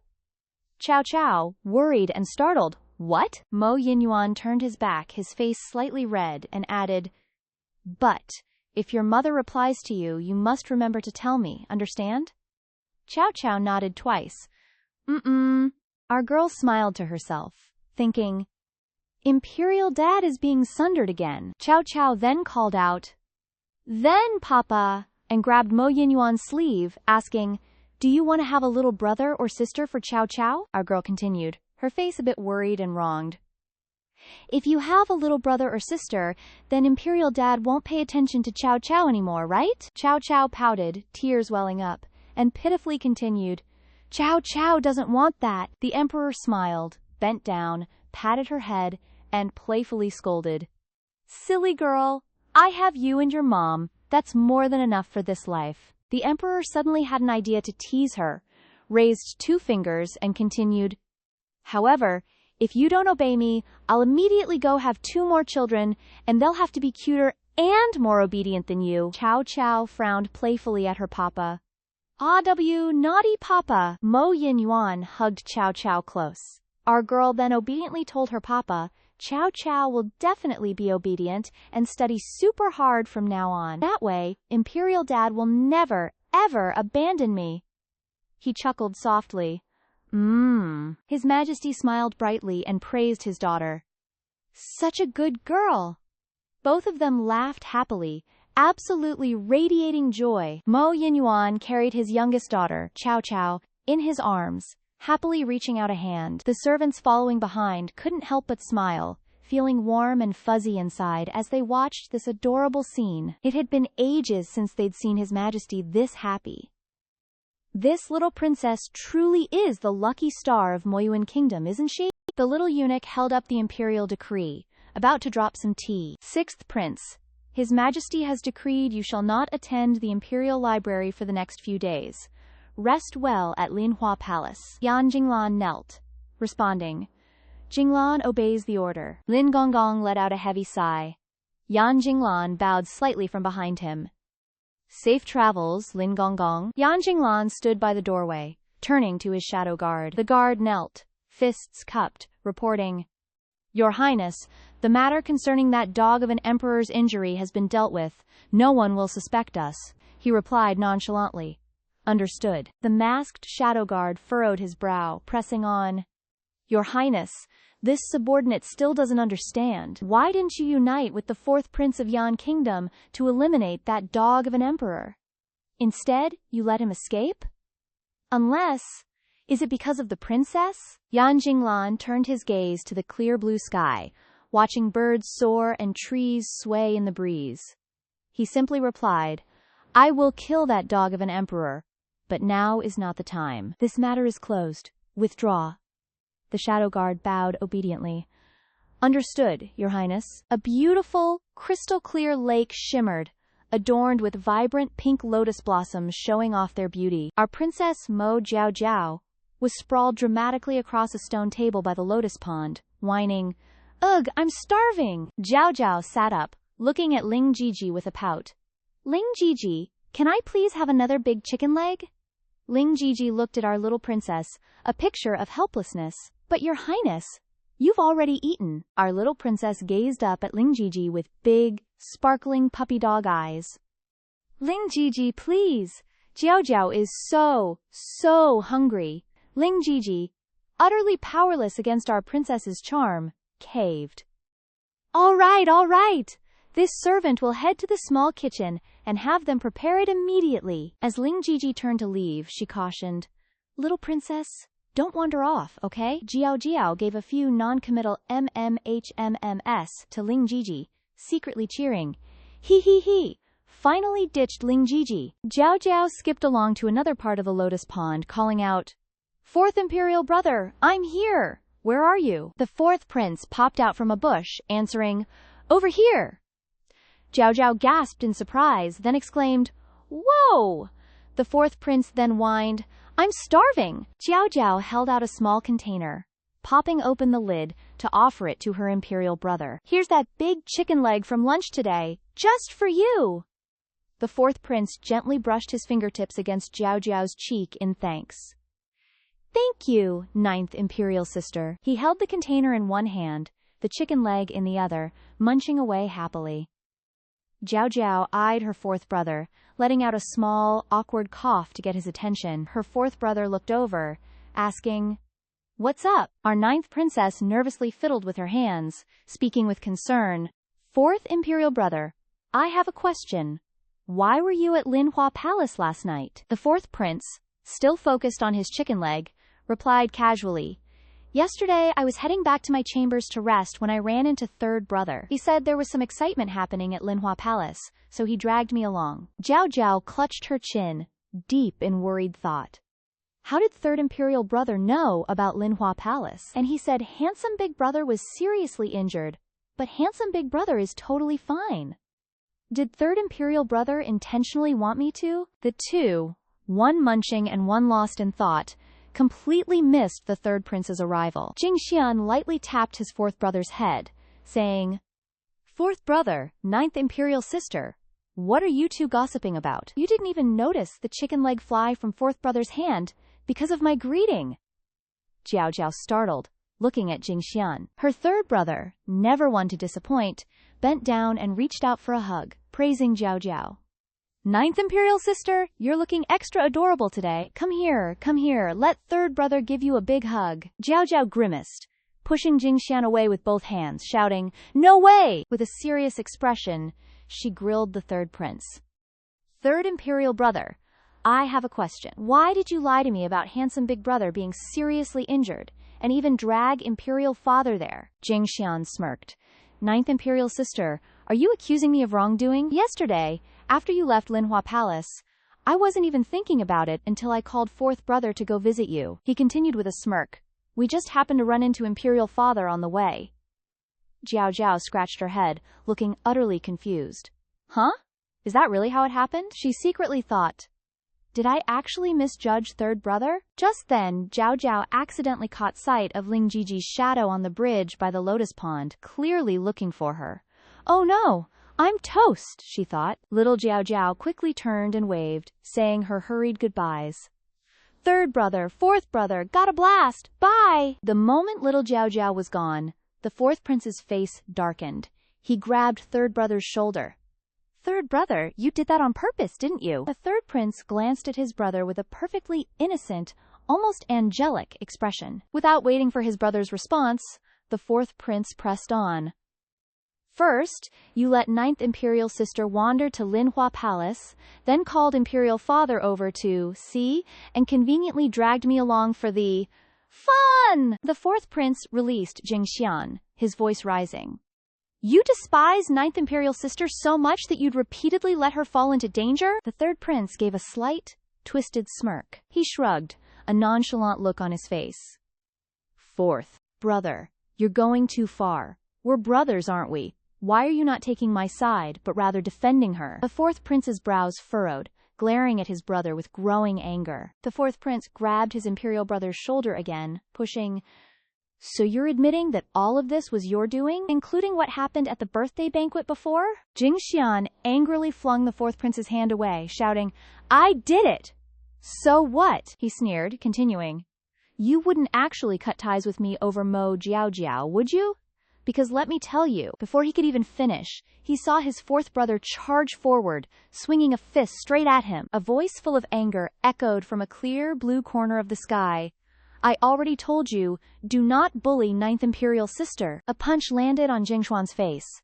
His head snapped to the side, and he vaguely coughed up a few drops of blood. Fourth prince lunged forward, pinning third prince to the ground, holding him tight, and growling angrily. You! Fourth prince's face darkened as he looked at his third brother on the ground, calling out, Third brother! Fourth prince stood up, his face grim, and continued. Why don't you try accepting ninth imperial sister? She's not as bad as you think. Third prince sat up, wiping the blood from his lip. Then, he chuckled, replying to his younger brother, I'm just following second brother's orders, telling you not to approach Mo Chow Chow. He remembered second brother, then added, Unless you want to defy second brother's words? Third prince walked closer to fourth brother, continuing, And make him unhappy.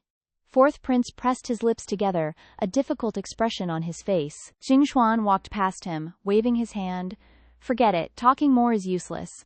I won't hold what happened today against you. Fourth prince spun back to Jingshuan, asking worriedly, What about you, third brother? Don't you want to cure your own illness? Third prince paused, his face darkening. His fourth brother, still genuinely worried, continued, I know this is a secret you never want to mention, but as her brother, I still hope she can be happy. Fourth prince softened his voice, his genuinely worried gaze fixed on third brother. She's a precious gem, she can cure you. Third prince's face turned grim. With his back to the sunlight, half his face was plunged into shadow. He spoke. Now that you know my condition so clearly, you should know. Third prince paused, then walked away, continuing as he went. This illness is fundamentally incurable. Fourth prince remained silent, his face grim as he watched his brother leave. The palace wasn't exactly peaceful at this moment either. Inside the palace, our little princess hid behind a pillar, peeking out, her eyes shining like stars, muttering, I wonder if Imperial Father has finished Imperial Court yet. Inside, Mo Yinyuan held his head, looking at the ninth princess's maid kneeling on the ground. Chow Chow worriedly thought, Did Daddy find out I snuck out? Yinyuan rested his chin on his hand, eyes half closed, glancing towards the pillar outside. He spoke. What are you still tiptoeing around outside for? Or do you want us to personally invite you in? Mo Chow Chow gave a forced laugh, holding out 2 candies as a bribe. Imperial Father Daddy, don't be mad. Chow Chow offers you candy. Mo Yinyuan casually replied to her flattering attempts. We are not angry. Immediately after, his face darkened, and he continued with a huff. We also don't have a wild child like you, running around outside every day. Mo Chow Chow froze, accusing her. Daddy's lying. Ninth princess continued. Daddy also said he wasn't angry, but Daddy's face is already like black charcoal.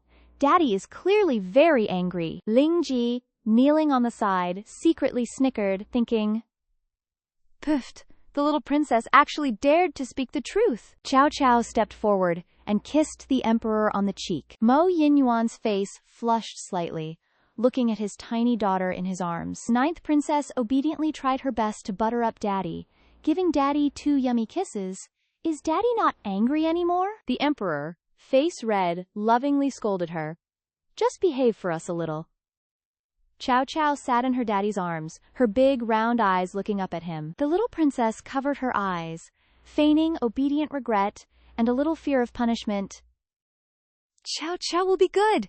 No need for spanking. The emperor looked at the child, covering her eyes in his arms, a stiff, pitying look on his face, thinking, This child, she still remembers what happened before. The emperor glanced at Ling Ji, who was behind him, and ordered her to prepare lunch. Go prepare lunch. We must dine with the little princess. The maid replied, Yes. Lunch was prepared very quickly and looked extremely lavish. Chow Chow sat in Daddy's arms, imitating him by picking up food with chopsticks. As she picked, she said, Imperial Father, eat this dish. This dish is super yummy. Chow Chow listed a few dishes. Big chicken feet, big chicken wings. She held a drumstick to Daddy's mouth. Mo Yinyuan looked at his daughter in his arms, asking knowingly, You're being so diligent today. Tell us, what do you want to ask from us again? Chow Chow stiffened, seemingly a little guilty. She gently scratched her head, stating her wish. Imperial Father, can Chow Chow go to school tomorrow? Xianyu Palace is so boring. The emperor knew her like the back of his hand, refusing without surprise. No, don't think we don't know you want to go find 6th prince. Chow Chow felt guilty, thinking, as expected of Imperial Father. The little princess seemed unable to believe she couldn't go, still trying to cutely persuade Daddy Emperor to let her attend school. But if I don't go to school, Chow Chow's heart feels empty. Only studying can make Chow Chow happy. The emperor looked at his small child, asking suspiciously, Since when have you been so diligent? Chow Chow grabbed Daddy's sleeve, putting on a pitiful act, her sparkling eyes seemingly speaking, sweetly pleading, Chow Chow really wants to go to school. Chow Chow promises to study obediently and absolutely not cause trouble, okay? The emperor, both annoyed and helpless, lovingly scolded her. Shut your mouth and eat your food. Then stuffed food into his daughter's mouth. Chow Chow puffed out her cheeks, grabbing Daddy's sleeve. With her other hand, she pointed vaguely at her mouth, probing for Daddy's intention. HMPH? So daddy agrees? The emperor looked at his chubby-cheeked darling, asking her in return, what do you think? Chow Chow understood, her eyes lighting up. She hugged her daddy, joyfully exclaiming, wow, daddy is really awesome. Mo Yinyuan blushed with embarrassment, happily looking at his daughter and smiling. What a sweet talker. Chow Chow, happy to go back to school, didn't argue, agreeing with daddy. Daddy says it's sweet talking. Then it's sweet talking. Just then, the eunuch from outside came back to announce, Empress is here! The Empress walked in with a smug look, as if she had something figured out, and bowed. This concubine greets your majesty. May your majesty live 10,000 years. The emperor replied coolly, rise. Chow Chow looked up, saw Shu Yao, and thought, eldest imperial sister. But Shu Yao looked scared and helpless, with a hint of reluctance, and a clear red mark on her cheek. Chow Chow looked at Shu Yao, worrying for her, eldest imperial sister, what happened? Seeing the injury on her face, the little girl's heart ached. Empress is all smiles, telling the emperor, oh, Dao NH, I just finished her homework and absolutely insisted on bringing it to you for inspection. Your concubine simply couldn't stop her, she was so persistent. Meanwhile, our girl Su Dao stands beside the empress, a fresh red mark from a slap still visible on her cheek, glancing fearfully at the empress.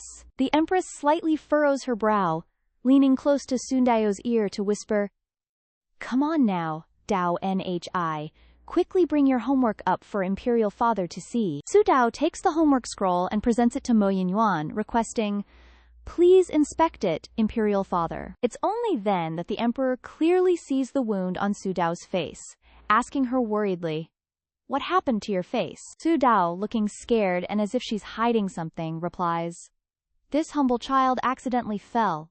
It's nothing to worry about. The empress, putting on a benevolent facade, takes Sun Dao's arm and says, oh, Dao Nhi has been muttering about the little princess all day at home, saying she wants to play with her. You two, go on and play. His Majesty and I can handle things here. The little princess, sitting comfortably in the emperor's lap, firmly refuses. I don't wanna! With that, she hops down, goes to Su Dao, tugging on her sleeve, and says sweetly, big imperial sister hardly ever gets to see imperial father. We should definitely have a nice meal with imperial father. Right, big imperial sister? Right, big imperial sister?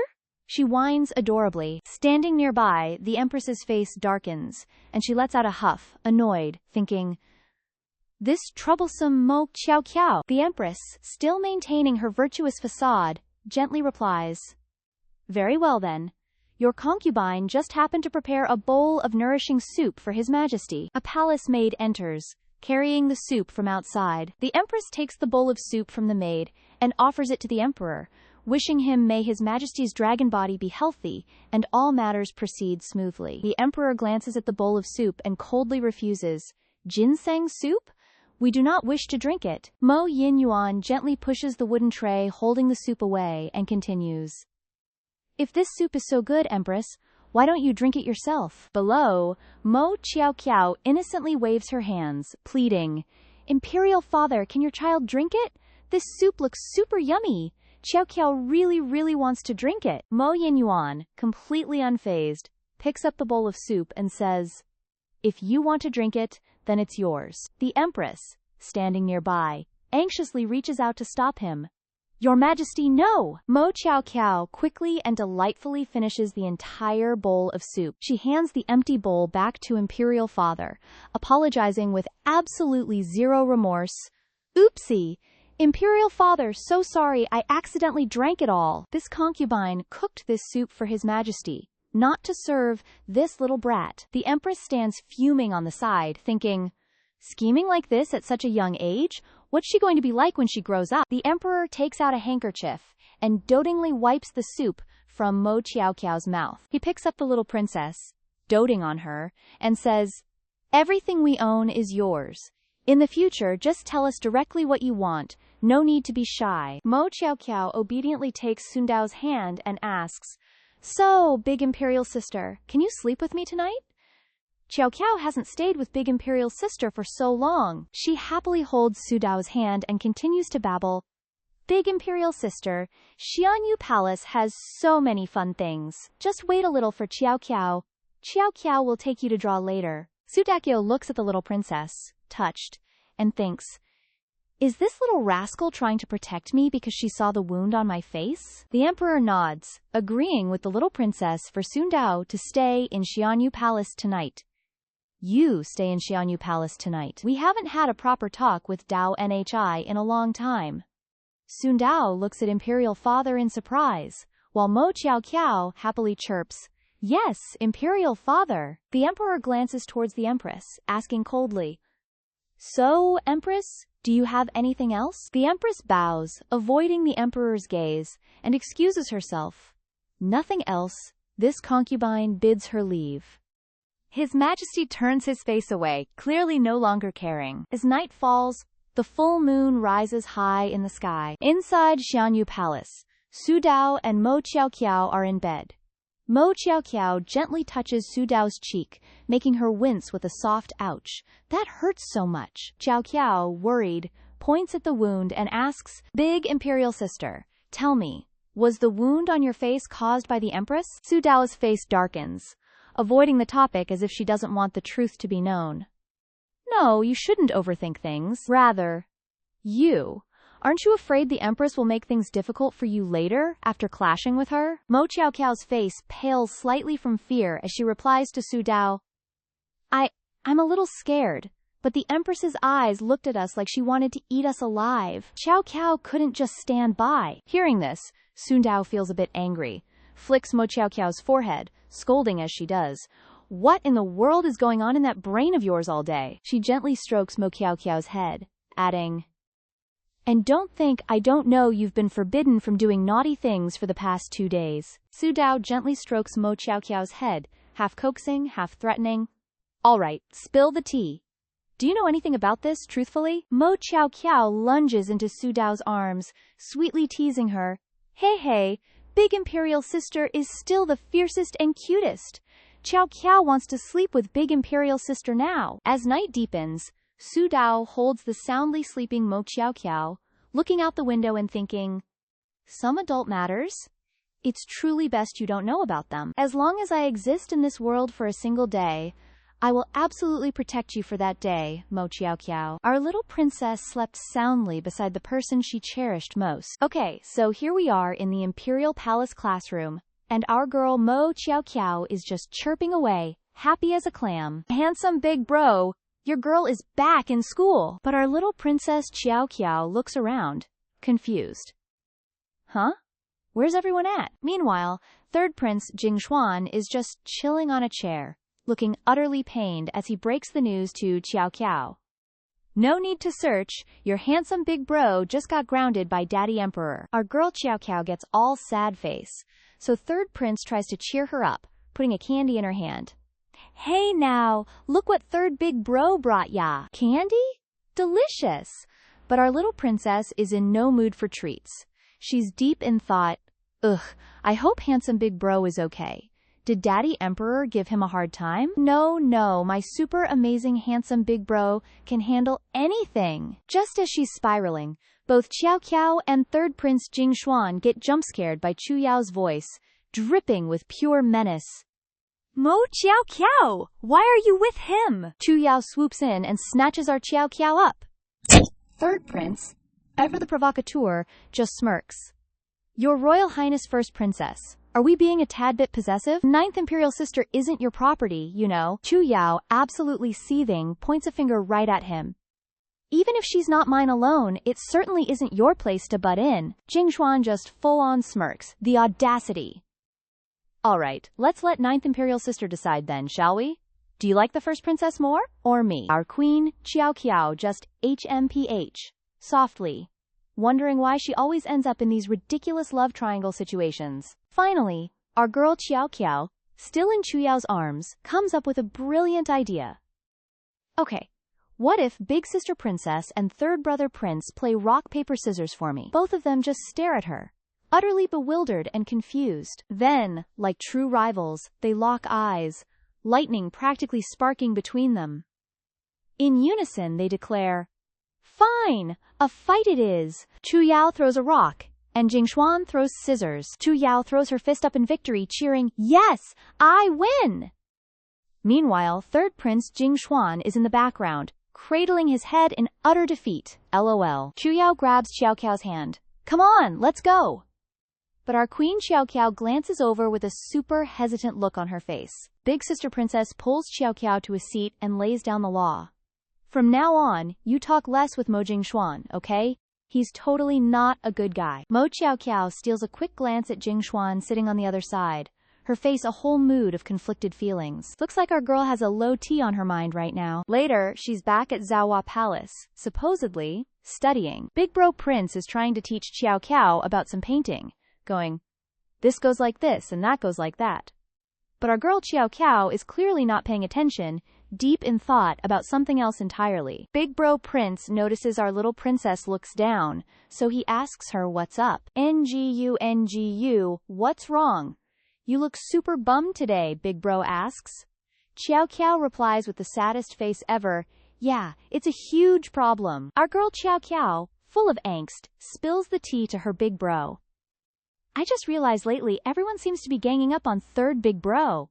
What's up with him? Why does no one like him?" Big Bro Prince's face darkens, looking super serious. He asks Xiao Qiao, NGU, let me ask you something." He pauses, giving Xiao Qiao a comforting shoulder hug, then continues. "If someone lied to you, would you be mad?" Our girl Xiao Qiao, with an obvious, "duh," look, replies, "Mad, duh. Mommy said lying to others is wrong, and turns you into a total meanie." Big Bro Prince hears her answer, grabs Xiao Qiao's hand, and just drags her along. Xiao Qiao, completely bewildered, wonders, "Huh? What is Big Bro up to now?" Big Bro Prince leads Xiao Qiao to a super secret spot, tucking her behind a fancy screen. He whispers, "You wait behind this screen for me, okay? Not a peep. I'll call you out later." Third Prince Jingshuan casually plops down, resting his hands on the table, looking utterly unbothered. Well, if it isn't Big Bro Prince. Long time no see. Did the sun rise in the west today? You actually invited me to Zhaohua Palace? Big Bro Prince's face turns grim, trying his best to look all majestic and dangerous. He snaps, "You! Stop with the nonsense!" Big Bro Prince clenches his fist, stands up, and practically snarls, "I'm just gonna ask you one thing. That little incident at the last birthday banquet, was that your doing or not?" Jingshuan, however, just gives his Big Bro Prince an utterly dismissive look, clearly not hearing a single word. Jingshuan stands up, looking at his Big Bro Prince with total nonchalance. "Oh, so you know already, huh?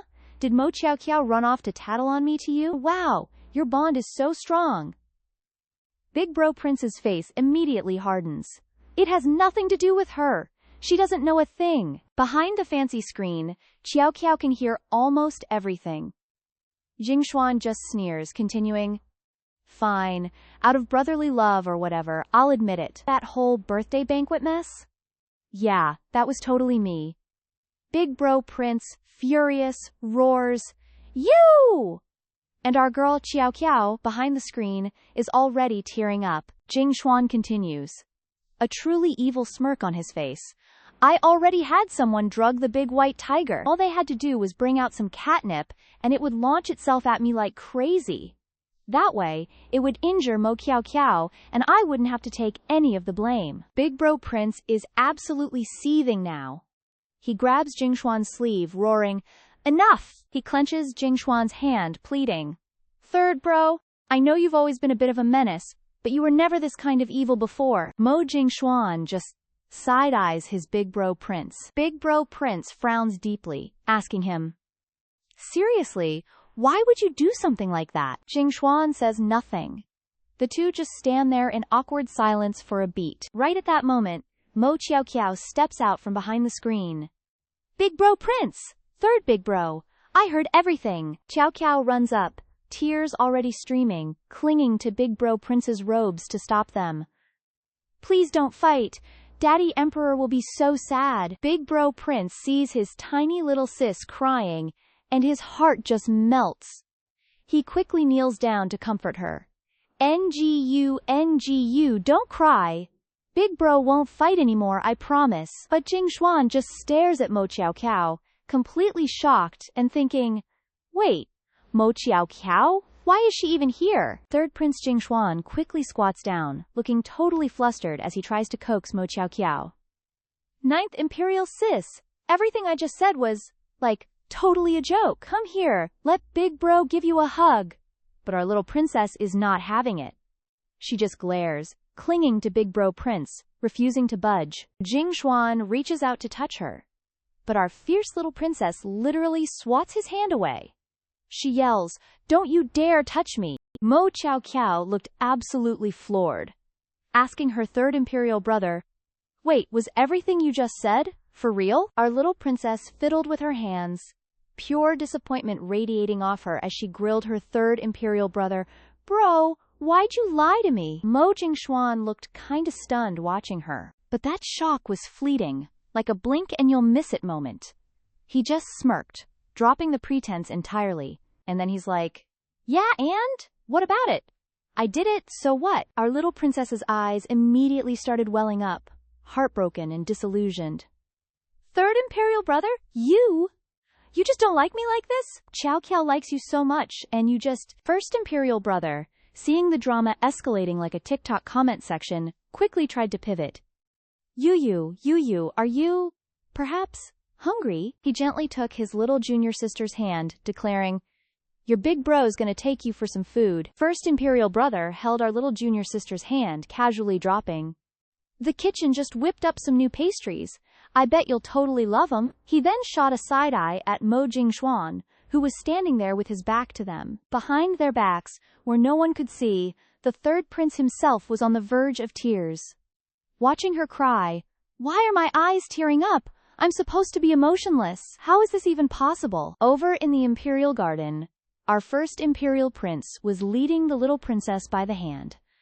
She gently asked, first imperial brother, where's our adventure taking us now? Our first imperial brother held Mo Qiao Qiao's tiny hand. Qiao Qiao, sensing his worry, actually started comforting him.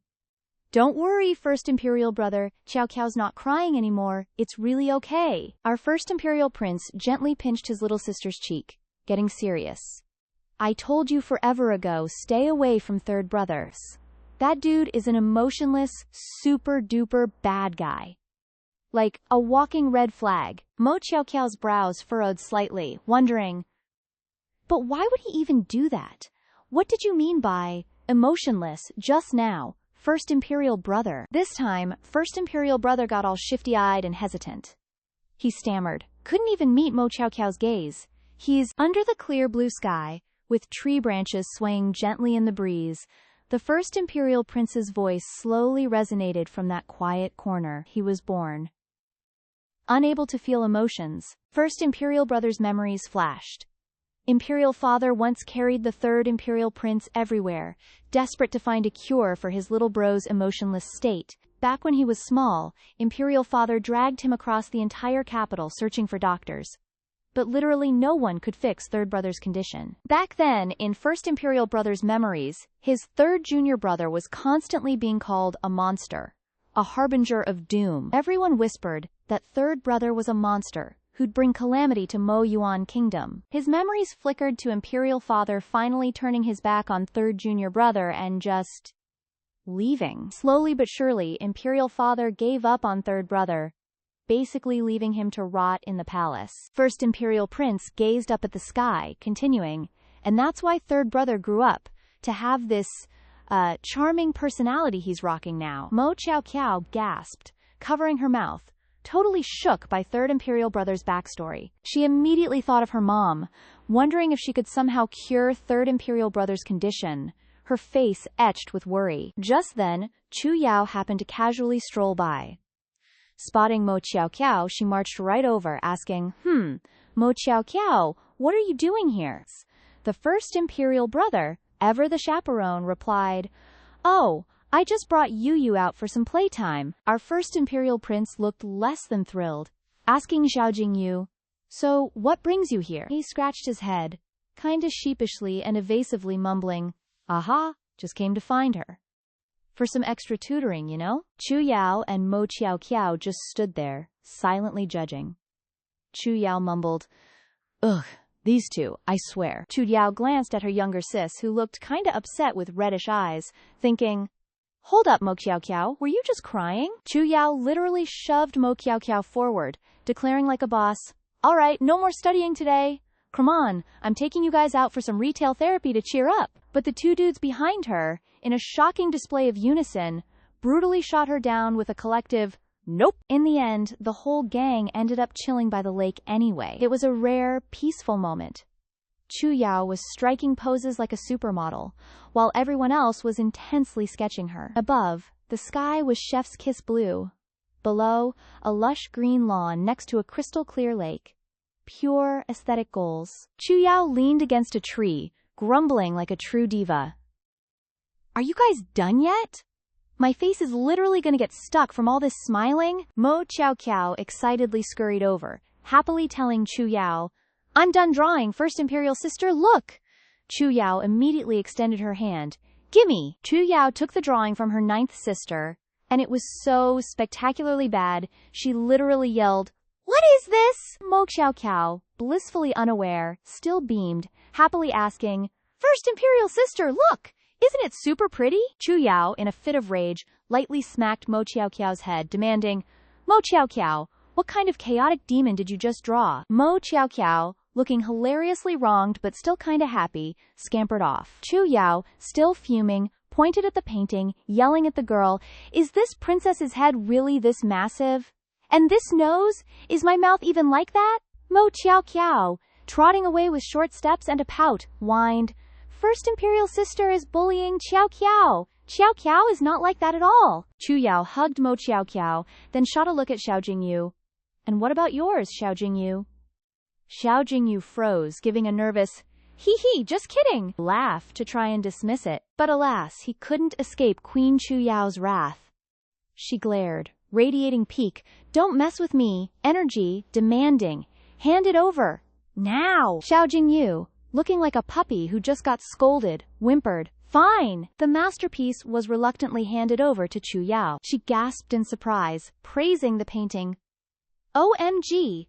I didn't know you had skills like this, Xiao Jingyu." Our boy Xiao Jingyu's nose went straight to the sky. He replied with a confident smirk, "Hee, what do you think? Your boy's got talent, right?" Just then, Mo Qiao Qiao bounced out, indignantly calling out, "First Imperial Sister, that's so not fair. I want to see First Imperial Sister draw too." Chu Yao and Xiao Jingyu turned to her, sharing a look of utter bewilderment. Chu Yao's competitive streak immediately flared up. She snatched the paper, indignantly snapping, "Fine, you want to draw?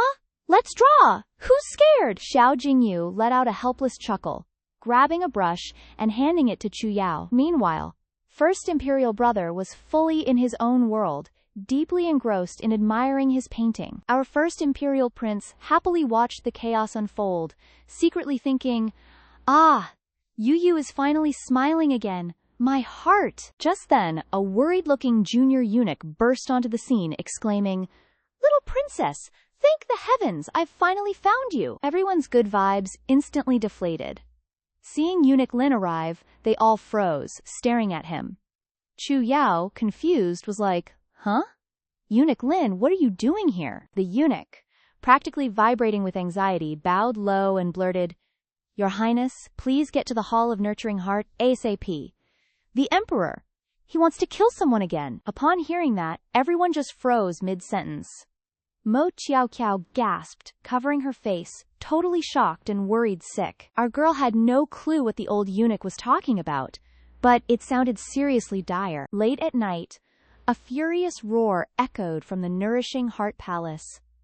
"What good are you to me?" Gong Gong anxiously advised our little princess. "Your Royal Highness, please return for now. This servant will try to appease His Majesty a bit longer." But our girl Mo Qiao Qiao was having none of that. She pushed open the doors, making a panicked Gong Gong yell, "Ah, little princess!" The moment she stepped in, Mo Qiao Qiao's eyes landed on the scene.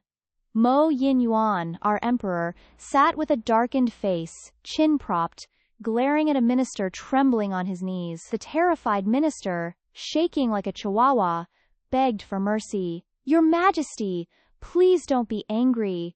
This servant has been falsely accused. I beg your Majesty for clear judgment." Our emperor seemed startled to see Mo Qiu Qiu walk in, wondering, "Why are you here?" Our girl Mo Qiu Qiu, knowing exactly how to play the game, rushed over and hugged Mo Yinyuan, pouting, "Qiu Qiu missed Papa Emperor. That's why I came. Papa doesn't welcome me?" The emperor picked Qiu Qiu up, glaring at the minister still on the ground, and commanded, "Continue." The minister meekly affirmed, then continued, "This humble servant possesses a secret ledger detailing this disaster relief effort. However, this morning, this servant discovered that the ledger has vanished." The minister, still kneeling, said pitifully, "Someone must have stolen it to frame this servant. I beg your Majesty to investigate thoroughly." The emperor's face darkened and he roared, "What?" Mo Qiu Qiu looked at her papa, who was clearly about to explode, with an anxious and serious expression. Mo Qiu Qiu, with a serious face, told him, "Papa, eat candy." Then she reached out and stuffed a piece of candy into Mo Yinyuan's mouth. Mo Yinyuan let out a soft and started eating the candy. After finishing the candy, the emperor's mood softened. He said, "HMPH, fine, fine. I'll give you a chance to redeem yourself. Bring me the culprit's head, or I'll take yours." The minister tremblingly bowed and stammered, This servant obeys." The minister let out a breath of relief, secretly marveling, "The little princess appeased His Majesty with just one piece of candy? She truly is the lucky star of Mo Yuan Kingdom." Once the minister left, Mo Qiu Qiu started wondering, what was Papa just talking about? What does disaster relief even mean? Mo Yinyuan seriously explained to his daughter, "This year, there's been a terrible drought. The common folk are suffering. Yet these stubborn old farts are busy passing the buck. Truly outdated." Mo Qiu Qiu, with a determined look, jumped down and declared, "Even though Qiu Qiu doesn't understand state affairs." Mo Qiu Qiu hugged Mo Yinyuan's leg and continued, "But Qiu Qiu knows that to govern, the people must be the foundation. Only a ruler who understands their people's hearts can earn the world's respect." The emperor was a bit surprised, looking at his daughter hugging his leg, and blurted out, "You!" But before our emperor could say anything, Gong Gong's voice from outside announced, "Someone from Dali Temple requests an audience." The minister entered, knelt, and cupped his hands to the emperor. "Assistant Minister Li Shaoqing pays his respects to your Majesty." Mo Yinyuan stood. "Dispense with the formalities. Rise. What is it?" Mo Qiu Qiu saw the assistant minister and gushed in her heart, "Wow, talk about eye candy." Li Shaoqing took out a piece of red cloth from his robes, which contained a small needle. He looked at the needle in the cloth and spoke.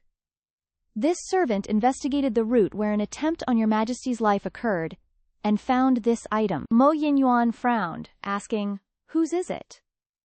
Li Shaoqing knelt, confessing, "This servant is guilty. I have not yet fully investigated the origin of this silver needle, but judging by its patterns, I fear it was not crafted by Mo Yuan Kingdom's artisans." Mo Qiu Qiu, beside her papa, blinked her round eyes in innocent surprise. The emperor raised a hand and ordered, "Withdraw. Inform me once you've finished your investigation." Ye Shaoqing cupped his hands, acknowledged, and withdrew. He had left, but our girl Mo Qiu Qiu still peeked out, her eyes sparkling, cheeks slightly flushed. Papa Emperor, noticing this, raised an eyebrow. Mo Yinyuan seemed a tad jealous, angrily scolding, "He's gone, why are you still gawking?" Mo Qiu Qiu, startled and feeling a bit guilty, snuggled closer to Mo Yinyuan. She grumbled, a little displeased, "Papa Emperor is so mean. Qiu Qiu just likes looking at pretty boys, that's all." Papa Emperor picked her up. Then, he blushed slightly and advised, "These young men aren't right for you. Wait until you're older, and I'll find you someone suitable." Mo Qiu Qiu smiled innocently, replying, "Hee, then I'll leave it all to Papa Emperor." The Emperor smiled, looking at Mo Qiu Qiu, patted her head, and asked, "By the way, your birthday is in a few days. What do you want me to get you?" Mo Qiu Qiu closed her eyes, shook her head, and replied to her, "Papa, Kyo doesn't want any gifts, just having Papa Emperor, Big Imperial Sister, and Big Imperial Brother with me is enough. Mo Kyo tugged lightly on the Emperor's robes, looked up, and then added a boot. Mo Kyo smiled like a cunning little cat, clasped her hands together playfully as she said, QQ wants to study with Big Imperial Sister and them, okay? Papa Emperor's face darkened, and he flat out refused. No, you cannot. He stood up and continued. You're just a little child. Going to the Central Academy will only make people laugh at you. I forbid it. Mo Kyo immediately flared up, angrily retorting. But Kyo isn't a little child anymore. I can take care of myself. Mo Kyo, with a determined expression, looked at her papa. But this time, the Emperor seemed firm. He turned his back, adamantly refusing.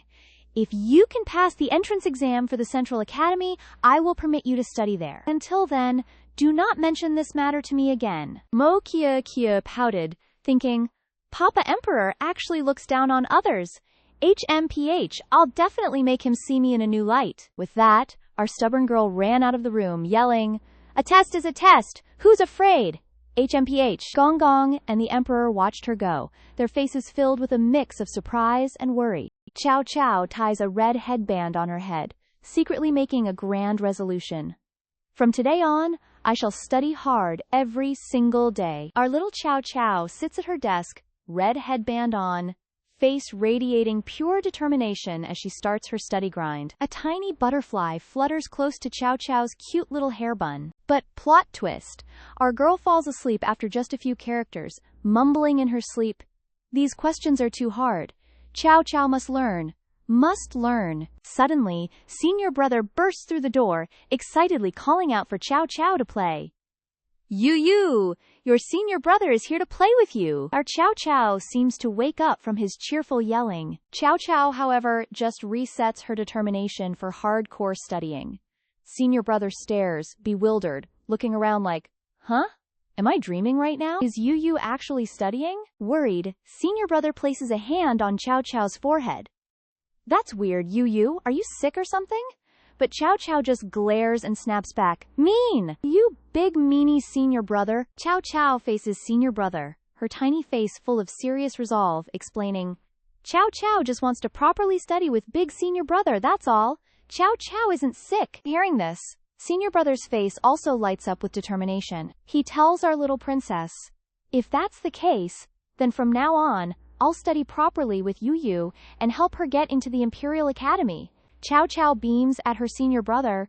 Okay, thank you, big senior brother. Night falls, and the moon hangs high above. Ling paces anxiously outside the door, thinking, where is she? Why isn't she back yet? Just as she thinks it, our little princess stumbles in, looking like a zombie after finals week. Ling stares, jaw dropped, at the princess. Ling, still shocked, reaches out a hand, asking worriedly, huh? Little princess, you're back? But Chow doesn't answer, she just dazedly walks into her room. The moment she steps inside, our little princess collapses onto the floor, utterly exhausted. Ling gasps, her face full of panic. Chow dramatically whines to Sister Ling. Hoo, Chow studied all day for the exam, but Chow doesn't understand a single word. Ling's face is pure skepticism, her inner thoughts. Huh? Studying? Chow rolls around on the carpeted floor. Ling tries to coax her. Little princess, please go to sleep. Your maid will change your clothes for you. But Chow abruptly sits up, frowning as she rejects Ling. No changing. Chow hasn't reviewed today's homework yet. Chow can't sleep. Ling stares, utterly baffled, at her little princess, wondering, since when did our little princess actually like studying? It's late into the night, yet the lanterns in the 9th princess's palace are still brightly lit. Ling, standing guard outside, is startled to see the emperor arriving. She quickly moves to greet him and report, Your Majesty, you. But before she can finish, the emperor gestures for silence. The emperor, with a calm expression, asks about our little princess. Is the little princess asleep yet? Ling, looking worried, answers, pointing towards the princess's room. Not yet, Your Majesty. The little princess is screaming about wanting to study and won't let your maid help her sleep. The emperor walks to the door and peeks in. Seeing his daughter studying, he's genuinely surprised, thinking, studying? Is she actually serious? The emperor stands outside, watching. Inside, Chow Chow is diligently holding a book. Reading, he thinks to himself. This child has been so enthusiastically studying all day long. Through the image of his daughter, the emperor suddenly sees a flashback to Chow Chow's mother diligently practicing her calligraphy. He thinks, she's exactly like her mother in every way. The emperor's mind drifts further, accidentally recalling Chow Chow's mother. She happily holds up a finished paper, chirping, "It's done!" Chow Chow's mother excitedly brings the paper to Mo Yin Yuan, her eyes bright as she asks, "Mo Yin Yuan, come, look quickly. Are my characters beautiful?" The emperor half lids his eyes, glances, and then teases her. "They're all right. Not as beautiful as my writing." She pouts slightly, looking sad at the paper in her hand. The emperor sneaks a quick glance at her. Mo Yin Yuan gently pinches her cheek, wondering, why are you so insistent on studying? You already have the power to manage the entire harem. Chow Chow's mother frowns slightly, answering both pitifully and fiercely, because I don't want to be looked down upon by others. She smiles brightly, gently caressing Mo Yin Yuan's face, adding, I want to catch up to you. Only then can I truly be the first empress in all the lands, more formidable than the emperor. Mo Yin Yuan freezes, looking at Tang Li, the woman he loves, unable to help but think, Tang Li, that day, you. Mo Yin Yuan stands outside the room door, holding a sparkling blue jade, thinking, why did she ever have to leave me? Mo Yin Yuan, still holding the jade, leaves, not forgetting to instruct the head eunuch, order Imperial Tutor Chen of the Academy to lower the difficulty of tomorrow's exam. The head eunuch looks startled, asking, wouldn't this be unfair to others? The emperor's face darkens. He turns to Ling and the head eunuch, saying ominously, just do as I say. The head eunuch bows his head fearfully, uttering a quiet, yes, your majesty. At the imperial examination grounds, inside the examination hall, scholars sit at individual, distanced desks. Chow Chow is in the very first row. Our little Chow Chow stretches out her tiny hand, setting her brush down on the desk. She takes her exam paper to Imperial Tutor Chen, who is supervising, and hands it in. Imperial Tutor Chen, I'm finished writing. The tutor strokes his white beard, replying, all right, let this old master take a look. After reviewing, Imperial Tutor Chen smiles, holding up the perfect 100-point paper in congratulations. Congratulations, little princess! You got everything right on this exam. Our little princess's eyes go wide in disbelief, asking back, really? The little princess happily clutches her 100-point exam paper, beaming. Amazing! I want to go tell Imperial Father that Chow Chow scored high on the exam.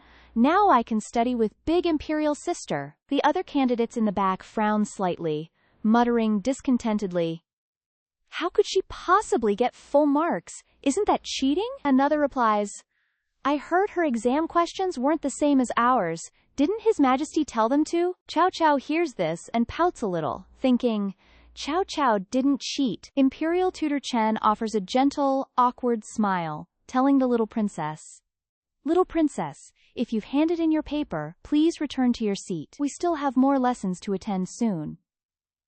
The little princess nods, handing out her exam paper, her expression not particularly happy, and then she immediately huffs and stomps off. The sky was a clear blue, with a few white clouds drifting by. Outside the palace gates, Chow Chow rushed over, test paper in hand, shouting, Daddy! Are you in there? Chow Chow has something to tell you. The guards at the palace entrance stopped her, advising, little princess, His Majesty doesn't like to be disturbed while holding court. Why don't you wait for him outside? Chow Chow pouted, answering with a displeased look. Fine! In a corner of the palace, the blazing sun shone down on the imperial palace's tiled roofs. Finally, Mo Yuanyin finished his duties and stepped out of the hall. Chow Chow, test paper still in hand, had fallen sound asleep on the steps at some point. Suddenly, a hand gently touched Chow Chow's head, waking her up. She softly hummed, eyes still a bit hazy. What greeted her eyes was her Emperor Daddy's gentle smile. Chow Chow glanced at her daddy, asking, Daddy, is court over? Mo Yuanyin gently told Chow Chow. The sun is strong out here. Don't bask in it like that. You'll get sunstroke. Get up, come inside with me. Our emperor let Chow Chow sit on his lap, gently stroking her hair as he asked, Go on, what trouble have you brought to me this time? Chow Chow huffed, almost fuming. It's not trouble. Chow Chow, beaming, held up her 100-point test paper to show her emperor daddy. Chow Chow got a perfect score. I wanted to show you. Mo Yuanyin smiled gently, praising her. Indeed, you are truly worthy of being my daughter. The emperor looked at her, his tone a little worried as he probed, Did you suddenly get such high scores by peeking at someone else's test? Chow Chow replied proudly, Chow Chow is a good child. I would never do something so hateful. Chow Chow's face took on a pitiful expression, her eyes sparkling as she looked at her emperor daddy, asking, But everyone says my test isn't like theirs. Is it because I did too well, so they're just jealous? Chow Chow looked at Mo Yuanyin with watery puppy eyes, innocently asking, Daddy, is that true? Or, did you tell Chen Taifu to do something? Mo Yuanyin's heart was utterly stolen by her cuteness, and his face subtly flushed. He turned his face away, covering his mouth with a hand and feigning 2 coughs to hide the suspicious flush on his face, replying, You don't need to pay attention to those rumors outside. You are my daughter, naturally intelligent and gifted. What are a few exams to you? Chow Chow's eyes lit up, and she happily snuggled into Mo Yuanyin's embrace, softly asking, So, can I go to school with Big Imperial Sister? Mo Yuanyin was stunned, staring blankly at the little dumpling in his arms, who was now acting spoiled. His face quickly showed a few more suspicious red streaks. He covered his face with his hand, feigning coughs to hide his flushed face, and agreed to the princess's request. Of course you can. Cough, cough. The little princess, innocent and oblivious, saw her daddy coughing and asked worriedly, Daddy, what's wrong? Did you catch a cold? Mo Yuanyin covered his mouth, coughing, and replied with a hint of fatigue. It's almost the end of the year, and there are truly many affairs of state to attend to. Our emperor looked at his little daughter, and she, with an obvious and calm expression, continued. When Chow Chow grows up, Chow Chow will come and help Daddy. Daddy won't have to work alone anymore. Chow Chow worriedly hugged her daddy. Chow Chow's daddy let her hug him, gently stroking her head. His expression held a hint of loneliness and weariness, and he lowered his eyelids, confiding, I have 5 sons and 2 daughters by my side, but none of them can truly help me. The emperor, with a somewhat helpless and confiding expression, looked at Chow Chow and continued, So, in the future, would you be willing to work hard, read books, and shoulder important responsibilities in court? Chow Chow's eyes widened as she looked at her daddy. She placed her hand on the table, asking with curiosity and innocence, Does Daddy mean he wants Chow Chow to be empress? The emperor's jaw dropped in astonishment, and he inwardly sighed. Empress? I've never even thought of that. The emperor poked Chow Chow's head, asking her with a serious expression, Well then, do you want to be one? Chow Chow, overjoyed, grinned from ear to ear. She looked up at her emperor daddy with sparkling eyes, drool practically escaping the corner of her mouth as she replied, It's fine. If I'm empress, I can eat all the big chicken drumsticks in the world. The emperor helplessly furrowed his brow, thinking to himself, Indeed, I really shouldn't take her seriously. Without waiting for her emperor daddy to reply, Chow Chow happily continued, Plus, Chow Chow can have lots of hubbies. Chow Chow likes the prettiest little brothers best. The emperor's face instantly turned as black as the bottom of a pot, his tightly furrowed brows signaling an impending storm of rage. Sure enough, he grabbed Chow Chow by the collar and lifted her up, furiously demanding, Who taught you all this? Was it that unfaithful woman, your mother? Chow Chow's eyes were still wide, as she innocently replied, Yes, Mama has lots of pretty little brothers around her, especially Lee. But before the little one could finish her sentence, the emperor's face darkened further, and he cut her off helplessly, lecturing her. Listen less to her nonsense. You're still small. You're not allowed to find a hubby yet.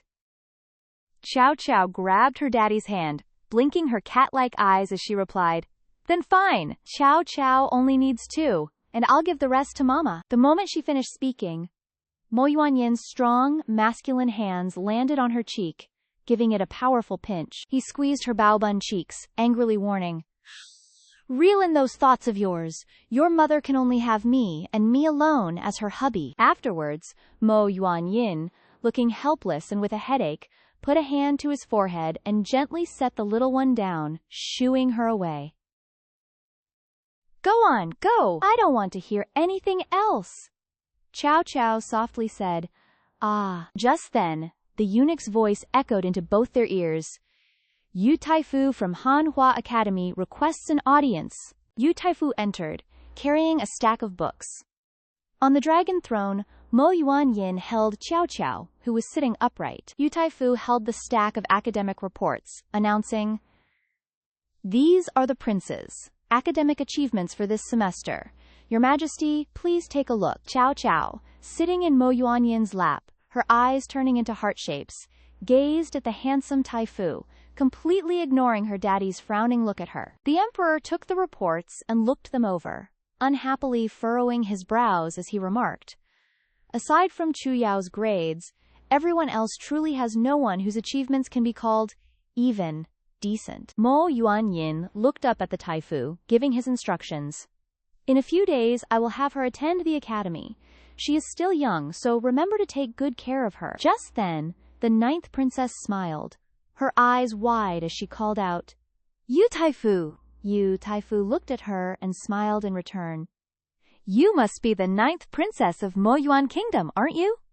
You're even more adorable than the rumors say." Qiao Qiao happily darted closer to Yu Taifu, giggling innocently as she thanked him. Hey, thank you, Yu Taifu." Yu Taifu smiled gently, replying to her, "But Yu Taifu looked at Qiao Qiao, continuing, "Your Royal Highness's boldness is far greater than I imagined." Qiao Qiao immediately looked confused, gazing up at the Taifu and asking, "Huh? What do you mean?" Yu Taifu smiled, calmly clarifying, "As an ordinary fish person prancing around the palace like this, aren't you afraid His Majesty will find out?" Qiao Qiao looked at Yu Taifu, utterly bewildered and panicked. Our girl Qiao Qiao was internally panicking. Like, how TF did he know she was a mermaid? Qiao Qiao secretly started counting the people who knew her secret, thinking, only my handsome big brother, my eldest imperial sister, and my eldest imperial brother know, right? Yu Grand Tutor smiled, bowed gently, and excused himself, saying, "This humble servant has other matters to attend to, so I shall depart." Qiao Qiao stared at Yu Grand Tutor, bewildered and scared, thinking, could he be the bad guy my mama warned me about? Qiao Qiao stood frozen, a little worried, watching Yu Grand Tutor slowly leave. Just then, the emperor saw her standing there like a statue, staring at the Grand Tutor's retreating back, and his expression wasn't exactly thrilled. The emperor asked with an exasperated look, "What's wrong? Why do you look so upset?" Qiao Qiao looked up at her papa. Our girl fiddled with her hands, looking pitiful as she begged her papa, Papa, your little girl has changed her mind. Can I, not go to school anymore?" The emperor poked her cheek, annoyed, and scolded. "Do you take me for a joke? Of course not." Qiao Qiao, looking pitiful, explained her totally valid concerns. But Qiao Qiao is worried she won't keep up with the lessons, and Yu Grand Tutor will, totally hate her. The emperor smiled, sitting on his dragon bed, and replied, "That's simple. Tomorrow I'll find 2 people to study with you. Just be good and finish your homework." Qiao Qiao froze, utterly dumbfounded, like she didn't see that coming. The emperor, being extra, smiled and continued, cutting off all of Qiao Qiao's escape routes. "If I catch you slacking off, I'll immediately send you back to elementary school." Qiao Qiao looked at her papa, bewildered and disbelieving. The emperor saw her standing there like an idiot and gave her a forceful poke. "Did you hear me?" Qiao Qiao meekly replied, "Yes, I heard you." Early morning, clear blue skies, white clouds drifting. Qiao Qiao, carrying her books, scampered with her tiny feet into the new school. Qiao Qiao looked around curiously. Suddenly, Chu Yao's angry voice boomed from behind Qiao Qiao. "Qiao Qiao! What are you doing here?" Qiao Qiao jumped slightly, startled. Our little girl turned around, totally startled, and pouting at Dao Dao. "Eldest imperial sister, why did you suddenly appear? You scared me to death. Dao Dao, righteous as ever, retorted. Clearly, you were sneaking around by the door. Dao Dao grabbed Chow Chow's hand and pulled her along. Come with me. The classroom door opened, and Dao Dao and Chow Chow walked in together. Her eldest imperial sister cheerfully said, I specially saved a spot for you. But Chow Chow looked worried, tugging her sister's hand and saying, Wait. Chow Chow pulled her hand away, puffed out her cheeks, and pouted. Wait, eldest imperial sister, listen to me for a sec. I don't want to sit in the front row. Dao Dao looked helpless, poking her forehead as she replied to the little princess.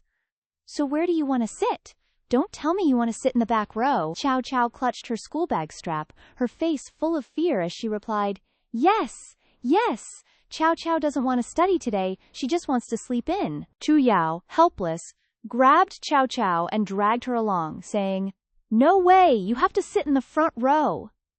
But Chow Chow was surprisingly stubborn today, insisting on the back. Chow Chow, tired as heck, just wanted to go sit in the back of the class to sleep. Bye. Just then, Grand Tutor walked in, calmly and gently advising. For the first day of school, it's best for the 9th princess to sit in the front row to listen to the lecture. Otherwise, she won't keep up with the class progress. Chu Yao looked at Grand Tutor in surprise, while Chow Chow froze stiff, wanting to vanish. Grand Tutor smiled, greeting Chow Chow with concern. Haven't seen you in a few days. Did you miss me? Chow Chow forced a smile, replying without much enthusiasm. Yes, I missed Grand Tutor. Dao Dao stood beside them, looking utterly confused by their interaction.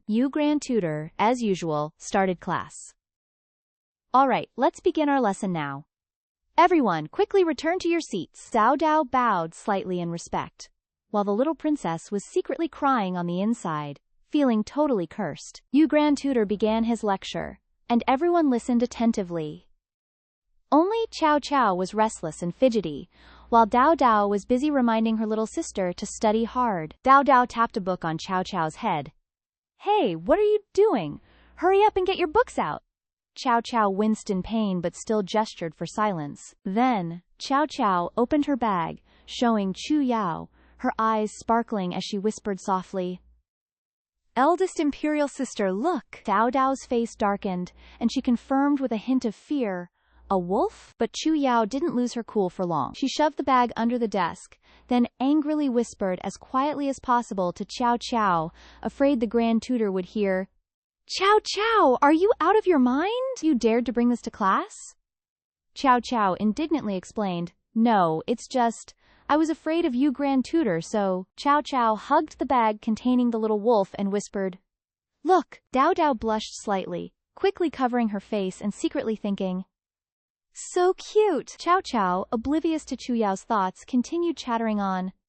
Little Hui Hui is in class now, you can't go outside, quickly hide inside. Chu Yao couldn't resist little Hui Hui's cuteness and asked, Chow Chow, can this princess touch him a little? Chow Chow turned her face away, refusing, No, absolutely not. Little Hui Hui is a boy, you can't touch his butt, or he won't find his wolf mom later. Chu Yao didn't give up and pleaded, Just a little touch. Just then, the Grand Tutor, who knows how long he'd been standing there, coughed a few times and sternly asked, Are the two princesses still having so much fun playing? Both their faces darkened, and they froze stiff. Dao Dao's face turned completely black, thinking, Oh no, we're doomed.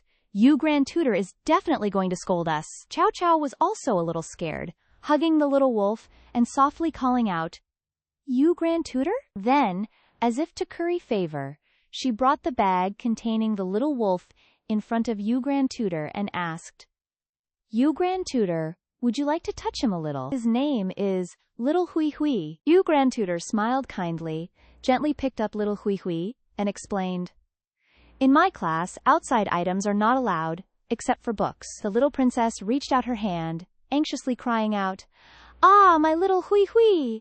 But couldn't reach the Grand Tutor. The Grand Tutor walked away with Little Hui Hui, boldly lecturing her, I'm confiscating Little Hui Hui. I hope the little princess won't repeat this mistake in the future. Chow Chow's eyes brimmed with tears as she reached out, calling after him, Hoo hoo, my little Hui Hui. Meanwhile, Dao Dao patted her little sister's head to comfort her. At the school, sunlight shone onto the dark tiled roof, highlighting the distinctive red pillars. The little princess ran after the grand tutor, calling out, "Wait, you, grand tutor! Can you give little Hui Hui back to me? He's still too young, I need to feed him." The grand tutor, walking ahead with little Hui Hui, merely glanced at her. The grand tutor turned his head and asked indifferently, "Ninth princess, do you like this wolf?" Chow Chow answered almost without hesitation, "Yes, very much. If I don't see little Hui Hui, I'll be so sad, and then Daddy Emperor will definitely ask about it, and he'll definitely punish you, Grand Tutor. Just mentioning Daddy Emperor will totally scare you, Grand Tutor." The little princess gripped the Grand Tutor's clothes, secretly thinking this, but the Grand Tutor seemed completely unfazed. He turned around, holding the little wolf, and replied indifferently, "Then let the Emperor punish me." The ninth princess let out a confused little, "Huh?" Her eyes completely filled with tears. The Grand Tutor asked indifferently, "Any more questions, little princess?" Chow Chow looked at the Grand Tutor, bewildered, scared, and helpless, replying, "No, no more." After that, the Grand Tutor turned and left, leaving Chow Chow standing before the school gate, eyes welling up with tears, wondering just what kind of divine being this Yu Grand Tutor truly was. Yan Jinglang, our third imperial prince, was just casually strolling through the palace, looking utterly bored out of his mind. Suddenly, his eyes landed on a fluffy gray creature chilling on the grass, and he instantly recognized it. "Wait, isn't that Mo Kiao Kiao's pet?" he thought. If she knew I found her precious little furball, she'd be so touched, probably even cry happy tears. So, our boy decided to play a little trick. He casually walked closer and called out, "You Taifu, my imperial father is looking for you." Kui Kui, seeing someone approach, happily wagged its tail. The prince stealthily moved to grab it, thinking, "Gotcha! You're finally mine." But bam! Out of nowhere, a black shadow appeared behind him and slammed straight into his neck. Our prince was knocked out cold. Yu Taifu walked over and asked, "What happened?" The assailant, casually cracking his wrist, replied, "Oh, just a little thief who didn't know his place." Yu Taifu chuckled. "You're really bold, aren't you?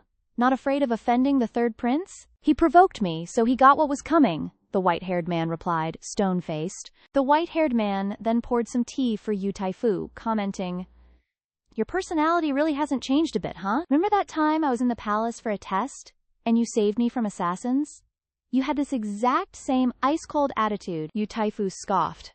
"It was nothing, just a casual flick of the wrist.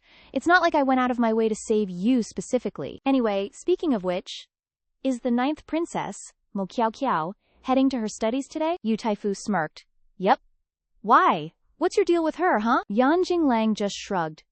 "Starting tomorrow, arrange for me to sit at the same desk as her." Yu Taifu frowned and warned him, "I advise you not to have too much contact with that mermaid, otherwise it will cause disputes later, and your imperial father definitely won't want to see you like that." Yan Jinglang replied nonchalantly, "That's his own mess, it has nothing to do with me.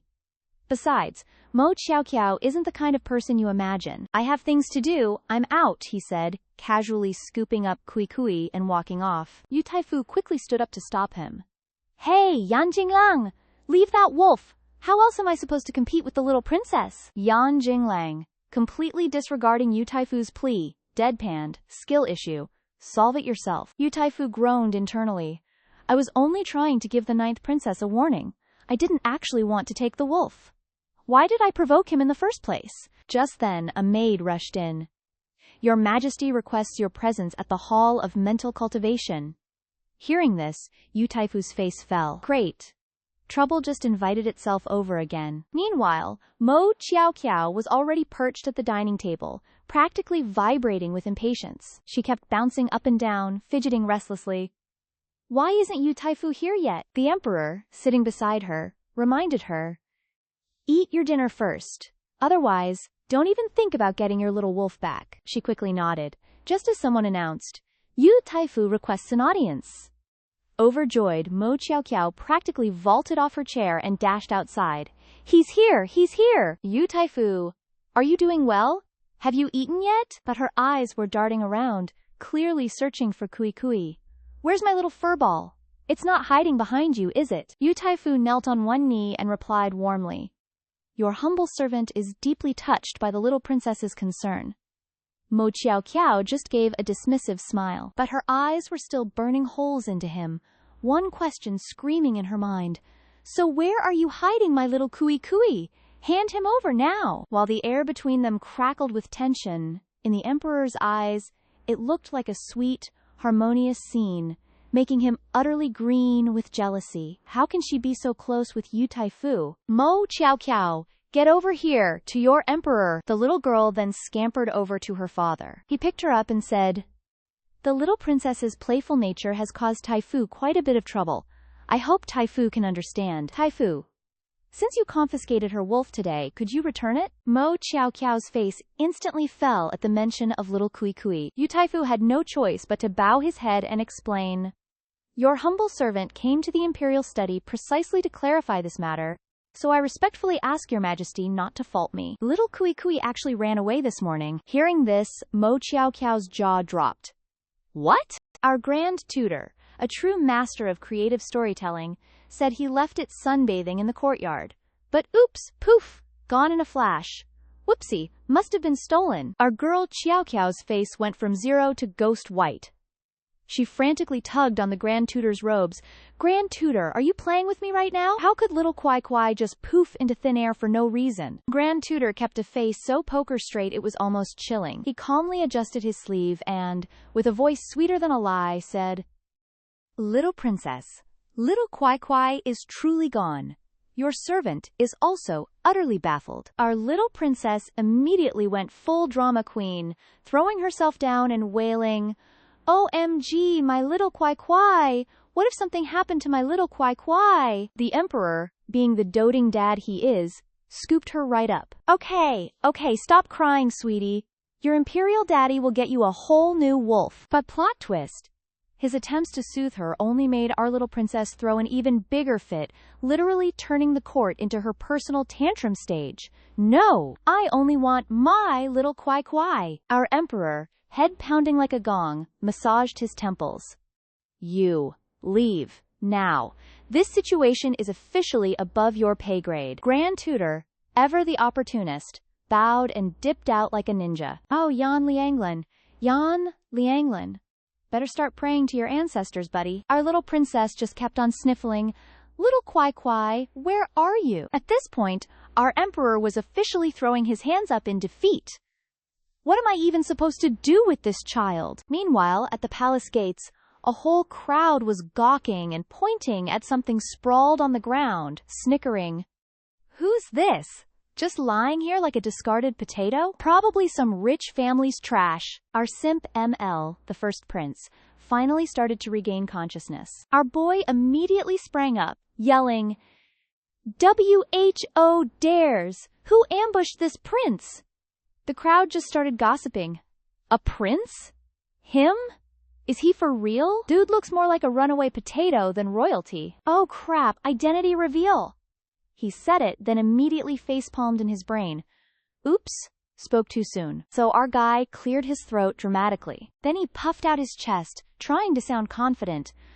Listen up, peasants. This prince's name is Mo Shiyi, and what happened here today? Never happened. Got it? And with that, our guy turned tail and sprinted like his life depended on it, leaving the crowd completely flabbergasted. Wait, was that the first prince? Fast forward to the next morning. In the palace, our first prince clapped for her. Chiao Kiao absolutely aced the exam. Talk about a boss move. Our girl Chiao Kiao, being modest, giggled and rubbed her head. No, I should be thanking you, big bro.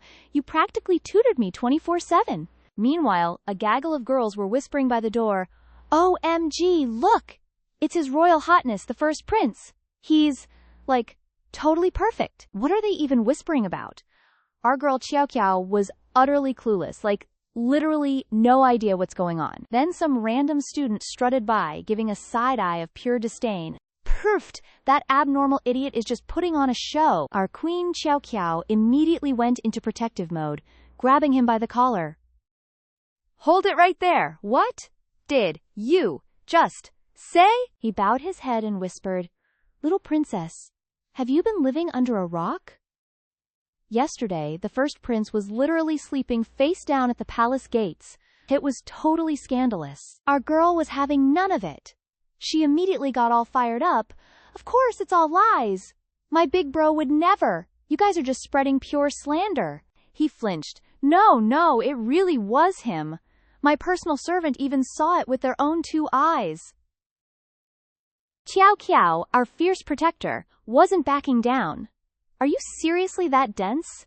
You just believe any random gossip people throw at you? And besides, even if it was Big Bro, you have no right to mock him like that." Seeing our queen starting to steam, he immediately stammered an apology. I was just kidding. No need to get so serious, geez." But Qiao Qiao wasn't letting him off the hook. She stared him down. "So if I called you an idiot, would you be happy about it? My mama always said, bullying the weak is a total red flag behavior. You want to be a walking red flag? A total loser of a man?" Hearing our queen absolutely lay down the law, our simp ML, the first prince, felt his heart melt into a puddle of goo. "Oh my Qiao Qiao!" Everyone just stared at each other, whispering, "OMG, she's actually serious. Our little princess is really mad." The little princess has a point, fam. We really shouldn't be gossiping about his royal hotness like that. As classmates, we should be cheering each other on. And just like that, the entire crowd turned on the offending student, demanding an apology. "Yo, apologize to the first prince right now!" He had no choice but to swallow his pride and grovel. "Oh, okay, I'm sorry. I was wrong this time. My bad." Our simp ML, the first prince, was still a bit shy, but Qiao Qiao, our queen, grabbed his hand firmly and reassured him. "Big bro, don't you worry your pretty little head. If this ever happens again, your girl Qiao Qiao will come protect you." Bro was absolutely down astronomical. He'd never felt this pure, unadulterated happiness before. "My Qiao Qiao! Thanks a million, Qiao Qiao. It's giving fresh morning air and sunshine." Our third prince stumbles out looking absolutely scrambled, head pounding like a war drum. Suddenly, he bumps into some palace folks, and they start whispering like it's a TikTok drama, making him feel super sus. Turns out the mess from yesterday was our third prince. And how do they know? Because his fit is giving "just fought a goblin" vibes. He tries to gaslight them. "Yesterday? What are you even talking about? Your Royal Highness would never look like that. It wasn't me." "But sis, nobody's buying it." Yan Jinglang just smirks. Because this whole mess? Chef's kiss, his masterpiece. Meanwhile, the Grand Tutor is dropping ancient wisdom. Regular folks chase coins, noble ones chase fame, the wise chase ambition, and sages, they chase the sparkles, essence sparkles. But wait, he spots Mo Qiao Qiao dozing off, face-planting on the desk. "Mo Qiao Qiao," he calls, "come explain this profound wisdom." Our girl scrambles, flipping through her book like it's a pop quiz she forgot to study for. Her older sister, the first princess, is just like, "Sis never pays attention, SMH." The Grand Tutor sighs dramatically. "Forget it. Yan Jinglang, your turn to drop some knowledge." Yan Jinglang goes, "The average person values their reputation, the smart respect ambition, and those who value virtue.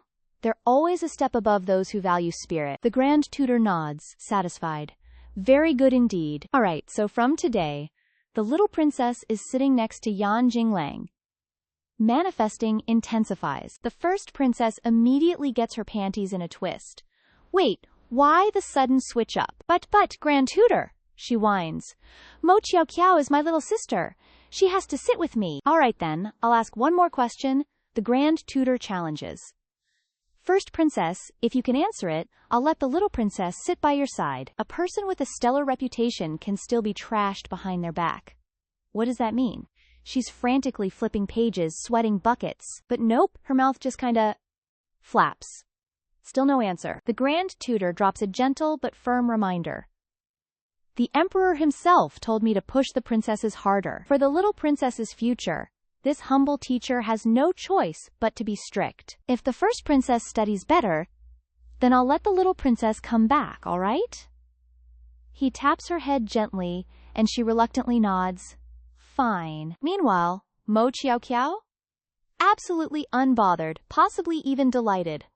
This kinda bums out her older sister. Mo Qiao Qiao, beaming, skips over to Yan Jinglang. Handsome brother, we're sitting together again. Besties for life. Our ML, however, keeps a straight face. Let's get one thing straight, little princess. From now on, I'm your personal study coach. If I catch you slacking, all your candy, poof, gone. Got it, Mo Qiao Qiao? Our poor girl immediately cries internally. Wait, can I still go back to my sister's side? Abort! Abort mission! But then a tiny, affectionate smile plays on his lips. Simp status, confirmed. Pretty brother, where are you taking me? Mo Qiao Qiao asks, confused. I still need to go back to find Papa. She realizes he's leading her down a different path. He replies, follow me to Linhua Dian. I have something for you. He pouts. This kid! You don't want to come with me? She bounces with impatience. Pretty brother, what are you actually trying to show me? Suddenly, he huffs dramatically and waves her off. Nothing! Just go! She's totally confused but nods. Okay, I'm going home then. Otherwise, Papa's gonna be fuming if he can't find me. Suddenly, a familiar bark. She recognizes it instantly. It's Zhao Kuihui. Her face lights up like it's Christmas. She tugs his leg. Pretty brother, did you hear that? It's Zhao Kuihui. He plays dumb, cool as a cucumber. Nope, didn't hear a thing. Mo Qiao Qiao starts tearing up, getting even more worried. Pretty brother, you're lying. That's definitely Zhao Kuihui. Quick, give me Zhao Kuihui. Qiao Qiao misses Zhao Kuihui so much. Seeing her sparkling, teary eyes, our ML totally melts. Okay, I can give him to you, but I have one tiny condition. He gazes deep into her eyes, with total sincerity and desperation. Between me and your imperial father, who is truly more important to you? Our girl flashes a fake smile, declaring, duh, it's my gorgeous George. She subtly glances away. Of course Kia cherishes her one and only, pretty Gej. He sighs, absolutely helpless in the face of this cuteness. Fine, I'll let you off the hook. Come on out, little Coco. The moment she saw the little wolf cub scamper by, her face absolutely glowed. Did you miss your mama? Mama's been missing you so much these past 2 days. Suddenly, she looks up and asks, oh right, why was little Ko with pretty Girage? That's so weird. Yan Qinlang puts on a poker face, pretending it was all just a happy accident. I just, accidentally picked it up on the road. Well then, thank you, pretty Girage. As a thank you, QQ wants to give half of little Ko to pretty Gej. Little Ko, from now on, he's your daddy. He pouts and turns away. I do not have a son like that. Our girl wilts, pouting. Then, can you be his Gurkej? You don't even want that? She wilts even more.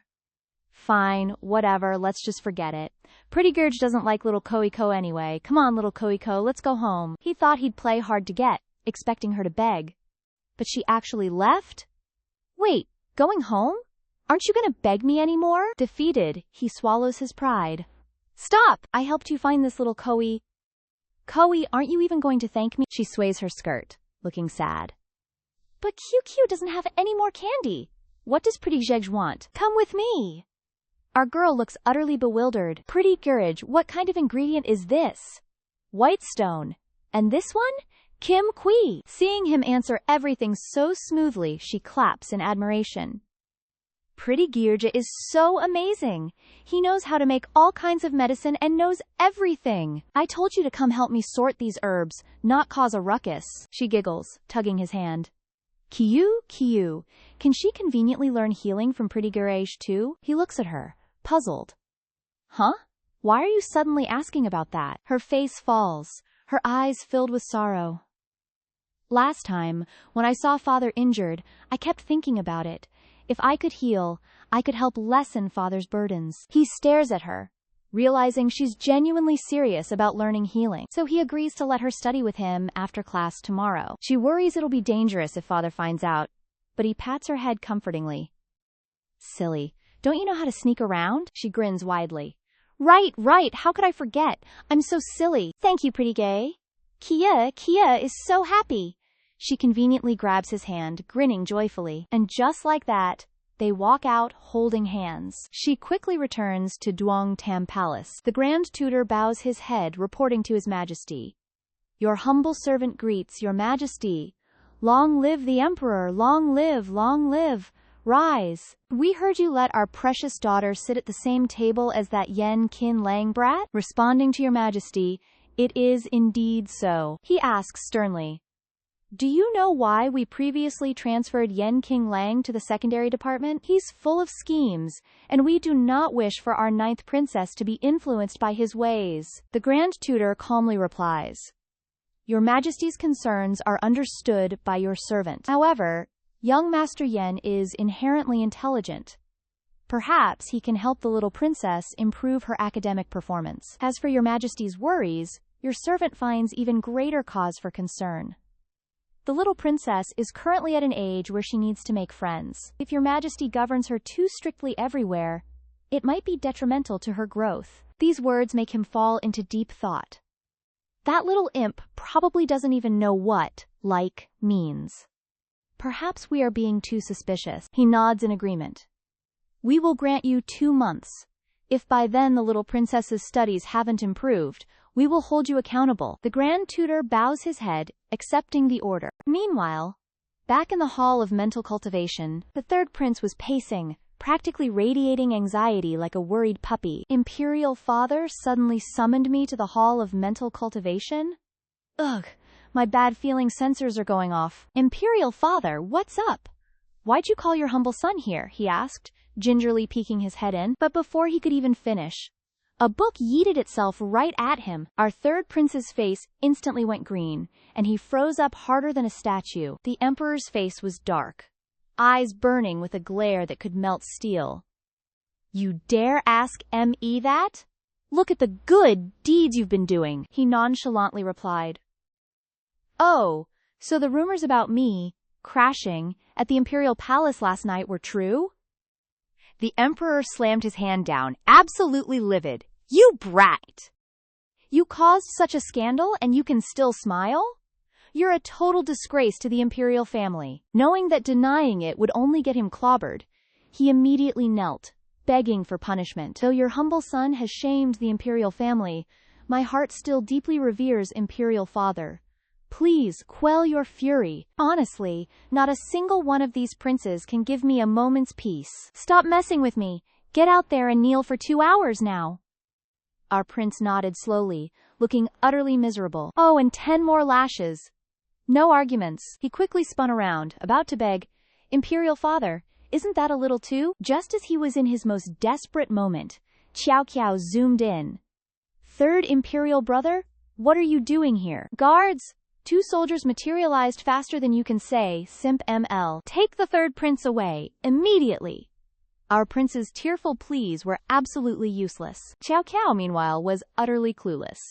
She innocently asked, Imperial Father, what's wrong with 3rd Imperial Brother? Why are you suddenly so mean to him? He cleared his throat.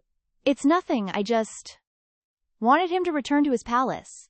Yeah, totally. The Emperor quickly changed the topic, redirecting like a pro. Speaking of which, how did you end up in the Hall of Mental Cultivation? Qiao Qiao, quick as a whip, answered, That's 'cause Qiao Qiao missed Imperial Father. 1 day apart feels like 3 autumns, and Qiao Qiao hasn't seen Imperial Father in a whole autumn and a half. You little rascal. Such sweet talk definitely means you want something. Spill the tea, what's up? Imperial Father, look. Pretty Big Brother helped Qiao Qiao find little Huahua. The wolf, upon seeing him, immediately bit his finger. Our girl, completely unbothered, happily showed it off like nothing happened. Look, little Huahua really likes you. It even gave you a kiss. Princess, no. His Majesty doesn't like small animals, especially the furry kind. The old eunuch frantically tried to stop her as she proudly held up the wolf. Qiao Qiao's face instantly fell. Oh, Qiao Qiao is sorry, Imperial Father. Qiao Qiao didn't know. But then, plot twist, the Emperor suddenly picked up little Huahua. Who said I don't like them? But Lin Shu said. He stammered, then forced a chuckle just to make her smile. He's just old and a bit silly, tee-hee. Yes. This lowly servant must have misremembered. In his heart, the old eunuch knew he had to claim illness even if he wasn't sick this time around. Qiao Qiao continued, Imperial father, hold little Huahua. Qiao Qiao wants to give it a little bottle. But wouldn't you know it, our girl wasn't holding the bottle steady, and she accidentally squirted milk all over the emperor. He couldn't take it anymore and ordered, no more playing with this thing. Let's go eat. The old eunuch was inwardly filled with admiration. His Majesty truly sacrifices too much for this little princess. Such diabetes-inducing fluff. Meanwhile, outside the Hall of Mental Cultivation, the third prince was having an extremely rough time. Great guard, how much longer do I have to kneel before I can stand up? The guard sternly replied. His Majesty didn't say, so you can't stand. Third prince, please endure it a little longer. Imperial father, eat your food, okay? He seized the opportunity and yelled as loud as he could, it hurts so much. My legs are cramping. Qiao Qiao accidentally overheard. Imperial father? What's that sound? The emperor pretended to be deaf. That brat's just being dramatic. You misheard. Hurry and eat. Seeing that didn't work, the third prince continued to wail. Imperial father, your humble son knows his mistake. Please forgive me. Our girl couldn't take it anymore and shot up. No, that's clearly third imperial brother's voice, he helplessly said. He did something wrong, and the few lashes I gave him? He totally brought it upon himself. But third imperial brother sounds like he's in so much pain. Qiao Qiao couldn't resist, and abandoned her meal, running off. I'm going to check on third imperial brother. I'll be right back, promise. Her sudden departure caught the emperor completely off guard, and he couldn't even stop her. Qiao Qiao rushed over, face etched with extreme worry. Third imperial brother, I'm here! Third imperial brother, what's wrong? My back hurts, my chest hurts, my whole body is just agony. Ninth imperial sister, come feel it, he started whimpering, telling his woes. Qiao Qiao anxiously patted his chest. Third imperial brother, you're too heavy. Get up, Qiao Qiao can't lift you. He fake coughed dramatically, probing. Is ninth imperial sister here because she cares about me? Third imperial brother, have you had any water? Let me go pour you some. He immediately grabbed her hand and pulled her back. No need. If imperial father finds out, we're toast. You go in first. I still have 10 more lashes to endure. Her face instantly broke out in a cold sweat. 10 lashes? How can anyone possibly endure 10 lashes? She didn't hesitate, pulling out her most precious treasures. Guard, big brother. When you strike, please go easy. Qiao Qiao only has 2 precious pearls. They're all yours. A cold voice echoed. Qiao Qiao, get over here to Zhen. He seethed with anger internally. This little girl actually gives her pearls to so many people? Even the guards get a share? She immediately hid them behind her back, forcing a laugh. Daddy, I was just comforting third imperial brother a little. I didn't do anything at all. He subtly glanced at the third imperial brother to see if this was his trick, but the boy shook his head. This matter is trivial. Zen won't punish you. Now, go back and copy the palace rules 20 times. Yes, your humble servant obeys. The boy hurriedly bowed his head, and with that, he bolted, disappearing without a trace. Daddy, let's go eat quickly. Otherwise, the food will get cold. You go in first. Zion still has a few things to attend to. He shot a glare at the guard that sent chills down the man's spine. She mumbled an agreement and scampered off. To save his head, the guard hurriedly reported, Your Majesty, your humble subordinate does not know what wrong he has committed. Please enlighten this subject. He immediately extended his hand, demanding, Hand it over right now. It's that thing the little princess gave you. Give it. The guard was bewildered but still handed it over. Standing far away, she had witnessed everything and giggled. I saw it all. Daddy's jealous. Tee-hee. In the Layu Imperial Garden, winter had now covered the entire palace in white. She trotted over to her first imperial sister, calling out loudly. Although her sister wore a thick coat, she was still freezing. If you don't hurry up, this princess here is going to freeze to death. She handed her sister a ceramic pot. Smiling brightly, she showed it off. I brought first imperial sister a hand warmer. Hold this and you won't be cold. Consider me sensible. Just then, the emperor happened to walk nearby. She immediately noticed him. Oh no, it's Daddy. If Daddy finds out I secretly snuck out to play, I'm doomed! She grabbed her sister and dragged her away at top speed. The emperor stood from afar, fuming, cheeks puffed out. These two little rascals! The old eunuch chuckled, responding, Your Majesty, does this slave need to go catch the two little princesses? He chuckled back. You've got some nerve, daring to joke with even Zen. This slave wouldn't dare. It's just that the little princess's birthday is approaching, so it's good to let her relax a little. Forget it. Let the little one play for half the morning. Call her back after noon. At this moment, the little girl wanted to pick fruit from a tree. The result? She fell flat on her back. The first imperial sister burst into gleeful laughter. Chow chow, give up! You're tiny and your legs are short. You won't pick persimmons even in 3 years. She angrily dusted off her clothes, saying, First imperial sister only knows how to bully me. Suddenly, a brilliant idea struck her, so she called her sister closer to scheme. First imperial sister, lean down a bit, I'll whisper something to you. It's about you, Grand Tutor. What? What? Seizing the opportunity, she flashed a mischievous smile. She immediately climbed onto her sister. First imperial sister, you've been tricked by me. First imperial sister is a big, silly grown-up. Being teased like that made her sister jump. Chow chow! You stand right there for me! The Empress happened to pass by at this moment and asked, Where is all this noise coming from? The old eunuch replied, Reporting to your Majesty, the Empress, it's the first princess and the little princess playing. Already having disliked Chow Chow for a long time, hearing this news made her stomach churn even more. When it comes to this child, I never see success, only failures. I told them not to get close to Chow Chow. Why don't they ever listen? Tell her to come here. This consort will straighten her out. The mist was getting thicker, y'all. Our girl QQ and Big Imperial Sister were happily making a snowman, but Big Sis totally messed up. Girl, Dad's nose is huge. We need those fancy pearls. See? Now it looks like Daddy. But where's mine? Why does my snowman have no nose? She pouts, because of course she does. QQ, being the MVP, just casually pulls out another pearl. Here you go, Big Sis. A nose just for your snowman. Your hands are legit frozen. Go warm 'em up before you get frostbite, bestie. Clutching the little bottle, her voice drops. This is my first time seeing snow. Wish my mama was here too, she sighs. Her sister pats her head to comfort her. Don't be a silly goose. Stop overthinking things. Come on, let's go get some super yummy, sweet, roasted sweet potatoes. Just as they're about to bounce, a maid pops up. Your Royal Highness, please wait.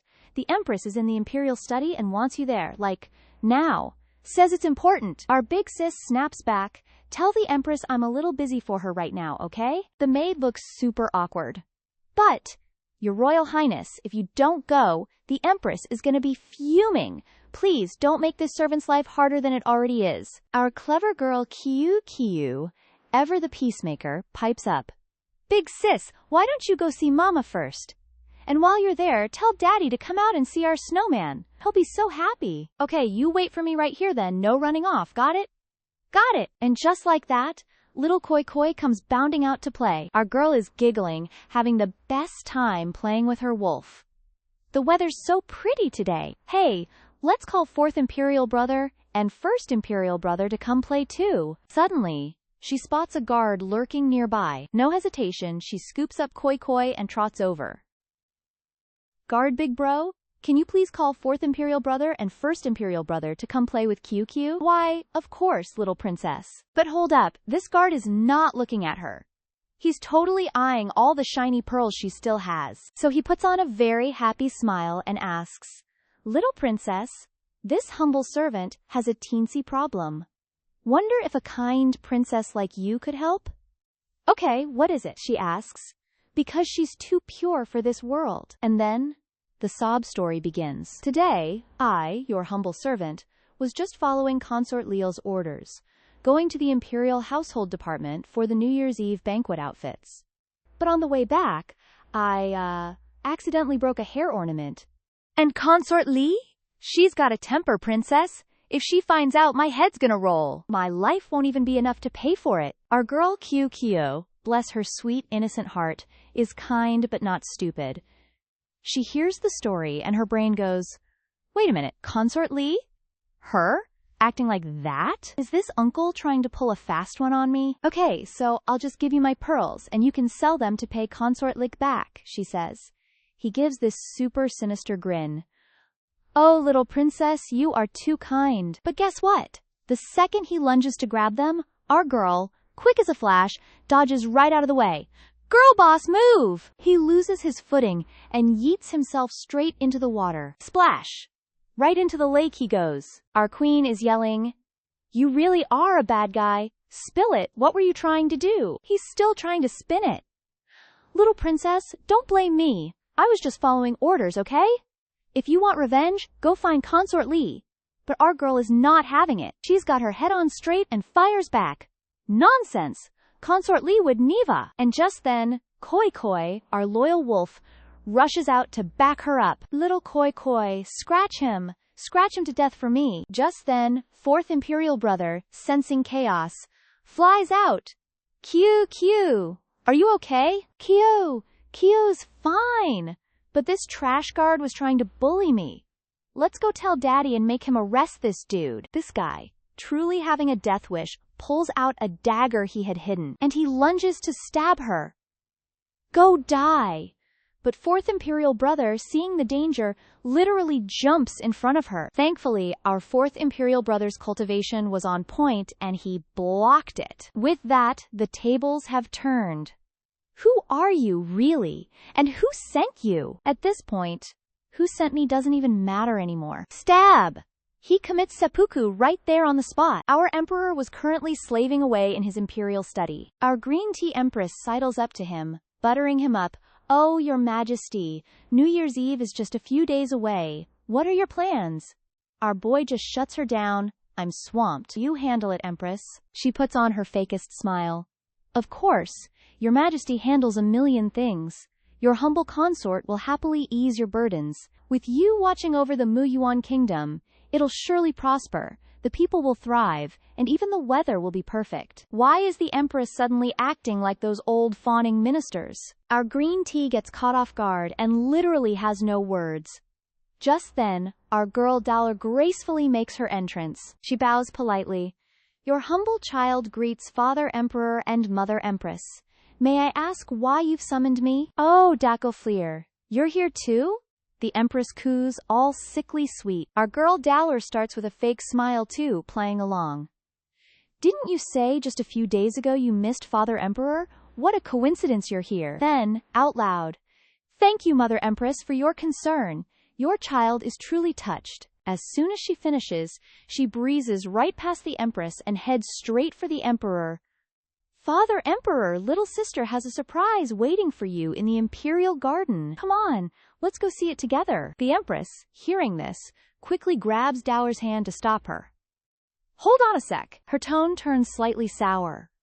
Dower, you're being utterly thoughtless. It's freezing out there. How can you take your little sister to play? It's much better to bring her inside so she doesn't catch a chill. No need, the Emperor interjects. I'll go and come back. Empress, you may return to your palace first. The Empress hesitates, a little timid, as the Emperor stands up and just walks right past her. And oh, he doesn't forget to pull Dacker right along with him. This whole scene? It sends our green tea Empress into a full-blown rage. Ugh, how annoying. Both of them quickly make their way to the Imperial Garden. He quietly takes her hand, and that's when he notices it. Her tiny hand is covered in wounds. His voice tight with anger, he asks, Does the Empress always treat you like this? She quickly tries to hide her bruised arm, carefully saying, Oh, it's nothing like that. Mother Empress just has so much on her plate. Most of the time, she's actually very kind to me. He gently pats her head, comforting her. If she ever dares to do that again, you tell me. You are my daughter, and I will absolutely not let you suffer any injustice. And just like that, our girl's frozen heart thaws a little. Just then, a guard comes running, looking totally flustered. Your Majesty, this is bad. What's with the panic? Ninth Princess, she's in trouble. Both the Emperor and Dower's faces go pale instantly. What did you just say? Fourth Imperial Brother, seeing our girl Chow Chow looking completely stunned, asks worriedly, Little sister, are you okay? Are you hurt? The guard uncle is dead. It wasn't us. He did it to himself. Our girl just stares, jaw dropped, absolutely speechless. Fourth Imperial brother quickly pulls her into a comforting hug. I saw everything, little sister. He tried to assassinate you, failed, and then, scared of the consequences, he took his own life. Don't be scared, little Imperial sister. Fourth Imperial brother is here. The Emperor is here. And just like that, both of them rush over. Chow Chow, like she's finally found her safe space, rushes over to the Emperor. Papa! Eldest Imperial Prince, our girl Chow Chow quickly explains. Just now, someone tried to kill me. I tried to fight back, and then he just... The Emperor immediately barks out an order. Go! Investigate who this guard belongs to. And then... He turns to comfort Chow Chow. I almost lost you again, my child. I'm so sorry. That's when someone finally realizes. Wait a minute. Isn't this Li Concubine's personal guard? Could it be? Li Concubine herself? Chow Chow quickly jumps in to defend Li Ying. Papa, it wasn't Li Concubine. She would never hurt Chow Chow. She really likes me. The Emperor calms her down. You don't need to worry about this, little one. I'll investigate it myself. To the palace! And just like that, our Emperor scoops her up and carries her back. Our girl Dower trots along happily behind them. Suddenly, a hand clamps over her mouth from behind, pulling her back. She growls, muffled. Who is it? How dare you try to kidnap this princess in broad daylight? The Empress then subtly signals, shh, quiet. Su Dao, our girl boss, looked surprised. Mama Empress? What are you doing here? What even happened? The Empress narrowed her eyes at Su Dao. I'm asking you, what exactly were you and Mu Kiao Kiao doing? Can't you see your Emperor father no longer has eyes for me, his Empress? If you were willing to fight, our mother-daughter duo wouldn't be in this pathetic state. Even concubine Li Tan is walking all over me. As soon as she finished, our Queen Su Dao's brain went 200 IQ. Mama Empress, that guard. Was he yours? Did you send him? The Empress immediately slapped a hand over Su Dao's mouth. Are you trying to get yourself killed? Don't drag me down with you. Why would you do this? For your own glory, you'd target even a child? What if Emperor Father finds out? Are you seriously going to snitch to your Emperor Father? You're my daughter, yet your heart leans towards others? How shameless. Su Dao lowered her gaze. If this was truly your doing, Mama Empress, I'll tell Emperor Father the First did it. I won't implicate you. However, if you ever do something like this again, then your subject won't be able to protect you anymore. Before the Empress could even process, Su Dagayo turned to leave. But wait, the Empress immediately changed her tune.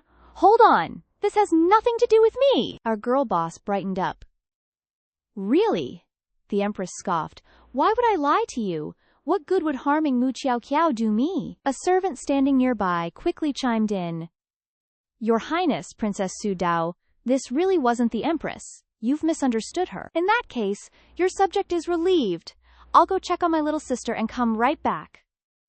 Our girl boss let out a sigh of relief and bolted. Only the Empress remained, her heart filled with worry. This ungrateful child. She doesn't understand my suffering at all. Only with my prosperity can she truly have a standing in the Mu Yuan kingdom later on. Your subject greets your majesty. Concubine Lin Tan was now summoned for questioning. Our daddy emperor, with his sharp gaze, commanded, Rise. His guard. He's from your palace, isn't he? Li Tan immediately nodded.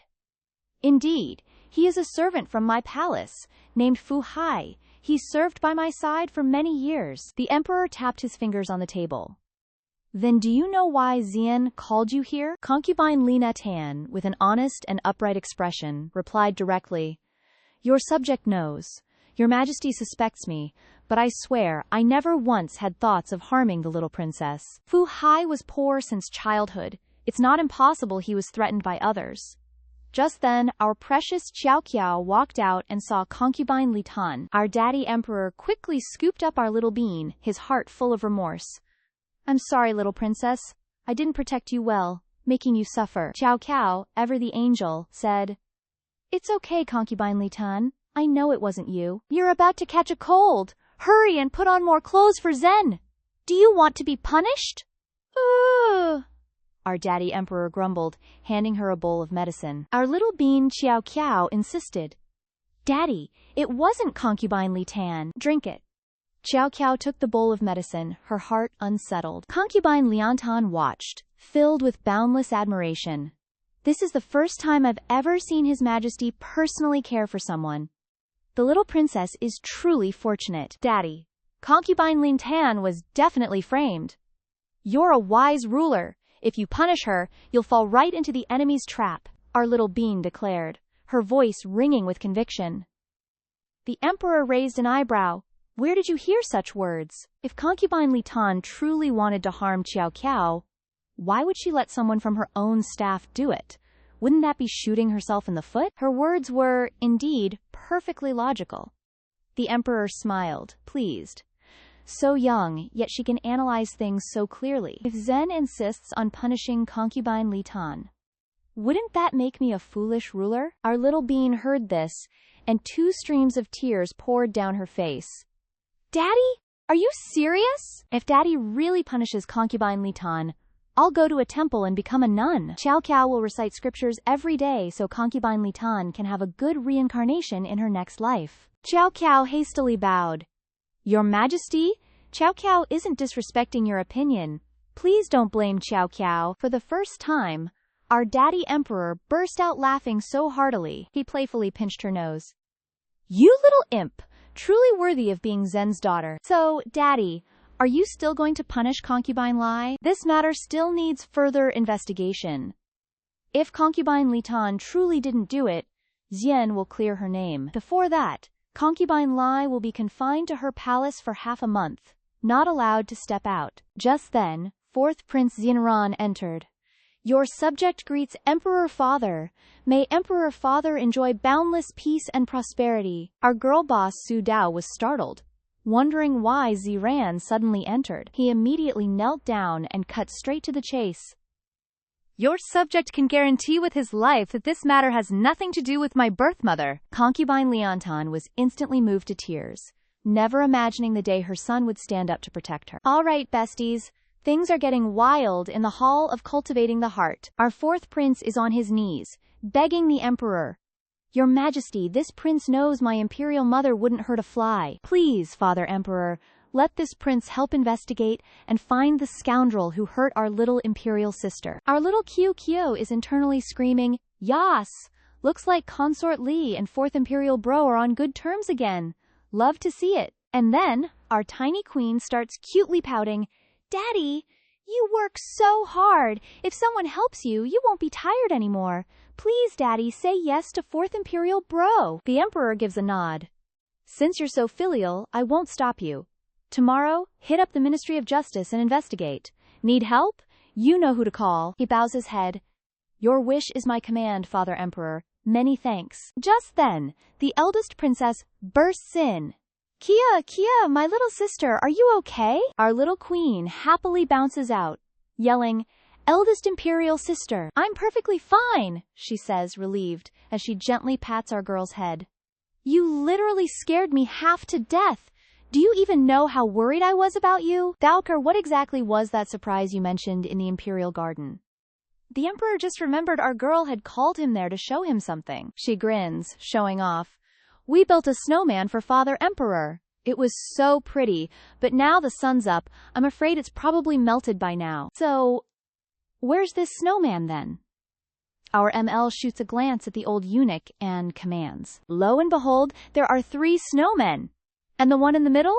It's rocking a jade pendant. The moment he sees that jade, his eyes widen. This is the jade that woman gave me. She hasn't hit me up since our last seashell chat. Does she really despise me that much?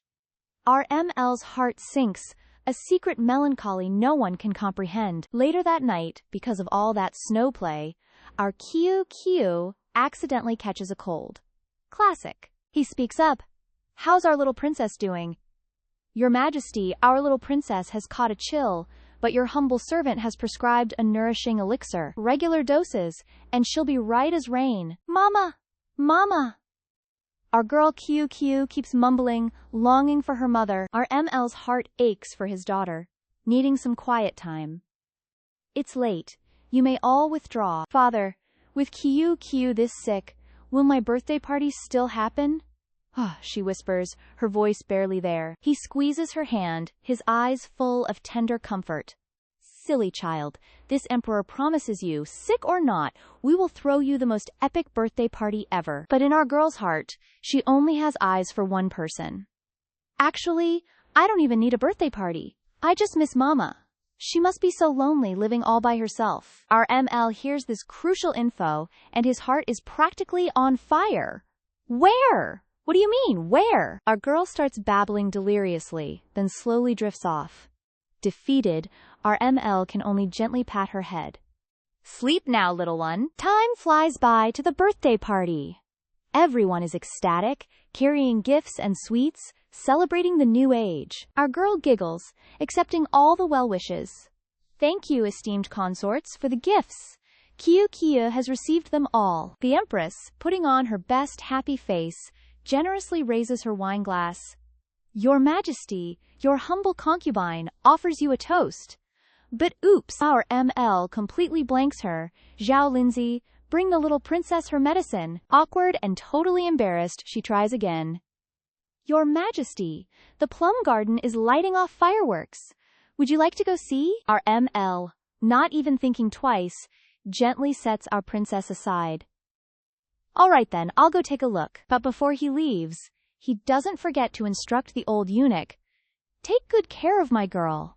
Don't let her go outside, she might catch another cold. Fireworks explode, lighting up the entire sky. Everyone is craning their necks, looking up. Your Majesty, look! Aren't these fireworks just stunning? Even though the scene is gorgeous, deep down, our ML can't feel an ounce of joy.